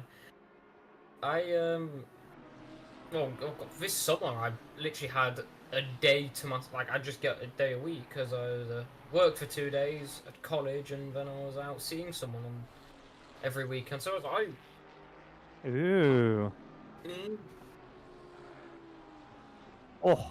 Literally lives like 10 minutes from Chris. It's brilliant. Leader has just done a 41.6, I've been reliably informed.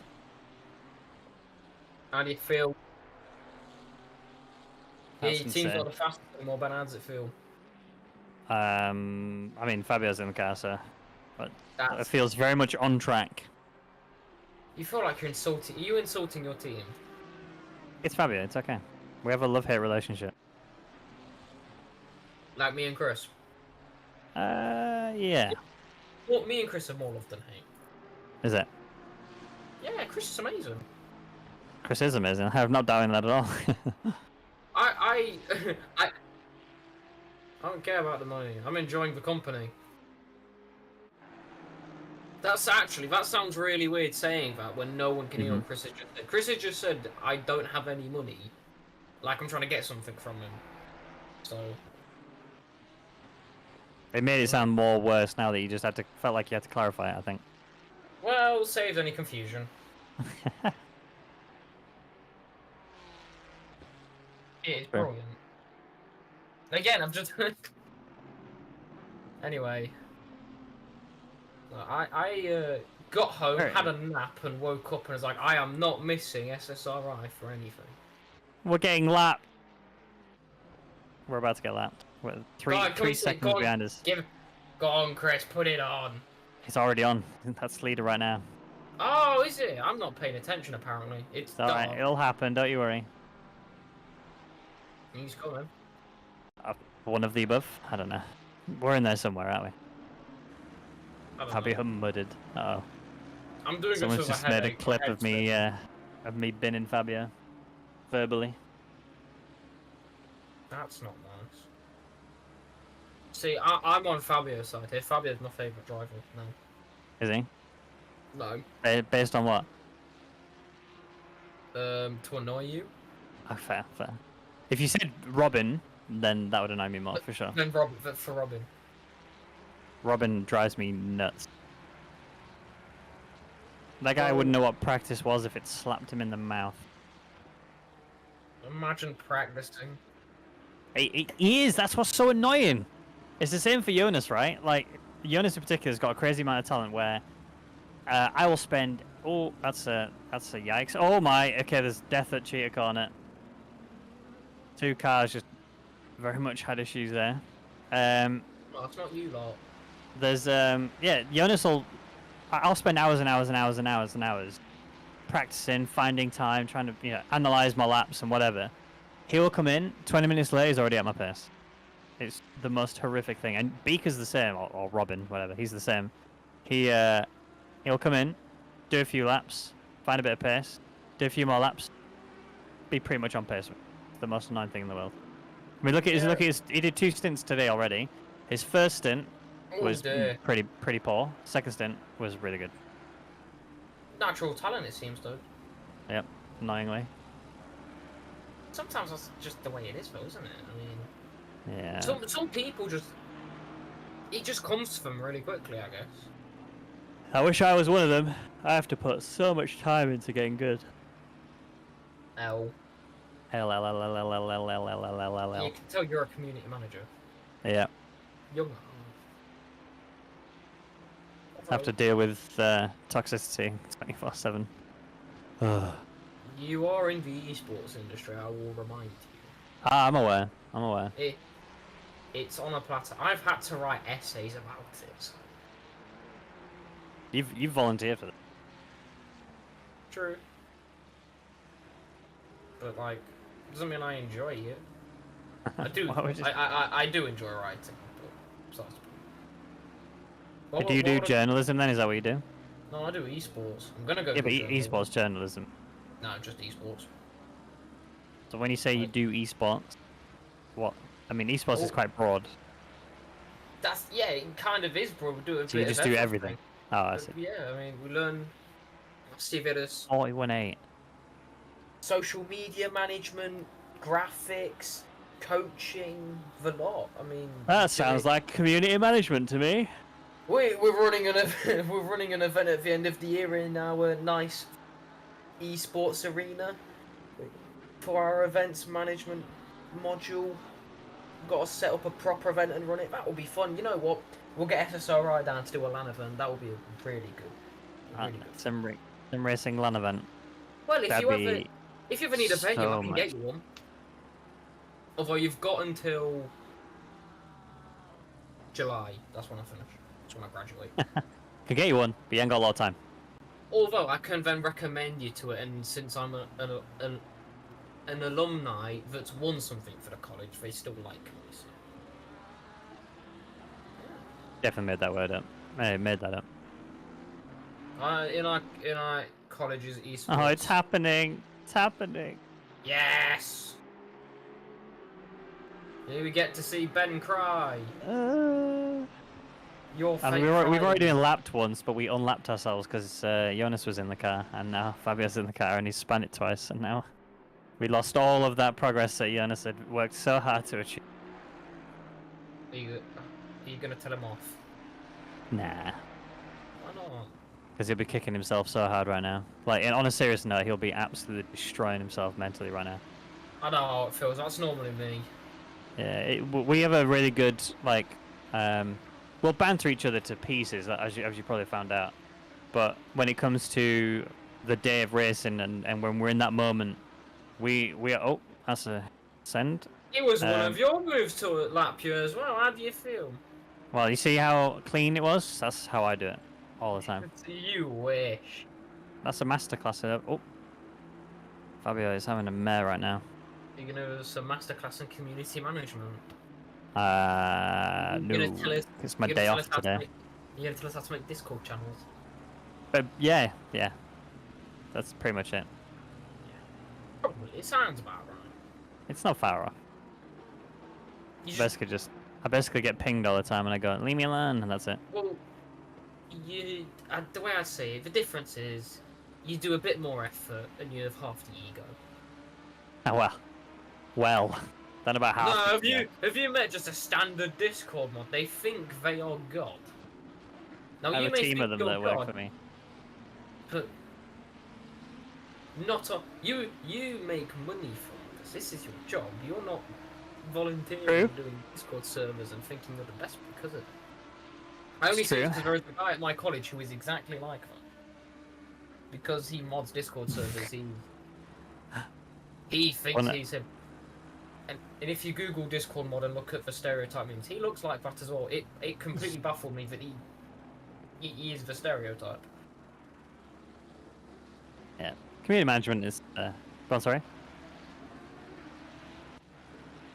Go on then. Oh, Christie's random car of the day and 720. Let's hope it doesn't do any of those on the track. No one got. Oh, Chris got it. Thank you. I thought that joke went over Patrick's head, Ben's head. Also, you. Patrick now.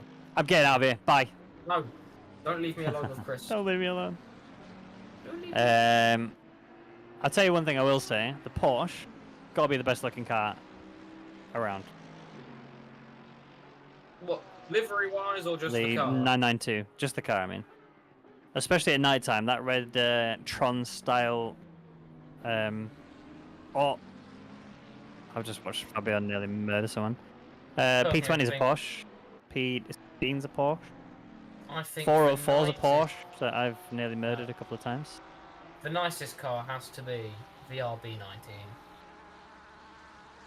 I meant an ACC. Still the RB19. It's a beautiful car. I mean, look at it. The back end on that thing. It looks so nice. Yeah, this is the only time. And you it's, get away it's saying that. absolutely the best sounding car in the game. I'm gonna say it's the only time you'll get away with saying that. I've not heard the Maserati. I don't really do GT4 cars, to be fair. I'll be honest. I always like the Lamborghini. It's the best car I've watched in person. Simply for the fact that when you look at the Lamborghini GT3 cars, it's what I think a GT3 car should look like. It's like, when I think GT3 cars, I think Lamborghini.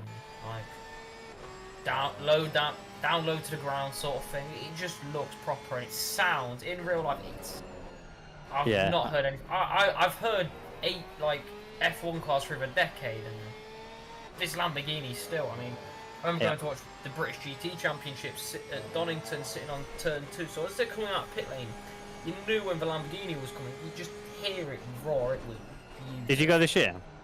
No, I went last year. I went this year. So the one at May. Have you heard the Aston? When that goes past you, the upshifts at that thing. When that thing upshifts, it literally sounds like a gunshot. It made me jump so many times. I don't It's remember so good. anything like sound-wise other than the Lamborghini, because the Lamborghini was just that good. To Yeah, me it's as very well. loud. It sounds so Oh. good. To be fair, the McLaren actually sounds really nice in real life as well. Nah, it sounds more like it sounds kind of like a Formula E car. It's like got a bit of a whine to it, and then you've got the Lamborghini, which is just pure muscle. And when they had the Mustang as well, the GT4 car. I mean, that was, you could tell that was an American car. Ooh, the Amigos Racing Team have had their appeal failed, been rejected. I don't know what they. I don't know what car number they are.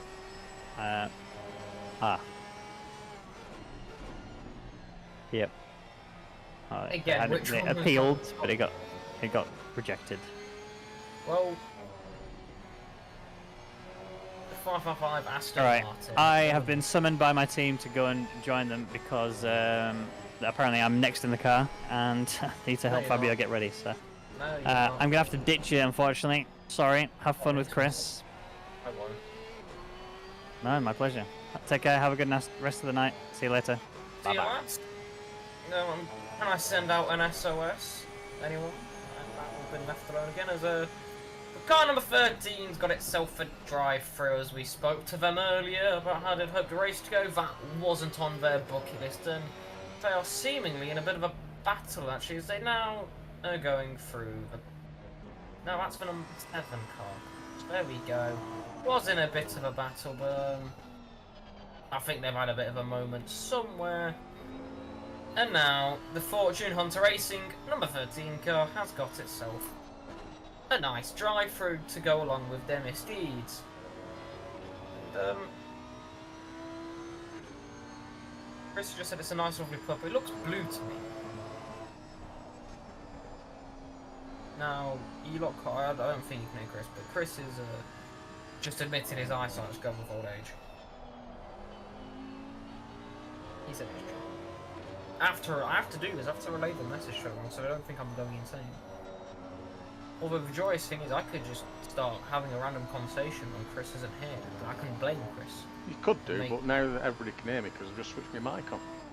Yay! See, I didn't even have to ask. Dylan, I just wanted to say you're doing a fantastic job, mate. Well done. To say I woke up 10 minutes before I joined. So someone had a massive. That's the McLaren, I believe that is, and they didn't quite save that one. It looked like they was going to catch it, and they've just. Which car do you think it is?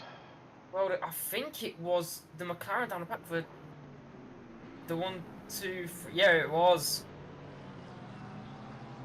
No, it's the 720. No, I'm not even looking at the. But over 720's just gone off themselves. I don't think. I'm not sure if someone who's got better eyesight than me and Chris can say in the stream chat.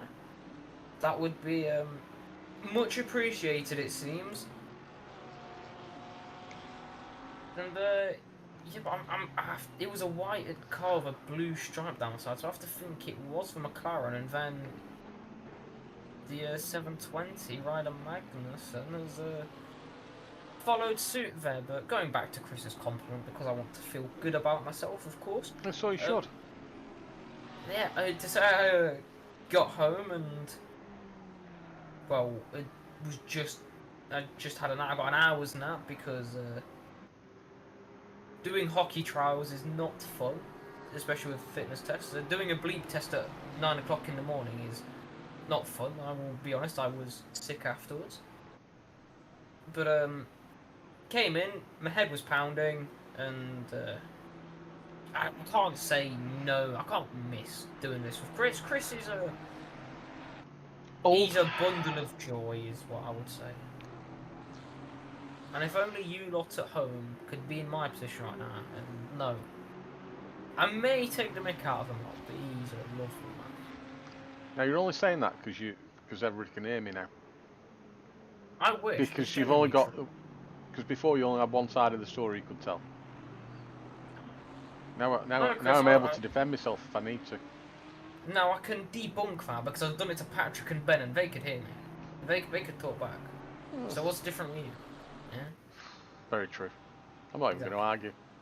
Exactly, you've been outsmarted. Although, I will say, in about 50 minutes' time, I believe we've Mr. Oliver Anderson joining us in the booth.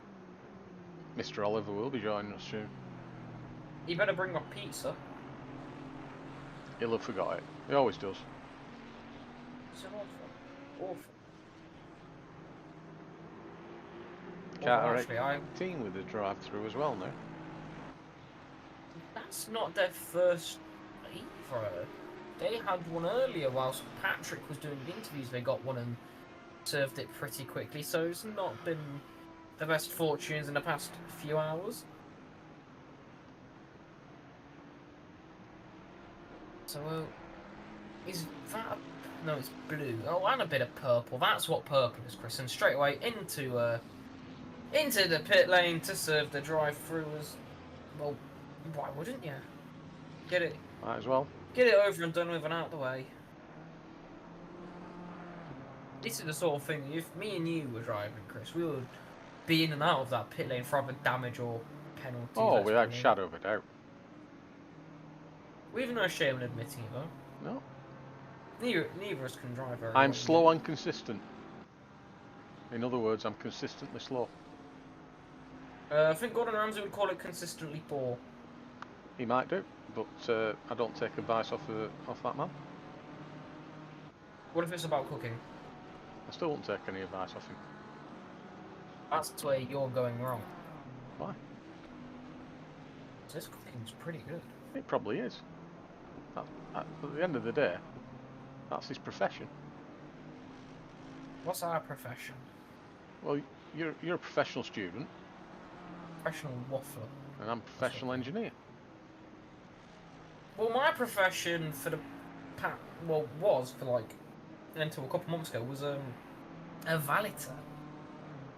So I clean stuff. You clean stuff. Okay. No, I cleaned caravans. All right. Okay. In like -4 degrees in winter. That was not fun. Yeah, but it's not. Your hands don't warm up anytime soon, do they? I'm gonna give you a hose full of water, right, at -4 degrees and wonder why nothing's coming out of the hose. I wish I was drinking. But back to the race. We are enjoying Michael Schultz right now. If you've just joined us for the first time, this what could we describe? What's an adjective we could use to describe this man, Chris? A suitable adjective. Now I'm live on stream. Yes, that's why I came to you. Yeah. Let me think. Well, we could say crazy. It could also go the opposite way and say committed. Yeah, for those of you who don't know, this man is doing the whole 24, or aiming to do the whole 24 hours by himself. I mean, there's quite a task, a mountain ahead of him. He's 8 hours down, a third of the way to go when you look at it that way. It's a good motivation, and even doing 8 hours by yourself is no mean feat at all. And I've also just seen Oliver Anderson might be joining us in about 15 minutes time, so That will be good fun, and I can probably go and sleep more and get rid of my headache. Although I might stay for a bit, just because. It's Oliver. We love. Yeah, we love you, Oliver. Although, well, I will see how I feel because dehydration is really kicking in. I didn't rehydrate myself well enough, apparently. You know, you've got no excuse. You've got a bottle to put it in. Oh, no, it's a weapon. Don't be using that as a hammer. No, didn't. You puncture it, probably. I don't know if you can buy them, but donate to the charity, and then if you've got a few quid left, go buy an SSRI, a Hydro Flask, or whatever it's called. Or get Chris to love you very much and he sends you. That's what you do. Very nice water bottle, although it came in a massive box. I'm thinking, what the hell has this man got me? And it's just this tiny, it's not tiny, but it's like, in comparison to the box, this tiny bottle, and it's like, this is hilarious. I found it quite funny, about just the disparity in size. Yeah, but hopefully you didn't rip into the box and you opened it carefully, because you can use it to pack something in now yourself. Thoughtful, you see. Hey, you didn't just get a water bottle, you got a box and some bubble wrap. I got information that could be beneficial to me in the future, if you know what I mean. Yes, you have. Yeah. I'll turn up at your house one day and go, hello, Chris. I'll just bring you a pizza, just to be like.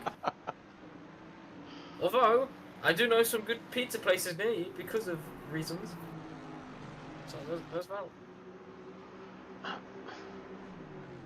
So yeah, we've had Sim Racing Holland's actually just come out of nowhere for car number 12, haven't they? No, they've been there for a while. Well, you ruined my fun. All right. However, Sim Racing Holland number 34 is up in 3rd place. Is that out of nowhere? No, they've been slowly progressing. Out of nowhere in my book. Okay. Speaking of out of nowhere, oh no, I was about to go bully Ben, but I thought the 169 had dropped down. Turns out my eyesight's terrible, and I completely just blanked out that they were in 4th still. But this is Frans van der Linden trying to catch up to Matty Gamble in the Team Abbey car. Well, he's doing a good job of it. They need Chris Vickers back in that car.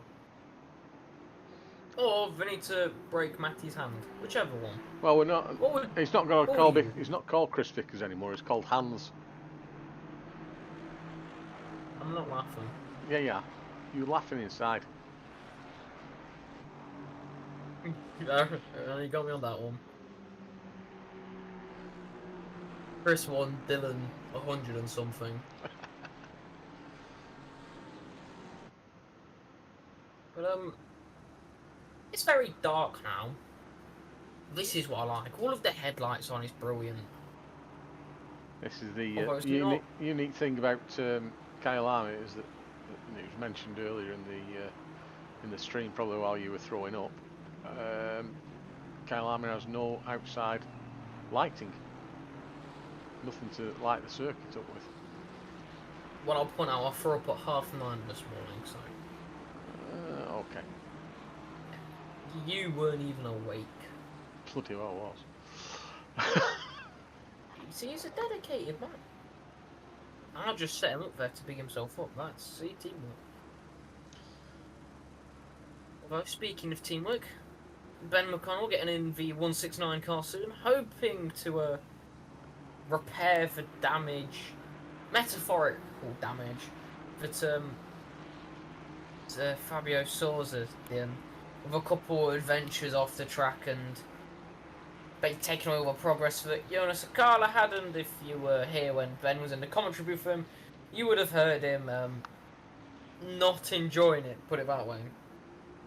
But now you get Chris, which is an upgrade, so happy days, everyone. There's a 720 car's been round again. Yeah, you'll just see it going very slowly there, Ryder Magnusson. But they're off and away again. Is it me, or does that car look like it's wobbling from side to side as well? Are you implying that the car is drunk? No, I'm implying the car may be damaged. Wouldn't that be classed? Couldn't drunk be classed as damaged? Suppose they're weird. Although it is. What, drunk or damaged? Well, both eventually. The best way I could put it is the rear is shaking on that car when it reaches high speed. You can see he completely crawled through Sheeta there. Well, he's not. Well, they're not going to the pits. I'm not sure, but when you're down in 31st, there's no point sticking it out. There's no point taking a chance here, is there? You're at rock bottom, you may as well get the rock repaired and dazzled up a bit, and then the only way is up, I guess. Well, we're assuming it's damaged, aren't we? That's the thing. Well, if they've been round a few times, they went round at Sheeta, so I would assume it definitely. Then again, running massively wide, I would very much assume that car's damaged. Okay, let's pick on another car. That livery is not very nice. So I am an expert at liveries with livery watch. So Wouter came in before, didn't he? Yep. To explain his team. This is his team, THRC. The orange bugs me.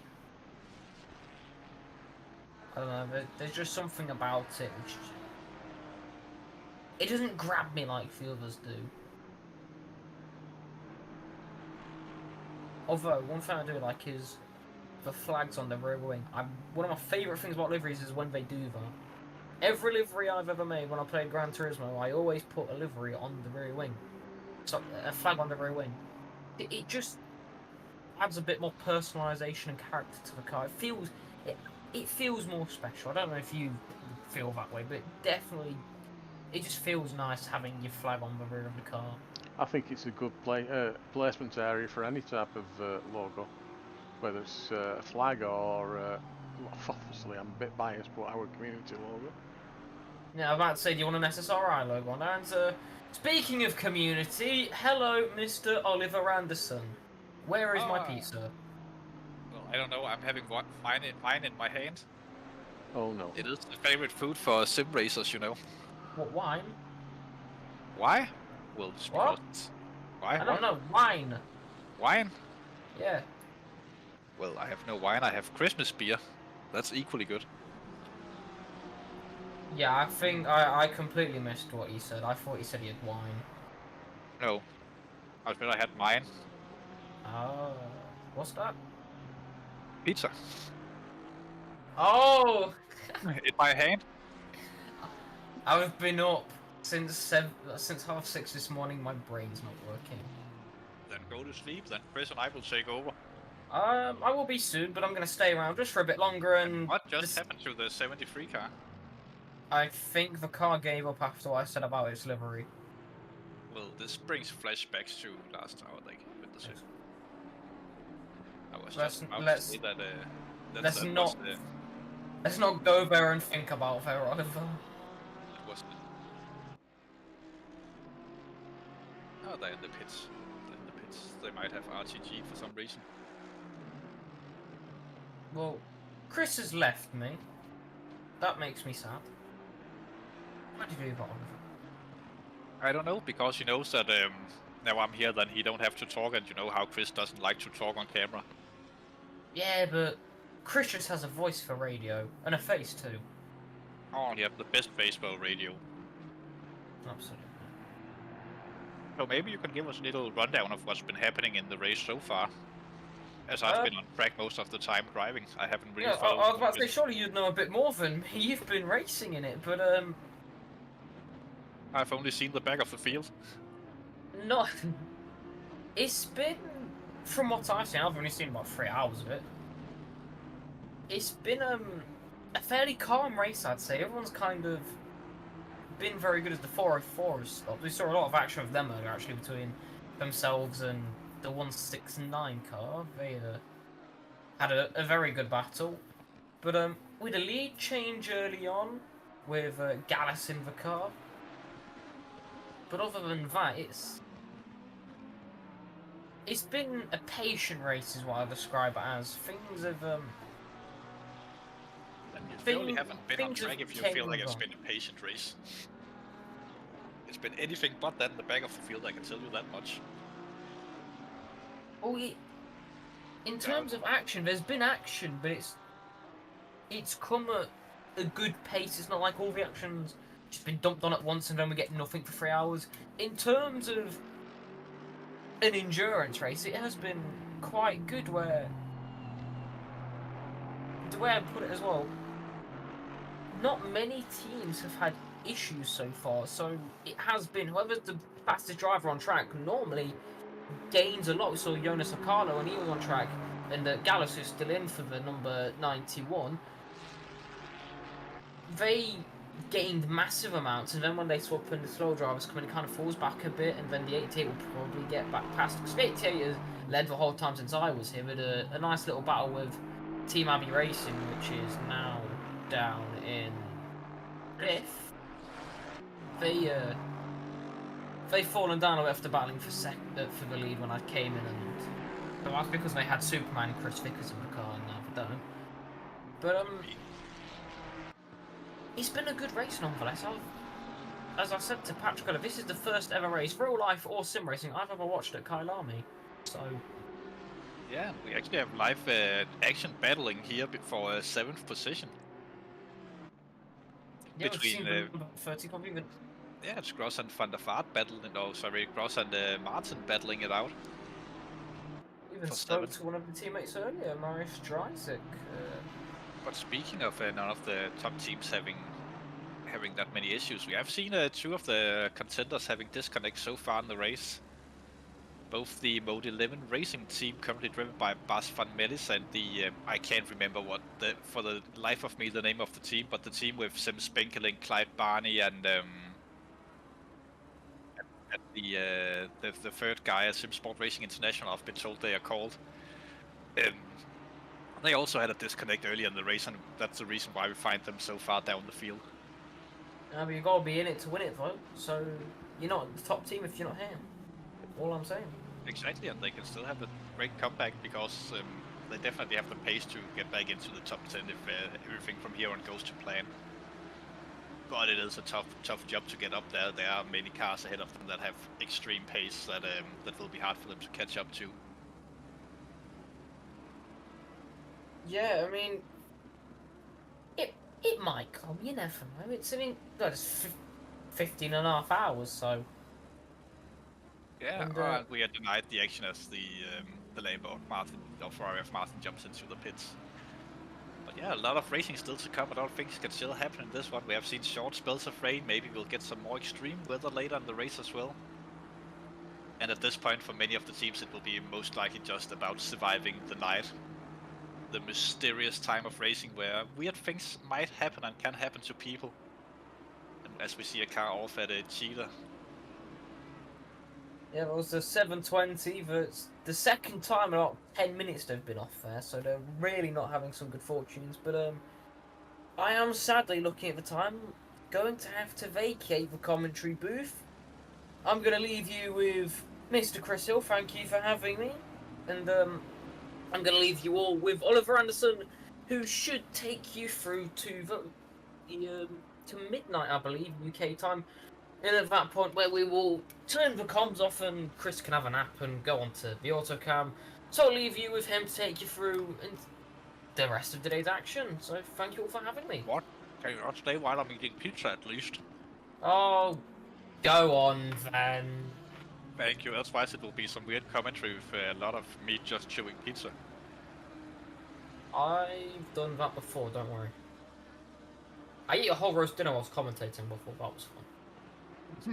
I'm by myself, whilst also having to do the cameras. And eating.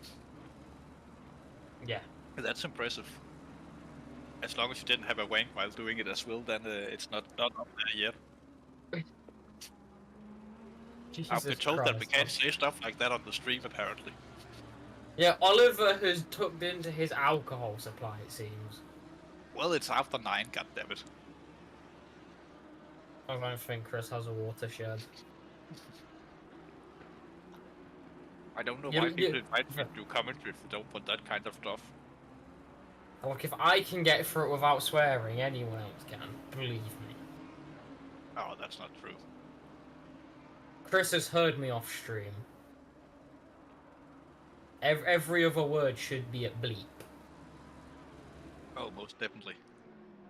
Although it's something I've had to learn, and it's that words are naughty, so I can't say some of them. Could you maybe explain some of these words of naughty that we're not allowed to say? No, I'm not gonna allow Chris to take me into a dark alleyway and beat me for saying bad things. He won't do that. No, but Steve would have, and Steve It would be a very light alleyway. To be fair, yeah, you're very fortunate that you've had a blunder with Chris here. Because I've had a few slip-ups with Steve, didn't end well.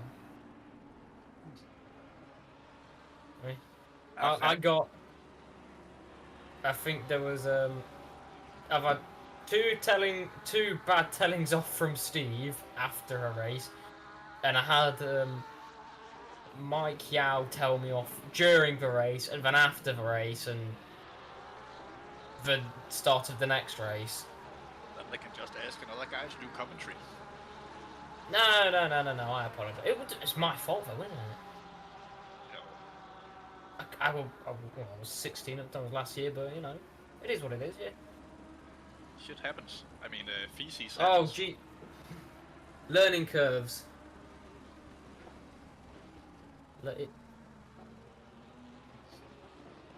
Yeah. He's eating pizza. Yeah, he's if you lot could see his Discord profile picture, most of you probably are on our Discord. If you're not, join it. I don't know why you're not in it. The link is literally on our screen right now. There's the code. Go put that in. Join us on Discord. What time, guys? If you can see Oliver's Discord profile picture, he's looking very cool on the beach with his shades on, with his receding hairline. And he's got his mouth full there. Receding then bald. It's a choice I willingly make every summer. Exactly. That always happens when I'm racing. Then I get so sweaty it runs down my glasses. It's me wearing my hockey helmet. That happens a lot. I sweat from the helmet and it just drips down into my eye. And then I've got gloves on, so I can't wipe it. Don't play hockey, kids. Ah, but you can get those gloves with like the window wiper on the finger, and you can, but not that nice to Nah, get but the eyes, obviously. I'm under 18 and I have to wear a cage, so like it's not fitting through. Oh, it's one of those helmets. Nice hockey helmet. Yeah, the pussy helmet with the front getter. No, being under 18, you have to wear a cage.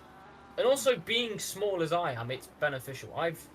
The cage has saved me losing teeth. Because I've taken elbows to the jaw, I've taken a few sticks to the jaw. Through no ill intention, I am just that small. Most people, I come up, like, that's just for height, I'm out with them, so. But using teeth are part of ice hockey. I used to play ice hockey myself back in the days. Although I was a very small kid back then. Yeah, but... I would rather not lose my teeth. Oh, you should lose them, it's cool. The ladies love it. When your teeth looks like mine, they are famously... I'm not Canadian. I'm Danish. My teeth are famously known for being the most crooked teeth east of Liverpool. I've just had to work out. So all you were, clarify, you were considering the majority of the UK in that statement, and we are known for having bad teeth. Yeah, mine are much worse. Except for the people in Liverpool, those are different level of crooked teeth. How about we say west of Liverpool, because that means we can insult Chris. I don't live there, but that's what I'm saying. East of Liverpool is where I have the most crooked teeth. So Chris is basically the west of Liverpool, so he's involved in the crooked teeth area. if you follow my drift. As a guy that lives near Lancashire and Manchester, I'm sure Chris is absolutely thrilled to have us talking about Liverpool. Oh, he's probably.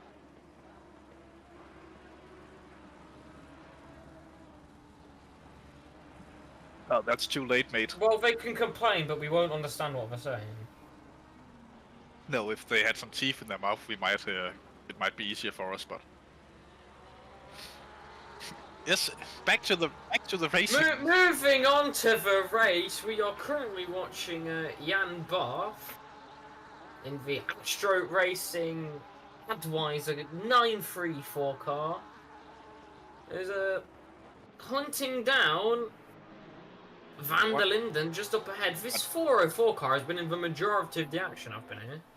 Yeah, there are a group of Van der Lindens in that car. Well, the 404 is a bit of a brick wall to get past, it seems.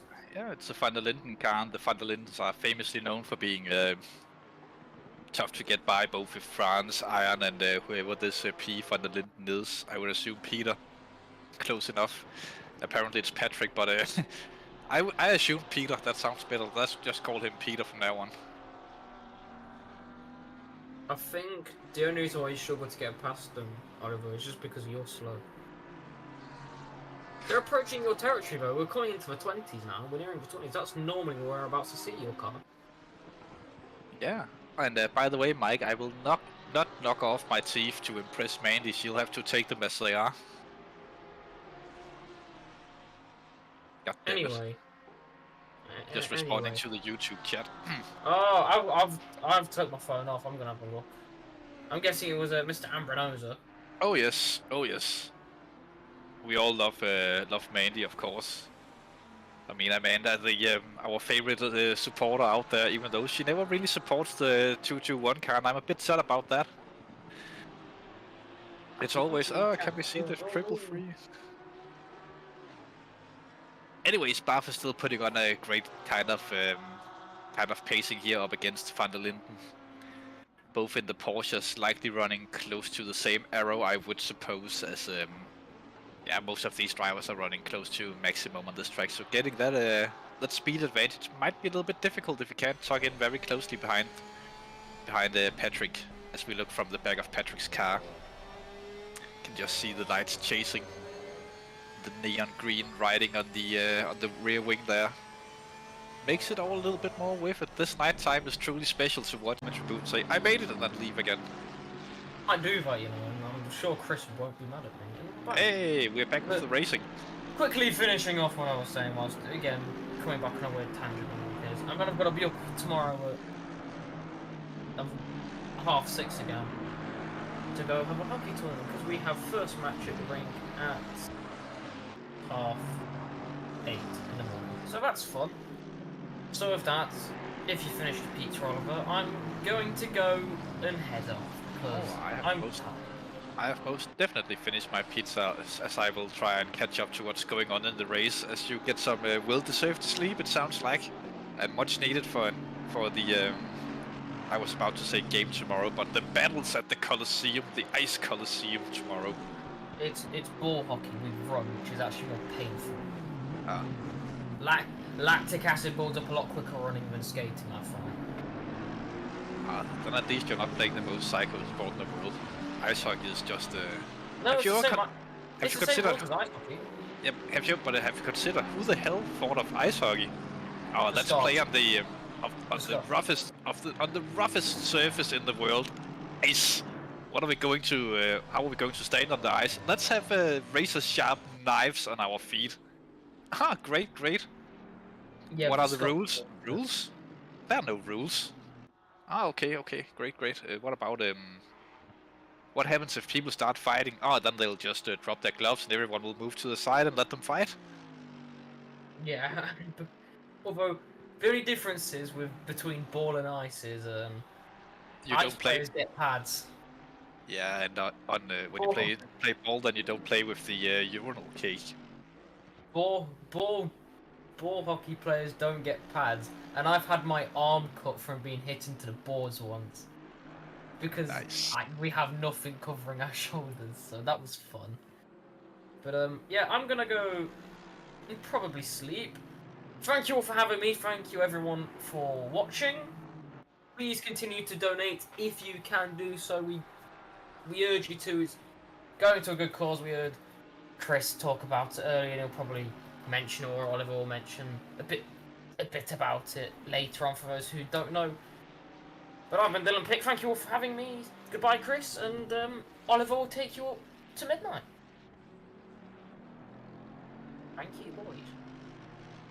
And now that we have been left alone on this shit, it was getting a little bit overcrowded, but there's always room for one more if we have drivers who are willing to come in and tell us a little bit about how the race have gone so far, or just want to have a quick chat with the community, just have a few words they want to say. Come join us for a quick interview maybe during these late hours of driving. As we see the 220 car of Jitse Miedemar spun around coming out of that barbecue. That's I did the same earlier in the race. To be honest, it's so easy when you get your wheels caught on the grass on the outside of the curb.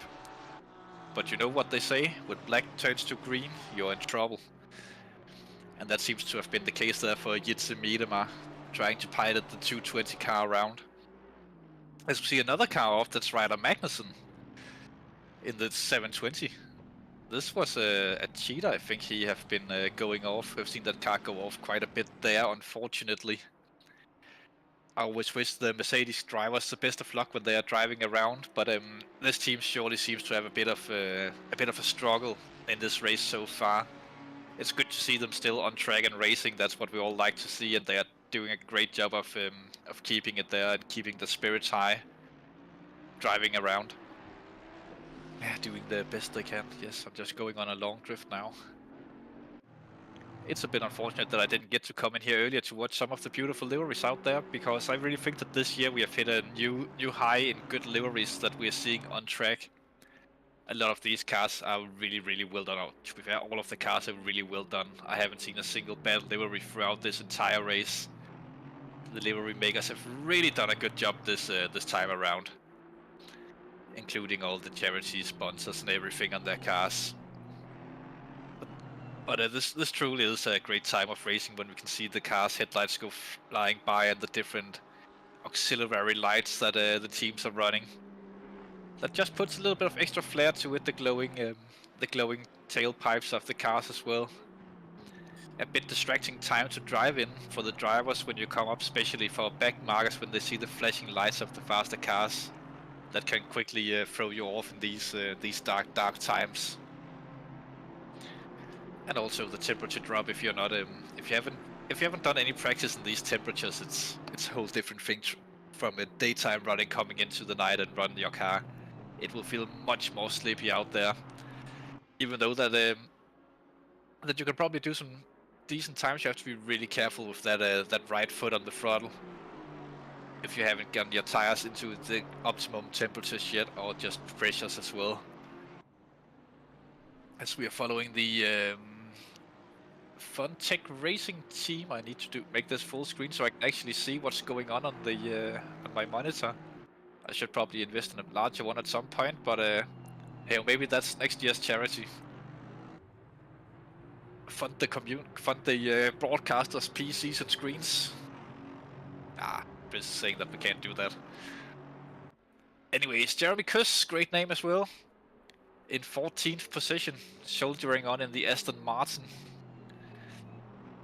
One of the better cars around here, in my opinion, at least for driving capabilities. Maybe not a top car speed-wise around here, yeah, but it's always a nice car to drive. It's so stable and so smooth. It's basically a car that everyone can jump into and drive reasonable in.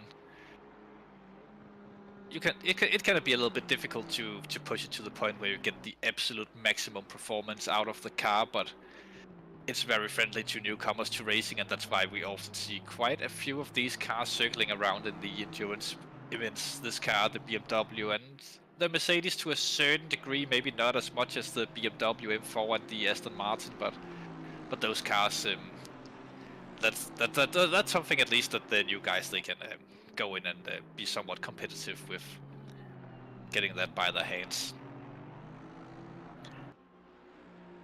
as he is coming through Mineshaft. I believe the next corner will be for Jeremy Kuss. I'm definitely going to say that name a lot of time.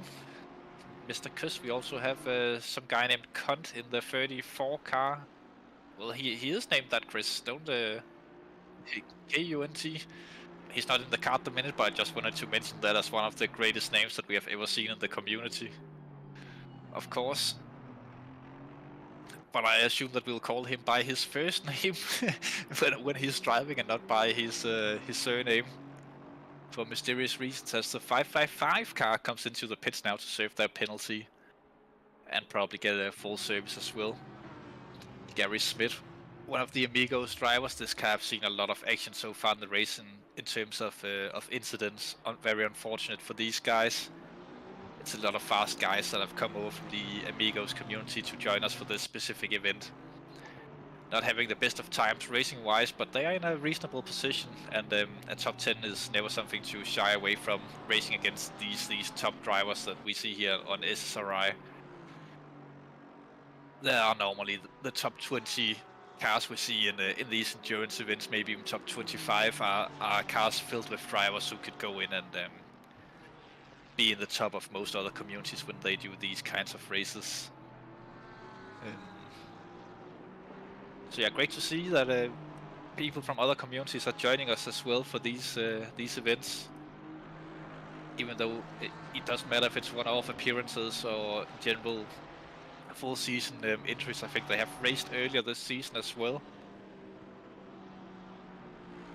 Do a good job as we follow the Sim Racing Holland team now. I believe with Bart Sverink, yeah. The SRH team doing a great job as well, up in 7th position. I believe that they have multiple cars running. I think the 34 is also a Sim Racing Holland entry. Speaking of other communities racing here. Fast guys, all of them Dutch people, of course, with that name, we assume, at least.